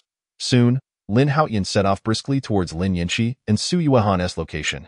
With his formidable physical prowess, he moved faster than a vehicle, disappearing from sight in no time. Wow, Lin Haotian is truly powerful. What a pity, I'm just a little caterpillar now. Otherwise, I would. Tang Bao watched with sparkling eyes, yearning to devour Lin Haotian whole. Tang Bao, that kind of thought isn't right. Brother Haotian has eaten so much. Perhaps he occasionally desires a change in taste. It was Akagi Haruka who spoke, her fearless nature undeterred even after being thoroughly bested by Lin Haotian several times. Hearing this, Lin Shuha gazed at Akagi Haruka in admiration, as did the others, reflecting similar expressions. Hey, why are you all looking at me like that? I'm merely stating the truth. With Akagi Haruka as persuasion, Tang Bao began to feel a surge of excitement, and of course, Lin Haotian remained blissfully unaware of all this. At that moment, he had reached the outermost section of the city wall. Securing the main entrance tightly, he reinforced it with steel before nodding in satisfaction. Now it's safe. With that, Lin Haotian leaped gracefully, akin to ancient martial arts, effortlessly vaulting over the city wall. As for the zombies outside, Lin Haotian chose not to eliminate them. After all, they were not far from the film city, which certainly held other survivors. Lin Haotian had no intention of demolishing this natural barrier, lest he unwittingly benefit others. After advancing a short distance, Lin Haotian's extraordinary hearing picked up something new. Without hesitation, he swiftly climbed a large tree. This tree was no ordinary one. It had evidently undergone the trials of the apocalypse, its trunk showing signs of significant growth, particularly at the roots. Before ascending, Lin Haotian had carefully surveyed the area to ensure the tree had not developed sentience before he climbed it. Nevertheless, he couldn't shake off his concerns. Should the apocalypse escalate further? He wondered what such a seemingly ordinary tree would evolve into. Fortunately, for now, they had not reached a stage where they could inflict harm. Once atop the tree, Lin Haotian surveyed the distance below. There, he spotted 5 individuals, 4 men and 1 woman, struggling to force open the door of a villa. Damn it, I advise you to be wise and open the door quickly. From now on, all women shall be my toys, and all men will become my dogs. Anyone who dares to oppose me will meet their demise. The leading man laughed maniacally. It was no wonder. Just a few days prior, he had been an ordinary human. Yet, on one fateful night, the moon transformed into a deep crimson hue. That night, he began experiencing discomfort, feeling utterly dreadful. The other 2 men and the woman with him thought he was turning into a zombie and attempted to oust him. However, even the smallest creatures strive to survive. What more for a human? Desperate to live, he pleaded for mercy, hoping they would allow him to stay temporarily. The only woman among them, who had been his assistant before the apocalypse, had played games with him frequently. In such a critical moment, he naturally hoped she would vouch for him. To his dismay, she merely cast him a cold glance and said indifferently, Ishihara Kaido, you are on the verge of becoming a zombie. Don't bring disaster upon us. I propose we throw Ishihara Kaido out. The other two men, equally terrified, quickly agreed to this suggestion. Yet, Ishihara Kaido was unwilling to meet his end, glaring fiercely at them. He seized the opportunity when they were unguarded and fled into the storage room, locking the door behind him. The other three individuals were naturally incensed. However, the door to the room was too sturdy for them to dare make excessive noise, lest they attract the undead. Thus, in an effort to provoke Ishihara Kaido, they commenced a game of landlord right at the entrance. This infuriated Ishihara Kaido, yet he found himself powerless to intervene. It wasn't until the following morning that a thick smoke suddenly emanated from his body, leading him to believe he was so enraged that he was literally smoking, prompting him to dash towards the door in a panic. However, at the very moment he forcefully pushed against the door, a massive flame erupted forth, incinerating the door and setting ablaze the three individuals who were occupied with their game, causing them to wail in despair. Seeing the three burn, Ishihara Kaido was filled with an unquenchable fury, which he decided to channel into hunting for prey. Over the past few days, he had dispatched numerous zombies and discovered several survivors, including a married couple. Feeling stifled, he thought to play a game in front of the man. However, the couple remained defiant, which infuriated Ishihara Kaido even further. Without a moment's hesitation, he unleashed a fireball, burning the woman severely. Yet, even in her scorched state, he did not relent. After the woman perished, the man was left utterly terrified, ultimately becoming Ishihara Kaido's lackey. Ishihara-kun, I just heard a woman's voice from within, and she sounds quite young. One of them exclaimed, we are incredibly fortunate. Many starlets from the Dragon Kingdom came before the apocalypse. If one of them is inside, we shall surely revel. Upon hearing this, Ishihara Kaido's eyes lit up. If it truly were a starlet from the Dragon Kingdom, it would be splendid. Engaging in games would undoubtedly be entertaining. What a pity that your wife is so disobedient. Otherwise, you could have brought her along. Upon the mention of his wife, the man hurriedly lowered his head, wearing a fawning expression. Ishihara-kun, that woman is too foolish. She doesn't deserve your attention. Chapter 83. Let us see who runs faster. You are indeed the most sensible. You all ought to learn from him. Ishihara Kaido laughed arrogantly, observing that after such a long time, they still had not managed to open the door, and he grew impatient, striding forward. Get lost, a bunch of useless fools. Watch me. Upon reaching the door, flames erupted from Ishihara Kaido's hands, gently enveloping the door. And in no time, a large hole was burned through. Through this newly formed opening, Ishihara Kaido's gaze fell upon a stunningly beautiful woman inside, instantly capturing his attention. A flower maiden, truly a flower maiden. Yoshi. At this sight, one of the men behind Ishihara Kaido hurriedly stepped forward to flatter him. Ishihara-kun, this woman appears to be the renowned star from the Dragon Kingdom. Demi-me, her figure is breathtaking, and it is said she has never had a boyfriend. At that moment, Demi-me, inside the room, turned pale upon hearing their voices. She was not a mere pretty face. On the contrary, during the apocalypse, she had dispatched numerous zombies, so she did not fear them. Yet, facing Ishihara Kaido and his companions, she felt a shiver run down her spine. She couldn't help but regret coming to the Cherry Blossom Country. Now, her life was in jeopardy. What do you want? Demi-me quivered, her voice trembling, which only heightened Ishihara Kaido's excitement. Yoshi, a flower maiden from the Dragon Kingdom, the more you scream, the more exhilarated I become. I advise you to behave. Ishihara-kun will treat you well, or else it will be your end. I have heard of your tragic past.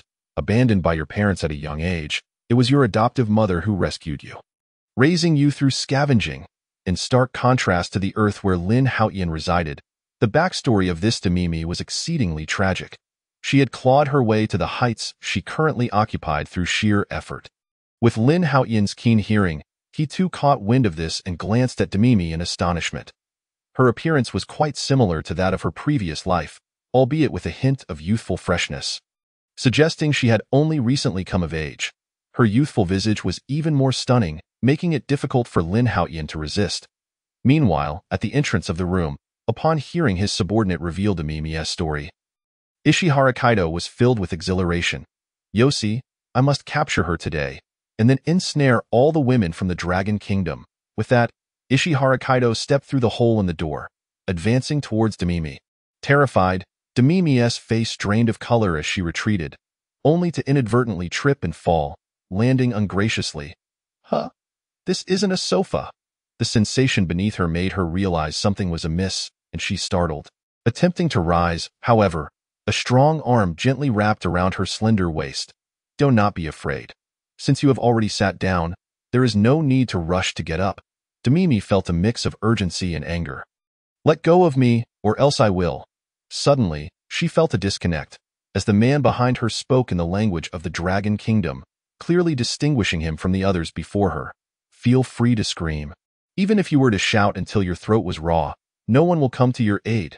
Though the sentiment was similar, when Ishihara Kaido expressed it, Demimi felt only disgust. Yet, when Lin Haotian conveyed the same sentiment in the language of the Dragon Kingdom, she felt a sense of security, a grounding presence. Perhaps, it was the comfort of being among those of her own nation. In this world, Demimi could be considered one of the most unfortunate stars. Deprived of parental love from a young age, she had never known what it felt like to be secure. Experiencing this sensation for the first time, she felt an inexplicable sense of peace wash over her. Thank you for appearing to save me in this critical moment, but you should leave. There are too many of them. And you alone cannot defeat them. I will take my own life shortly. I cannot let you suffer because of me. Upon hearing this, Lin Haotian was momentarily taken aback. Did he not appear villainous enough? Why was Demimi not only not resisting but also expressing gratitude? While Lin Haotian was bewildered, Ishihara Kaido, on the other hand, was seething with rage, having previously uttered similar words only to see Demimi turn pale with fear. In that instant, Ishihara Kaido doubted whether Demimi was merely rejecting him, igniting an inferno of anger within him. Quite literally, as flames enveloped his entire being. Baka! That damned pretty boy dares to touch the woman I have set my sights on. You must want to die. I will give you one last chance. Kneel before me and kowtow 1,000 times, and I may consider letting you become my dog, or else, and you, filthy whore, to be chosen by me is your fortune. I advise you to obediently let me play a game with you, or I will scorch you half to death and then. Before Lin Haotian could respond, Demimi shook her head defiantly. Imph! You filthy Sakura Country people, even if you burn me alive, I will never acquiesce. Upon hearing this, Lin Haotian smiled. Indeed, she was a woman of the Dragon Kingdom, possessing spirit. Demimi, how about becoming my woman? I have heard you have longed for a father's love. I will certainly ensure you feel the weight of paternal affection. At Lin Haotian's words, Demimi did not react with anger but instead shot him a shy glare. I do wish for a father's love, but you have come too late. Given today's circumstances, it seems we may both not survive. Faced with 5 individuals while only Lin Haotian possessed combat capabilities. Even if she were to assist, her contribution would be negligible. Moreover, the opposing side had an individual capable of wielding fire. The odds of victory appeared grim. You damned Chinese, how dare you flirt in front of me? Do you take me for a ghost? Get them, kill this pretty boy. I want him to understand the price of offending me. Ishihara Kaido was nearly beside himself with rage, commanding his underlings to eliminate Lin Haotian. Upon receiving their leader's orders, 3 men and 1 woman hastily equipped themselves with weapons, swiftly surrounding Lin Haotian. In the face of this scene, Lin Haotian merely chuckled, casually retrieving 4 steel nails from the system space. Let us play a game. Let us see who can run faster.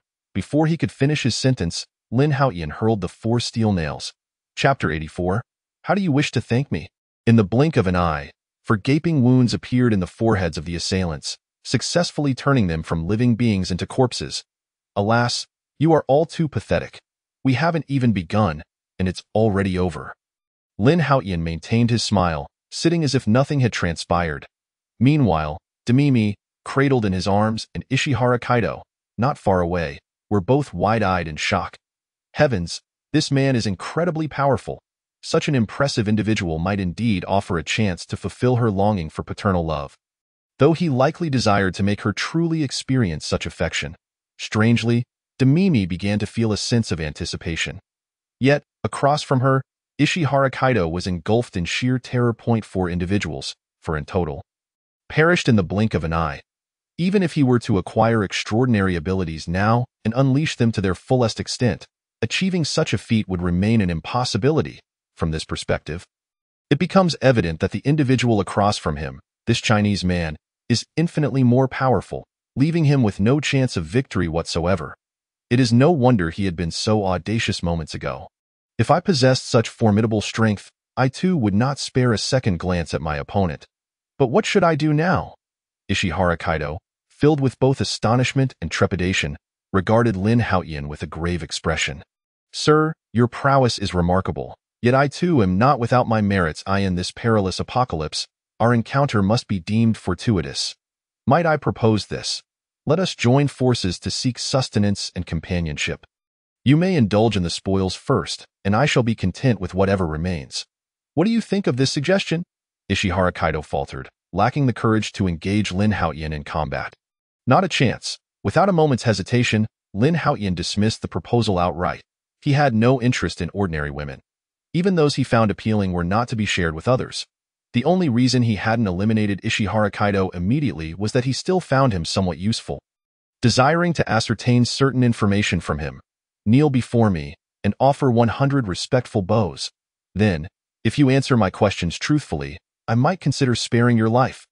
Lin Haotian's tone was devoid of any emotion, instilling further fear in Ishihara Kaido. Do not presume that I am genuinely afraid of you. Your strength is indeed formidable, but I am not without my own capabilities, if it were to come to blows. The outcome is uncertain. I advise you to temper your arrogance. Though he spoke defiantly, his subtle retreat betrayed his true feelings. In the next moment, a steel nail suddenly appeared before him, causing Ishihara Kaido's expression to shift dramatically. Without a moment's thought, he unleashed a palm strike towards the direction of Demimi. A fiery inferno surged forth, racing towards Lin Haotian, and Demimi witnessing this. Demimi shut her eyes in terror. In contrast, Lin Haotian merely smiled faintly in the face of the approaching flames, effortlessly summoning a large iron ball from his system space and hurling it at Ishihara Kaido, in the blink of an eye. The massive fireball was dispersed, while the iron ball glowed a fierce red but continued its relentless trajectory towards Ishihara Kaido. Overwhelmed with fear, Ishihara Kaido turned to flee. However, the iron ball's speed was far too great. Just as he spun around, it struck him squarely in the back. The piercing scream escaped him as he was sent flying several dozen meters, the scent of charred flesh wafting through the air. Ishihara Kaido's back was a gruesome sight, blood and flesh mangled. Fortunately, the iron ball had not crushed him entirely, or else he would have surely been roasted alive. Please, spare me, spitting out a mouthful of blood. Ishihara Kaido struggled to rise, collapsing to his knees before Lin Haotian. Without hesitation, he began to bow fervently, delivering 100 resounding knocks to the ground. It was only due to Ishihara Kaido's exceptional physical resilience that he was able to muster the strength to bow after being struck by the iron ball. In the presence of a beautiful woman, Lin Haotian felt a pang of indignation as he lost face.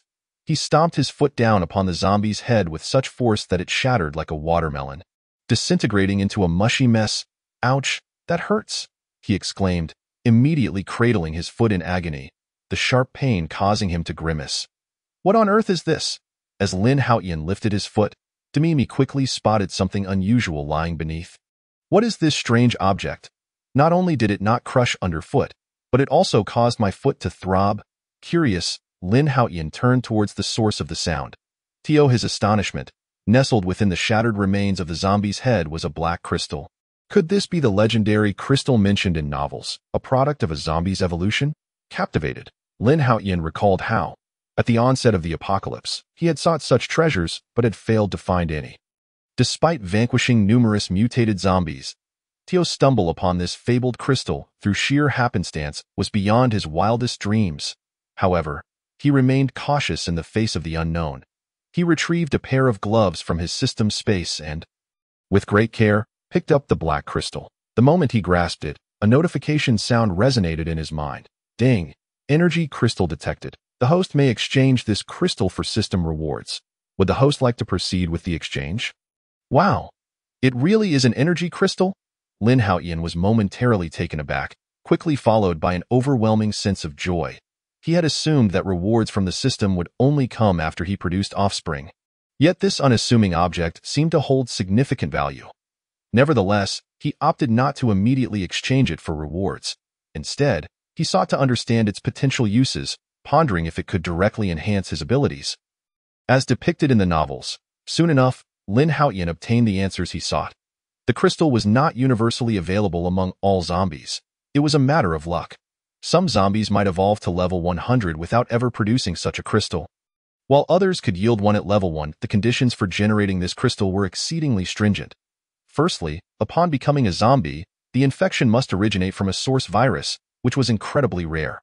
Only a few thousand specimens existed worldwide.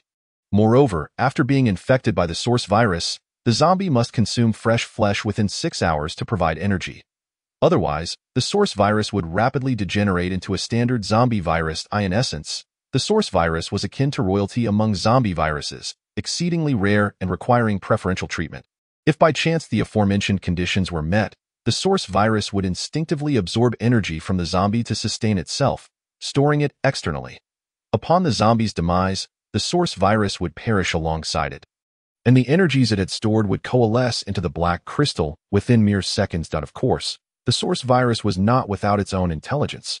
It would endow the zombies it infected with various terrifying abilities, just as the recently encountered zombie had exhibited intelligence. Furthermore, zombies could harness the energy within the crystal to significantly enhance their strength for short durations. After all, the lifelines of the source virus and the zombie were intertwined. If one perished, so did the other. The system also kindly elaborated on the origins of the zombie virus. 2 months prior, a meteorite entered Earth's atmosphere. This meteorite was so minuscule that it went unnoticed upon entry. The zombie virus it carried merged with the Earth's air, leading to a rapid infection of life forms. In truth, all organisms on the planet were infected, and the reason for the survival of some was due to Earth's atmosphere. When the zombie virus and meteorite entered the atmosphere, the immense friction and resultant heat transformed the viruses into weakened states. Thus, all surviving beings were fortunate, as they had only been exposed to viruses on the brink of extinction. Upon entering the bodies of living organisms, these viruses encountered hostile immune systems and were swiftly eradicated before they could unleash their full potential. Moreover, the invasion prompted biological defenses, akin to how humans develop immunity through vaccinations. They would not be reinfected by the weakened viruses. Conversely, the viruses that successfully transformed organisms into zombies would seek out fresh energy, such as human flesh. After absorbing energy from their hosts, the viruses would heal their inflicted wounds in a short time. Faced with these fully revitalized viruses, the immune systems of the organisms stood little chance, leading to a rapid zombification. As for the escalation of the apocalypse, the system provided clarity. Although many organisms had been infected, numerous viruses still lingered in the atmosphere, albeit in weakened forms. Over time, these viruses would gradually regain strength, and once they reached a certain threshold, they would launch another onslaught. However, as organisms breathed in, they continuously inhaled many viruses, and their immune cells began developing the capacity to combat these non-peak viruses.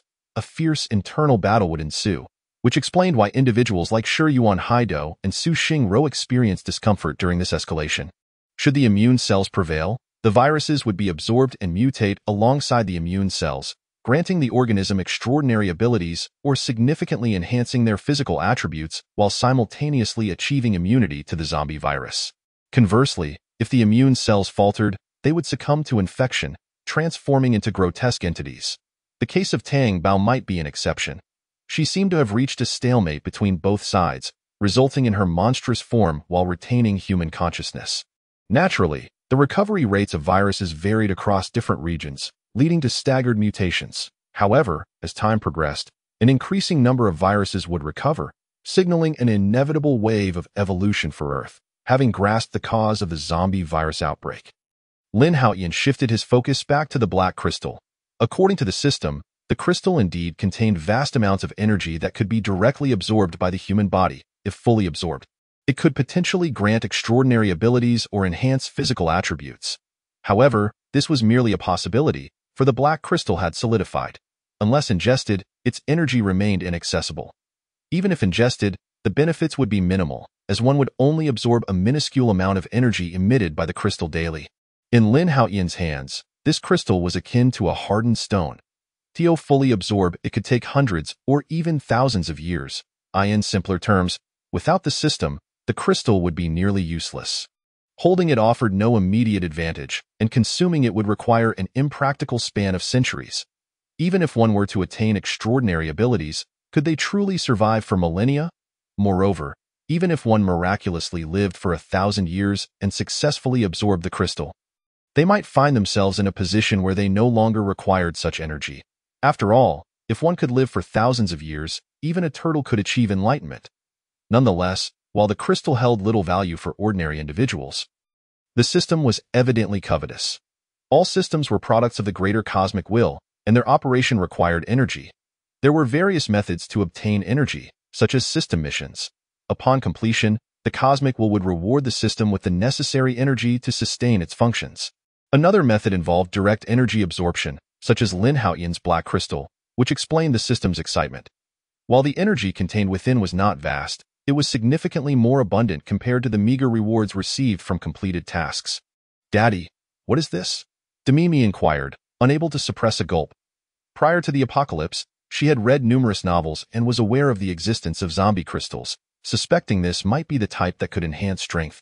"This is not something to be taken lightly," Lin Haotian explained with great care. "Such a large crystal could fill you up after just 2 or 3 pieces, and it would take hundreds of years to digest.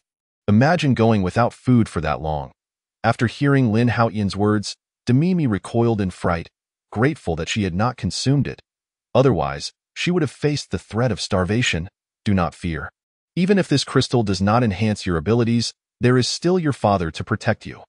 Rest assured, with me around, you shall not come to harm." Lin Haotian felt an increasing paternal instinct stirring within him. After reassuring Demimi, he redirected his thoughts towards the system. "System, if I were to give you this crystal, what rewards could you offer me in return?" This is precisely the matter of utmost concern for Lin Haotian. If the rewards bestowed by the system are insufficient or do not align with his desires, he would refrain from submitting them to the system. Although the black crystal is exceedingly rare, he is confident that he will eventually encounter more. He intends to accumulate them before presenting one to the system for exchange. Ding! This crystal is a product of a level 1 zombie, and the energy it contains is rather limited. What? A level 2 zombie? How does the system classify the zombies? Lin Haotian is not perplexed by the classification of zombies, for despite the intelligence exhibited by that particular zombie, its strength was woefully inadequate, easily dispatched with a single strike. What truly intrigues him is the methodology behind the classification of zombies. He has slain numerous mutated zombies, but has never paid heed to their levels. Chapter 87. Tangbao has gone mad. Ding. Upon the host's submission of the energy crystal to the system can provide zombie-level detection and additionally grant the host the ability of the wildfire superpower. A wildfire instantly generates flames with temperatures exceeding 10,000 degrees Celsius, not to exceed 1 million degrees Celsius, with the power adjustable according to the host's intent. The greater the power, the higher the consumption. "Wow, what a fantastic item! Let's exchange." Lin Haotian's eyes sparkle with excitement as he has long coveted such superpowers. He initially believed he would need to nurture several offspring to acquire them. But to his astonishment, one crystal suffices. It appears that the system holds this energy crystal in high regard, not only providing the ability to detect zombies, but even gifting him a superpower. Ding! Congratulations, host. Exchange successful. With the crisp sound of the system, the black crystal in Lin Haotian's hand vanishes instantaneously, followed by the emergence of a large screen from the system.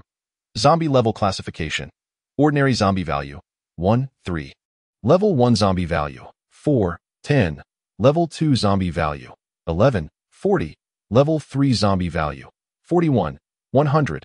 Level 4 zombie value, 101, 400. Level 5 zombie value, 401, 1000. The standard values for normal human defense, strength, and speed are all set at 1. Currently, without utilizing skills, the host values are all at 500. Ding. When the host encounters a mutated zombie, the system will automatically detect the data. Upon viewing the system's displayed panel, Lin Haotian comprehends the classification. After evolving, zombies diverge in direction.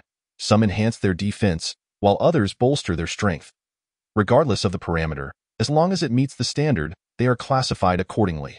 For instance, if Lin Haotian's speed is 500, he corresponds to a level 5 zombie. Similarly, if his strength is 500, he would also be categorized as a level 5 zombie. However, the system has comprehensively enhanced Lin Haotian leaving no aspect of speed, strength, or defense lacking. What a remarkable boon. With the ability to detect zombies, Lin Haotian can now assess the statistics of evolved zombies he encounters, allowing him to flee if their values surpass his own. Let us depart. I shall take you home, a place of safety. For the foreseeable future, we shall reside there. Having acquired 2 practical abilities, Lin Haotian then recalls Demimi home. Since an early age, Demimi has lost the concept of home. Yet now Lin Haotian intends to take her back, evoking both surprise and joy, causing tears to well in her eyes. Good daddy, let us go home. Before returning, Lin Haotian makes a point to check the area where Shi Yuan Haido was burned to death, confirming there is nothing of value before preparing to take Demimi back. Daddy, could you wait for me a moment? Demimi's hesitant demeanor piques Lin Haotian's curiosity. What is the matter? I just drank a bit too much water and need to visit the restroom. Ha ha, go ahead, go ahead. Oh, by the way, do you need any help? I can assist you. In an instant, Demimi's little face turns crimson. Her ears flush. No, it's fine, I am already an adult. I am 19 now. I have grown up and do not need assistance. Is that so? Then I shall have to check on you tonight to see just how much you have grown. Watching Demimi hastily flee, Lin Haotian can hardly contain his laughter. While waiting for Demimi to use the restroom, Lin Haotian, with nothing else to occupy his time, picks up his golden phone, which contains several messages from Lin Yanxi. Brother, when will you arrive here? The floor-to-ceiling windows are broken, and there are many zombies outside. Yuhan and I are truly frightened. Right now, we are hiding in the bathroom, and we have only a little food and water left. We hope you can come to rescue us soon. Upon reading these messages, Lin Haotian realizes that their predicament is not yet dire. Far from the brink of despair. Never mind, I shall leave them for a while longer. I will come to their aid when they are truly at their wits' end. Lin Yanxi's initial attitude had left Lin Haotian somewhat dissatisfied. Although she now recognizes that only he can save her and has slightly lowered her tone, it still falls short of his expectations. At the very least, she should be at the point of kneeling in fervent supplication for a morsel of food. Otherwise, she remains oblivious to the harshness of the apocalypse. I just encountered the star Demimi. I am a bit busy at the moment. Let us discuss later. After sending this message, Lin Haotian promptly stows away his phone, disregarding Lin Yanxi further. Once Demimi finishes her restroom visit, Lin Haotian wastes no time in leading her back to the palace. At this moment, Lin Shuhe and the others are still engaged in their tasks. However, they are not occupied with clearing zombies, as Su Xingro has already eliminated all the zombies. To be honest, Su Xingro initially lacked an accurate understanding of her own strength. It was only when she began to act that she realized killing zombies was as effortless as slicing through vegetables. However, after she and Tang Bao had finished clearing the zombies, an unforeseen event transpired. Tang Bao, do you still recognize me? I am Louis Fei, your flower sister. You have always heeded my words. Can you please calm down for now? The zombies have been eliminated, and the remaining ones are our companions. Do not attack. Su Xingro stands at the forefront, while Lin Shuhe and the others stand behind her, all armed and watchful of Tang Bao. Not long ago, after Su Xingro finished slaying the zombies, she had playfully teased Louis Fei for a moment. However, unexpectedly, the previously calm Tang Bao suddenly went berserk in a moment of chaos. Tang Bao launched an unexpected attack on Su Xingro. Fortunately, Su Xingro's body had been enhanced. Had she been an ordinary person, she would have fallen victim to Tang Bao's assault immediately. Reacting quickly, Louis Fei hurriedly intervened, eventually managing to coax Tang Bao into a room. Louis Fei's reasoning is simple. Tang Bao's emotional instability stems from sensing danger, prompting her uncontrolled instinct to protect her. Therefore, she intends to confine herself and Tang Bao in a room until Lin Haotian returns, devising a solution to Tang Bao's predicament. Initially, everything proceeds smoothly, but once Tang Bao enters the room with Louis Fei, Su Xingro, concerned for Louis Fei's safety, kindly advises her, Lu Tianxian, after you close Tang Bao in, make sure to come out quickly. However, before Su Xingro can finish her sentence, Tang Bao, already harboring significant animosity towards her, misinterprets her intent as an attempt to separate her from Louis Fei, and her eyes turn red in an instant. Why heavens, why are you still here? Su Xingro is genuinely terrified. Despite her enhanced physical condition, she feels she possesses little resistance against Tang Bao. Chapter 88. Are there zombies knocking at your door too? If Tang Bao is truly determined to kill her, Su Xingro lacks the capability to evade her attack. Witnessing Tang Bao charge towards her with red eyes, Lin Shuhe and the others instinctively raise their weapons to shield Su Xingro. This scene frightens both Lu Yifei and Su Xingro. Move aside, move aside. You'll be killed if you keep this up. Although Su Xingro's physical abilities have improved significantly, a blow from Tang Bao would still inflict considerable harm. But at least she would not perish. However, for Lin Shuhe, Su Xianya, and Hayakawa Yuko, the outcome is uncertain, as they are merely ordinary individuals. Tang Bao can effortlessly crush a zombie's skull, let alone that of 3 ordinary humans. Yet, just as Su Xingro and Lu Yifei are crying out in alarm, a figure suddenly steps in front of the 3 women. Brother Haotian, you're back? How wonderful, in an instant. The expressions of the women shift from fear to elation, their worries dissipating. Lin Haotian smiles faintly, extends his hand, and swiftly pins Tang Bao to the ground, then lifts her effortlessly and tosses her into the room. After the women recount the sequence of events leading to Tang Bao's rampage, Lin Haotian is left utterly bewildered. Is this truly the reason? Observing Tang Bao wreaking havoc within the room, Lin Haotian finds himself speechless. This state of Tang Bao is exceedingly unstable, Brother Haotian. We must quickly devise a solution. Otherwise, Lu Yifei still feels a lingering dread, unable to fathom the potential consequences had Lin Haotian arrived even a moment later. Lin Haotian nods, promptly instructing the system to display Tang Bao's data. Tang Bao, Level 3. Upon discerning the impressive statistics of Tang Bao, Lin Haotian was taken aback, astonished to discover that she possessed such formidable strength. Nearing the capabilities of a Level 4 zombie, if she could harness her power effectively, she would undoubtedly serve as a potent shield for his beloved. Lu Yifei, you must immediately change into an outfit resembling Hua Qiangu. Lin Haotian commanded Lu Yifei. After all, this was the very location where Lu Yifei had filmed Hua Qiangu, and an abundance of costumes and props was certain to be at hand. Even if an exact match could not be found, a suitable alternative would surely exist. Lu Yifei, remember to call me master once you enter, Lin Haotian emphasized once more. Lin Haotian, Sister Lu, why do you both gaze at me in such a manner?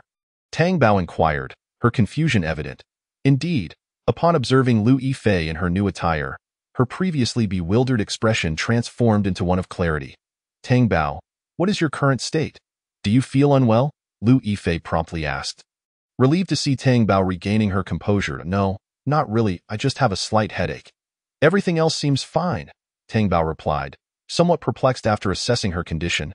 Very well, Lu Yifei, you shall wear this outfit henceforth, as it may effectively prevent Tang Bao from losing control, Lin Haotian deemed, recognizing Tang Bao's current instability and lacking a definitive solution. The best course of action was to have Lu Yifei embody Hua Qiangu. For Tang Bao was most receptive to her words. It was anticipated that once Tang Bao evolved another level or 2, she would assume a more humanoid form. Once assured of Tang Bao's emotional stability, Lin Haotian guided the 2 out of the room. However, as he stepped outside, he was met with a throng of people gathered in a circle. What are you all doing? Upon approaching, Lin Haotian realized the center of attention was none other than Demimi.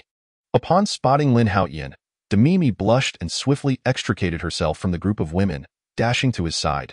Daddy, everyone is so warm and welcoming. Oh? Did they say anything to you? No, nothing.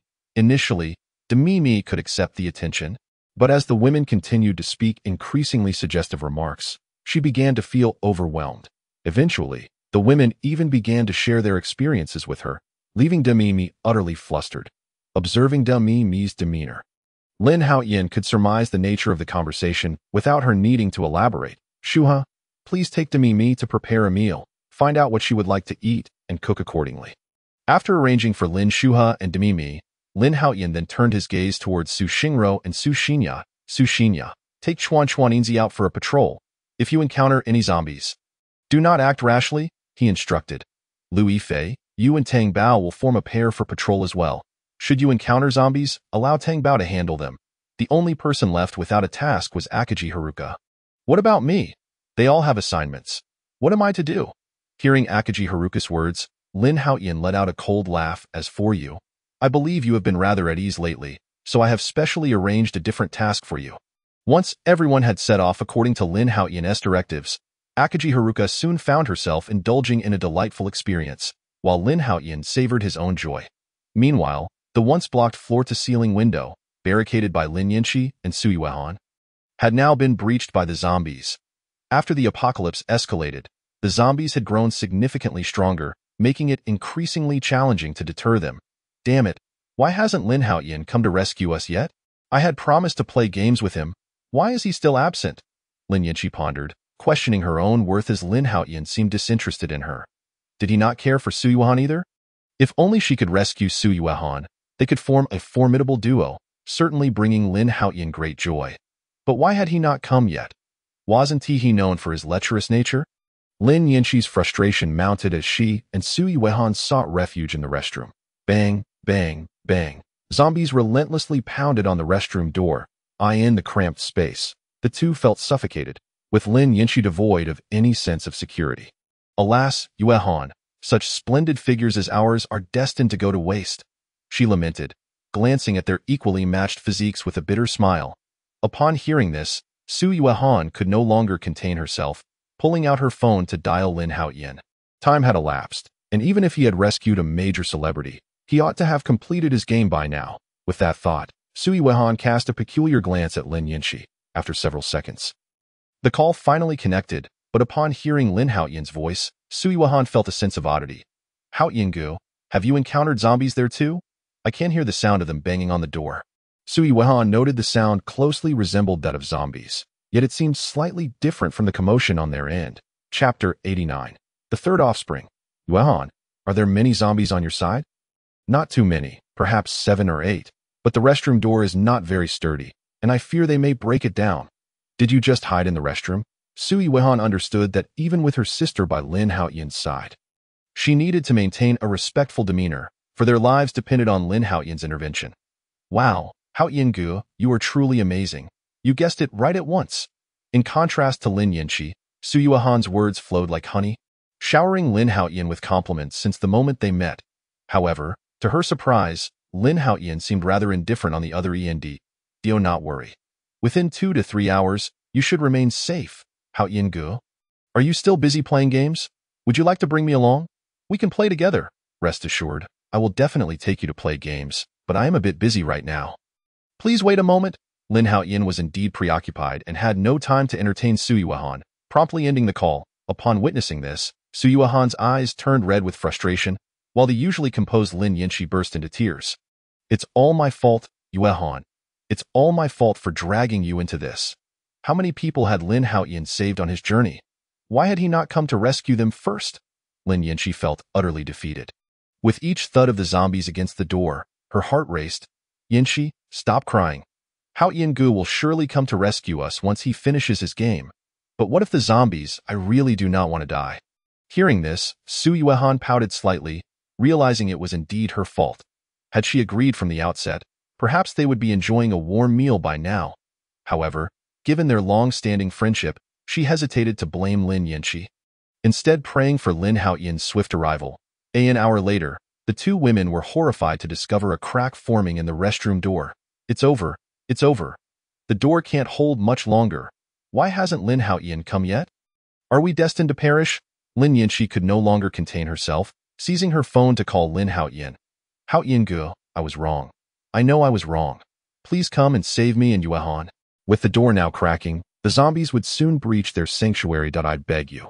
Please come find me and Yuehan to play games. Lin Yanqi's voice trembled with desperation, her only chance of survival hinging on Lin Haotian's response. Haotian-gu, it seems Yuehan is in danger. Perhaps you should rescue her first. Lin Yanqi was, after all, with her sister, and Su Xingro felt compelled to speak up for her sibling. She understood Lin Haotian's intentions. The lack of calls to Su Yuehan was a strategic move on his part. That a wise woman, Su Xingro recognized that, despite her considerable strength, the dangers of the apocalypse extended far beyond what was visible. Only by aligning with Lin Haotian could she and her sister hope to survive. Thus, Su Xingro had remained silent despite Lin Haotian's manipulations involving Su Yuehan and Lin Yanqi, quietly cooperating with his plans. Yet, it would be disingenuous to claim she was unconcerned for her sister. Upon hearing of Su Yuehan's peril, genuine alarm surged within her. Rest assured, I will go rescue them immediately. Stay safe at home. And once I have saved your sister, I will bring back Hui Mei and the others. After a brief exchange, Lin Haotian quickly departed the palace. The last time he had rescued Demi Mi, The zombies on the road had been mostly dealt with, allowing for a relatively uneventful journey. However, at that moment, the system's melodic notification echoed in his mind. Host, congratulations! The system has detected the emergence of new offspring within your family. Congratulations, host! You have received the following rewards: Wolverine-level super regeneration ability, shelter construction card, and 1 physical enhancement card. The information presented by the system instantly captivated Lin Haotian's attention. The Wolverine-level super regeneration ability required no further explanation, granting him regenerative capabilities akin to that of Wolverine. What truly left Lin Haotian baffled was the shelter construction card. What on earth was that? In addition to the enhancement of physical fitness, it was previously a singular improvement, yet now it seems to have stagnated. With a myriad of questions swirling in his mind, Lin Haotian directed his gaze towards the explanation section of the system rewards. Shelter construction card. The host can designate a fixed area as a shelter, allowing the host to monitor the conditions within at any time, significantly augmenting the defensive capabilities of the shelter. Physical fitness enhancement card. Upon use, the host's physical fitness will be doubled. Such valuable items. Goodness, this reward is exceedingly useful. Not to mention the other benefits. The shelter construction card alone can alleviate a substantial portion of Lin Haotian's troubles. If he were to utilize the construction card on the palace, the entire edifice would fall under his control, and once its defensive capabilities were activated, no one would be able to enter. As for the physical fitness enhancement card, it might be due to his current extraordinary physical condition.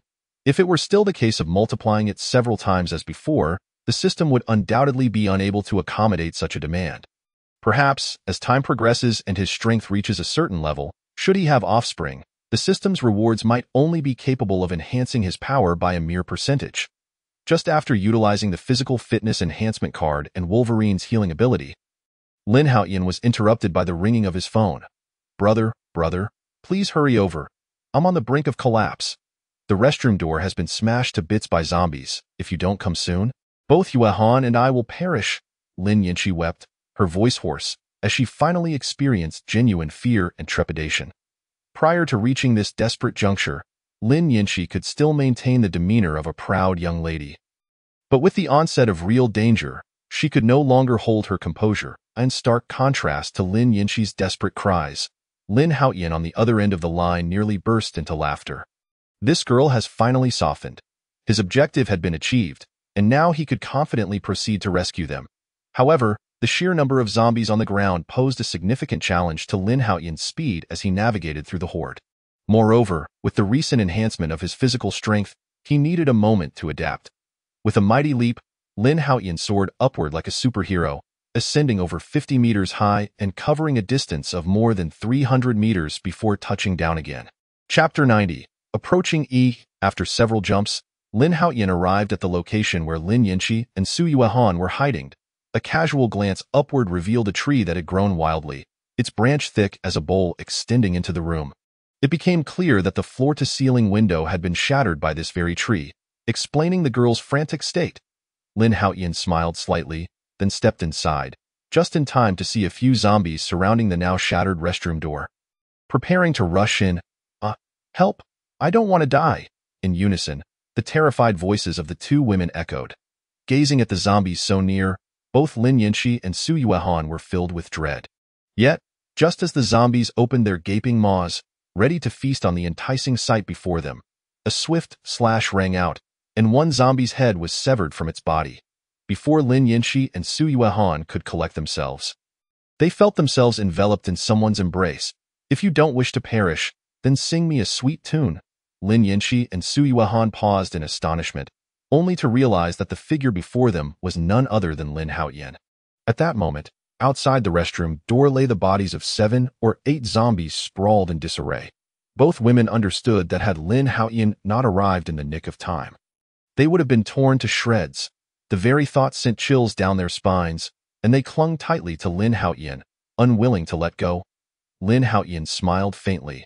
His goal had been met, and only in this manner could Lin Yanqi completely relinquish her pride and lower her esteemed head.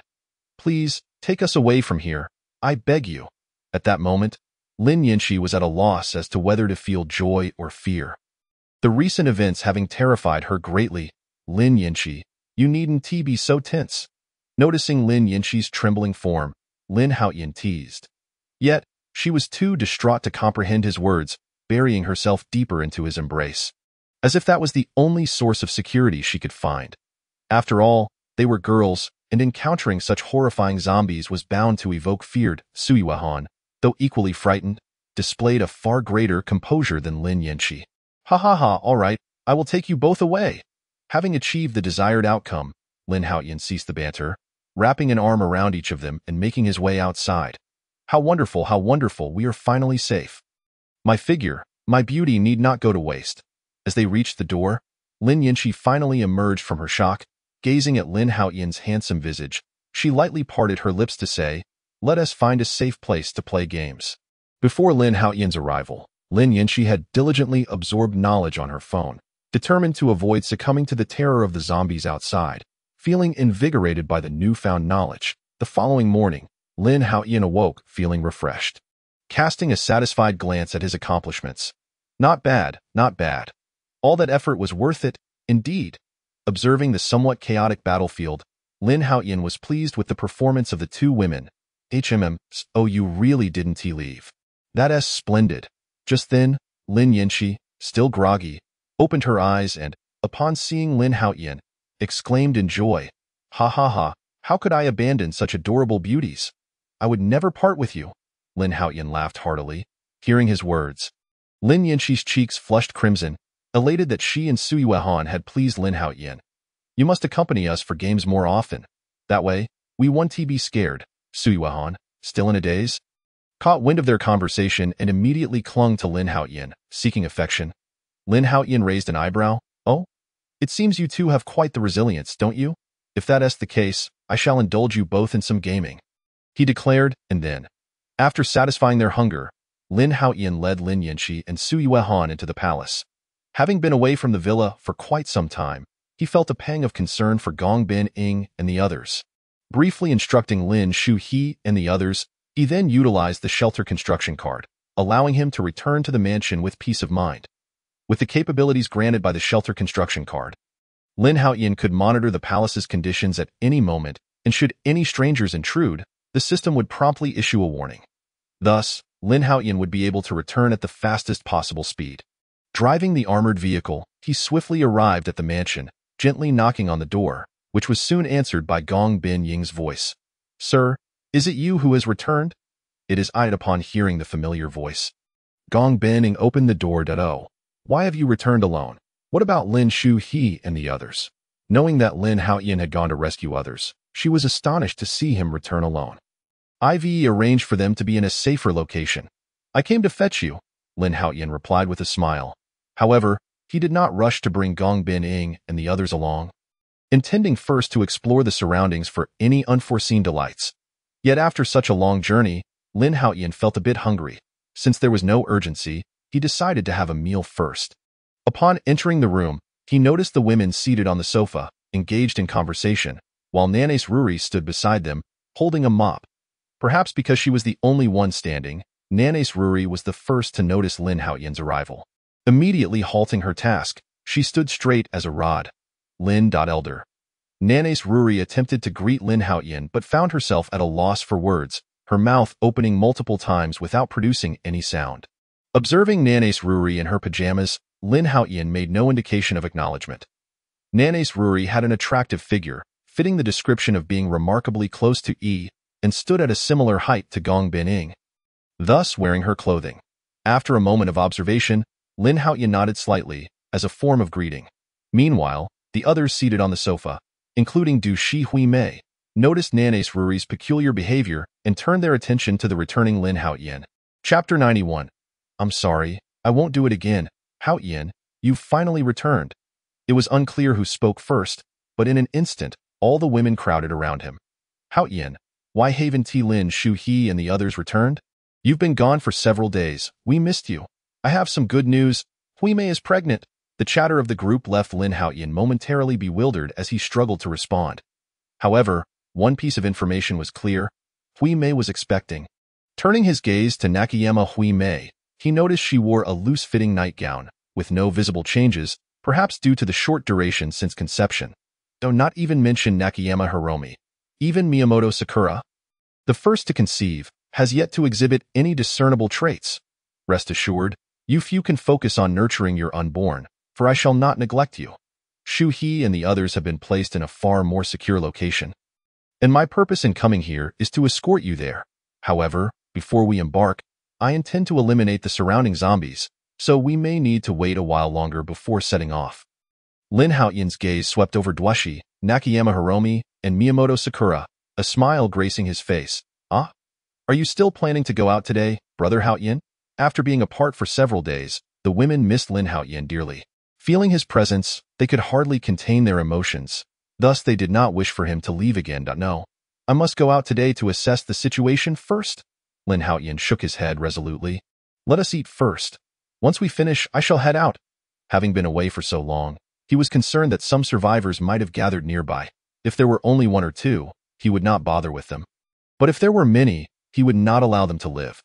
Moreover, Lin Haotian planned to thoroughly cleanse the area of zombies, and relying solely on his own blade would be far too slow. After previously using a gas truck to obliterate zombies, he yearned for a more grandiose method. Initially, he considered using gas canisters to deal with the undead, but the quantity was simply insufficient for a significant explosion.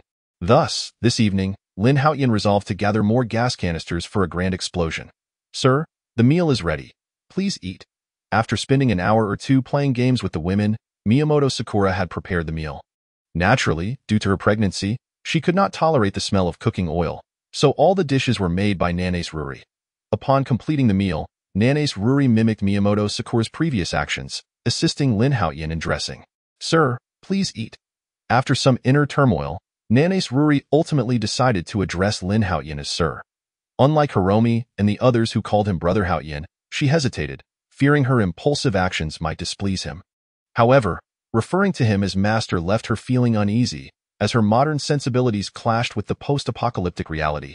After much contemplation, she resolved to call him Sir. All right, I understand.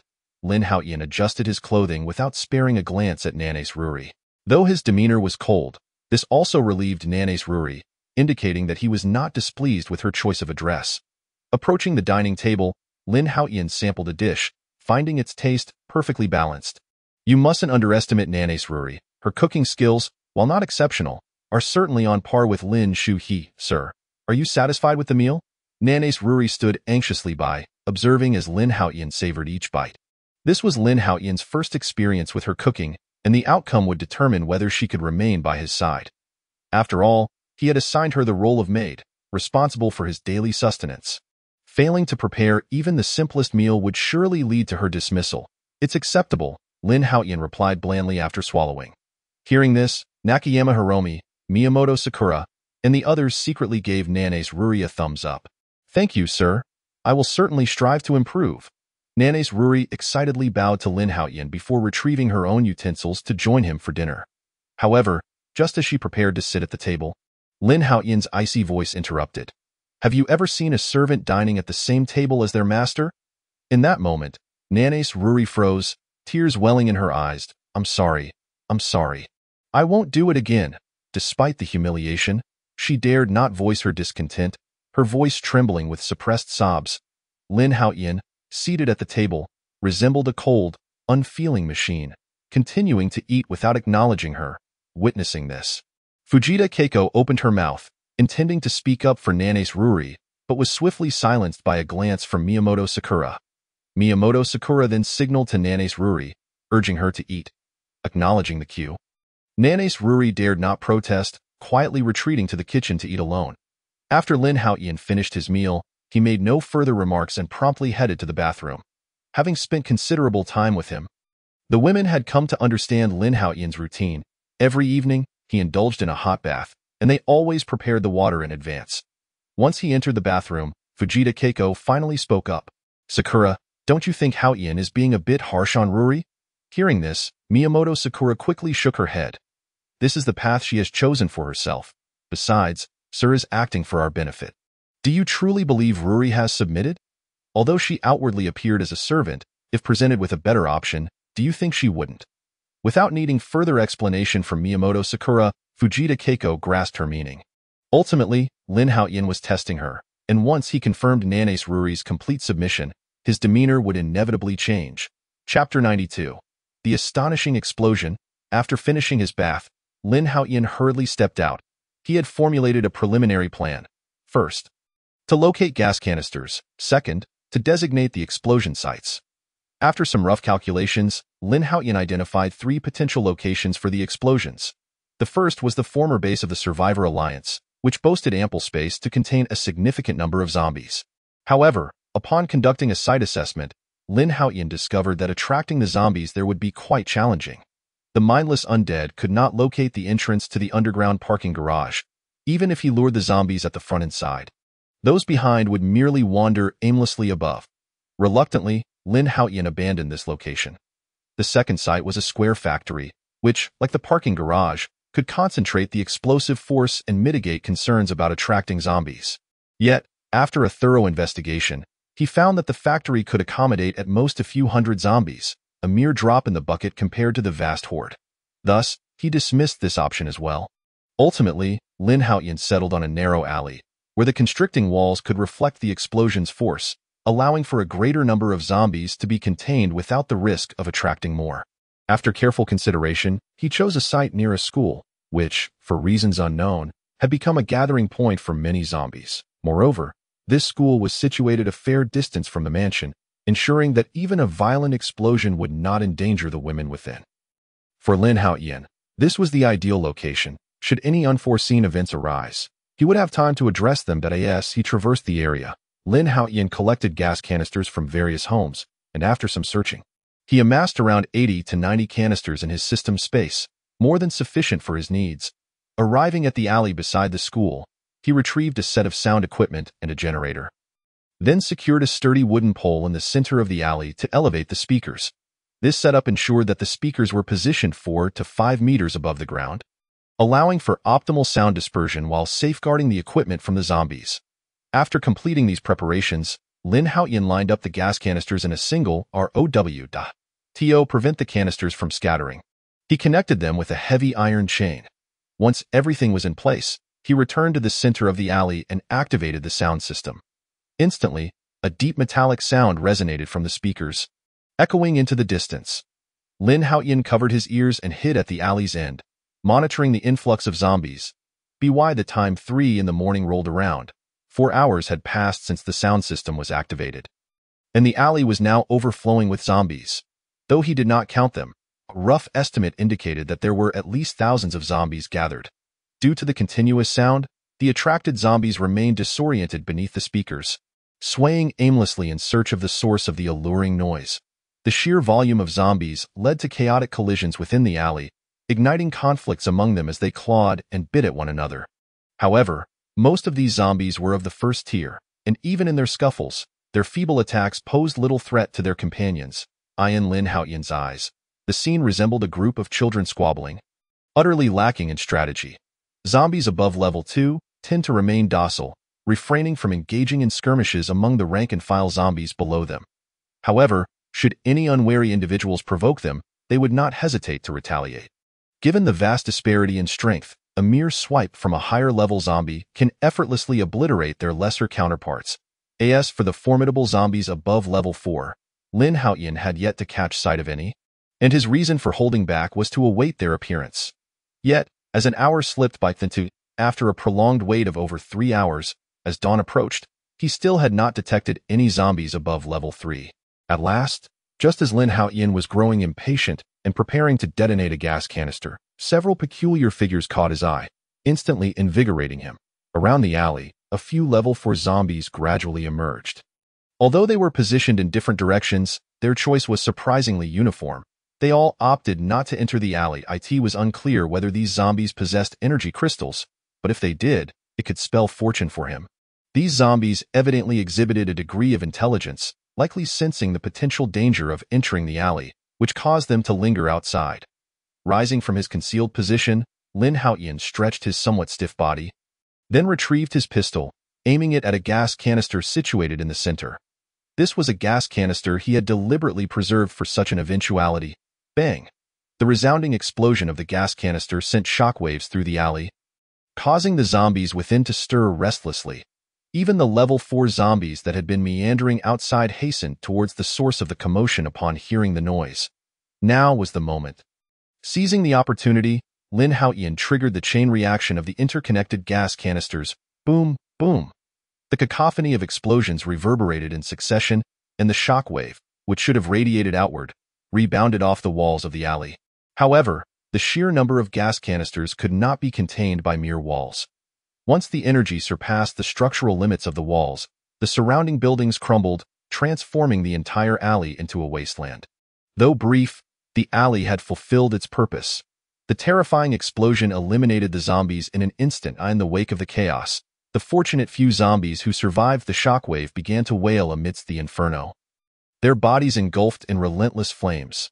Soon, thick clouds of smoke billowed upward, engulfing the entire alley, rendering it impossible for even Lin Haotian's keen eyesight to discern the situation within.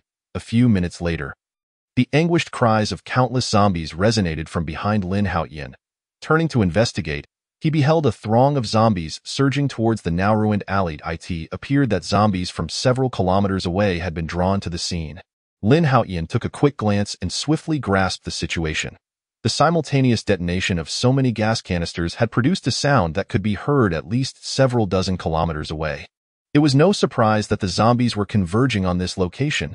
Chapter 93. Why should it be? Goodness, it seems I may have inadvertently summoned the entire city's horde of zombies. Lin Haotian ascended to the rooftop of a nearby building, gazing into the distance where a dark mass of zombies stretched endlessly before him. A shiver ran down his spine at the realization that his actions might have repercussions for the entire city. Drawing a black long sword from his inventory, he steeled himself as he faced the approaching horde. There was no turning back now. He had to fight his way through. With no options left, Lin Haotian leapt from the rooftop, charging into the sea of zombies with sword in hand. What on earth is happening? In the southern part of Osaka, disheveled survivors stared in shock towards the north. Though they could not ascertain the exact cause of the commotion, the thunderous roars were unmistakable. Could it be that the American soldiers had unleashed some new weapon? A scrawny man, equally ragged, voiced his astonishment. Damn it, it's been nearly 2 months, and those up there have vanished without a trace. Who knows what they intend to do? The other survivor shook his head with a wry smile. This can't possibly be the work of those American soldiers. They must have fled at the first sign of trouble. What then could it be? Besides those American soldiers, who else could create such a ruckus? The scrawny man pressed, his frustration mounting. I don't know, but it's definitely not the American soldiers, the other man insisted. Damn it! The scrawny man rolled his eyes in exasperation and resumed searching for a comfortable spot to lie down. In this post-apocalyptic environment, every day was a struggle for survival and to conserve energy. They often rested in place, hoping to prolong their existence. However, not long after he had settled, a glance out the window sent him bolting upright in terror. What is happening? Why are there so many zombies? From the street corner below, an endless stream of zombies emerged, racing towards the source of the explosion. What are you staring at? Run! The other survivor, who had remained standing, had a clearer view and quickly yanked the scrawny man by his shirt, urging him towards a safer location. That moment, all the survivors in Osaka became aware of the zombie uprising. Initially, they had intended to venture out during the day when the zombies were less active to scavenge for food. Little did they know they would encounter a zombie riot instead. Terrified and disoriented, the survivors remained oblivious to the fact that the chaos was triggered by the thunderous blasts to the north. The gas canisters that Lin Haotian had detonated not only leveled the entire alley but also sent shockwaves that reverberated across a radius of nearly 100 kilometers. The already compact city of Osaka was thrown into turmoil as all the zombies reacted to the explosive sounds. Amidst the unending horde of zombies, Lin Haotian wielded his sword with unwavering resolve, cutting down both level 2 and level 3 zombies with ease. The only challenge he faced was the presence of numerous level 4 zombies mixed within the throng. Though he could dispatch them in one-on-one combat, the sheer size of the horde made it difficult for him to pinpoint their locations. They would occasionally dart out from the crowd to strike at him. Fortunately, Lin Haotian possessed a mid-level absolute defense skill, rendering him impervious to their attacks. He was able to counterattack and eliminate them in the instant they lunged at him. After more than an hour of relentless fighting, Lin Haotian finally broke free from the encirclement. though he was drenched in the blood of the zombies. Taking a moment to catch his breath, he set his sights on the villa, after spending an entire day hiding and enduring intense combat. Even Lin Haotian felt a twinge of fatigue. Fortunately, the villa was situated far from the explosion site. Though it had attracted a fair number of zombies, none had yet attacked the building. Upon returning to the villa, Lin Haotian quickly took a shower and then collapsed onto his bed, sinking into a deep slumber. It was not until the following day that he finally awoke from his dreams. Nanes Ruri had prepared his toiletries and placed them by his bedside, ready to assist him with his morning routine. The events of the zombie uprising were well known among the women, and they were certain that Lin Haotian was the orchestrator behind the chaos. Nakamura Shizuka, who had stayed by Lin Haotian's side, lounged lazily on the bed and softly inquired, "Brother Haotian, do you think the survivors will come looking for you if they find out you were behind all this?"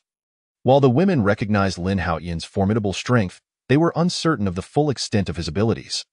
Nakamura Shizuka understood the principle that two fists could not withstand four hands. She felt it would be best to keep their involvement a secret, as any unwanted attention could lead to considerable trouble. Hearing her words, Lin Haotian scoffed dismissively. "Them? Do they even have the right?" Seeing Lin Haotian's confidence, Nakamura Shizuka felt reassured. Ignoring the matter of the survivors, Lin Haotian lazily turned over but suddenly felt an unusual stickiness on his body. Although he had showered before bed, he may not have rinsed thoroughly due to the haste. He thus informed Nanes Ruri that he needed to wash up and asked her to prepare hot water. Perhaps due to yesterday's fatigue, Lin Haotian did not notice anything amiss. Now, however, he felt increasingly uncomfortable. In the bathroom, Lin Haotian stood beneath the shower, letting the water cascade over him, relishing the sensation of the body wash gliding across his skin. Suddenly, when his hand brushed against his back, he was struck by a jolt of intense pain. What is happening? Turning off the shower, he quickly dried himself and approached the mirror, positioning his back towards it.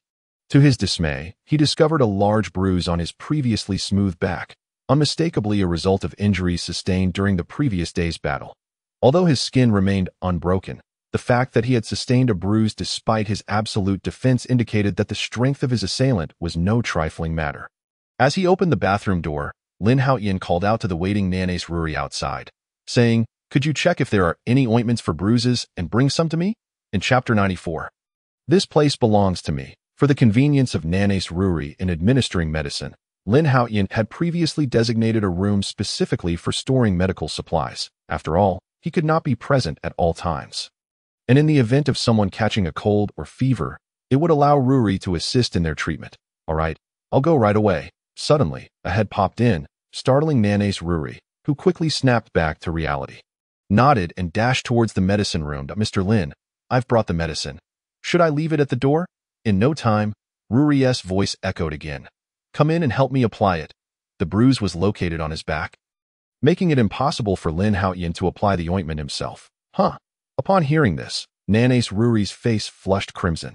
Lin Haotian was currently showering, and his change of clothes was outside. Could it be that he intended? Ruri had a good rapport with several of the girls and often heard them recount how they attended to Lin Haotian during his baths. Just imagining that scene made her cheeks burn with embarrassment. "What are you dawdling for? Hurry up and come in." While Nanes Ruri was lost in thought, Lin Haotian's impatient voice called from the bathroom. "Oh, coming right away." Startled, Ruri shivered and dared not hesitate further. Taking a deep breath to calm her nerves, she slowly turned the bathroom doorknob. Since Lin Haotian was not currently showering, the steam in the bathroom was minimal, and his broad, robust figure appeared even more perfect amidst the mist. The powerful contours of his muscles and the flawless lines of his physique combined to create an impressive sight. For a moment, Nanes Ruri was left dumbfounded as she stepped inside. "What are you doing?" "Come over here to apply the medicine." Lin Haotian turned to look at the dazed Nanes Ruri, urging her with slight irritation. As she noticed him turning around, Ruri instinctively wanted to close her eyes. Yet this simple action seemed to be beyond her reach. However, upon catching sight of the towel wrapped around Lin Haotian, she subconsciously sighed in relief. "I'm here, Mr. Lin." Nanes Ruri found a small stool to sit behind Lin Haotian, dipped her slender fingers in a bit of ointment, and gently applied it to the bruise. Such a close distance, the perfect muscle lines of Lin Haotian's back were fully exposed to her gaze. And gradually, her fingers transformed from 1 to 5 as she applied the ointment. Feeling the sensation in her palm, Ruri couldn't help but think of Nakajima Shizuka and Miyamoto Sakura. At that moment, a wave of inexplicable grievance washed over her. Why? She was clearly no less than them. Yet why was her standing with Lin Haotian so much lower? She was undeniably attractive, had an excellent figure, could cook and manage the household, and even possessed medical skills. So why did Lin Haotian never glance her way? Why did he treat them so well while remaining indifferent towards her? With his back turned to Nana's Ruri, Lin Haotian could not see the change in her expression, and once she had finished applying the ointment, he told her to leave. Shizuka, Keiko, Haruka. Back in his room, Lin Haotian called out, having worked diligently for so long. It was time to reward himself. Unbeknownst to him, it was already lunchtime, and Nana's Ruri had prepared the meal, knocking on the door at Mr. Lin. It's time to eat. Hearing Ruri's words, the three girls shot Lin Haotian a glare, then tidied their clothes and exited the room. Watching the girls leave, Lin Haotian smiled, but suddenly, he heard a faint sound from outside. It was the sound of footsteps, orderly and distinctly not the shuffling of zombies. Rising to the door, he opened it to find several men standing outside, each holding a long knife. A quick glance revealed the number of adversaries. 9 men. Miyamoto Sakura, Nakajima Shizuka, and Fujita Keiko rushed over upon hearing the commotion, joining Lin Haotian as they gazed at the group before them. Its them. Upon spotting the men, Miyamoto Sakura gasped, "Dio, you know them?" Surprised by Sakura's reaction, Lin Haotian realized that these individuals were acquaintances of hers, likely from the group her husband had joined previously. "I don't know them. However, before the apocalypse, they were employees from a nearby shop he frequently visited. I've seen them around." As she spoke, Sakura pointed to a shop nearby, now reduced to ruins by zombies. Pointing toward a mansion's entrance, she noted that it had been utterly destroyed. Lin Haotian understood that these men were locals, but judging by their current appearance, they seemed far from noble. He crossed his arms over his chest, addressing them coolly. "What brings you gentlemen here?" The men, however, were utterly awestruck by the grandeur of the mansion, particularly the splendid sight of the brightly lit interior and the tantalizing aroma of food wafting through the air. They began to question whether such a place could exist in a post-apocalyptic world, especially as the delicious scent made their mouths water, stirring their desires. Why should they endure hunger while this man feasted comfortably and enjoyed the company of beautiful women?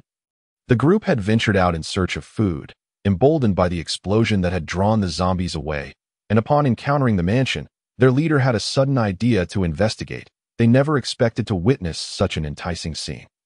Observing the expressions of the men, Lin Haotian could practically read their thoughts. Before he could speak, one man stepped forward, presumably the leader, whose excitement was palpable as he approached Lin Haotian. Upon confirming the absence of other men inside, the leader's expression shifted to one of exhilaration. With only one man present, despite the number of women, it was clear that overpowering him would render the women theirs. The leader's face lit up with anticipation as he pointed his knife at Lin Haotian, exclaiming, "Hey, you damned Chino, get out of here. This place belongs to me now. If you behave, I might spare your life. Otherwise, you'll be in for a world of pain." Chapter 95. Is the zombie world really this competitive now? Hearing the leader's proclamation, the girls burst into laughter, gazing at him with expressions of disbelief. Was this man truly so bold? Ha ha ha. Their laughter only fueled the leader's arrogance, as he believed they were rendered speechless with fear. "See? Just my presence is enough to frighten them." His followers joined in the laughter, convinced that Lin Haotian and the others were terrified. "Brother Haotian, hurry up and take care of them." "Yes, Brother Haotian, the food is ready. Let us eat. I'm starving." The girls dismissed the men entirely. As long as Lin Haotian was there, they had nothing to fear. Among them, Nakajima Shizuka had witnessed Lin Haotian's brutal strength against the long-armed zombies, while the others had seen glimpses of his terrifying power. In their eyes, Lin Haotian was nearly inhumanly powerful. No matter how fearsome a zombie might be, it could never match his might, let alone these 9 ordinary men. Although the men appeared intimidating, Lin Haotian exuded a refined demeanor, yet the girls knew that compared to him, these men were nothing. "Did you hear what they just said? They're telling us to hurry up and deal with them." The girls' conversation was loud and clear, reaching the ears of the leader. With a dismissive chuckle, he lifted his knife once more, aiming it at the girls who had just spoken. "As long as I'm here, none of you will escape." He advanced a few steps, with his followers hastily trailing behind him. "Kid, I was going to let you live, but since you are being so insolent, I'll have to send you to your demise." As he spoke, the man approached Lin Haotian and the others. "Humph, these women are quite the rare finds.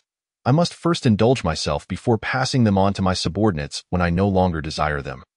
Just as the leading man was lost in his daydreams of a glorious future, Lin Haotian, who stood before him, suddenly vanished. The leader was taken aback, suspecting he was hallucinating, and rubbed his eyes. When he opened them again, Lin Haotian, who had originally been at the doorway, had now appeared behind him. "Next time you attempt a robbery, spare us your frivolous chatter." The moment those words left his lips, the leader felt a sharp pain in his chest. Looking down, he saw a hand piercing through his ribcage. "Trash!" Lin Haotian retracted his hand, flicking away the bloodstains, and then turned his gaze towards the 8 men behind him. "Devil, monster! No, this guy is a zombie. He must be a mutated zombie. Run!" The distance had allowed these men to witness the entire scene clearly, from Lin Haotian's disappearance at the entrance to his sudden appearance before their leader. And finally to the moment he pierced through their boss's chest. It had all transpired in the blink of an eye. Although the apocalypse had lingered for some time, these men had mostly hidden in their rooms and had never encountered such a sight. Especially when Lin Haotian's gaze shifted towards them, their legs turned to jelly, and they nearly dropped the knives in their hands. "Run!" someone shouted, and in an instant, the 8 men fled without looking back. Slash, slash, slash. Lin Haotian moved like a specter, suddenly appearing behind the 8 men. The black long knife in his hand flashing as 8 heads rolled to the ground. He sheathed the knife into the system space, disregarding the 8 corpses on the ground, and turned his attention to the several women at that moment. Each of their faces was pale, clearly unaccustomed to the gruesome scene.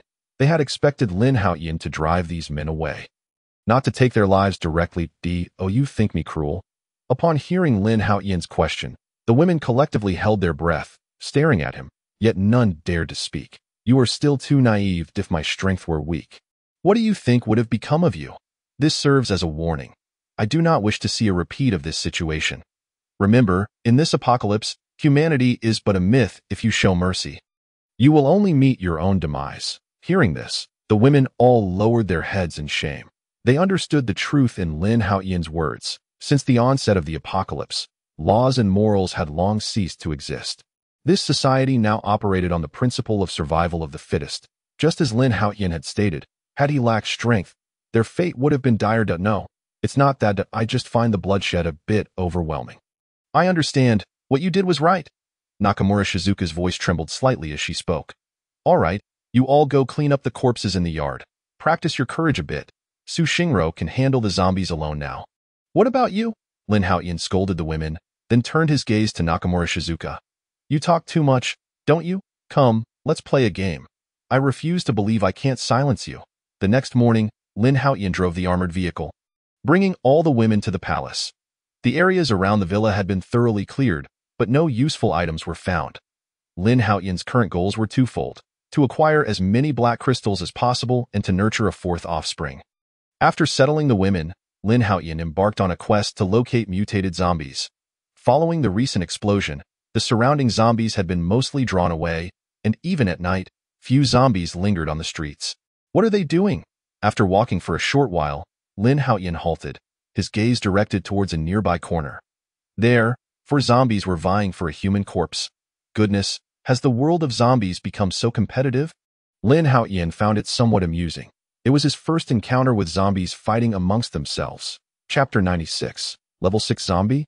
Previously, when he used a gas canister to blow up zombies, some had engaged in scuffles due to the crowding. But those were all low-level zombies, akin to children squabbling. Nothing impressive to behold. However, the 4 zombies before him were different. According to the system's detection, all 4 had reached level 4. While they posed little threat to Lin Haotian, for an ordinary person, facing them would likely leave no chance for escape. Since they crossed his path, it would only be their misfortune. Observing the 4 zombies, Lin Haotian retrieved his black long knife from the system space and stealthily approached them. Moving as silently as possible, it wasn't fear of the 4 zombies teaming up against him. He merely wished to see how long they would fight before he made his move, like a mantis stalking a cicada, unaware of the oriole behind. However, As Lin Haotian neared the wall, just a step away from the four zombies, an odd sensation washed over him, as if someone had brushed past him. Oh no? Lin Haotian was startled. One of the zombies must possess some form of sensing ability, and that strange feeling was likely the zombie detecting his presence. Indeed, as soon as that thought crossed his mind, one of the zombies turned its gaze towards Lin Haotian's hiding spot. It let out a low growl, and the other three zombies immediately ceased their struggle, turning in unison to face Lin Haotian. What terrible luck! Lin Haotian shook his head, since he had been discovered. He simply stepped out, facing the four zombies head-on. Roar! The zombie that had first noticed Lin Haotian let out a deafening roar, and in the next moment, Lin Haotian felt a sharp pain in his head, as if thousands of needles were piercing into his brain. Damn it!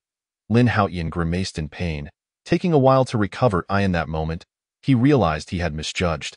This zombie did not have a sensing ability but rather a mental attack. Had his body not undergone comprehensive strengthening through the system, that blow could have easily cost him his life. Although Lin Haotian lacked mental skills, with his current physical prowess, fending off the attack was not difficult. Yet a headache was inevitable. Roar? The zombie that had unleashed the mental attack displayed a perplexed expression, as if it were human. You just about killed me, now it's my turn. Having suffered such a significant setback, Lin Haotian was not one to let it slide easily.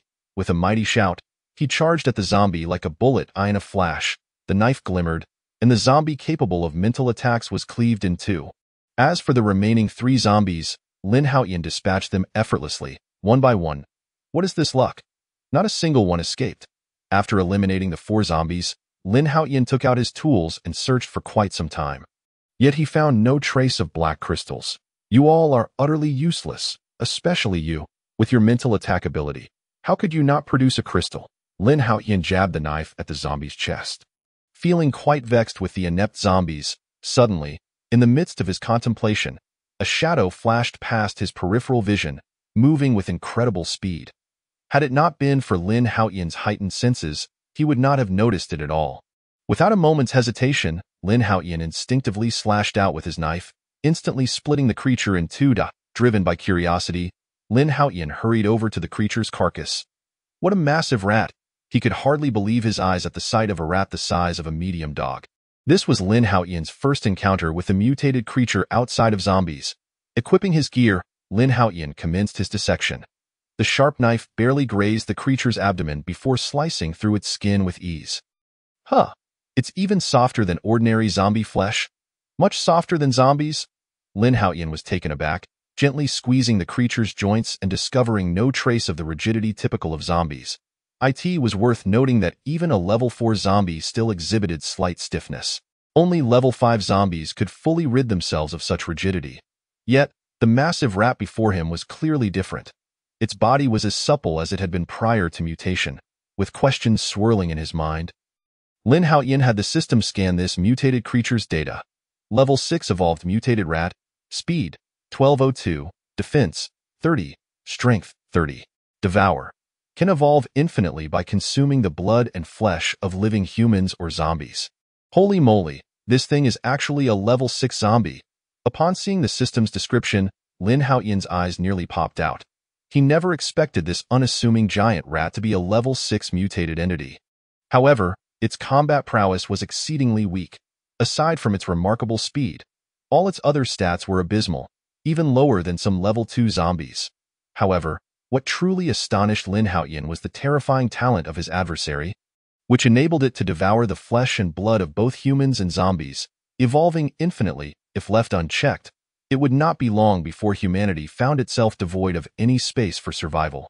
In an era when even 4th-level zombies were rare commodities, this creature had already advanced to the 6th level through its devouring abilities.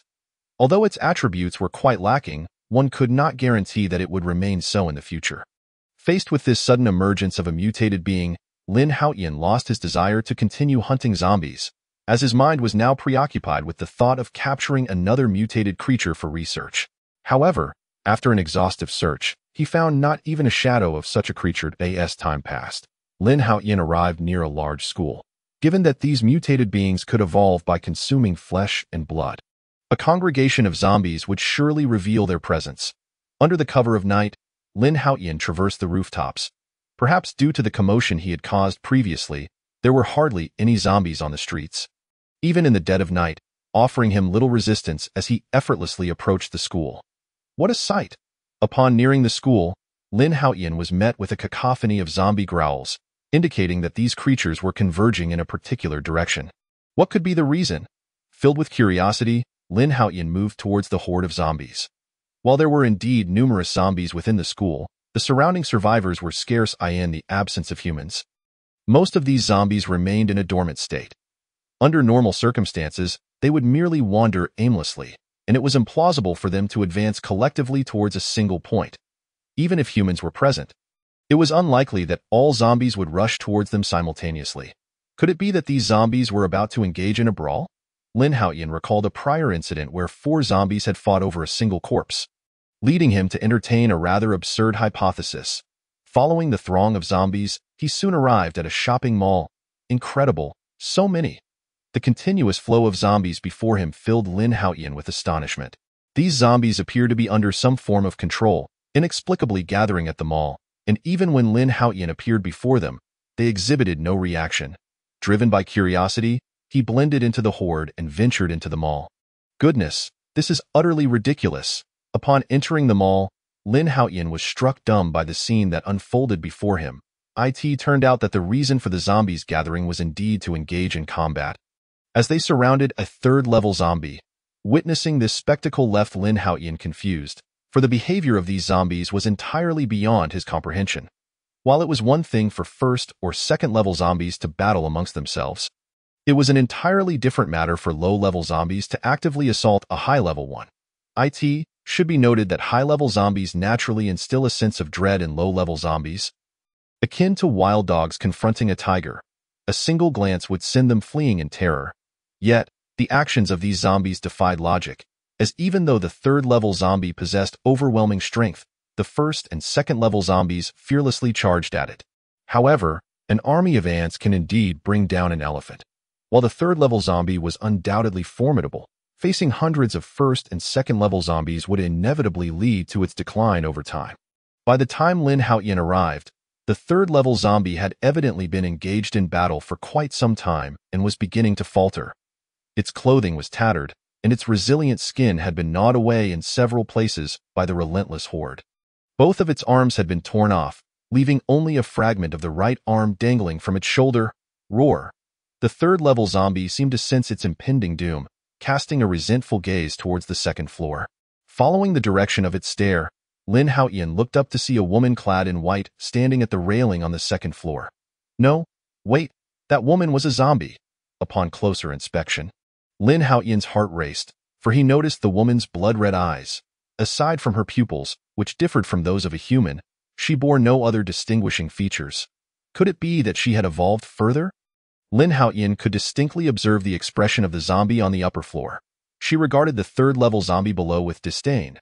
If Lin Haotian's assumptions were correct, all these zombies were under the control of this female zombie, which explained their relentless assault on the third-level zombie.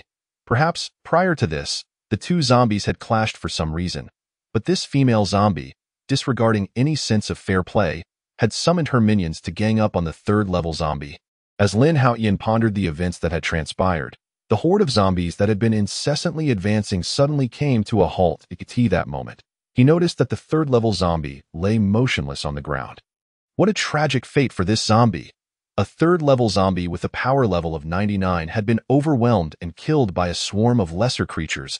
Though it was merely a zombie, Lin Haotian felt a sense of injustice. It had been on the verge of breaking through to the 4th level, yet had fallen victim to a brutal gang assault. If this zombie had possessed intelligence or even a modicum of combat skills, it is likely that even tenfold the number of first- and second-level zombies would have been unable to harm it. Roar! Just as Lin Haotian lamented the situation, the zombie on the second floor caught sight of him. And with a shriek, the previously dazed zombies suddenly acquired a new target. Humph! You wouldn't think I share any traits with that creature, would you? Lin Haotian scoffed derisively, drawing his black blade and commencing a feast of slaughter. As he dispatched the lower-level zombies, he remained vigilant regarding the actions of the zombie above. The female zombie on the second floor was also observing Lin Haotian, her face adorned with an expression of primal hunger for his flesh. However, she displayed a measure of restraint, refraining from joining the fray herself and instead directing the lower-level zombies to assault him. Quite the cautious strategist. Seeing this, Lin Haotian wielded his black blade with fierce precision. Dispatching any zombie that dared to approach him, he understood that to prevent being overwhelmed by the horde, the most effective strategy would be to eliminate the female zombie. Yet, as he gradually moved toward her location, he glanced up and discovered that the female zombie had vanished without a trace. How peculiar! Where could she have gone? Alarm bells rang in Lin Haotian's mind, and while he continued to eliminate the zombies before him, he contemplated the whereabouts of the female zombie. He was certain she had not fled. She must be lurking in some corner, biding her time for a chance to strike him down. From her earlier expression, Lin Haotian could sense her ravenous desire for his flesh. After all, zombies evolve by consuming human flesh, and the higher the quality of the flesh consumed, the stronger they become post-evolution. For a zombie, Lin Haotian's flesh, having been enhanced multiple times by the system, was an irresistible temptation, akin to a mortal gazing upon a celestial peach, unable to resist the urge to take a bite. Though the previous zombie had exhibited caution, witnessing her minions struggle to subdue Lin Haotian would likely compel her to take action herself. Facing such an intelligent zombie, Lin Haotian knew he had to be exceedingly cautious, engaging the lower-level zombies while remaining vigilant against a potential ambush from the female zombie. While her current ability seemed limited to controlling other zombies, there was no telling what other special powers she might possess, so it was prudent to proceed with caution. As time wore on, the number of zombies besieging Lin Haotian gradually diminished, and even the influx of new zombies from outside began to dwindle. Lin Haotian estimated that since his arrival, he had dispatched at least 2,000 zombies. It seemed he had reached her limit. Despite this number seeming substantial, it was merely a drop in the bucket compared to the zombies outside. 2,000 zombies were insignificant in the grand scheme. The only plausible explanation for the cessation of new zombies joining the fray was that the female zombie's powers had reached their limit, and she could no longer exert control over the remaining zombies. Chapter 98. The boy with the ghost fire. It was likely that the female zombie would soon make her move. The zombies under her control were predominantly first and second level, incapable of posing any significant threat to Lin Haotian. With the majority of them having been slain, they could no longer endanger him. In such a scenario, the hidden female zombie would likely be unable to resist the urge to strike. Though she possessed a degree of intelligence, it was but a fraction compared to that of a normal human. She was clever, but not to any great extent. Indeed, just as Lin Haotian effortlessly cleaved a zombie in two, his heightened senses detected the female zombie's presence. A piercing shriek suddenly echoed within Lin Haotian's mind, akin to a blade stabbing into his consciousness. Humph, my suspicions were correct. A being capable of controlling zombies would undoubtedly possess psychic abilities, having learned from previous encounters. Lin Haotian was well prepared that a creature that could control zombies was undoubtedly a psychic zombie. While he lacked specific defenses against psychic attacks, he was determined to be ready, knowing that it would not be easy for her to harm him. Buzz! Lin Haotian felt as though he had been struck dumb, standing frozen in place, the first-tier zombie. Seizing the moment while Lin Haotian remained stationary, narrowly evaded the slash of a long knife aimed at it, and approached Lin Haotian's side. Gazing at the prominent artery before it, the zombie opened its gaping maw, preparing to indulge in its sanguine feast. However, at that very moment, a female zombie emitted a furious roar, causing the first-tier zombie to freeze in place. This was a prized catch that it had toiled hard to obtain. The female zombie would never readily share such a delicacy with these inferior beings. The female zombie greedily fixated on Lin Haotian, her eyes perceiving every morsel of his flesh as if it radiated a golden glow. Since evolving from a first-tier zombie, she had never encountered such an enticing and energetically rich source of sustenance. At that instant, a singular thought consumed her. Devour him! If she could consume him, she was certain she could evolve to an even higher tier, perhaps even leap 2 or 3 levels. The tantalizing aroma of blood rendered her unable to suppress her inner desires, and she roared as she charged towards Lin Haotian. However, just as the female zombie drew near, Lin Haotian, who should have been in a stupor, suddenly let out a cold chuckle. Such a fool! How easily it fell into the trap. The long knife in his hand swung directly at the female zombie's head. The female zombie was quick to react. The moment Lin Haotian moved, she forcibly altered her trajectory, evading the strike. The blow that was aimed at her head was deflected due to her swift maneuver. With a piercing sound, the black knife sliced through the shoulder of the zombie, exiting from the root of her thigh, the immense force sending the zombie flying. Quick on the uptake, Lin Haotian's gaze sharpened as he pursued the zombie with his knife.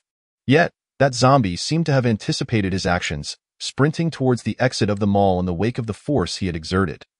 This sight left Lin Haotian momentarily dazed. The first time he encountered a mutated zombie, it had also fled in such a manner. Humph, can you truly escape? With a sudden, forceful step, Lin Haotian propelled himself forward, the black long knife flying from his hand like a spear. Whoosh, a resounding sound echoed as the black knife swiftly caught up to the fleeing zombie, piercing through its skull and pinning it to the ground. Approaching the fallen zombie, Lin Haotian gripped the knife's hilt once more. It retained some semblance of intellect, albeit just a trace. With a slight exertion of his right hand, he withdrew the black knife from the zombie's head. Without its support, the female zombie collapsed at Lin Haotian's feet like a puddle of filth. That I wonder if you shall surprise me. This zombie's abilities were exceedingly bizarre. It was the first time he had encountered a zombie capable of controlling others. Lin Haotian speculated that it might be a mutated entity carrying the progenitor virus. Otherwise, her peculiar traits were inexplicable. Skillfully donning his gear, Lin Haotian commenced his dissection. In no time, a dark, glistening energy crystal was extracted from the zombie's head. Ha ha ha, as I suspected, this zombie is anything but ordinary. Upon seeing the black crystal, Lin Haotian grinned broadly. Finally having located such a treasure, system, appraise it for me. What are you willing to exchange for this? This is a product of a third-tier zombie, compared to the last one. This energy crystal undoubtedly harbors greater energy. If the system offers something worthwhile, Lin Haotian would certainly exchange it for the system. Ding, third-tier energy crystal detected. Exchanging with the system will grant the skill War Cry. Would the host like to exchange? War Cry can unleash a wide-range mental attack on the surroundings. Potency varies based on the host's mental strength. Holy smokes, isn't this the skill of that zombie? I never imagined the system could produce it. Lin Haotian felt a surge of excitement. Just moments ago, he lamented the absence of mental-based skills, and now the system promptly provided one. What a pity it cannot control zombies. Lin Haotian felt a pang of regret. If this skill could control zombies, it would be absolutely perfect. Nevertheless, this skill was still quite useful, and Lin Haotian opted for the exchange. With the skill acquired, Lin Haotian ventured back into the depths of the mall. For a horde of zombies awaited him within. Half an hour later, Lin Haotian stood dejectedly amidst the remnants of zombies in the mall's center. He had anticipated that such a plethora of zombies would yield some surprises. Yet after searching extensively, he found not even a trace of an energy crystal. Although a tinge of disappointment lingered, the acquisition of a mental attack skill was already a significant boon for Lin Haotian. This is the place. Meanwhile, beside the palace, 5 individuals concealed themselves in a corner of the palace perimeter. One of them, a blonde-haired youth, surveyed the wandering zombies around them and spat vehemently. Within this place, I have spotted several stunning beauties. Another youth, similarly dressed in an unconventional manner, chuckled and remarked, we should exercise caution. If there are many people inside, what is there to fear? We have knives in hand. What does their number matter? As he spoke, the blonde youth brandished a watermelon knife, demonstrating its heft. They had been here for some time, and surely they possessed a fair amount of supplies. If they could subdue them, not only would the supplies be theirs, but so would these lovely ladies. Hearing this, the other youth ceased to voice any dissent. They first cleared the few zombies outside the palace before stealthily approaching the grand entrance of the palace's outer wall. Chapter 99. Searching for the generator. How on earth do we get in? Staring at the tightly shut gates of the wall and the towering height of the wall itself, the youths were left dumbfounded. Such a high wall. Even if they had wings, they would not dare to fly over. Creak. Just as they were pulling their hair in frustration, the gates of the wall slowly creaked open. The group was momentarily stunned. Exchanging glances, none daring to step inside first. Damn it. Why hesitate? We have knives. Ultimately, it was the blonde youth who gathered courage, tightening his grip on the watermelon knife, steeling himself as he stepped toward the inner wall. Ha ha ha, there isn't a single zombie here. Upon entering the enclosed area, the group was astonished to discover that the vast interior was devoid of zombies. They hurried towards the most magnificent hall, expecting to exert significant effort to gain entry, only to find the palace door ajar. Be cautious. Though they were lecherous, they were not fools. They maintained a level of vigilance. After issuing a warning, the 5 men, each wielding their weapons, cautiously pushed the door open. The lights within the palace were still illuminated. Inside the grand hall, a woman clad in minimal attire reclined on a sofa, a coffee table laden with snacks before her. There was even an open bottle of red wine on the table, exuding an intoxicating aroma.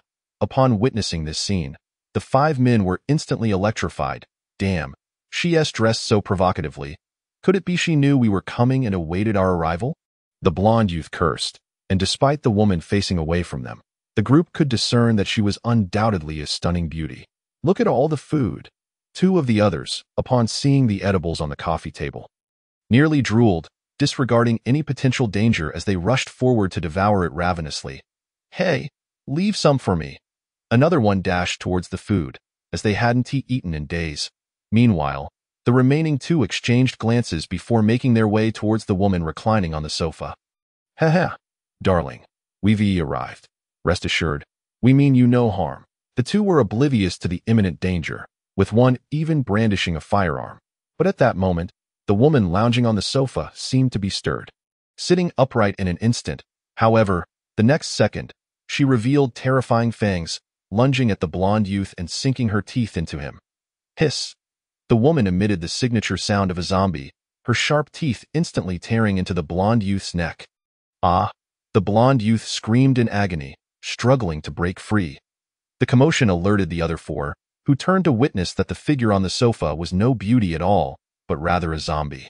Yet this female zombie appeared cleaner than the others, almost as if she had been specially groomed. Particularly, she wore a hat that obscured much of her face, if one did not look closely. It would be hard to discern that she was a zombie, but it was too late for any regrets. A sizable chunk of flesh had been bitten from the blonde youth's neck, blood gushing forth. The sight of the fresh blood only further thrilled the already grotesque zombie, who seized the blonde youth's thigh, eager to savor another taste of fresh flesh. Damn it, kill her quickly. The faces of the youths paled as they grasped their weapons and charged towards the female zombie. With a swift motion, the female zombie's head was severed, rolling to the feet of the group. After completing this grim task, their gazes shifted towards the injured blonde youth. Help me, save me, he clutched his neck, crying for assistance. However, upon seeing the expressions of his companions, a chill ran down his spine. You. The blonde youth understood their intention all too well and took a few steps back. After being bitten by a zombie, he would inevitably transform into one himself. He could only bid farewell. As the yellow-haired individual perceived the unfavorable turn of events, he swiftly attempted to flee. However, the wound on his neck guaranteed that his movements would not be swift, and no sooner had he turned his head than a flash of steel illuminated the air, and his head was severed from his body. After dispatching the yellow-haired man, the 4 assailants surged forth, hastily stuffing the belongings from his person into their pockets. We must leave this place at once. They had sensed the growing danger, and after collecting their loot, they sought to make a swift exit. Unfortunately, it was too late. Several zombies had already materialized at the entrance. Almost immediately, from the cabinets and the bathroom within the room, a throng of zombies erupted forth. Witnessing this harrowing scene, the 4 felt a chill run down their spines and instinctively turned to flee. Dozens of zombies encircled them completely. With no other option left, they resolved to fight. Realizing there was no retreat, they exchanged glances, seized their weapons, and charged into the horde of undead. Heh, they truly dare to venture in, Lin Mu scoffed as he observed the unfolding events within the palace through the system. These 5 individuals appeared to be mere survivors from the vicinity, lacking any semblance of organization. After a brief moment of derision, Lin Haotian ascended to a vantage point atop a hotel. The number of zombies here was relatively sparse. Upon seeing Lin Haotian's arrival, they lunged at him with outstretched claws. Lin Haotian, disinterested in lingering with them, effortlessly dispatched the foes before approaching the edge of the rooftop, retrieving a map to assess the surrounding situation. His current objective was to locate a generator, intending to install an electric fence around the perimeter of the palace. However, the palace was of considerable size, and setting up an electric fence would necessitate a substantial amount of power, making the generator a critical resource. Although Lin Haotian's system backpack contained 2 generators, the electricity they produced was barely sufficient for the small group, let alone for establishing an electric fence. When contemplating where to find a generator, his mind immediately turned to cold storage facilities. In truth, cold storage was not particularly difficult to locate, as many larger supermarkets possessed them. Before long, Lin Haotian had marked 3 locations on the map, then departed from the rooftop, making his way toward one of the sites. Alas, after some time, Lin Haotian let out a sigh. He had scoured all 3 locations indicated on the map, yet the power systems at each had been rendered inoperable, leaving him empty-handed. Damn it, is it truly this difficult to find a generator? He resolved not to surrender so easily and continued to search the surrounding area. However, after taking only a few steps, he noticed a woman at the entrance of a nearby hospital, bundled in a thick down jacket, carrying a backpack, and wielding a surgical knife as she emerged from the side door of the hospital.